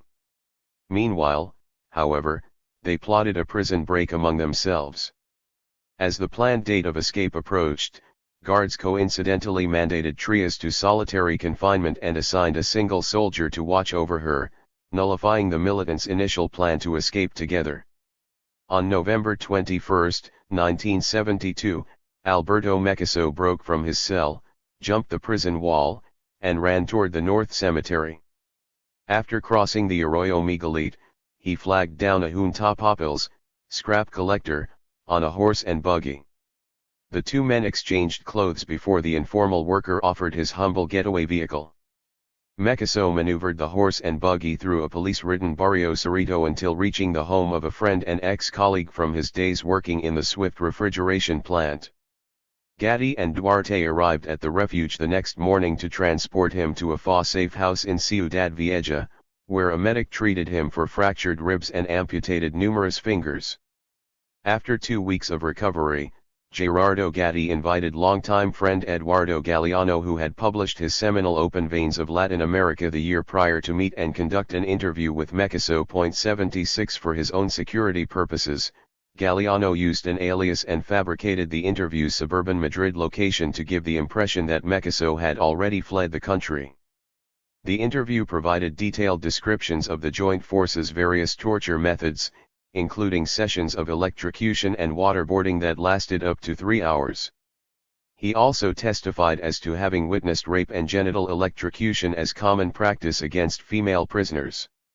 Mecaso concluded the interview by proclaiming, "If there is anything that feels good when inside the prison underworld of my country, in the middle of electrocutions and waterboarding, it is knowing that one always must be in the trenches. I am going to return to the trenches once more with the people of my class. Fighting. There, I am going to reunite with my family and my brother, who is also currently suffering persecution as well." 77. Recognizing the difficulty of maintaining Mecaso's safety within Uruguay, the FA utilized networks from its sympathizers list to arrange for Mecaso's escape to Argentina via private airplane. After 1 month in hiding, Mecaso departed from Uruguay's Melilla airport to Buenos Aires under the alias Alfredo Lizago Yencantonet. 1 week later, his wife traveled via commercial airliner under the alias Delia Toribia Rodriguez. 78 Mecaso and other FA exiles spent the next 6 months laying an infrastructure for others to join them in exile across the River Plate. In the face of a coup, general strike. The first half of 1973 saw at least 95 labor actions nationwide, including 33 strikes lasting 3 or more days, 24 of which included occupations. Nearly half the conflicts were waged by Tendencia-affiliated unions. Of the 24 occupations, 7 were carried out by textile unions, including La Industrial, 51 days, Montegal, 27 days, and Industria Este, 20 days. Sixa, another Tendencia-affiliated union, carried out a 36-day occupation. Metal workers, UNTMRA, showed a growing radicalism regardless of the PCU-aligned leadership, occupying at 4 different work sites. Finally, this era also saw 2 CNT-wide general strikes, including one with over 500,000 participants on June 21, the eve of the coup d'état. The question around the military had haunted conversations on the left for years leading up to the coup. The cleavage between revolutionaries and the PCU deepened after the Uruguayan military began openly intervening in politics in February 1973, when the armed forces released the cryptic communiques 4 and 7, which some on the left interpreted as nods to an ally force within the ranks. One part read: "The armed forces neither adhere nor adjust their mental outlooks to any specific politically partisan philosophy but seek to adjust their beliefs and orient their actions according to the native and original concept of an ideal Uruguay, which will offer the greatest well-being and happiness to all its sons. This concept will be achieved with the creation and consolidation in all Uruguayans of the mystique of Uruguayanness, which consists in recovering the great moral values of those who forged our nationality and whose basic facets are patriotism, austerity, disinterest, generosity, honesty, self-denial, and firmness of character." 79. PCU leaders, who maintained frequent conversations with factions in the military for nearly a decade, saw the announcements as reflecting a potential turn toward a progressive military takeover, like the military-led and Marxist-oriented Peruvian Revolution of 1968. The PCU strategy remained in line with Lenin's prescription to inspire a mutiny within the armed forces and court them to the side of revolutionaries. In the week following the communiques, CNT majority leadership and the PCU Central Committee secretly met multiple times with high-level officers to discuss a tactical agreement between the military, CNT, and PCU. Publicly, CNT leadership reiterated its call for a general strike in the face of a coup d'état with numerous public statements. 80 But communist organs repeated, there is no conflict between civil power and military power, instead it is between oligarchy and pueblo. 81 Party leadership proposed converting May Day 1973 into a festival to celebrate the new favorable political circumstance. On May 23, Secretary-General Rodney Arizamendi declared, "No one doubts that there are now circumstances for more unity among the pueblo. Now it is time that a worker, a student, a professor, a peasant, and a soldier join in the street and act together. 82. While the hope offered by the communiques eventually proved false, they succeeded in creating a crisis of legitimacy for the Uruguayan government. Rather than implement structural reforms to combat the mounting economic and political crisis, which included a 94% rise in cost of living since 1972, President Bordaberry made space for the armed forces as the new locus of power. 83. In early April, the government announced the formation of the National Security Council, COSINA, a vehicle for involving the military in political decision-making. The body coalesced representatives from all three branches of the armed forces and key government cabinet members. 84. While the February communiques opened frequent dialogue between CNT leadership and Coronel Ramon Trabal, a rank officer with populist sympathies, the government's announcement solidified the prevailing line of conservative General Gregorio Alvarez within the military.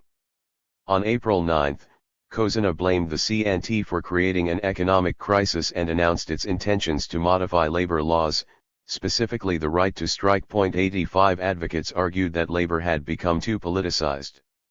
Thereafter, the military declared their plan for national development to be irreconcilable with the interests of the CNT. 86. In one dramatic move, military officials took over the direction of train services. The UF, which had operated services under worker control numerous times throughout 1972, frequently disobeyed strike prohibitions for public sector workers. While the new military directorate announced their intentions to salvage a failing public transport industry, they also used the industry as a laboratory for the armed forces' further participation in politics. 87. In a scathing critique of the Communist Party's position, the FA highlighted what seemed to be increasingly absurd justifications for a strategy involving the armed forces. Some CNT leaders claimed that military repression had toned down dramatically since September 1972. Perspectives perhaps influenced by deferential treatment from the state. In early May, the Bordaberry government prohibited a row rally in Montevideo. A week later, the joint forces detained Tendencio-affiliated militants throughout the country, including Sergio Benavidez, president of the Fruit and Vegetable Union, Salto, and his wife, Arturo Echenique, delegate of the Mercedes Round Table, and Julio Arizaga, delegate of the U2 Staff Union. 89. Feeling the heat, the FA insisted upon moving beyond Marxist-Leninist dogma, which fetishized a key role for the military. Instead, the anarchists argued that the threat of military involvement in politics was now serving as a chip to coerce consent around labor reform. On May 31, the UOS rejected COSINA's offer to release Union delegate Celso Fernandez in exchange for a public statement in support of anti-labor legislation. The Union made the following declaration. At this moment, with as much clarity as possible, we convey our position of open and absolute rejection of any law or decree that implies restricting, preventing, or limiting union activity. These are unrestricted and unalienable rights that the working class has conquered in this country in hundreds of tough struggles for union freedoms during almost a century of trade unionism. 90. Moreover, the CNT responded to the labor reform bill with a variety of planned mobilizations over the next 3 weeks. They included a 2-hour work stoppage in the private sector on June 7, manifestations across the banking and meatpacking sectors between June 11 and 15, a 2-hour work stoppage by public administration workers on June 14, private sector worker manifestations in front of Copran between June 18 and 22, a gathering of food service, health service, and bank workers on June 22, and a series of rallies in support of teachers between June 25 and 29. The FA called the response absolutely insufficient given the gravity of the situation. Not only did the itinerary fail to intersect conflicts by allotting industries specific days, but it also failed to synergize energy around existing conflicts in TEM, SIXA, ATMA, Family Services, Katavelli, Hisisa, COT, and the Central Bank, AEBU.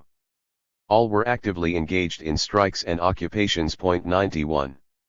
On June 27, 1973, a guard transmitted a government communique throughout the hallways of Punta de Real's women's prison. In order to revitalize the nation, President Bordaberry, Ministry of Interior Colonel Nestor Bolantini, and Minister of Defense Walter Ravenna had signed a decree to dissolve the parliament. After hearing the news, Juliana and a half-dozen cellmates, all Tupamaras, crammed together and gazed out a small window overlooking a workshop across the street. They eagerly awaited any indication of a strike in response to the military takeover. Beginning a decade prior, founding members of the CNT moved urgently to form the Confederation to confront a foreseeable future dictatorship with what they saw as the working class's most effective weapon, a general strike. True to its word, the CNT responded by launching a 15-day general strike. In La Teja, the ENCAP chimney was no longer emitting smoke. Essential services, such as electricity, water, telecommunications, and healthcare, operated under workers' control. FUNSA workers occupied the plant and hung a banner from the entrance declaring "Down with the fascist dictatorship." 92 Soon, joint forces surrounded the 18 square blocks of the FUNSA plant, where they remained throughout. Recognizing the symbolic importance of FUNSA within the labor movement, they directed significant resources into repressing the occupation. Faced with a potentially violent confrontation, workers inside kept the lights and machinery running to give the impression of an operating assembly line. They hoped that authorities would refrain from entering if they knew they would be faced with shutting down the complex and expensive machines themselves. In an effort to curb the unrest, the government prohibited public and private assemblies with political ends. 3 days later the government banned the CNT, forced its offices to close, and ordered the arrest and trial of all officers for the crime of delinquency. 93 By the first days of July, the armed forces began clearing out factories and taking them over to prevent workers from returning to occupy the sites. However, workers entered and refused to leave anyways. The FA and GAO utilized a clandestine communication network to update workers about activity going on within their own plants or those within their vicinity. 94 Organizers convened in the home of Row militant Jorge Zaffarani to produce propaganda, which they later printed at the UOSF local and distributed factory by factory. 95 Hector Rodriguez recalls. Construction sites resembled piles of iron and concrete. You could only see frozen machinery, immobile. Inside the occupied factories, workers not only recognized the importance of achieving a minimum level of self-organization to maintain the occupation, but very important tasks were performed in the neighborhoods throughout the strike, such as distributing bulletins and information on small pieces of paper to the entire population. 96.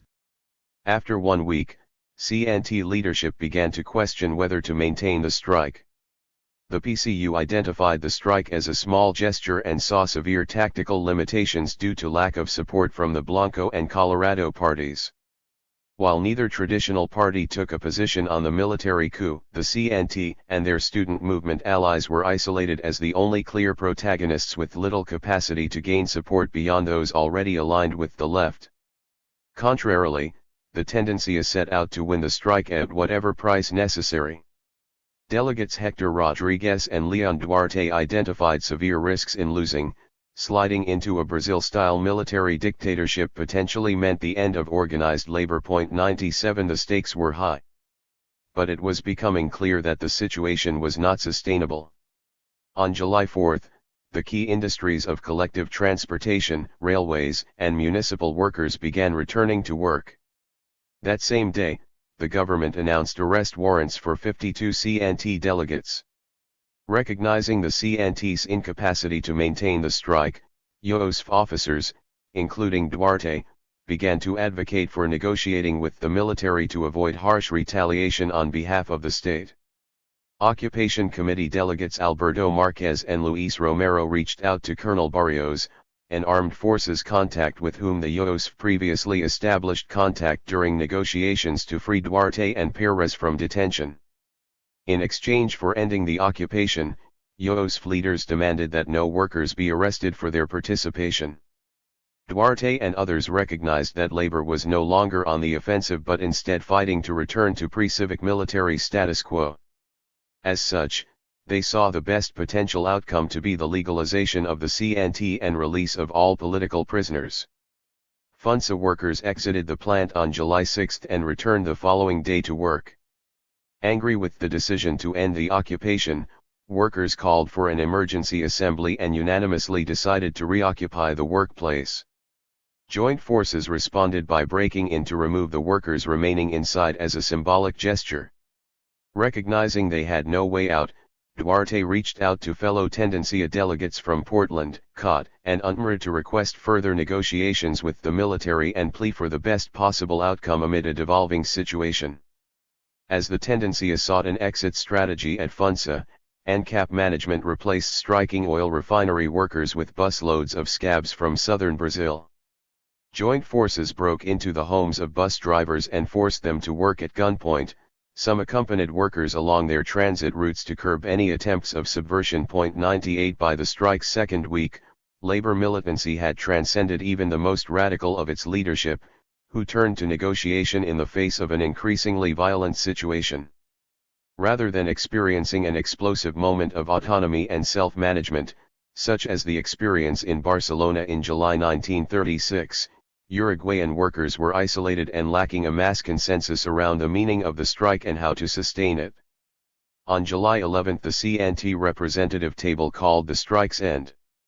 Subsequently, the saga at FUNSA would play a key role in forcing other Tendencia-affiliated unions into submission. As the symbol of the labor movement's most radical potential, the UOSF's defeat marked a turning point in working-class morale nationwide. The general strike sparked the civic-military government to use a variety of repressive measures to break the CNT's infrastructure. In response to the official end of the strike, the UOSF published a statement with ally unions FOEB and FUS proclaiming, "The level of escalation brought on by the occupied factories eloquently signaled the strength and vanguard role of the working class in the struggle for liberation." 99 The document emphasized the existing high levels of working class consciousness and the need to continue to channel such energy into a coordinated fight plan via base-level organizing. The three FS FUNSA, FOEB, and FUS concluded by taking a slight jab at the PCU majority for lifting the strike, declaring, "No union was defeated. What was defeated was a style, a method, and an approach to union labor." 100 In other words, their own participation in calling an end to the strike was not a mere product of the moment, but instead a consequence of lacking in preparation due to a failed approach to organized labor in the years leading up to the coup. While CNT leadership decided not to take advantage of other moments of labor unrest to implement a general strike from the offensive, it was forced into calling one by mandate as a safeguard. This was not an empowering position to be in. The government's punishment for strike participation proved harsh. The PCU's El Popular was closed for 10 editions beginning June 30. Marca and Campanero were closed for 2 editions on July 10.101. On July 4, the government passed a decree permitting employers to fire workers suspected of union organizing, leading to nearly 2,000 layoffs. Unions with a strong connection to the Tendencia suffered disproportionate firing. For example, of the 225 metal workers laid off, 96 belonged to TEM and ATMA, the former suffered more firings, 67, than any metallurgy plant in the country. 102 The textile industry was hit especially hard. Combined with the past 2 years of personnel downsizing, over 2,500 textile workers were out of work by September 1973. At the National Beverage Factory, 100 transport workers were laid off and 27 workers were arrested, including the General Secretary and Secretary of FOEB. While FUNSA workers did not suffer any layoffs, Leon Duarte was again detained alongside 2 other UOSF officers. The plant's workers were especially concerned about devolving situations in neighboring plants and responded by sending 0.5% of their weekly salaries to support fired and/or imprisoned workers from Textile Fairs, La Mañana, El Diario, Textile Campomar, Dewan Lakazi, Lanacer, AFE, Optilan, Ardea, Sapali, Amdet, TEM, Sixa, and Dike Nacional, among others. 103 The UOSF also raised funds by hosting a benefit concert at the local RO organized a campaign to collect food donations of 1 kilo of meat every Friday. 104 In the 2 months after the coup, Campanero published dozens of interviews with workers who maintained strikes and occupations, and others who had recently lost their jobs.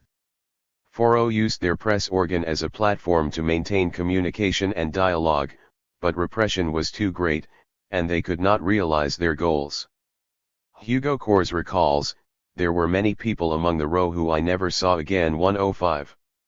On July 31, 1973, police detained 6 members of AFE's Worker Dignity Caucus after entering the union local during a meeting.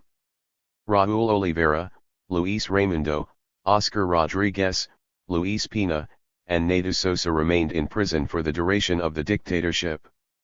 On August 24, the government prohibited all forms of Iranian organizing by way of the CNT 106. Police occupied various union locals, including UNMRA and SUNCA.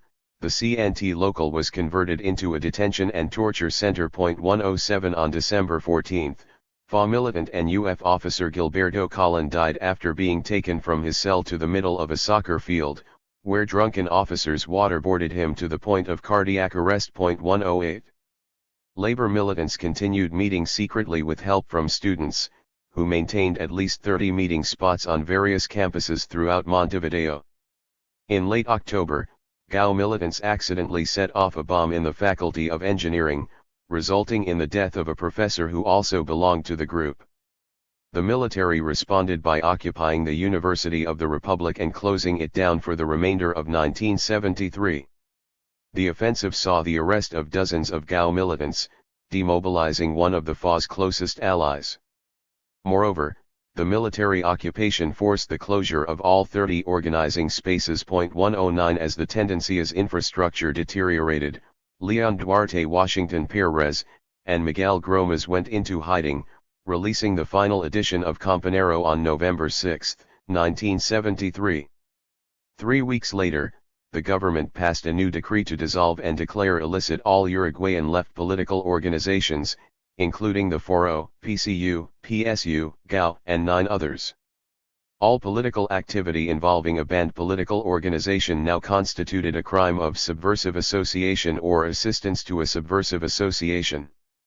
Alongside the prohibition of left organizing, the government also mandated the closure of Campanero, El Popular, Marca, Crónica, Ahora, Vea, El Oriental, and Ultima Hora, thus eliminating all left perspective from public circulation.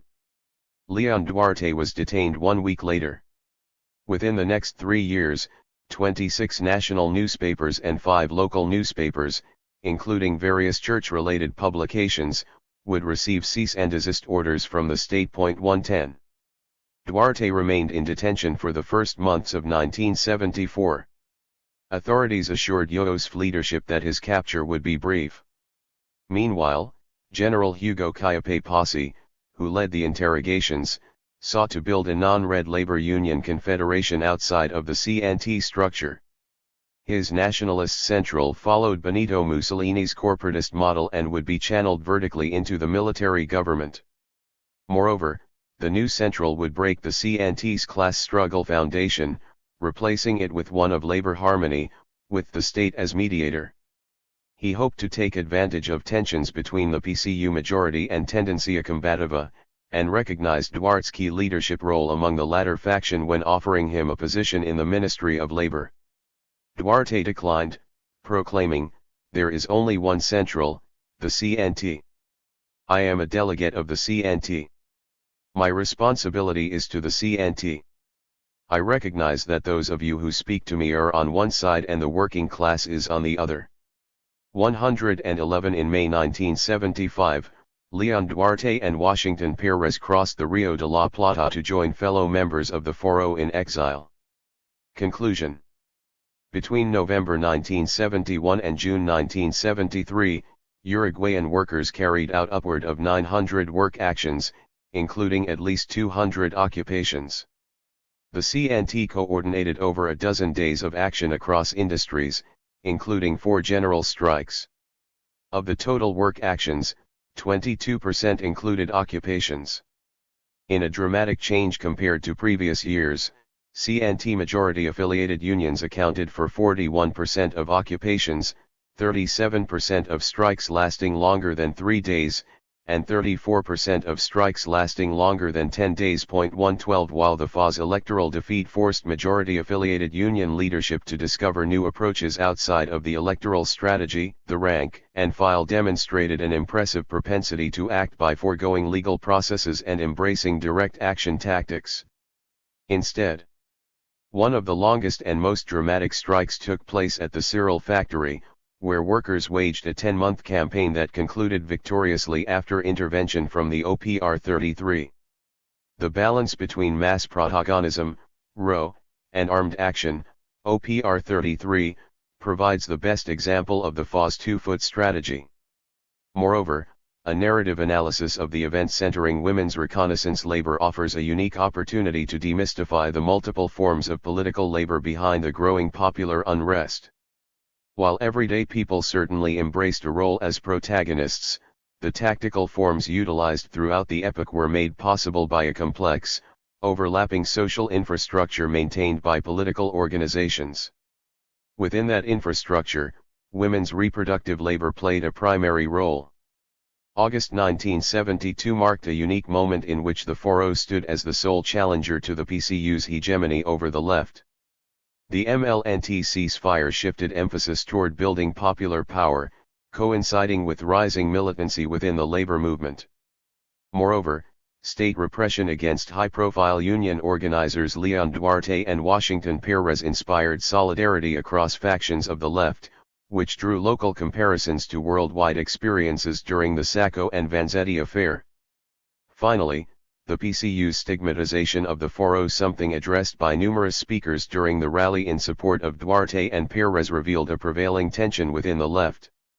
While the Uruguayan Communist Party certainly showed an exceptionalism by remaining open to contemporary influences, especially cultural ones, they maintained a rigidity, orthodoxy, and dogmatism that upheld the old versus new divide, specifically the revolutionary parliamentarian strategy and privileged role of the vanguard party.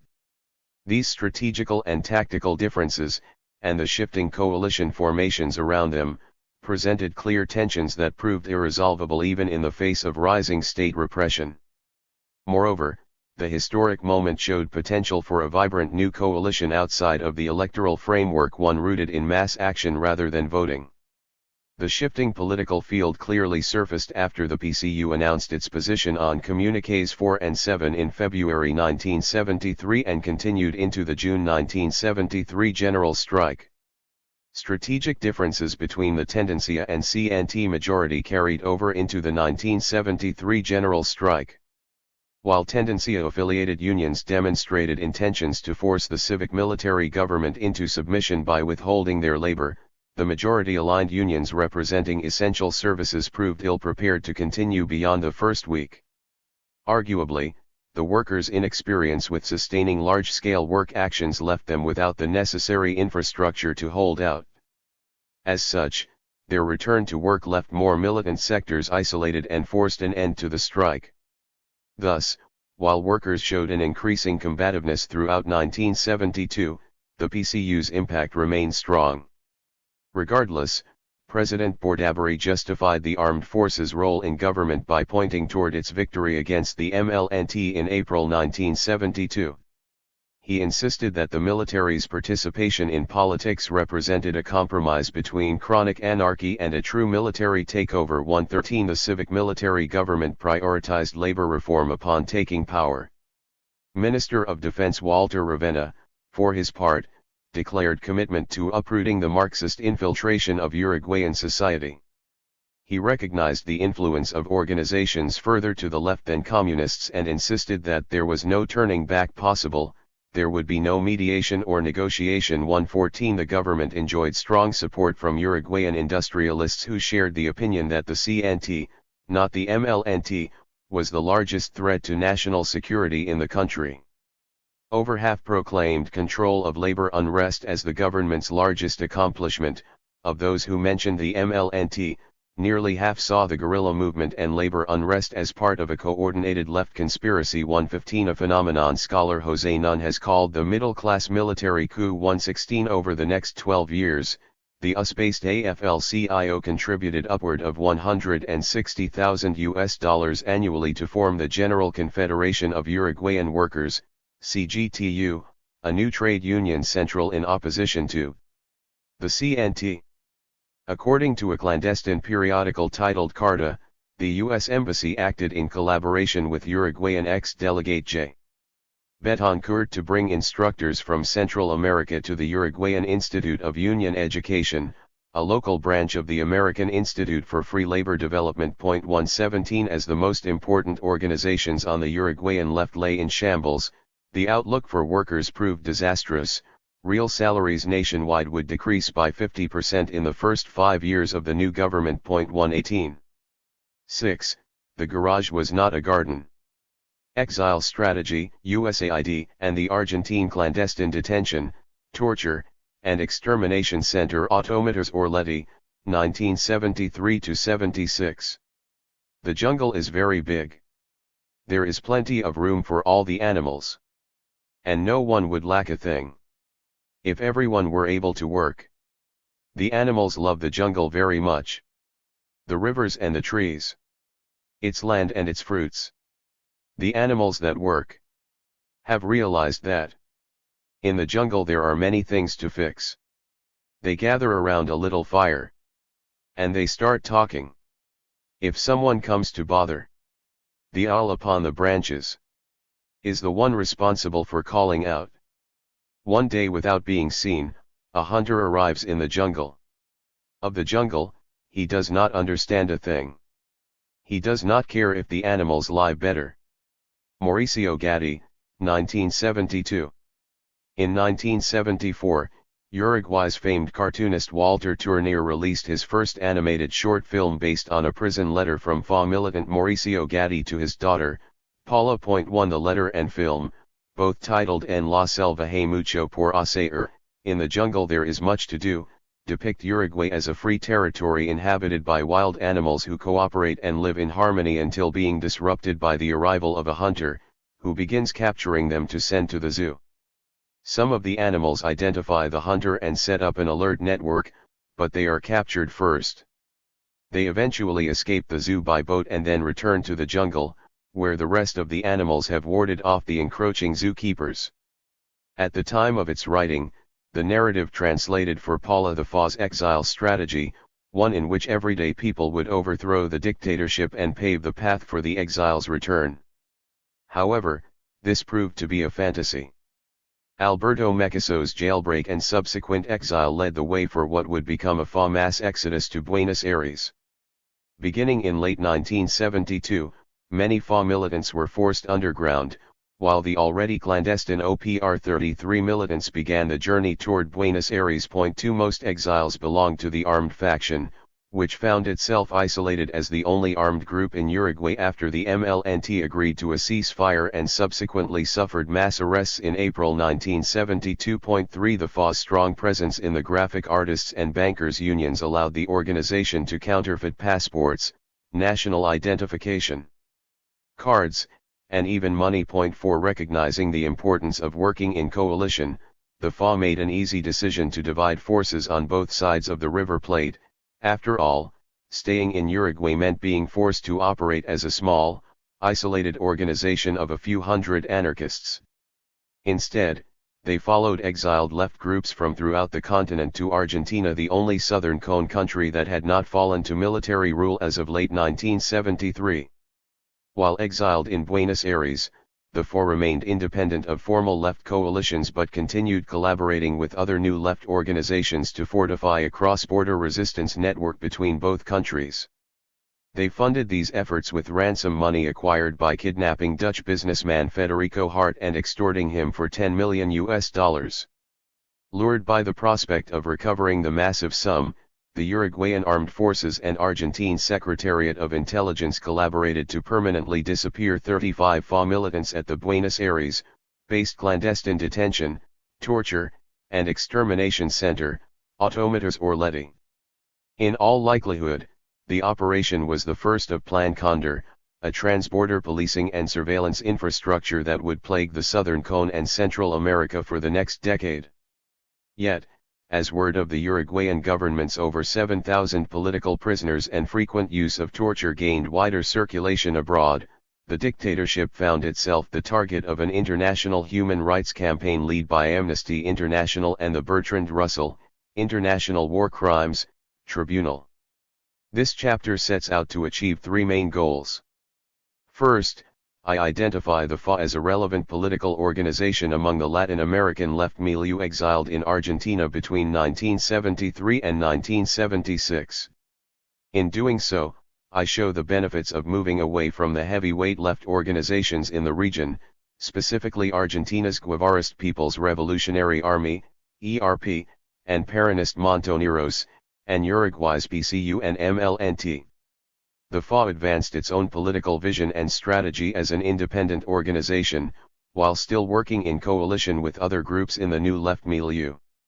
They not only played a protagonist role in the decade leading up to the 1973 Uruguayan civic-military coup but continued influencing strategies and tactics for resistance to dictatorship from abroad. As such, the organization acted as one of many linchpins in the region's transnational left. They represent one of the many exiled Latin American left organizations that crossed paths in Argentina before the country became the last Southern Cone government to fall under military dictatorship on March 24, 1976.5. While much has been written about the region's transnational state terror networks, little has been written on the transnationality of the region's left. 6 Among the few scholarly studies on the subject is Aldo Marquesi's recent historiographical contribution, which shows that Southern Cone national liberation movements operated regionally and thus cannot be explained by what the author calls a national-foreigner dichotomy. 7 Moreover, Vania Markarian shows how exiled Uruguayan Congress members effectively launched a campaign to politically isolate the Uruguayan military dictatorship from abroad by mobilizing a human rights discourse. 8 Like other exiled organizations at the time, the FA sought to maintain a balance between the changing internal dynamics induced by exile and a firm political position rooted in a local Uruguayan reality in which most of the organization's militants were no longer present. Next, I follow FA militants to their incarceration at Automatas Orletti in mid-1976, which served as the Argentine headquarters for Plan Condor. Of the 172 Uruguayans disappeared throughout the Dirty War era, 119 were disappeared in Argentina, 34 of them members of the FA. 9 John Dingas, a Time and Washington Post journalist who extensively covered Plan Condor, has recognized that the operations against Uruguayans in Argentina resulted in the largest group of Plan Condor disappearances. 10 More broadly, the Orletti case demonstrates how transnational state terror came as a response to the deterritorialization of the left post. 1973. Although a small and under-resourced organization, the FA's continued commitment to political coalition building abroad made them an important target of both Uruguayan and Argentine governments. Recognizing the FA's low-profile membership, international obscurity, and strength in the domestic labor movement, the multinational military offensive against them served as a pilot run for Condor. As a result, the FA suffered more deaths than any other Uruguayan organization abroad. Moreover, by the end of 1976, the only surviving members still located in Uruguay were in prison, the rest were killed or exiled. 11 Thus, the FA's exile experience, especially their confrontation with regional security, serves as a key case study for understanding both Plan Condor state offensives and the popular human rights campaigns that followed. Finally, both Argentine and Uruguayan governments kidnapped, detained, and tortured FA militants and other Uruguayan political exiles while simultaneously communicating with U.S. State Department and embassy officials regarding activities in the region.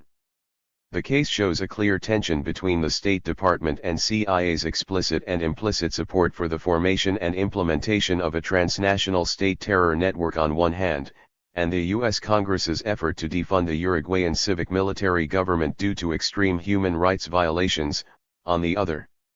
Scholar Catherine Sekink emphasizes that although human rights became central to U.S. foreign policy toward Latin America, they led to a practice of mixed signals due to differing internal visions regarding Cold War strategy. 12 Incongruence within the U.S. government eventually led Uruguay's joint forces to develop an assassination plot against U.S. House Representative Edward Cook and fabricate a raid on a fictitious safe house under the code name Chalet Suzy. While the rumored operation against Cook aimed to intimidate U.S. politicians who voiced concerns about human rights in the Southern Cone, the Chalet Suzy spectacle sought to court sympathy and justify continued access to funding from the U.S. Agency for International Development, USAID. Both indicate the civic-military government's deception in the face of despair. Coinciding with the Argentine government's escalating belligerence, Chalet Suzy marked a turning point in U.S. discursive support for Plan Condor. The case offers insight into how U.S. congressional politics clearly affect the decisions of foreign governments. While regional governments doubtless enjoyed U.S. assistance and support, they did not serve solely as puppets. In fact, much of their autonomous activity induced tension in their relationships with the U.S. government. Regardless of growing debate around lexicon, the U.S. government maintained significant financial support for both governments throughout their tenure. To endure doing, exile as political strategy. In the months following the civic-military takeover, roughly 60 FA militants fled to Buenos Aires, where they intended to continue advancing an anarchist political project and lay the groundwork for a coalition of left resistance alongside other exiles. Buenos Aires served as more than just a refuge for wanted militants. Alberto Mecaso and 3 others spent the year prior laying an infrastructure for OPR 33 to take advantage of Argentina's democratic political climate to raise money and resources via expropriations. The decision to relocate the OPR 33 to Buenos Aires caused a small schism in the organization. One small team of 4 militants insisted on remaining in Uruguay to wage direct war against the armed forces rather than fight from the rear guard. This group, called El Libertario, argued that the move toward military rule required a reconsideration and reframing of the armed strategy, moving away from the two-foot model and more toward Focismo, Foco theory. In April 1974, police raided a bar in Barrio Morones that produced a shootout with 3 members of the splinter organization. The exchange saw the deaths of FA militant Julio Larrañaga and Officer Nelson Vique, while militants Idilio de Leon Bermudez and Jose Maria successfully escaped. The FA's directorate split the organization across the River Plate. Hugo Cors, Leon Duarte, Carlos Coedino, Raúl Oliveira, Mariela Salaberry, and Jorge Zaffarán y Pérez represented the directorate in Uruguay, which consisted mostly of RO militants who continued organizing at the mass level. Those in Montevideo maintained a small printing press for producing pamphlets and fake national documents, and a small laboratory for making explosives. 13 The FA recognized that the dictatorship would maintain power for at least a decade and thus committed itself to a strategy they referred to as durar hacienda, to endure doing. Borrowing from the Cuban Revolution, militants still understood their role as that of a little motor behind popular mobilization. Conceptually, they thus viewed their role abroad as one of helping to elevate working-class morale, combating calls for demobilization and surrender, reporting on and making sense of acts of resistance, and maintaining networks of solidarity with political prisoners. 14 They traced the lineage of their political activity to a long history of anarchists waging struggles in places outside of their countries of origin. 15 Practically, the FA prioritized 4 main endeavors that aligned with an overall strategic vision for building resistance. 1. To produce and disseminate propaganda on both sides of the River Plate. 2. To amplify and proliferate an international smear campaign against the dictatorship by drawing attention to human rights. 3. To maintain the use of direct action, specifically property damage against elite holdings, in an effort to demonstrate the dictatorship's permeability. And 4. To establish a communication network for strategic planning around points of unity between exiles and militants back home. In these ways, the organization situated itself as both part of a national and regional struggle to liberate the River Plate.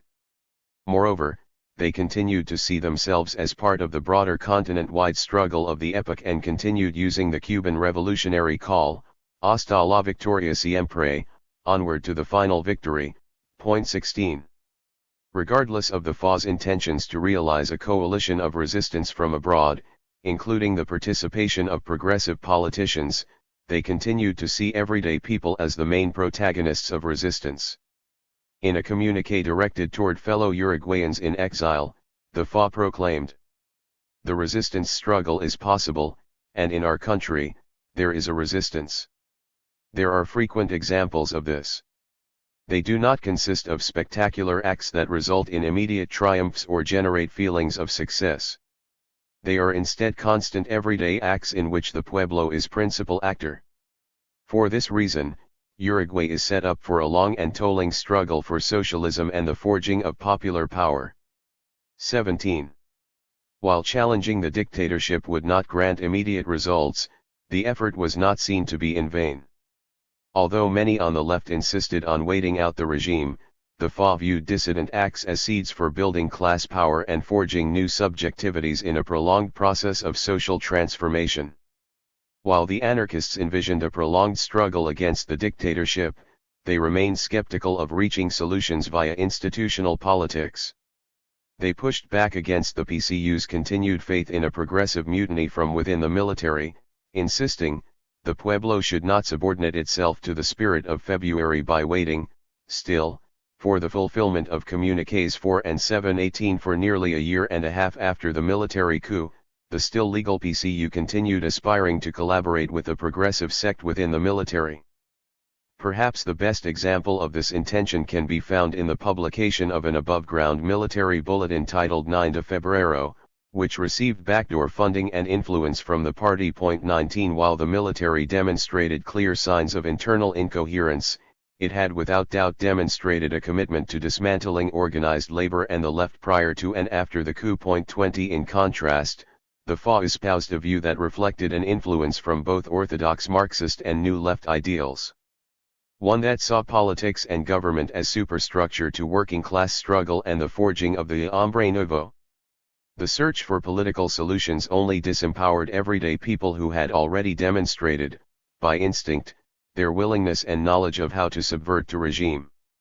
Thus, the pueblo's organic response to the dictatorship offered an opportunity to accumulate experiences necessary for a transformation of collective subjectivity.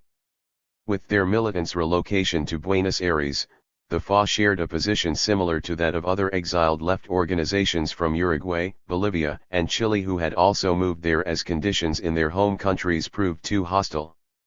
While the Tupamaros stumbled through exile for 3 years before reorganizing around a Marxist-Leninist position and eventual membership in the Revolutionary Coordinating Junta, JCR, the FA did not face the same serious challenges of re-evaluating strategy, ideology, and internal organization. 21. The JCR was an international coalition of the Marxist guerrilla organizations including Argentina's ERP, Chile's Revolutionary Left Movement, MIR, Bolivia's National Liberation Army, ELN, and the MLNT. In 1974, the four groups coalesced around a joint paramilitary strategy in Argentina, the last country in the southern cone to avoid falling to dictatorship. The JCR saw Argentina as host to the decisive battle in the region's prolonged war between guerrillas and the state. Notably, the FA did not join the JCR, due to its continued emphasis on FOCO strategy. 22. In the second half of 1973, the FA instead initiated a dialogue among the entirety of the Uruguayan left, including progressive factions within the Blanco and Colorado parties, in hopes of forming a national resistance front, Frente Nacional de Resistencia. The conversations marked a noteworthy shift in the Uruguayan left. In November 1973, the Revolutionary Workers' Front, FRT, and Revolutionary Student Front, FER, two Marxist organizations previously associated with the MLNT, merged into the RO. 23. By October 1974, National Resistance Front conversations eventually solidified into a coalition spearheaded by Enrique Arrow and Zelmer Michelini in collaboration with the GAU, PCR, and MLNT, New Times faction. The coalition, named the Artiguista Liberation Union, Union Artiguista de Liberación, intentionally excluded the PCU, marking a rejection of the Broad Front and an end to communist hegemony within coalitional left spaces. 24 The Broad Front, for its part, critiqued the party for having placed too much hope in organizing a progressive military sector. Arrow especially accused the PCU of tanking the preparation of the 1973 general strike in hopes of reaching a negotiation with military leaders. Again, the FA did not formally join the coalition, but the anarchists continued working alongside various individuals and political factions within it. 25 For instance, FA exiles linked up with members of the anarchist organization La Protesta and the left-wing Peronist Armed Forces, FAP. 26 The anarchists' emphasis on Third World liberation and mass politics posed a challenge for relating with Argentine anarchist groups. Instead, the FA sought political alliances elsewhere. Reflecting on the parallels between the FA and Peronists, Hugo Kors declared, "It had nothing to do with the Peronist doctrine, with the figure of Perón and his unions. We didn't like any of these. You're Uruguayan with a fresh defeat on your back. And suddenly in a country where a popular movement is going to win after 18 years. Their emotional drive was appealing to us. They were very different from the arrogant and well-dressed Argentines we had met. These Peronists were like brothers to us. They dressed badly, talked badly, and were very friendly." 27. Local contacts aided the new arrivals by producing and circulating a document of 50 words forbidden to use in Buenos Aires. After all, any subtle marker of difference could flag the exiles as suspicious, including use of a Uruguayan Spanish lexicon rather than Porteño, Buenos Aires vernacular. 28 The most common way to distinguish Uruguayan migrants was through their use of ta as a substitute for está bien.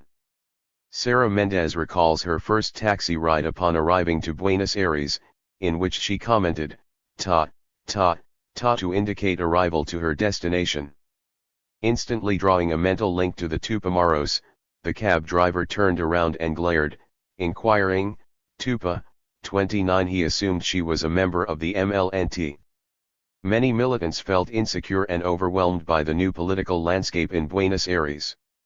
Local armed groups such as the ERP and Montoneros demonstrated a level of military sophistication that far surpassed that of the FA. Both organizations also dwarfed the anarchists in numbers. ERP had roughly 2,000 members, while the Montoneros had upward of 5,000. 30 Subscribing to a paramilitary model influenced by Maoism and Foucault's strategy, they saw themselves as a revolutionary vanguard whose role was to confront the military directly. Due to mandatory military service in Argentina, Montonero and ERP militants were much more advanced in weapons handling. Whereas the FA operated with a couple of shotguns and a handful of pistols, their Argentine counterparts stockpiled hundreds of assault rifles and submachine guns. Moreover, both groups operated an underground factory to produce over 500 JCR-1 submachine guns. 31 By 1975, the groups had assassinated over 100 military and police servicemen and wounded roughly 3,000 more combined. 32. While the FA remained opposed to the Foucault strategy, its directorate still emphasized the role of kidnapping, extortion, and robbery to accumulate resources for resisting the dictatorship.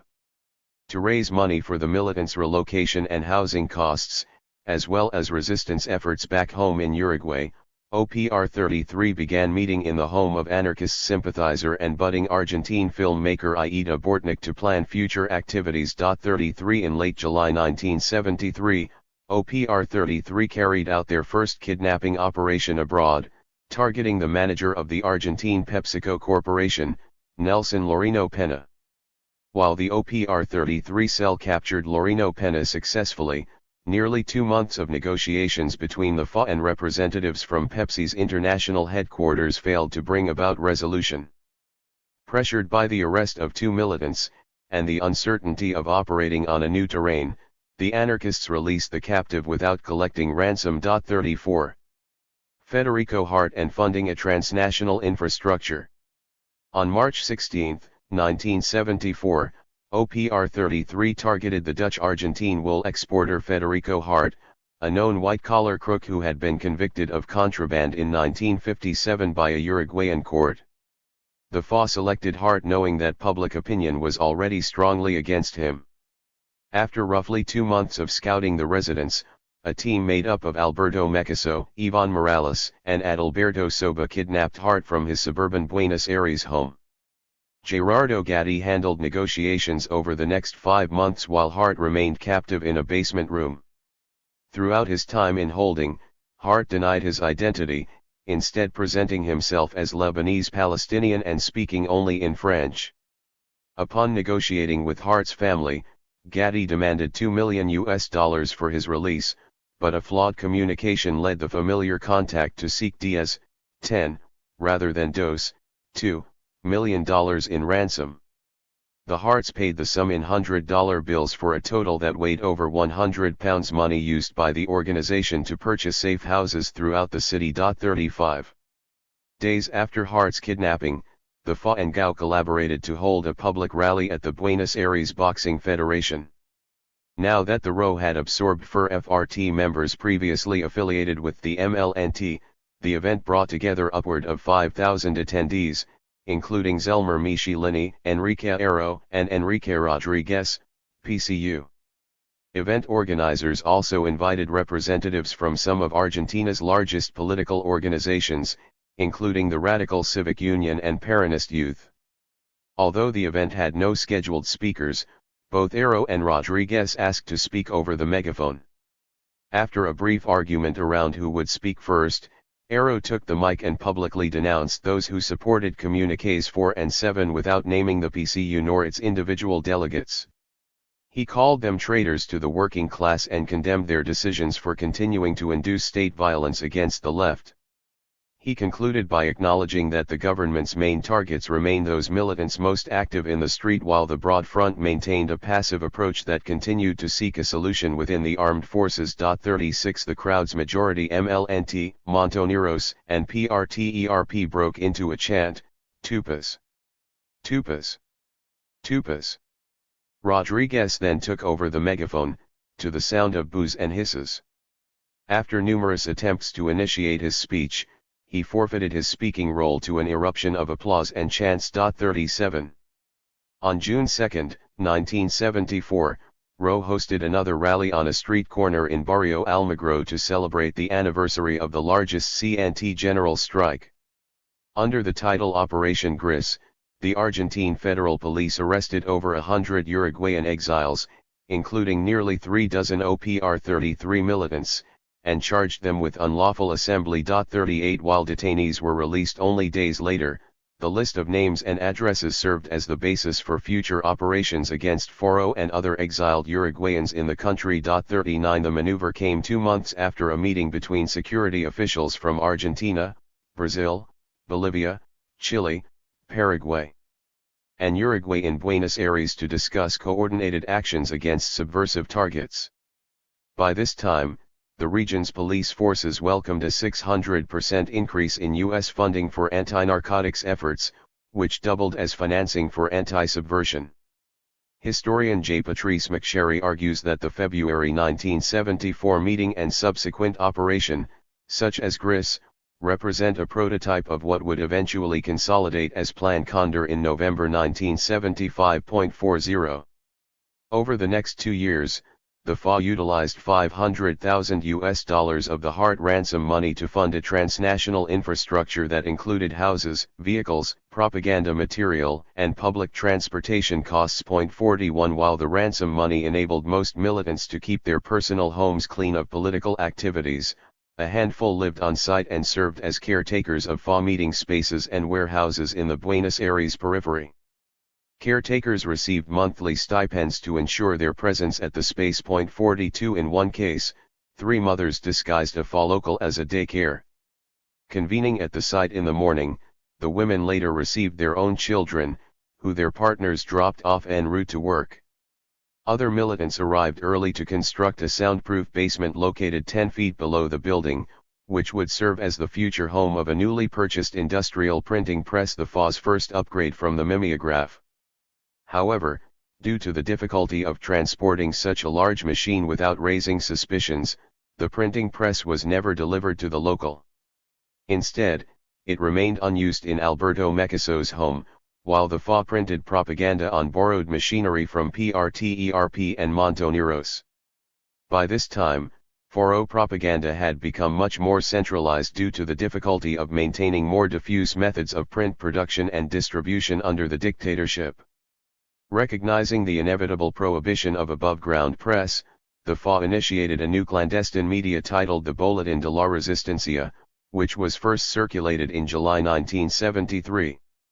It reported on national politics, labor actions, solidarity campaigns from abroad, and state repression, in the process connecting the diaspora with those who remained in Uruguay. The bulletin sought to inspire political activity among the 500,000 exiles living abroad and insisted that they maintain a community together, thus creating a new battlefront from which to strike the dictatorship. Unlike many historical political organizations who used exile as means to move further underground, the RO called for high visibility from abroad as a tactic to challenge the new meanings prescribed to national symbols and national identity on behalf of the dictatorship. The bulletin contained images of RO solidarity in exile, such as banner drops at soccer stadiums in Argentina, murals on the streets of Paris, and denunciation of torture in the Swedish press. Images of international solidarity were meant to lift everyday people's morale and demonstrate exiles' refusal to abandon the struggle against dictatorship back home, regardless of the new spatial reality. Members of the RO distributed the bulletin anonymously in workplaces and on campuses, leaving them in public spaces. Like the previous FA literature, the bulletin included a section calling on workers to submit workplace grievances for publication in future editions. Militants identified fellow workers and students who expressed interest in the material through casual conversations without releasing their identities as distributors. If a colleague happened to express serious interest, militants might slip a copy of the bulletin in a frequently transit space accompanied by a note with information about the time and place for future bulk distribution.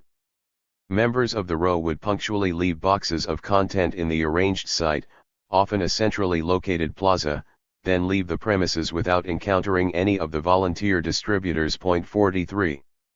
On account of new legal codes that prohibited political propaganda within Uruguay, militants innovated new methods for distributing propaganda. One device, called a flyer thrower, could be made of a shoebox or food can with a small firework attached. Militants adjusted the wick to allow for over a minute before detonating to prevent being caught near the explosion. Upon placing multiple devices in a public space, hundreds of quarter-sheet mariposas, butterflies, or flyers, would trickle down after the initial shock of a small bang. François Grana recalls. The flyer thrower had a real propagandistic affect, but it also had an extra charm. It was a prank to throw in the faces of the repressors. It would be enough to have only been recognized by the onlooking pedestrian accomplices, even those who would not dare to pick up a flyer, for it to have been a successful action. The tin can was a more efficient vessel because it did not take up that much space and could fit in a purse, small bag, or backpack. It was very easy to leave it wherever, and the explosion, strengthened by the tin itself, made a lot of noise. 44. Militants also devised new methods for communicating on both sides of the river. The FA, for instance, devised a special tactic to use international mail services to send propaganda from Argentina to Uruguay. They sent up to a dozen packages at a time without return addresses to a mix of random addresses, military officers, and one FA militant located in Uruguay, often Elena Quinteros, who managed the organization's Montevideo local. Each box consisted of propaganda material and a cover letter, declaring, "This material is for dispersal. Do not feel obliged to read it or distribute it. Feel free to discard it." The tactic was intended to confuse authorities about who was an actual member of the organization should they interrupt mail correspondence. The tactic became even more useful after the government implemented Decree 450/975 of June 5, 1975, which directed postal authorities to confiscate all Marxist and anti-democratic correspondence in the mail. 45. Print propaganda was accompanied by a sustained wall painting campaign that utilized a slogan, Resistencia Vencera, resistance will overcome, that was widely circulated among Tendencia-affiliated unions during the 1973 general strike. The organization initially drew inspiration for the slogan from another phrase being circulated around Argentina, Perón volverá, Perón will return. They adopted a similarly styled logo, an R above a V to remain discreet while appealing visually to a regional population already familiar with the famous Peronist victory symbol. Propaganda also made frequent use of images of the national independence flag to draw on the common-sense knowledge of its capture by OPR 33 in 1969. Like the FA's use of the row as a popular space for anarchist practice without the necessity of anarchist ideological affinity among members, Resistencia served as a new signifier for a mass front behind which were militants of the FA. Everyday people knew this as result of the frequent use of the Libertad o Muerte, liberty or death, flag in print propaganda. 46. Velo X, a new brand of politics. In June 1975, nearly 54 militants met in Buenos Aires for 10 days to complete the final deliberation of an organization-wide congress that had begun 8 months prior.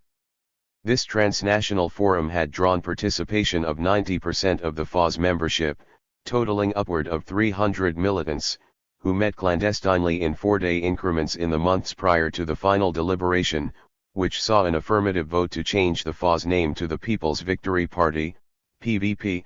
47 The PVP maintained the same two-foot strategy, but Gerardo Gatti, Mauricio Gatti, Leon Duarte, and Alberto Mecaso took over the Fomento's regional duties while Hugo Cors and Luis Presno laid groundwork for new branches among exiles in Europe. They shrunk the armed apparatus to include only 11 militants divided into 3 different teams, but they grew the size and resource allocation for internal propaganda to better fit the mandates of transporting information between both countries. The military apparatus carried out only one operation, which took place on January 11, 1976. A team led by Mecaso placed small bombs at various sites in the upper-class city of Punta del Este, including the iconic Hotel San Rafael, 2 country clubs, a marina, and numerous yachts. While the operation failed to inflict considerable damage upon the target sites, it nevertheless demonstrated the vulnerability of the dictatorship. 48 Moreover, the action demonstrated a reconceptualization of the armed apparatus as a means of spreading propaganda rather than solely as a tool for escalating workplace conflict. In some ways, the operation showed the influence of FRT militants who came from the Tupamaro tradition of armed propaganda. In a creative attempt to break the civic-military government's censorship efforts, the PVP launched a publicity campaign disguised as an advertisement for a fictitious Belgian cosmetics line called Velo X. The organization published advertisements that blanketed full pages with the company logo in mainstream press outlets, such as El País. The logo coincided with PVP propaganda clandestinely circulating within factories. In one bold effort, Velo X sponsored the Uruguayan wing of the 5th annual Rutas de America bicycle tour. The sponsorship included various banners located along the competition route, a frequently aired television commercial, and brand placement on 3 different competitors' jerseys. 49 Similar to the Punta del Este bombing operation, the Velo X campaign set out to disrupt the dictatorship's narrative that dissident political movements had been eradicated. Moreover, the joking nature of the campaign, including various witty product slogans, attempted to shine a humorous light upon a gloomy climate in effort to raise popular morale. Regardless of the prospects for a continued militancy from abroad, the FA-PVP was a weakened and compromised organization after suffering nearly a decade of repression. Augusto Andreas reflects on the time in exile. In Argentina I was not doing well. It was very difficult to adapt. It felt like I needed to be in our own country, and things just took much longer to do. Because overall I was just not doing well. In Argentina, no one was doing well. Everyone who went there did so feeling pressured because you feel like you are abandoning everything. We were under a moral pressure. It was like schizophrenia because at the same time I realized that I had to leave, I also realized that I had nothing to do there. We got together to see who we had lost and who was going to be next. What was this for? To do politics? No. We were just subsisting. We stretched out our lives a bit, but it was nothing else. It's true there was always a good atmosphere between us, something that did not exist in other organizations and parties that I knew, but that is not sufficient. 50. Plan Condor's pilot plot. They say that Uruguay has set up a base in the Argentine territory, but it would be completely unheard of that the Argentine government would permit that, within its own territory, armed forces from a foreign country to install an operation base, venture around the city armed, carry out operations, detain persons, etc. Such fictitious histories could only be made in the mind of a novelist. Major José Nino Gavazzo, 1976. On April 14, 1975, Argentine police detained Hugo Cors in his La Plata home. Internal police memos claim to have discovered a plot to transport extremists and arms between Argentina and Uruguay through use of a small boat stolen from a private dock in the Tigre suburb. 51 Cors was detained in a larger sweep that included members of the MLNT, including Andreas Cultelli, who was accused of traveling with false documents. 52 During the first week of Cors' detention, Uruguayan police tortured him in an effort to obtain information about the location of the Heart ransom and the Uruguayan independence flag. They also questioned him extensively about the whereabouts of Gerardo Gatti and Leon Duarte. Cors' detention drew international attention, including a letter published in the Buenos Aires newspaper Ultima Hora signed by organizations and individuals, including the Italian Confederation of Workers' Unions, CSIL, the French General Confederation of Labor, CGT, and public intellectuals including Roland Barthes, Alain Touraine, and Gabriel Garcia Marquez. 53 Upon his release in December 1975, Cors moved to Paris, where he linked up with other Uruguayan exiles to found a European faction of the RO within the Committee for Uruguayan Political Prisoners' Defense. PVP militants who remained in Uruguay suffered torture during this same period. In May 1975, Carlos Coedino, an AEBU steward, was detained and held at an artillery facility, where he suffered daily torture sessions that ultimately left him in critical condition, including electrocution to sensitive areas of the body, waterboarding, and being forced to stand on 2 feet for multiple days without food or water. 54 The militants' experiences with torture foreshadowed what others would come to experience some months later. With news of torture rapidly surfacing out of the southern Cone region, the U.S. State Department remained committed to downplaying human rights violations and even painting the Uruguayan government as victim. In a May 1975 conversation between Secretary of State Henry Kissinger and Uruguayan Foreign Minister Juan Carlos Blanco, both agreed that the rise in human rights discourse was a result of left intellectuals' influence in global media outlets. Kissinger ventured to play the victim card for the U.S. government regarding global opinions on the Vietnam invasion and domestic poverty rates, declaring, "We should discuss sometime how the left wing and the intellectuals are demoralizing public opinion on every issue. In Europe, 90% of television is controlled by extreme leftists and intellectuals, and they are preventing the public from receiving a fair perception of events and of reality." I saw a survey of television programming in the Netherlands, Britain, Germany, and one other country, and it indicated that nothing favorable about the United States is being shown. The Viet Cong are depicted as heroes, the United States as an ogre, and U.S. farmers as being poor and oppressed. I don't know where you'd find such farmers in the United States. Only 8% of our population are farmers, and they are not noticeably poor. Perhaps the Mexicans are. But the left-wing extremists are demoralizing public conceptions. 55. In this same conversation, both parties identify the need for inter-American cooperation to combat armed groups. Blanco contended, "We need completely new reforms. We are trying to develop our own solutions to the political crisis facing Western civilization. The second most important thing is that we must solve the problem of subversion and terrorism.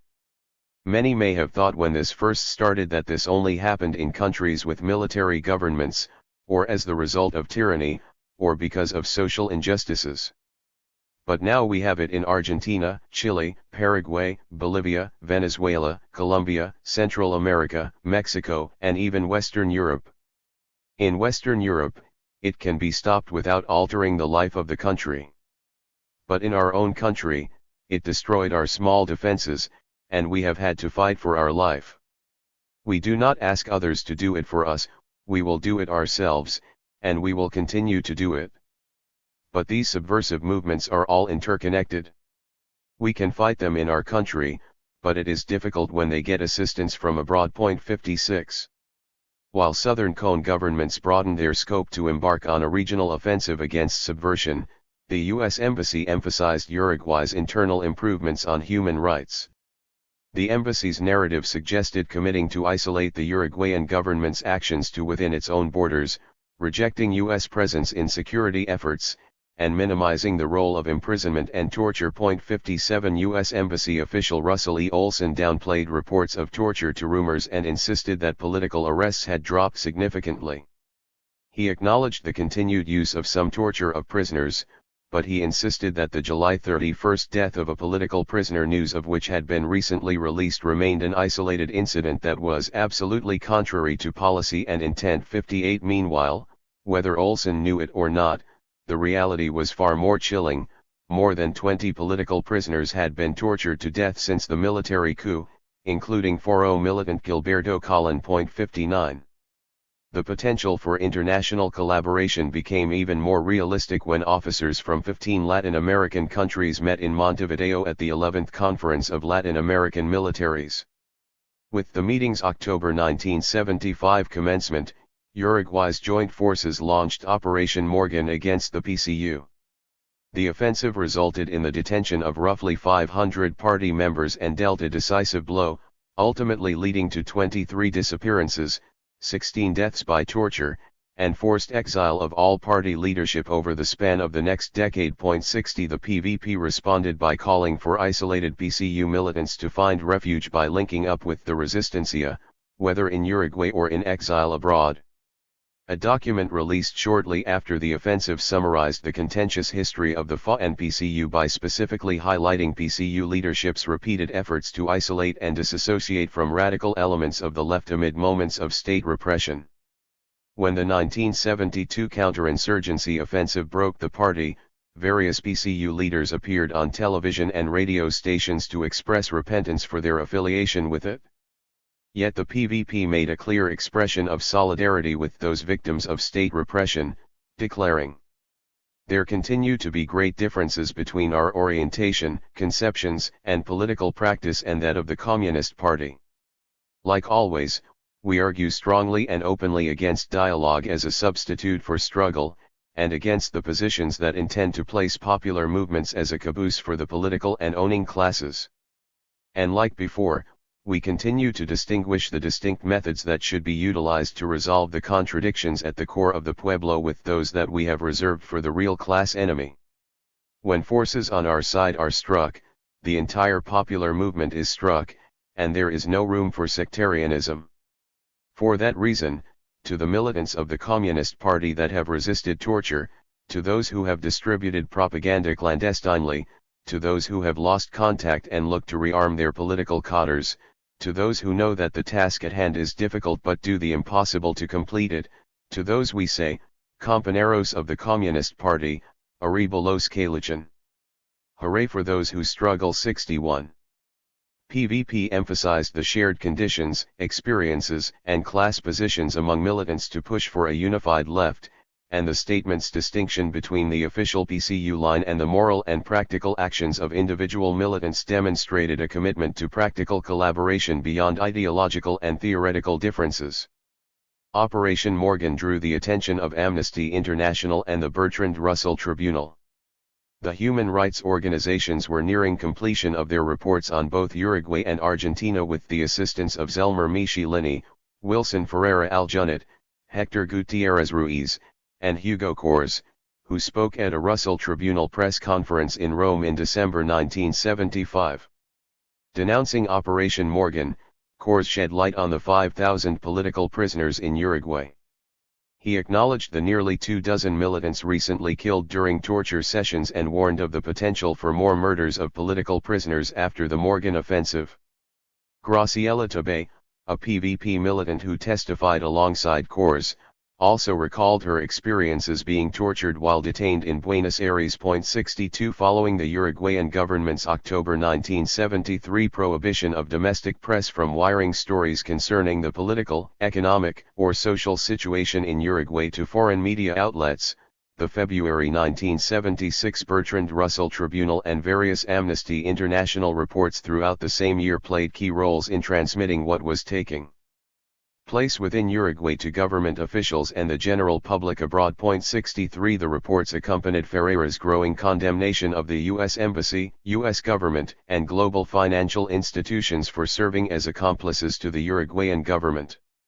Ferreira, who maintained a distance from revolutionary left groups and considered himself a defender of Western civilization, recognized that the United States had armed the Bordabary regime with more financial assistance than any previous Uruguayan government. 64. U.S. officials remained in denial.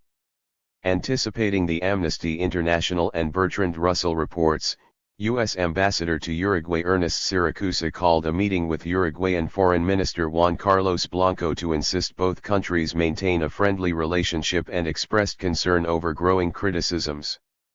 Although Siracusa recognized some validity in both reports, he insisted they were propagandistic distortions based on incomplete information. 65 A Washington Post article quoted U.S. Ambassador Siracusa declaring that the Amnesty International report was greatly exaggerated. 66 The silence and cover-up opened the door for Uruguayan security forces to participate in forms of state terrorism at a regional scale. On March 24, 1976, the Argentine armed forces overthrew President Isabella Perón, leaving the entire southern Cone region under military dictatorship. From March 1976 to December 1983, the Argentine military embarked on the process of national reorganization, during which they systematically targeted members of leftist political organizations, trade unionists, clergy, peasants, and intellectuals while simultaneously liberalizing the national economy. While U.S. Secretary of State Henry Kissinger was warned of the potential for a good deal of blood following the military's takeover, he insisted, "I do want to encourage them. I don't want to give the sense that they're harassed by the United States." 67 The new military government plugged into a regional network of shared intelligence services initiated by the Chilean National Intelligence Directorate, DINA, at a late November 1975 meeting in Santiago. The network, called Plan Condor, linked military intelligence services of Argentina, Bolivia, Brazil, Chile, Paraguay, and Uruguay to combat subversion in a so-called psychopolitical war. 68 Participating governments looked toward the International Criminal Police Organization, Interpol, as an example, but they sought to build a more specific computerized database, called Contel, which documented organizations and individuals connected directly or indirectly with subversion. The project's visionaries designed modern communication systems to collectively compile individual profiles, document counterinsurgency operations, and track suspects' movement across borders. 69 Perhaps the most useful communications tool proved to be a telex electronic messaging system located at U.S. military facilities in the Panama Canal Zone. 70 While unaware of the newly established regional intelligence structure, U.S. House Representative Edward Cook felt a heightened sense of urgency to pursue sanctions against Uruguay after the military coup in Argentina. On May 7, the U.S. House Foreign Operations Subcommittee approved an amendment to prohibit transfer of $3 million in USAID money allotted to Uruguay for fiscal year 1977. The amendment swiftly passed and moved to vote as a congressional resolution in the Senate. 71 Upon news of the amendment's approval, U.S. Ambassador Siracusa telegrammed the State Department to reinforce the embassy's opposition and to emphasize that the measure, passed in vain, would only jeopardize U.S. regional interests while failing to enact the changes it set out to accomplish. He hinted that Cook and others were delusional, claiming that the amendment had passed because of their perception of the human rights situation in Uruguay. 72 Both the U.S. State Department and U.S. Embassy in Uruguay continued to downplay, or outright deny, the ongoing human rights offenses in the region in hopes of deterring congressional action. According to Uruguayan historian Vania Markarian, U.S. officials, specifically those in the State Department, were concerned that Uruguay's damaged reputation would jeopardize its ability to play a moderating and constructive role in the Organization of American States. They feared that strong policies in opposition to human rights violations would weaken their ability to exert influence over the growing wave of bureaucratic authoritarian regimes in the Southern Cone region. As a result of an absence of U.S. influence in the region, the authoritarian governments would become isolated from the United States' cognitive universe and respond by launching even bloodier counterterrorism campaigns in the future. 73 However, such offenses had already begun. On May 20, 1976, a Uruguayan Joint Forces unit operating in Buenos Aires assassinated exiled politicians Zelmer Michelini and Hector Gutierrez Ruiz. Paramilitaries abducted both men from their homes on May 18, 1976. Their tortured bodies were found stuffed into a car with two dead Tupamaros 3 days later. While the Uruguayan government denied responsibility for both murders, officials accused the men of membership in the JCR. The assassinations represent two high-profile cases during an increasingly chilling climate. Beginning late April, 10 unidentifiable cadavers washed up along Uruguay's shores in the eastern department of Rocha. A peasant made the initial discovery of a white lump that was eventually found to be a semi-decomposed young man, hogtied and blindfolded. Within the next week, a series of bodies washed up on the shore nearby. 74 News of the dead bodies sparked fear within the PVP because militants Ricardo Gil, Elida Alvarez, Eduardo Ferreira, Ari Cabrera, Telba Juarez, and Eduardo Cazella had disappeared from their Buenos Aires homes during the first days of April. 75 Moreover, OPR 33 militants Juan Carlos Mecaso, Alfredo Pareja, Raúl Cariboni, and Hector Romero had also mysteriously vanished from their cells in Montevideo's cruelly named Libertad prison in late April. 76 Hugo Cor's contact with European press outlets launched a wave of commentaries from foreign newspapers, including Le Monde and Le Quotidien de Paris. As a result of word spreading throughout the European press, Amnesty International London telegrammed President Bordaberry and Foreign Minister Blanco to express concern and demand the bodies be identified. 77 While the Uruguayan government maintained the narrative that the bodies belonged to Asian fishermen, a competing Interpol report demonstrated that the bodies had been previously mutilated, some even shot numerous times. 78 On May 22, the Uruguayan government held a press conference presenting the 4 prisoners in uniforms and shackles. The men appeared alive after enduring 1 month of interrogation and torture, during which authorities hoped to extract information about the location of the national independence flag. While the press event offered proof of life of the 4 prisoners, word had yet to surface regarding the whereabouts of the other 6 missing militants. 79. A month after the internationally organized political assassinations and cadaver scandals, U.S. Secretary of State Kissinger met with Argentine Foreign Minister Admiral Cesar Augusto Guzzetti in Santiago, Chile. The June 6, 1976, meeting took place on the eve of a wave of state-sanctioned violence in Argentina, including the kidnapping and detention of numerous PVP militants.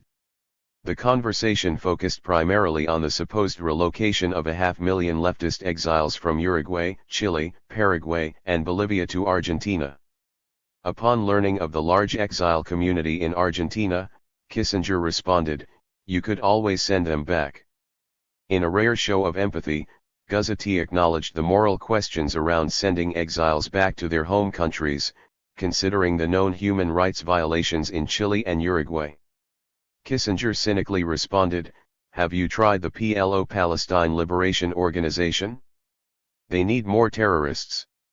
As the conversation deepened, Guzzetti made the first known references to Plan Condor, to which Kissinger reacted with tacit approval. Guzzetti declared, "The terrorist problem is general to the entire Southern Cone. To combat it, we are encouraging joint efforts to integrate with our neighbors. Kissinger responded by making clear that he saw regional economic uplift and integration as key to defeating internal subversion, further declaring, "If there are things that have to be done, you should do them quickly." Kissinger went on to warn Guzati of the growing domestic pressures to intervene in human rights but assured the admiral, "We want you to succeed.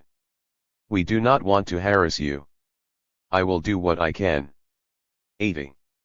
Regardless of the meeting, internal communications between the U.S. Embassy in Uruguay, U.S. National Security Council, and U.S. State Department show a shared commitment to spreading misinformation, specifically the denial of the international cooperation of Condor-affiliated governments.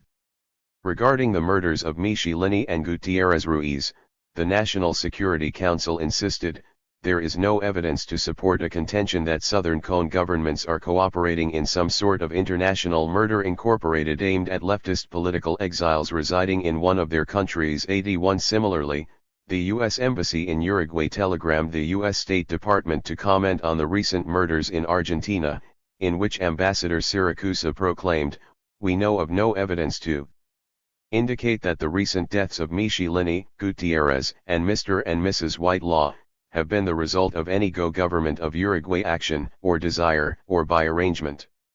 We have no evidence to support allegations of international arrangements to carry out such assassinations or executions." He continued by acknowledging that the embassy was indeed aware of Uruguayan officials traveling to Argentina and Chile for the purpose of interrogating Uruguayan prisoners, but emphasized that officials preferred to keep detainees alive for the purpose of extracting information. 82. He never recognized the relationship between interrogation and torture. El Jardin, Automators Orletti. Taking Kissinger's suggestion seriously, the Argentine armed forces moved quickly to disappear foreign and domestic leftists within their borders. On June 9, a squadron of men dressed in civilian clothing kidnapped PVP militant Gerardo Gatti from his Buenos Aires home. The kidnappers knew that Gatti belonged to an organization in possession of a large sum of money. During the kidnapping, they took the equivalent of $100,000 that they found hidden in a box at Gatti's home. They first brought Gatti to a federal police outpost and then transferred him to a clandestine holding center 4 days later, where he underwent frequent interrogations under the command of Aníbal Gordon, a civilian employee of the Argentine Secretariat of Intelligence, SID, and leader of the neo-fascist organization Argentine Anti-Communist Alliance, AAA, or AAA. Gordon notified Gatti of his intention to recover $10 million of the ransom money in exchange for his release and the release of 10 other detained Uruguayans. On the day of Gatti's arrival to the clandestine site, a group of AAA members broke into the home of Washington Perez and transported him to a holding center blindfolded, alongside his son. Perez, who had arrived broke to Buenos Aires, no longer participated in the organization, and worked selling newspapers at a small stand in front of Café Monterrey. 83. Nevertheless, Gordon hoped to use Perez as an intermediary between Gatti and the rest of the PVP. Over the next 3 days, Perez was transferred to and from the holding center 5 times to communicate between Gatti and the rest of the organization. 84. The visits were brief and monitored by guards. Perez felt overwhelmed and could not help but focus his energy on the growing infection on Gatti's left wrist as result of torture. 85. After the first 4 attempts to communicate between parties by use of word of mouth, PVP sent Perez to deliver an envelope containing a written proposal of their demands, including proof that Gatti was alive. Gordon responded to the request with a counter-proposal accompanied by a photo of Gatti and Perez together holding a copy of the day's newspaper. The photo would become the last image captured of Gatti, who by that time had communicated to Perez that he had experienced various torture sessions during which he was hung by his arms from the ceiling. He warned, "Be careful, these are the same people that killed Michelini and Gutierrez Ruiz." 86. On June 23, Perez returned to the detention center to present a counter-proposal on PVP's behalf. Augusto Andres recalls a collective feeling of confidence among members of the group, saying, "When Gatti fell, we gathered and unanimously said to ourselves, we'll wait. We had full confidence in Gerardo. 87 By now, the organization had accumulated plenty of experience negotiating freedom for political prisoners in both Uruguay and Argentina. Yet, this time proved different. Perez recalls being met with the response that these people are fucking around too much. We are going to have to clean out about 20 or 30. We'll have to kill them, so that they shape up. 88 Over the next month, 26 PVP militants and 5 members of their families including 2 spouses, 2 toddler-aged children, and 1 militant's father were kidnapped from their Buenos Aires homes and detained in the back room of a vacant Barrio Floresta mechanic shop, known as Automators or Leti. Prior to the sweep, the Uruguayan Army Intelligence Department had submitted a list of 64 PVP militants to the Contel Shared Intelligence Database. 89 The Uruguayan government also initiated a domestic offensive, including the kidnapping and permanent disappearance of Elena Quinteros, who sought refuge in the Venezuelan embassy but eventually fell captive to the joint forces in a raid on June 26. Augusto Andreas recalls the kidnapping of his wife and fellow PVP militant Edelweiss Zahn in Buenos Aires. Early morning of July 14, 1976, Edelweiss and I arrived at the house of Margarita Michelini to drop off our children. She was not there. We waited 10, 15 minutes, and then left with great anxiety because Marga was always on time. We took the train to Rivadavia station, only 30 meters from our old house on Dehesa Street, which we had moved out of a few days prior. What were we coming back to?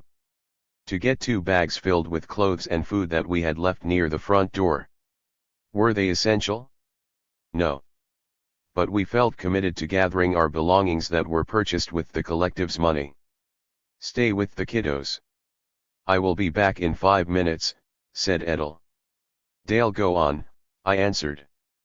Feeling uncertain and unconvinced, I stayed behind with our children, Julia, 5, and Diego, 3. I waited 5 minutes, 10 minutes, and it kept getting later. So, I left the children sitting alone at the station while I walked slowly to get some cigarettes at a kiosk located across the street from our house. My mouth is dry, and my legs are heavy. I try to smile. The man, usually talkative, recognized me and turned pale. He makes gestures with his mouth while his eyes dance wildly. I returned to pick up the kiddos at the station, and we took the train to go meet up with another comrade, Ana Quadrush, as planned. Ana organized contacts with Leon Loco Duarte, who was key to many things in the organization.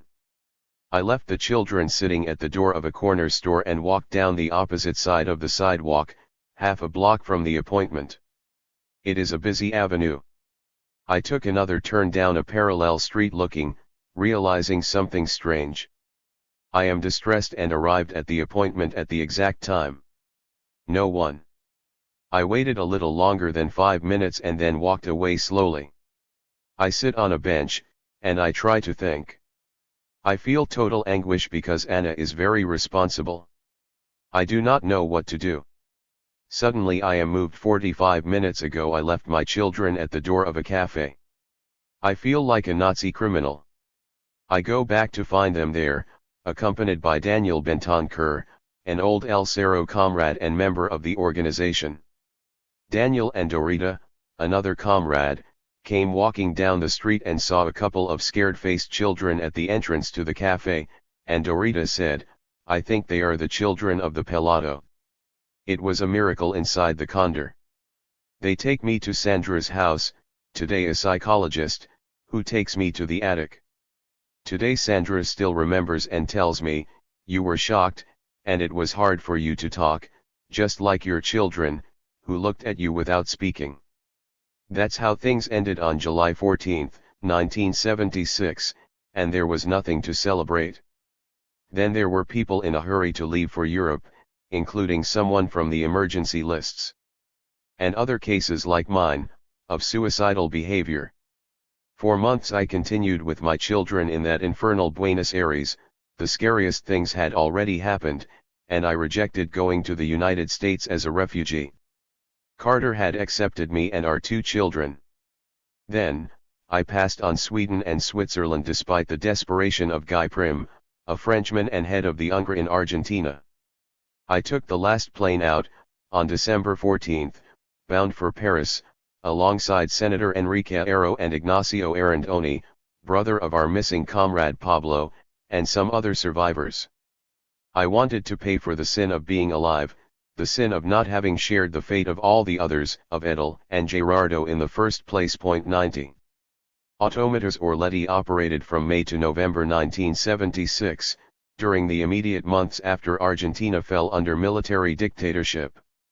The space, which housed the telex communication machine linked to other countries in the region, operated as the primary site for implementing Plan Condor in Argentina.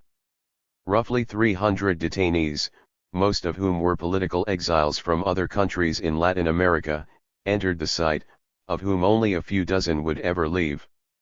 Aníbal Gordon managed Orletti's primary operators, including the Argentine side, the Uruguayan Defense Intelligence Services, SID, and the AAA.91 SID Deputy Directory, and Colonel José Fons linked the Uruguayan Armed Forces to Plan Condor after serving as the country's representative for the operation's late 1975 founding meeting in Santiago. Side Officer Rolando Oscar Nerón headed a special task force within the AAA to pursue and kidnap leftist exiles in Buenos Aires.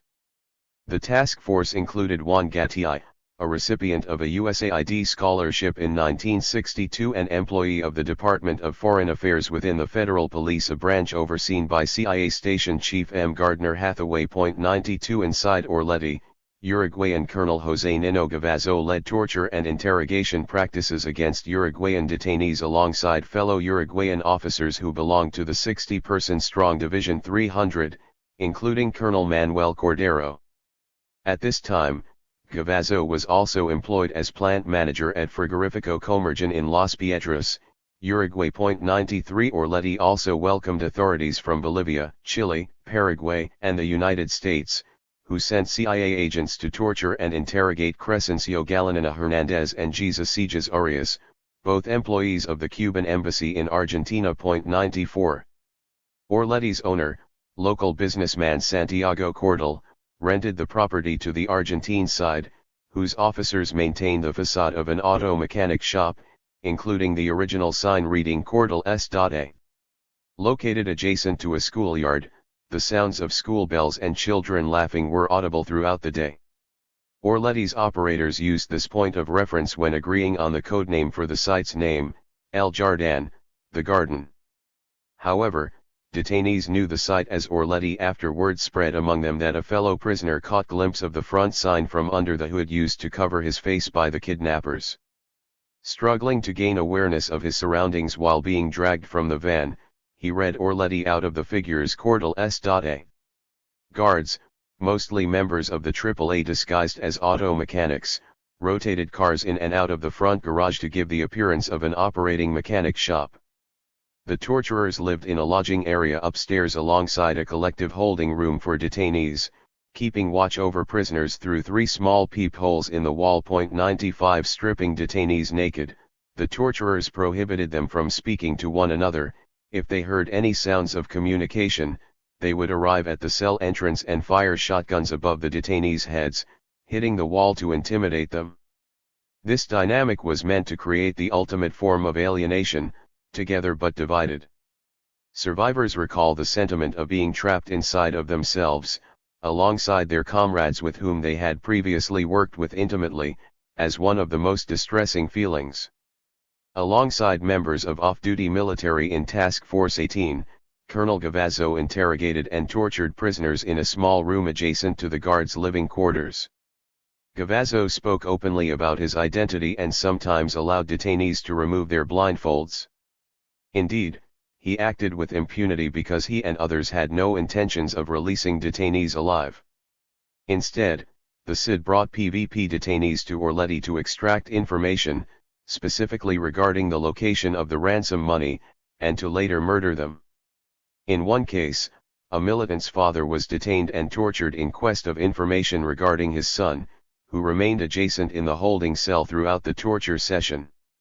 The father, Enrique Rodriguez Larreta, recalls the experience. The next night was my turn to go to the top floor, where they interrogated me under torture, like all the other women and men who were there.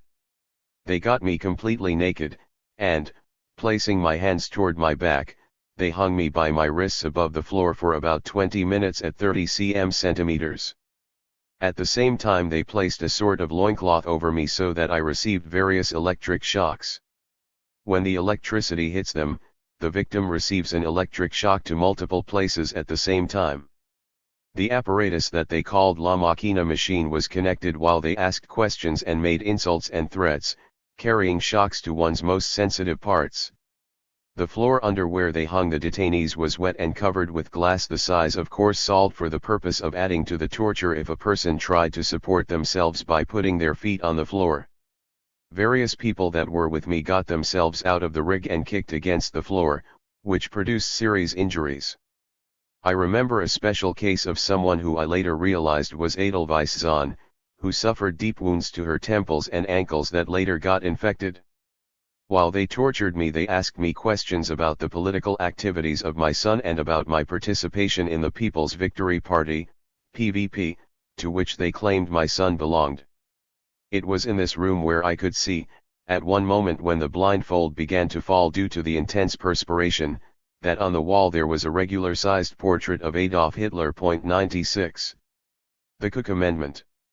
Amid the wave of disappearances in Argentina and Uruguay, the U.S. State Department's Assistant Secretary for Inter-American Affairs, Hewson A. Ryan, sent a letter to Representative Cook to deter him from pursuing the May 7 resolution that was still alive on the Senate floor and threatening to refuse Uruguay USAID funds for 1977.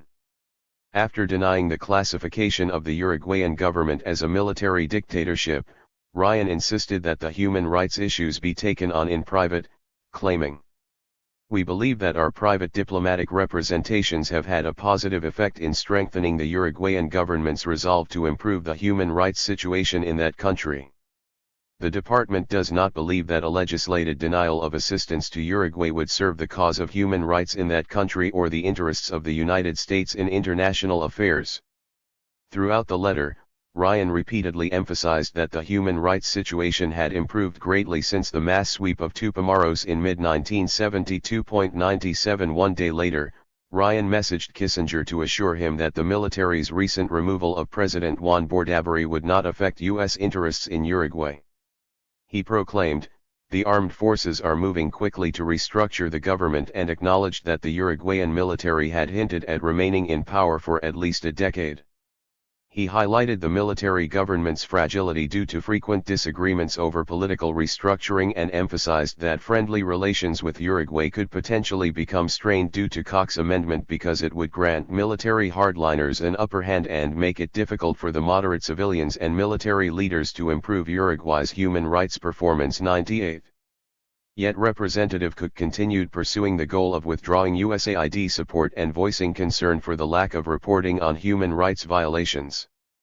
On July 19, Cook published an article in the New York Times claiming the U.S. Embassy shuns the idea that there is a human rights problem in Uruguay. Ambassador Siracusa responded internally by declaring the claim to be totally unwarranted, uninformed, and unfair. While the Times article triggered Siracusa's response, Secretary of State Kissinger also encouraged him to take a more active role refuting the narrative of U.S. complicity. 99 Meanwhile, the U.S. Bureau of Inter-American Affairs continued to intervene on the resolution and wrote Cook a letter calling his claims of U.S. Embassy complicity to be completely unfounded. 100 On July 20, Ambassador Siracusa reiterated that Southern Cone military governments blamed an international communist conspiracy for the rise in human rights campaigns and suggested that hostility and or lack of sympathy from the U.S. government would only further isolate its allies. He concluded, "The U.S. had long urged these countries to increase their cooperation for security.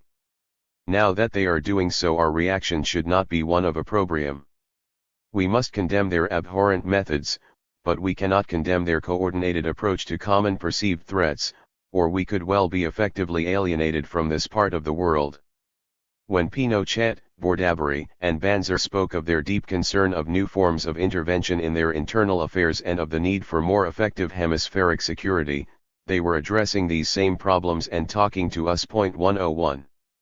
In response to the pressure induced by the Cook Amendment, Uruguayan high government officials called for a handful of detainees to be relocated from Orleti back home to Uruguay.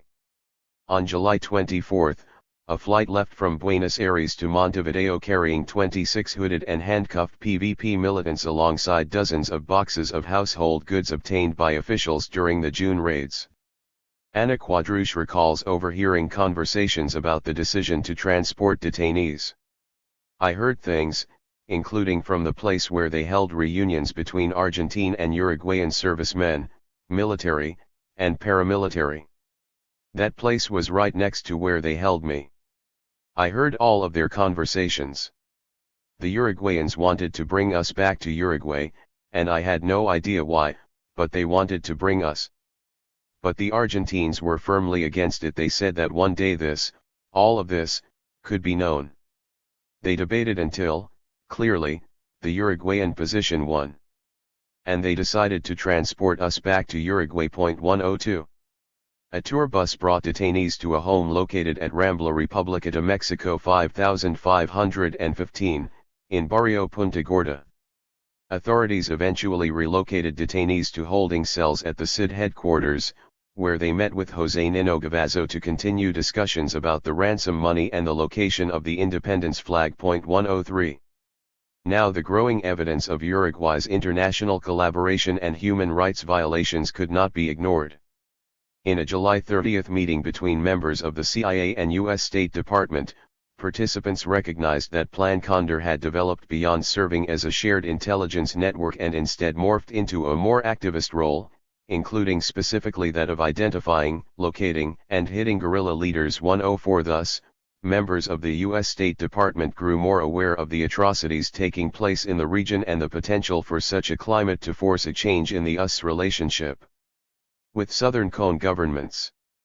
On August 3, head of the U.S. Bureau of Inter-American Affairs Harry W. Schlotterman warned of a siege mentality shading into paranoia that had swept over the region, including in Chile, Uruguay, and Argentina, where despite near decimation of the Marxist left the governments insisted that the war must go on.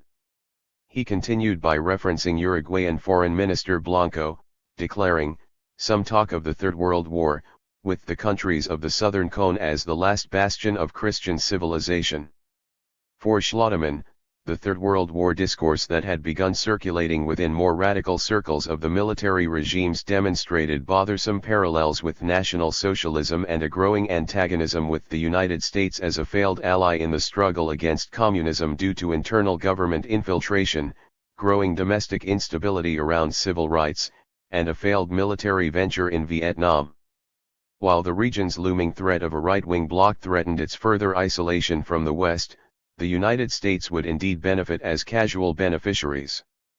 But such benefits would not come without consequences, given the international perception that the United States was responsible for and closely aligned with the Chilean government of Pinochet. To keep the region within the U.S. sphere of influence yet distant enough to avoid enmeshment, Schlotterman suggested 4 policy recommendations. 1. Emphasize the differences between the 6 countries. 2. Depoliticize human rights. 3. Oppose rhetorical exaggerations. And 4. Use systemic exchanges to keep potential bloc members in the U.S. cognitive universe. 105. Schlotterman's first recommendation proved key for understanding the importance of maintaining strategic ties with the government of Uruguay. While the Argentine and Chilean military governments continued to attract negative attention internationally, the Brazilian military government had remained stubbornly in power for over a decade and, although less prone to extremism due to its self-perceived role as a rising global power, continued cooperating short of murder operations. Uruguay thus proved to be highly important to prevent formation of a bloc of the 4 largest economies in the region. While Schlotterman suggested a policy that refrained from broad generalizations and instead favored highlighting what the countries do not have in common rather than what they do, Koch's bill shed light on a human rights crisis in Uruguay that had gone under the radar for more than 3 years, during which both governments had enjoyed what Ambassador Siracusa repeatedly emphasized as friendly relations. Thus, the bill threatened those amicable relations by lumping together Uruguay with its far more belligerent neighbors, Argentina and Chile, and perhaps pushing them to join such a bloc. Although still a civil military government with civilians up front, Uruguayan Foreign Minister Blanco's coinage of the Third World War discourse demonstrated the government's growing eagerness to cooperate with its neighbors. The loss of Uruguay potentially left only Bolivia and Paraguay within the US sphere of influence. Both majority non-white nations with highly underdeveloped economies, the former hovered on the verge of military intervention due to paranoia of a left uprising to avenge the country's role in Che Guevara's death, and the latter maintained a cryptic 19th-century-style dictatorship under the rule of Alfredo Stroessner. 106 Neither proved strategic for asserting a strong presence in the region or shifting foreign perceptions. As news about the growing brutality of the Argentine dictatorship circulated globally alongside an Amnesty International report on human rights violations in Uruguay, Ambassador Siracusa confronted Uruguayan Army Chief of Staff Quirolo and Army Commander-in-Chief Vadera more directly. This time, Ambassador Siracusa clearly changed his tone regarding the reality of Plan Condor operations. Instead of trivializing the disappearances of roughly 30 Uruguayan exiles and their subsequent torture at the hands of a Uruguayan officer, Siracusa acknowledged that the Uruguayan government's public silence on the matter continued to raise suspicion. Yet he continued to paint a positive picture of human rights within Uruguay, specifically referencing the decreased number of political prisoners and state policy against the use of torture. He stubbornly debated that the official number of political prisoners sat at 2,017, as opposed to the 5,500 claimed in the Amnesty International report. Regarding torture, he denounced 2 reports of psychological torture by the hooding of prisoners but insisted that the cases did not reflect standard practice. 107. By late August, the reports of human rights violations in the Southern Cone became so rampant that many U.S. officials felt they had lost control. The U.S. State Department warned embassies in Argentina, Uruguay, Chile, and Bolivia against sharing information about individual subversives while still encouraging information exchange about general-level subversive activity. The telegram concluded, "It is essential that we in no way finger individuals who might be candidates for assassination attempts." More specific to Uruguay, the State Department suggested that Ambassador Siracusa begin communicating with General Vadera instead of Foreign Minister Juan Carlos Blanco, who it marked as an extremist after he became one of the region's main proponents of the Third World War thesis. 108 In mid-September, Ambassador Siracusa met with both Foreign Minister Blanco and newly installed Uruguayan President Aparicio Mendez. 109 All parties agreed that recent approval of the Cook resolution, though detrimental to Uruguay's public image, was much preferred vis-a-vis executive implementation of the Harkin Amendment, which would block $85.4 million of Inter-American Development Bank loans while giving a clear impression of executive opposition rather than dissent by a congressional fringe. According to Foreign Minister Blanco, such a measure could spark a reaction that was not only bitter and resentful, but highly nationalistic. 110 President Mendez confessed to the validity of various human rights violations reported in the Cook Amendment but expressed confidence in the U.S. government's commitment to maintaining a friendly disposition toward Uruguay, one rooted in the understanding and sympathy due to a friend. While President Mendez also admitted that transition to democracy in Uruguay depended greatly on the success of the Argentine and Brazilian government's counter-revolutionary campaigns, all parties agreed on the importance of President Mendez's announcement to replace the Prompt Security Measures, MPS, with a new law on a state of danger and right to due process. 111. On September 16, the U.S. Senate introduced a bill containing the Cook Amendment. After 2 weeks of debates in the House and Senate, Congress passed the Cook Amendment prohibiting USAID money, military training, and weapons sales to the Uruguayan government due to its human rights violations. President Mendez responded by publicly criticizing Uruguayan exile Wilson Ferreira Aljunid for being menaced by foreign ideology. He also denounced Representative Cook for having ties with international communism. 112. However, the resolution's approval came too late to save the lives of roughly 24 PVP militants, who were permanently disappeared during the final days of the congressional debates. The late September offensive led to the recovery of $6 million of the ransom money after the capture of PVP militants Beatriz Castellonesa and Elena Laguna. Two Joint Forces officers coerced the women and their children on a commercial flight to Montevideo, during which the officers posed as their husbands. 113 3 days after the congressional vote, the U.S. Department of Defense shared an intelligence information report from Buenos Aires announcing that, beginning September 24, the Argentine side and Uruguayan side had conducted a 3-day joint operation to eliminate the entire infrastructure of the OPR-33 in Argentina. While the report did not provide details regarding the fate of OPR-33 militants, it did acknowledge a third and reportedly very secret phase that included state collaboration with special agents to carry out assassinations of terrorists and supporters of terrorist organizations, including the expansion of counterinsurgency networks to both France and Portugal. The report recognized that Plan Condor had become normalized throughout the region and that military officers had begun to speak openly about the project after previously keeping silent about the topic, stating, "A favorite remark is that, one of their colleagues is out of the country because he is flying like a condor." 114 The militants likely disappeared on an October 5 second flight from Buenos Aires to Montevideo, shortly after the recovery of the outstanding other $2 million. 115. The Cook Amendment's congressional support prompted a meeting between high officials of the U.S. State Department and Foreign Minister Blanco in Washington, D.C. Regardless of the abundance of information regarding Uruguay's participation in transnational human rights violations, State Department officials maintained a sympathetic tone, choosing to focus instead primarily on domestic improvements in the treatment of political prisoners. U.S. Acting Secretary of State Charles W. Washington declared, "One of the basic problems Uruguay faces in the United States with regard to human rights is the absence of appreciation for the difficulties with which the country has had to cope. Human rights are relatively academic until a system has been established that permits individual freedoms. When subversive activities threaten the overthrow of a government, that government must take appropriate steps, and when it does so, these steps are interpreted here as violations of human rights. This perspective is reflected in our Congress. The United States is a stable country and thus the people have very broad rights. Consequently, U.S. citizens react when people abroad do not enjoy the same human rights. The U.S. believes in human rights but must see them in relation to the problems existing in any particular place. 116. Foreign Minister Blanco seized the opportunity to situate Uruguay as victim by reiterating that charges of human rights violations had been trumped up and that the political violence in Uruguay was minimal compared to places like Lebanon and Cambodia.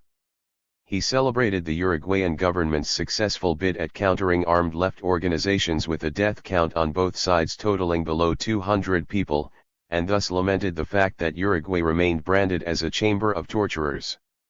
He noted that the recent release of 1,800 political prisoners had cut the total number of jailed militants in half, and that the Amnesty International reports on human rights abuses would have never existed had the Uruguayan government simply killed the terrorists and dumped them in the Rio de la Plata rather than holding them in jail under better conditions than ordinary criminals.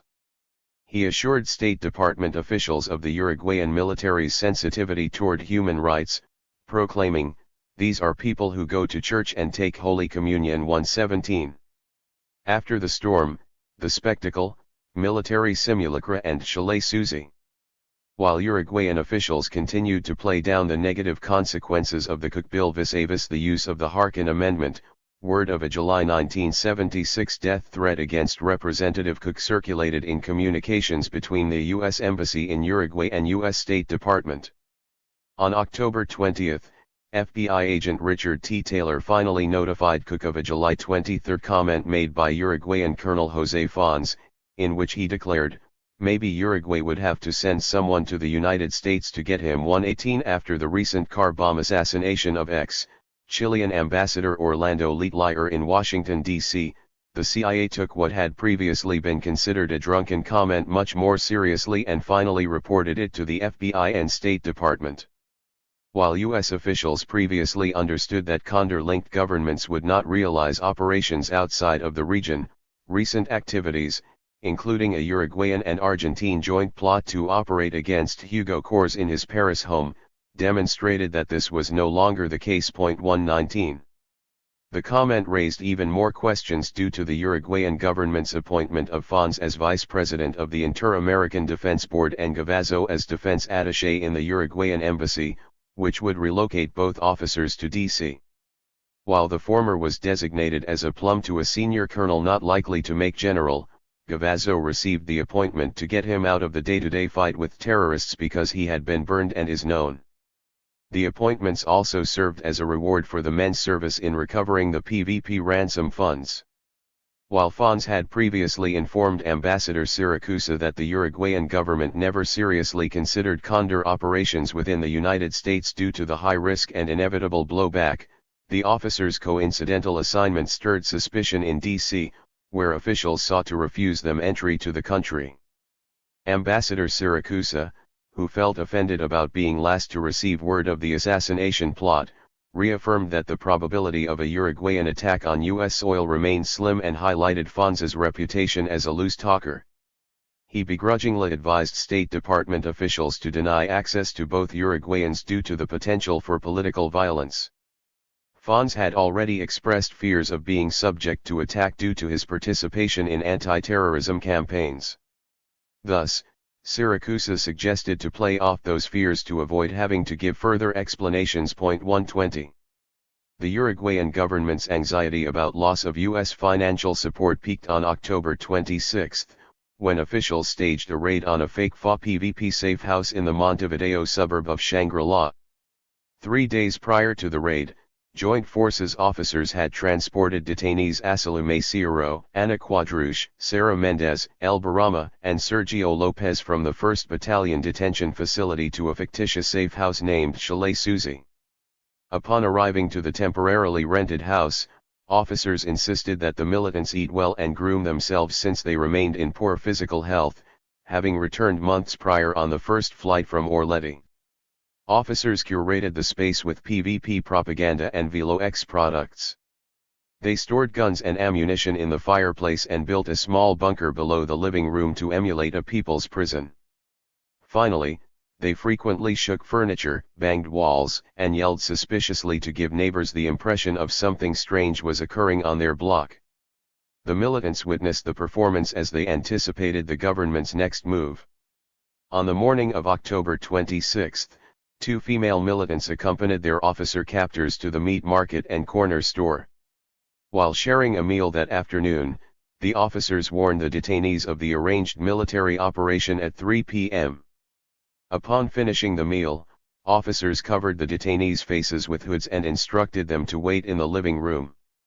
A team of television reporters set up their equipment in front of the house before the arrival of military units shortly after. True to schedule, a squadron of vehicles surrounded the house and General Ricardo Medina stepped forward with a megaphone, announcing, "Subversives, give up. Present yourselves." Officers inside responded by shouting slogans, like "Hasta la victoria siempre." Detainees remained hooded inside the house as the officers made more suspicious sounds and shouted back to Medina. After the short verbal exchange, the forces outside staged a siege.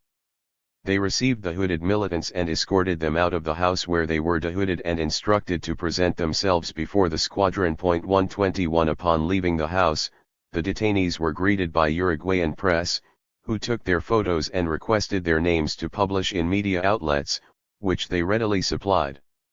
The detainees then left the site in paddy wagons and headed toward a large field across from the Centennial Stadium. There, they met with other militants who had also been recently captured in what Joint Forces presented as a large, organized raid on various safe houses and hotels. The officers took advantage of the large crowd that had gathered at the stadium to witness a championship match between domestic football clubs Defensor and Peñarol. Hooded and shackled, militants were unloaded from the vehicles and lined up in the field, which resembled a temporary military camp. Police and military vehicles arrived one by one with sirens blaring to capture the spectators' attention.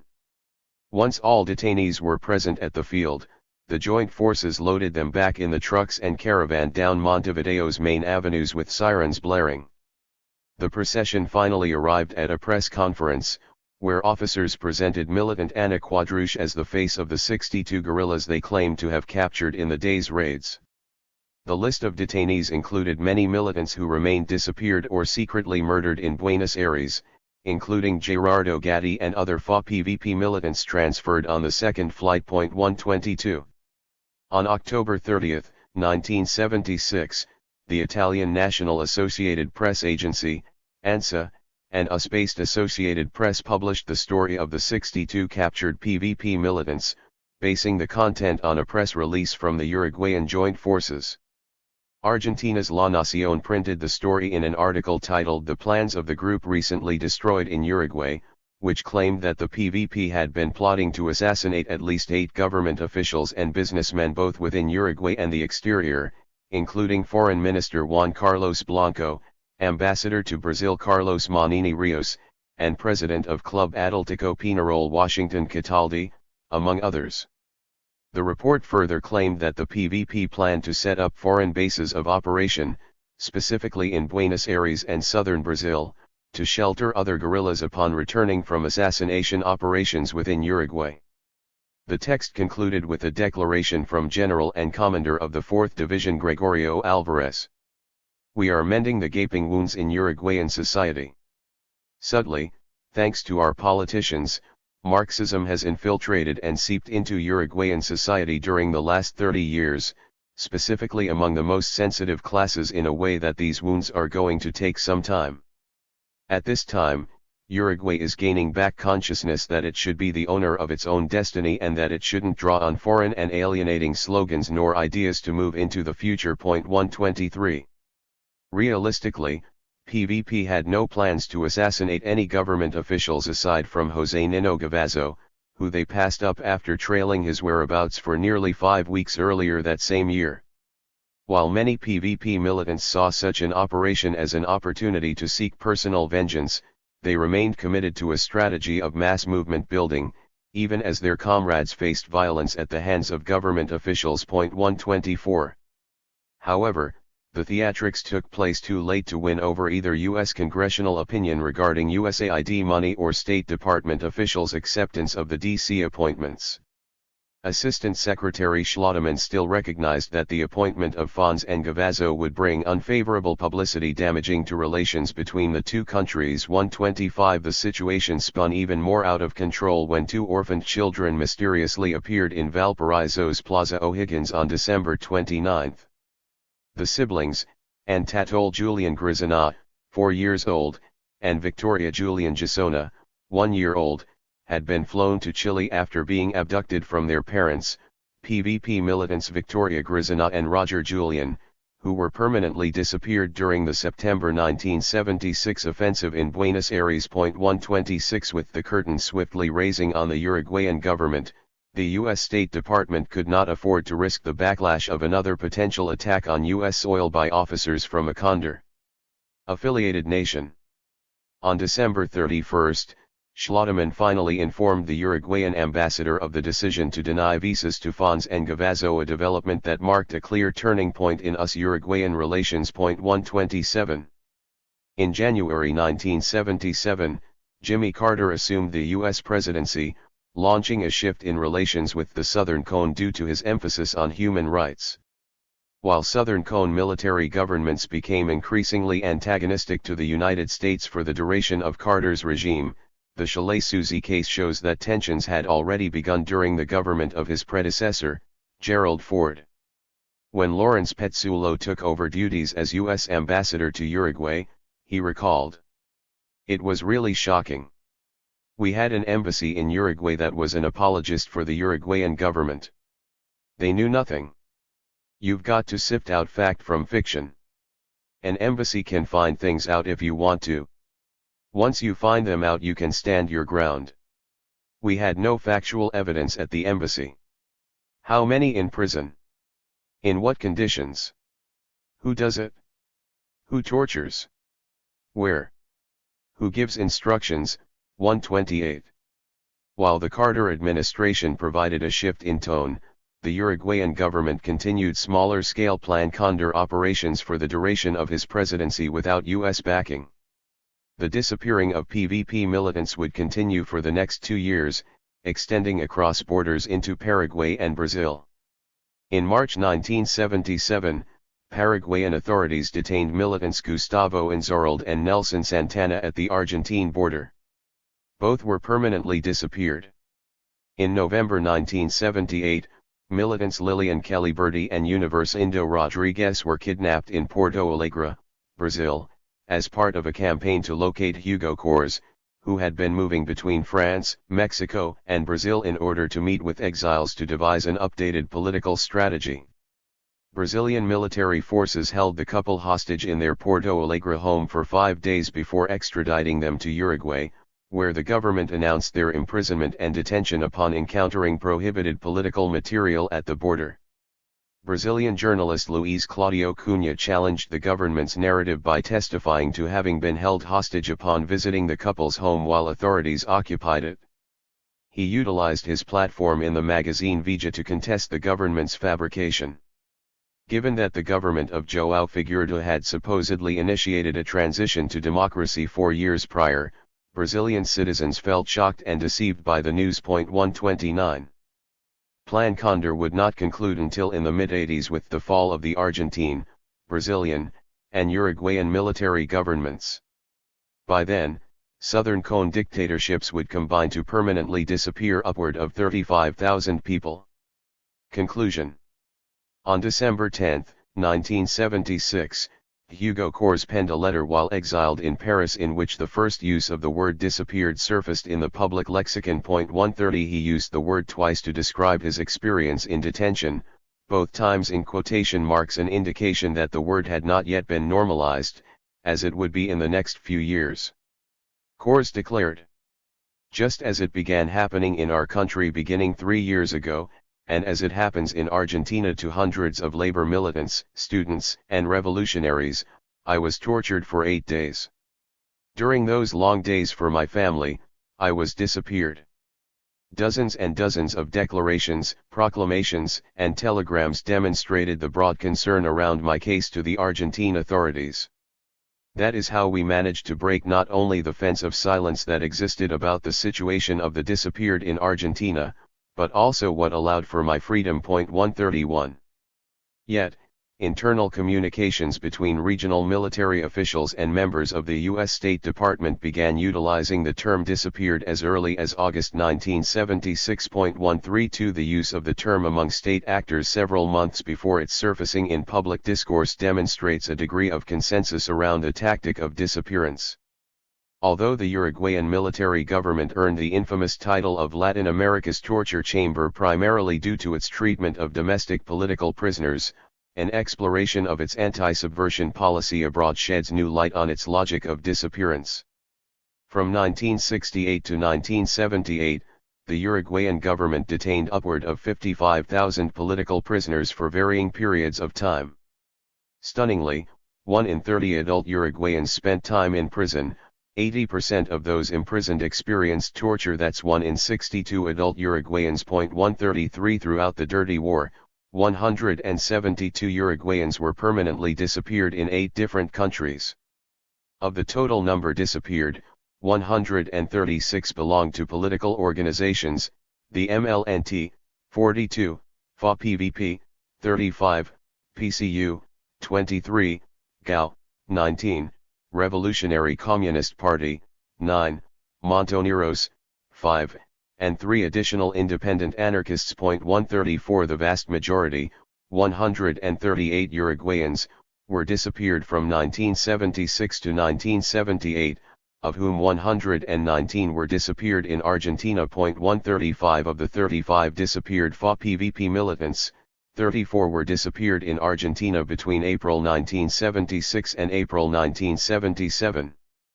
Notably, their cases provide the first examples of transnational cooperation to detain and disappear Uruguayan political militants during the Plan Condor era.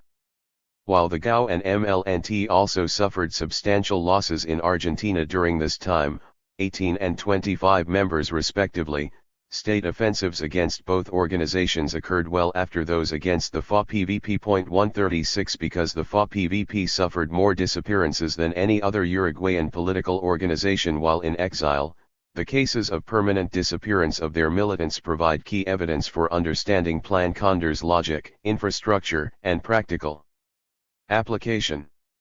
While both academic and popular narratives about the global Cold War accurately recognize the centrality of the dualistic narrative of capitalism versus communism, most commonly represented by the struggle between the United States and Soviet Union for global geopolitical hegemony, such a narrative fails to capture the wide range of political ideologies and actors who were historical protagonists in this era. While the FA-PVP remained peripheral to long-term U.S. political interests and intervention in the region, the group became a central concern for early Condor-era U.S. foreign policy. The FA-PVP's transnational infrastructure, mass movement presence, and armed apparatus situated the small organization as among a powerful Southern Cone New Left, a movement of movements. Conclusion. Un pueblo fuerte. And all power to the people. During an interview with Augusto Andreas, I asked him to look at my spreadsheet of labor conflicts and recall whether or not he remembered if they ended victoriously or not.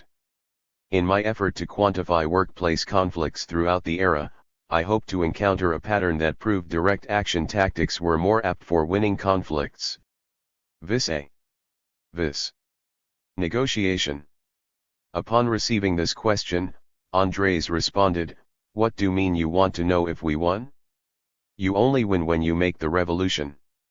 While the rarity of a Cold War-era armed anarchist organization stirred my initial interest in the project, I learned quickly from the militants themselves that the importance of the armed apparatus was secondary to everyday people's organizing in their workplaces.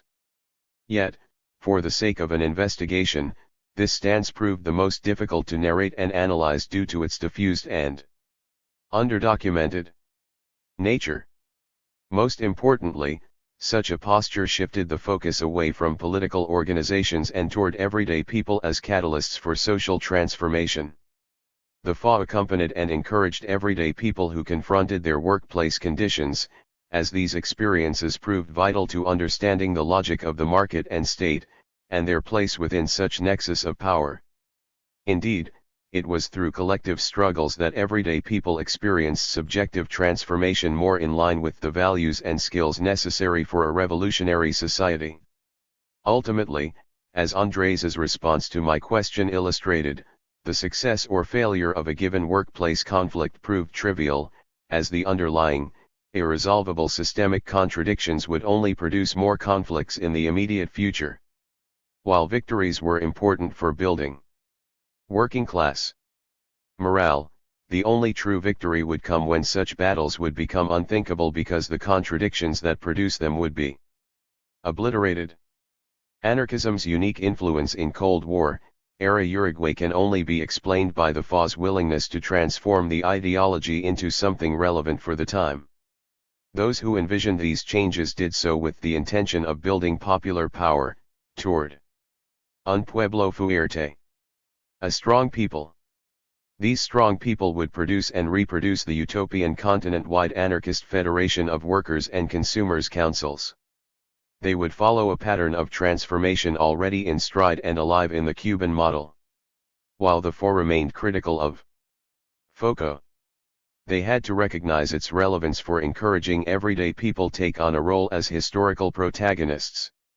The heyday of anarcho-syndicalism had ended, but a new mass politics was sweeping the continent, and the FA recognized its spirit to be shaped by libertarian ideals of autonomy, emancipation, and self-determination.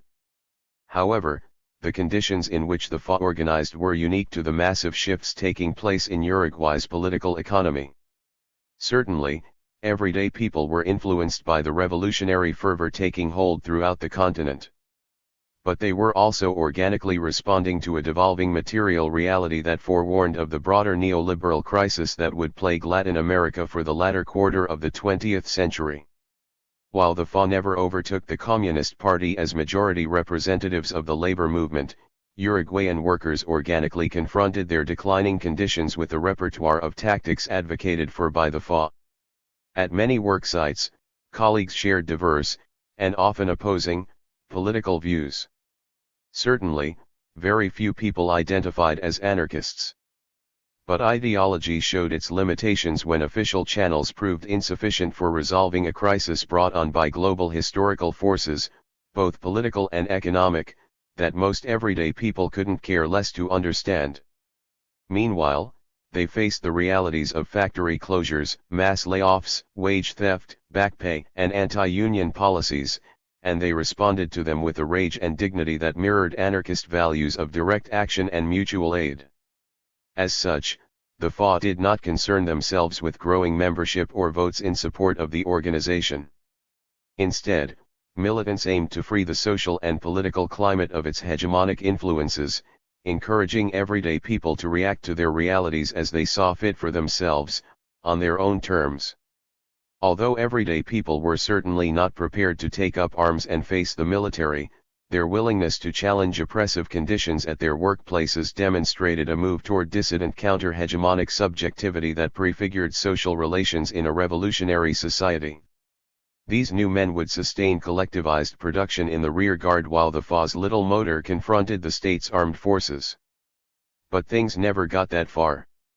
Although the prospect of revolution remained far in the distance, even beyond the curve of the horizon, the FA saw everyday people's accumulated experiences as integral to achieving any real alternative in the first place.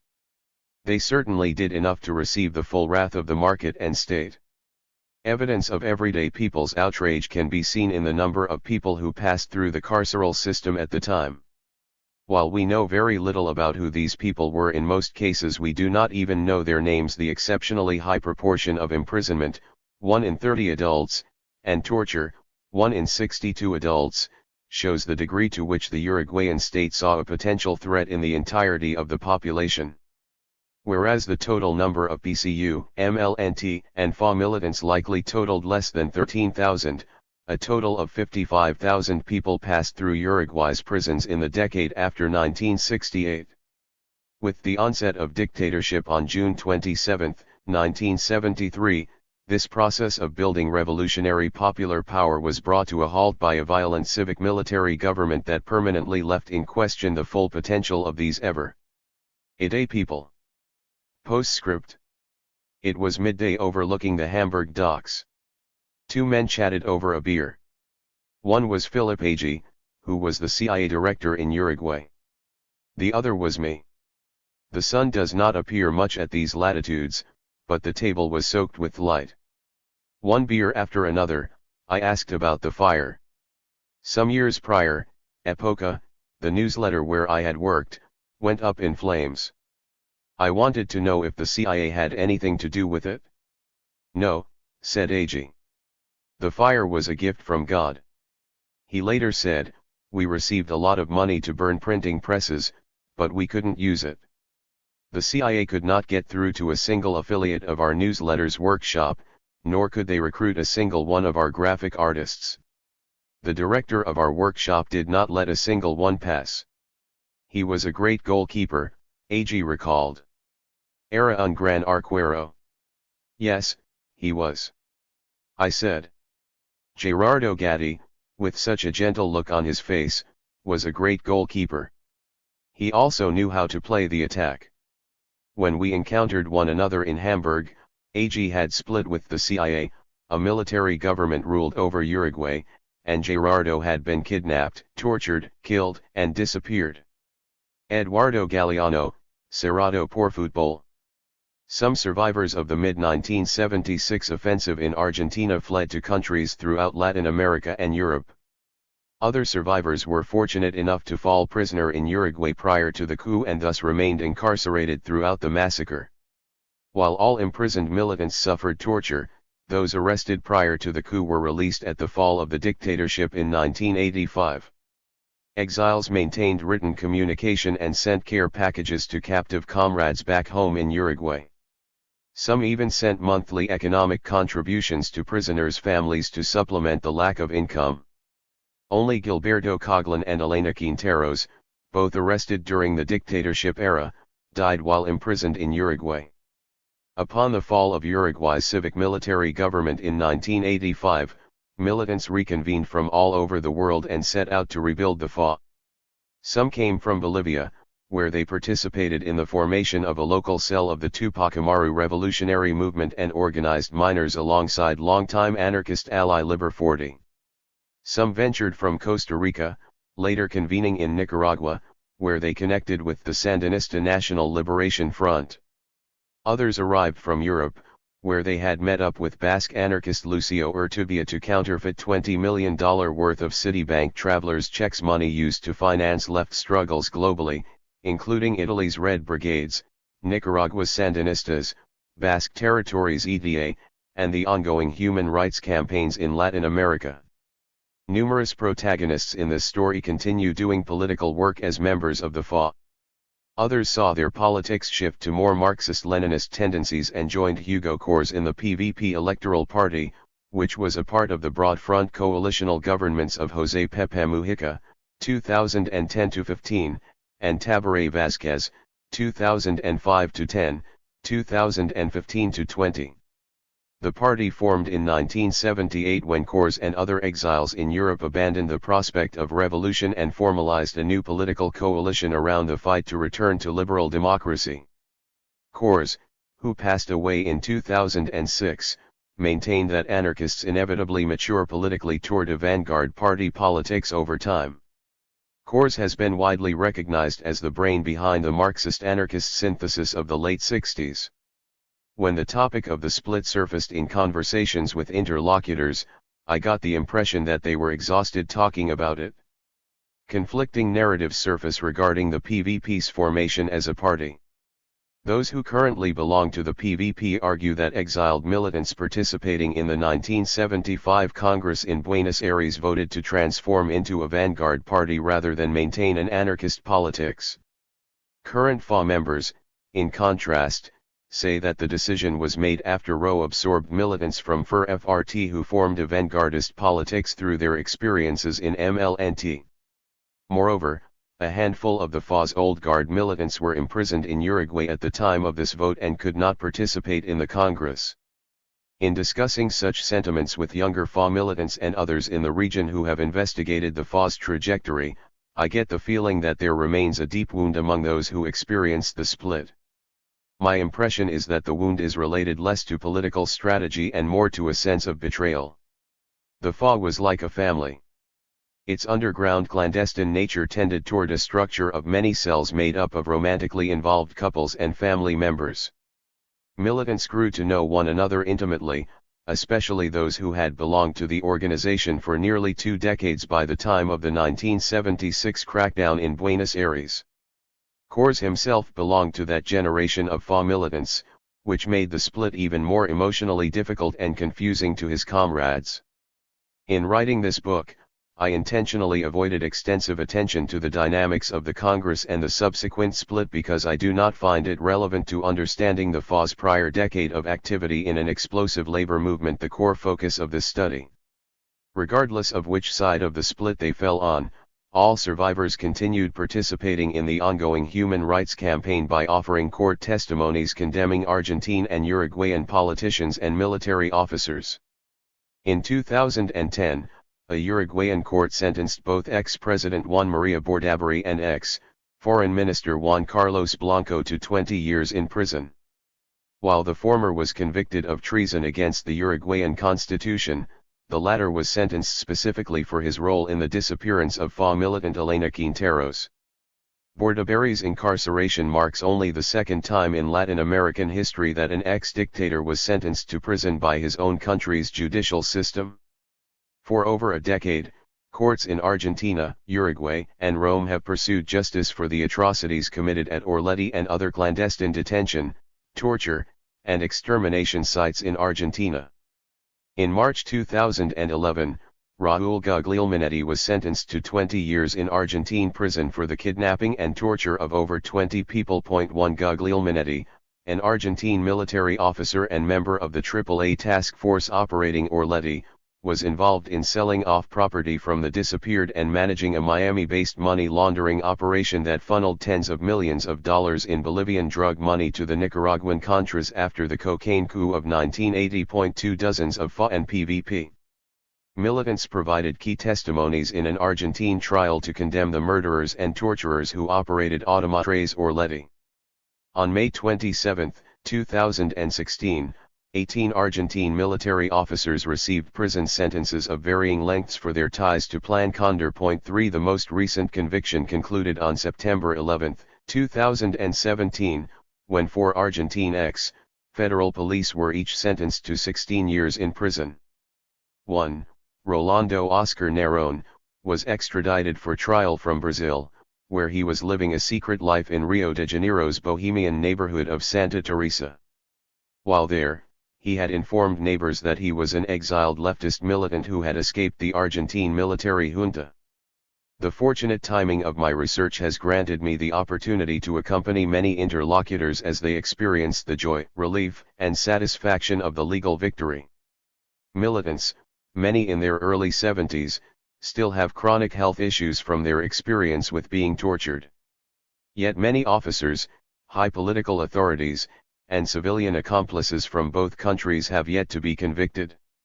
In the late 80s, Santiago Cordal, who owned the workshop in which Automatres Orletti was located, returned to inhabit the space with his family, using wallpaper and plaster to cover hundreds of bullet holes. In 2006, Argentina's government under President Nestor Kirchner expropriated the building and converted it into one of various spaces for historical memory of the country's dirty war. In a 2011 trial, Cordal denied having any knowledge of what had occurred at his property. He relocated to a new house only 5 blocks away, where he still lives today. 4.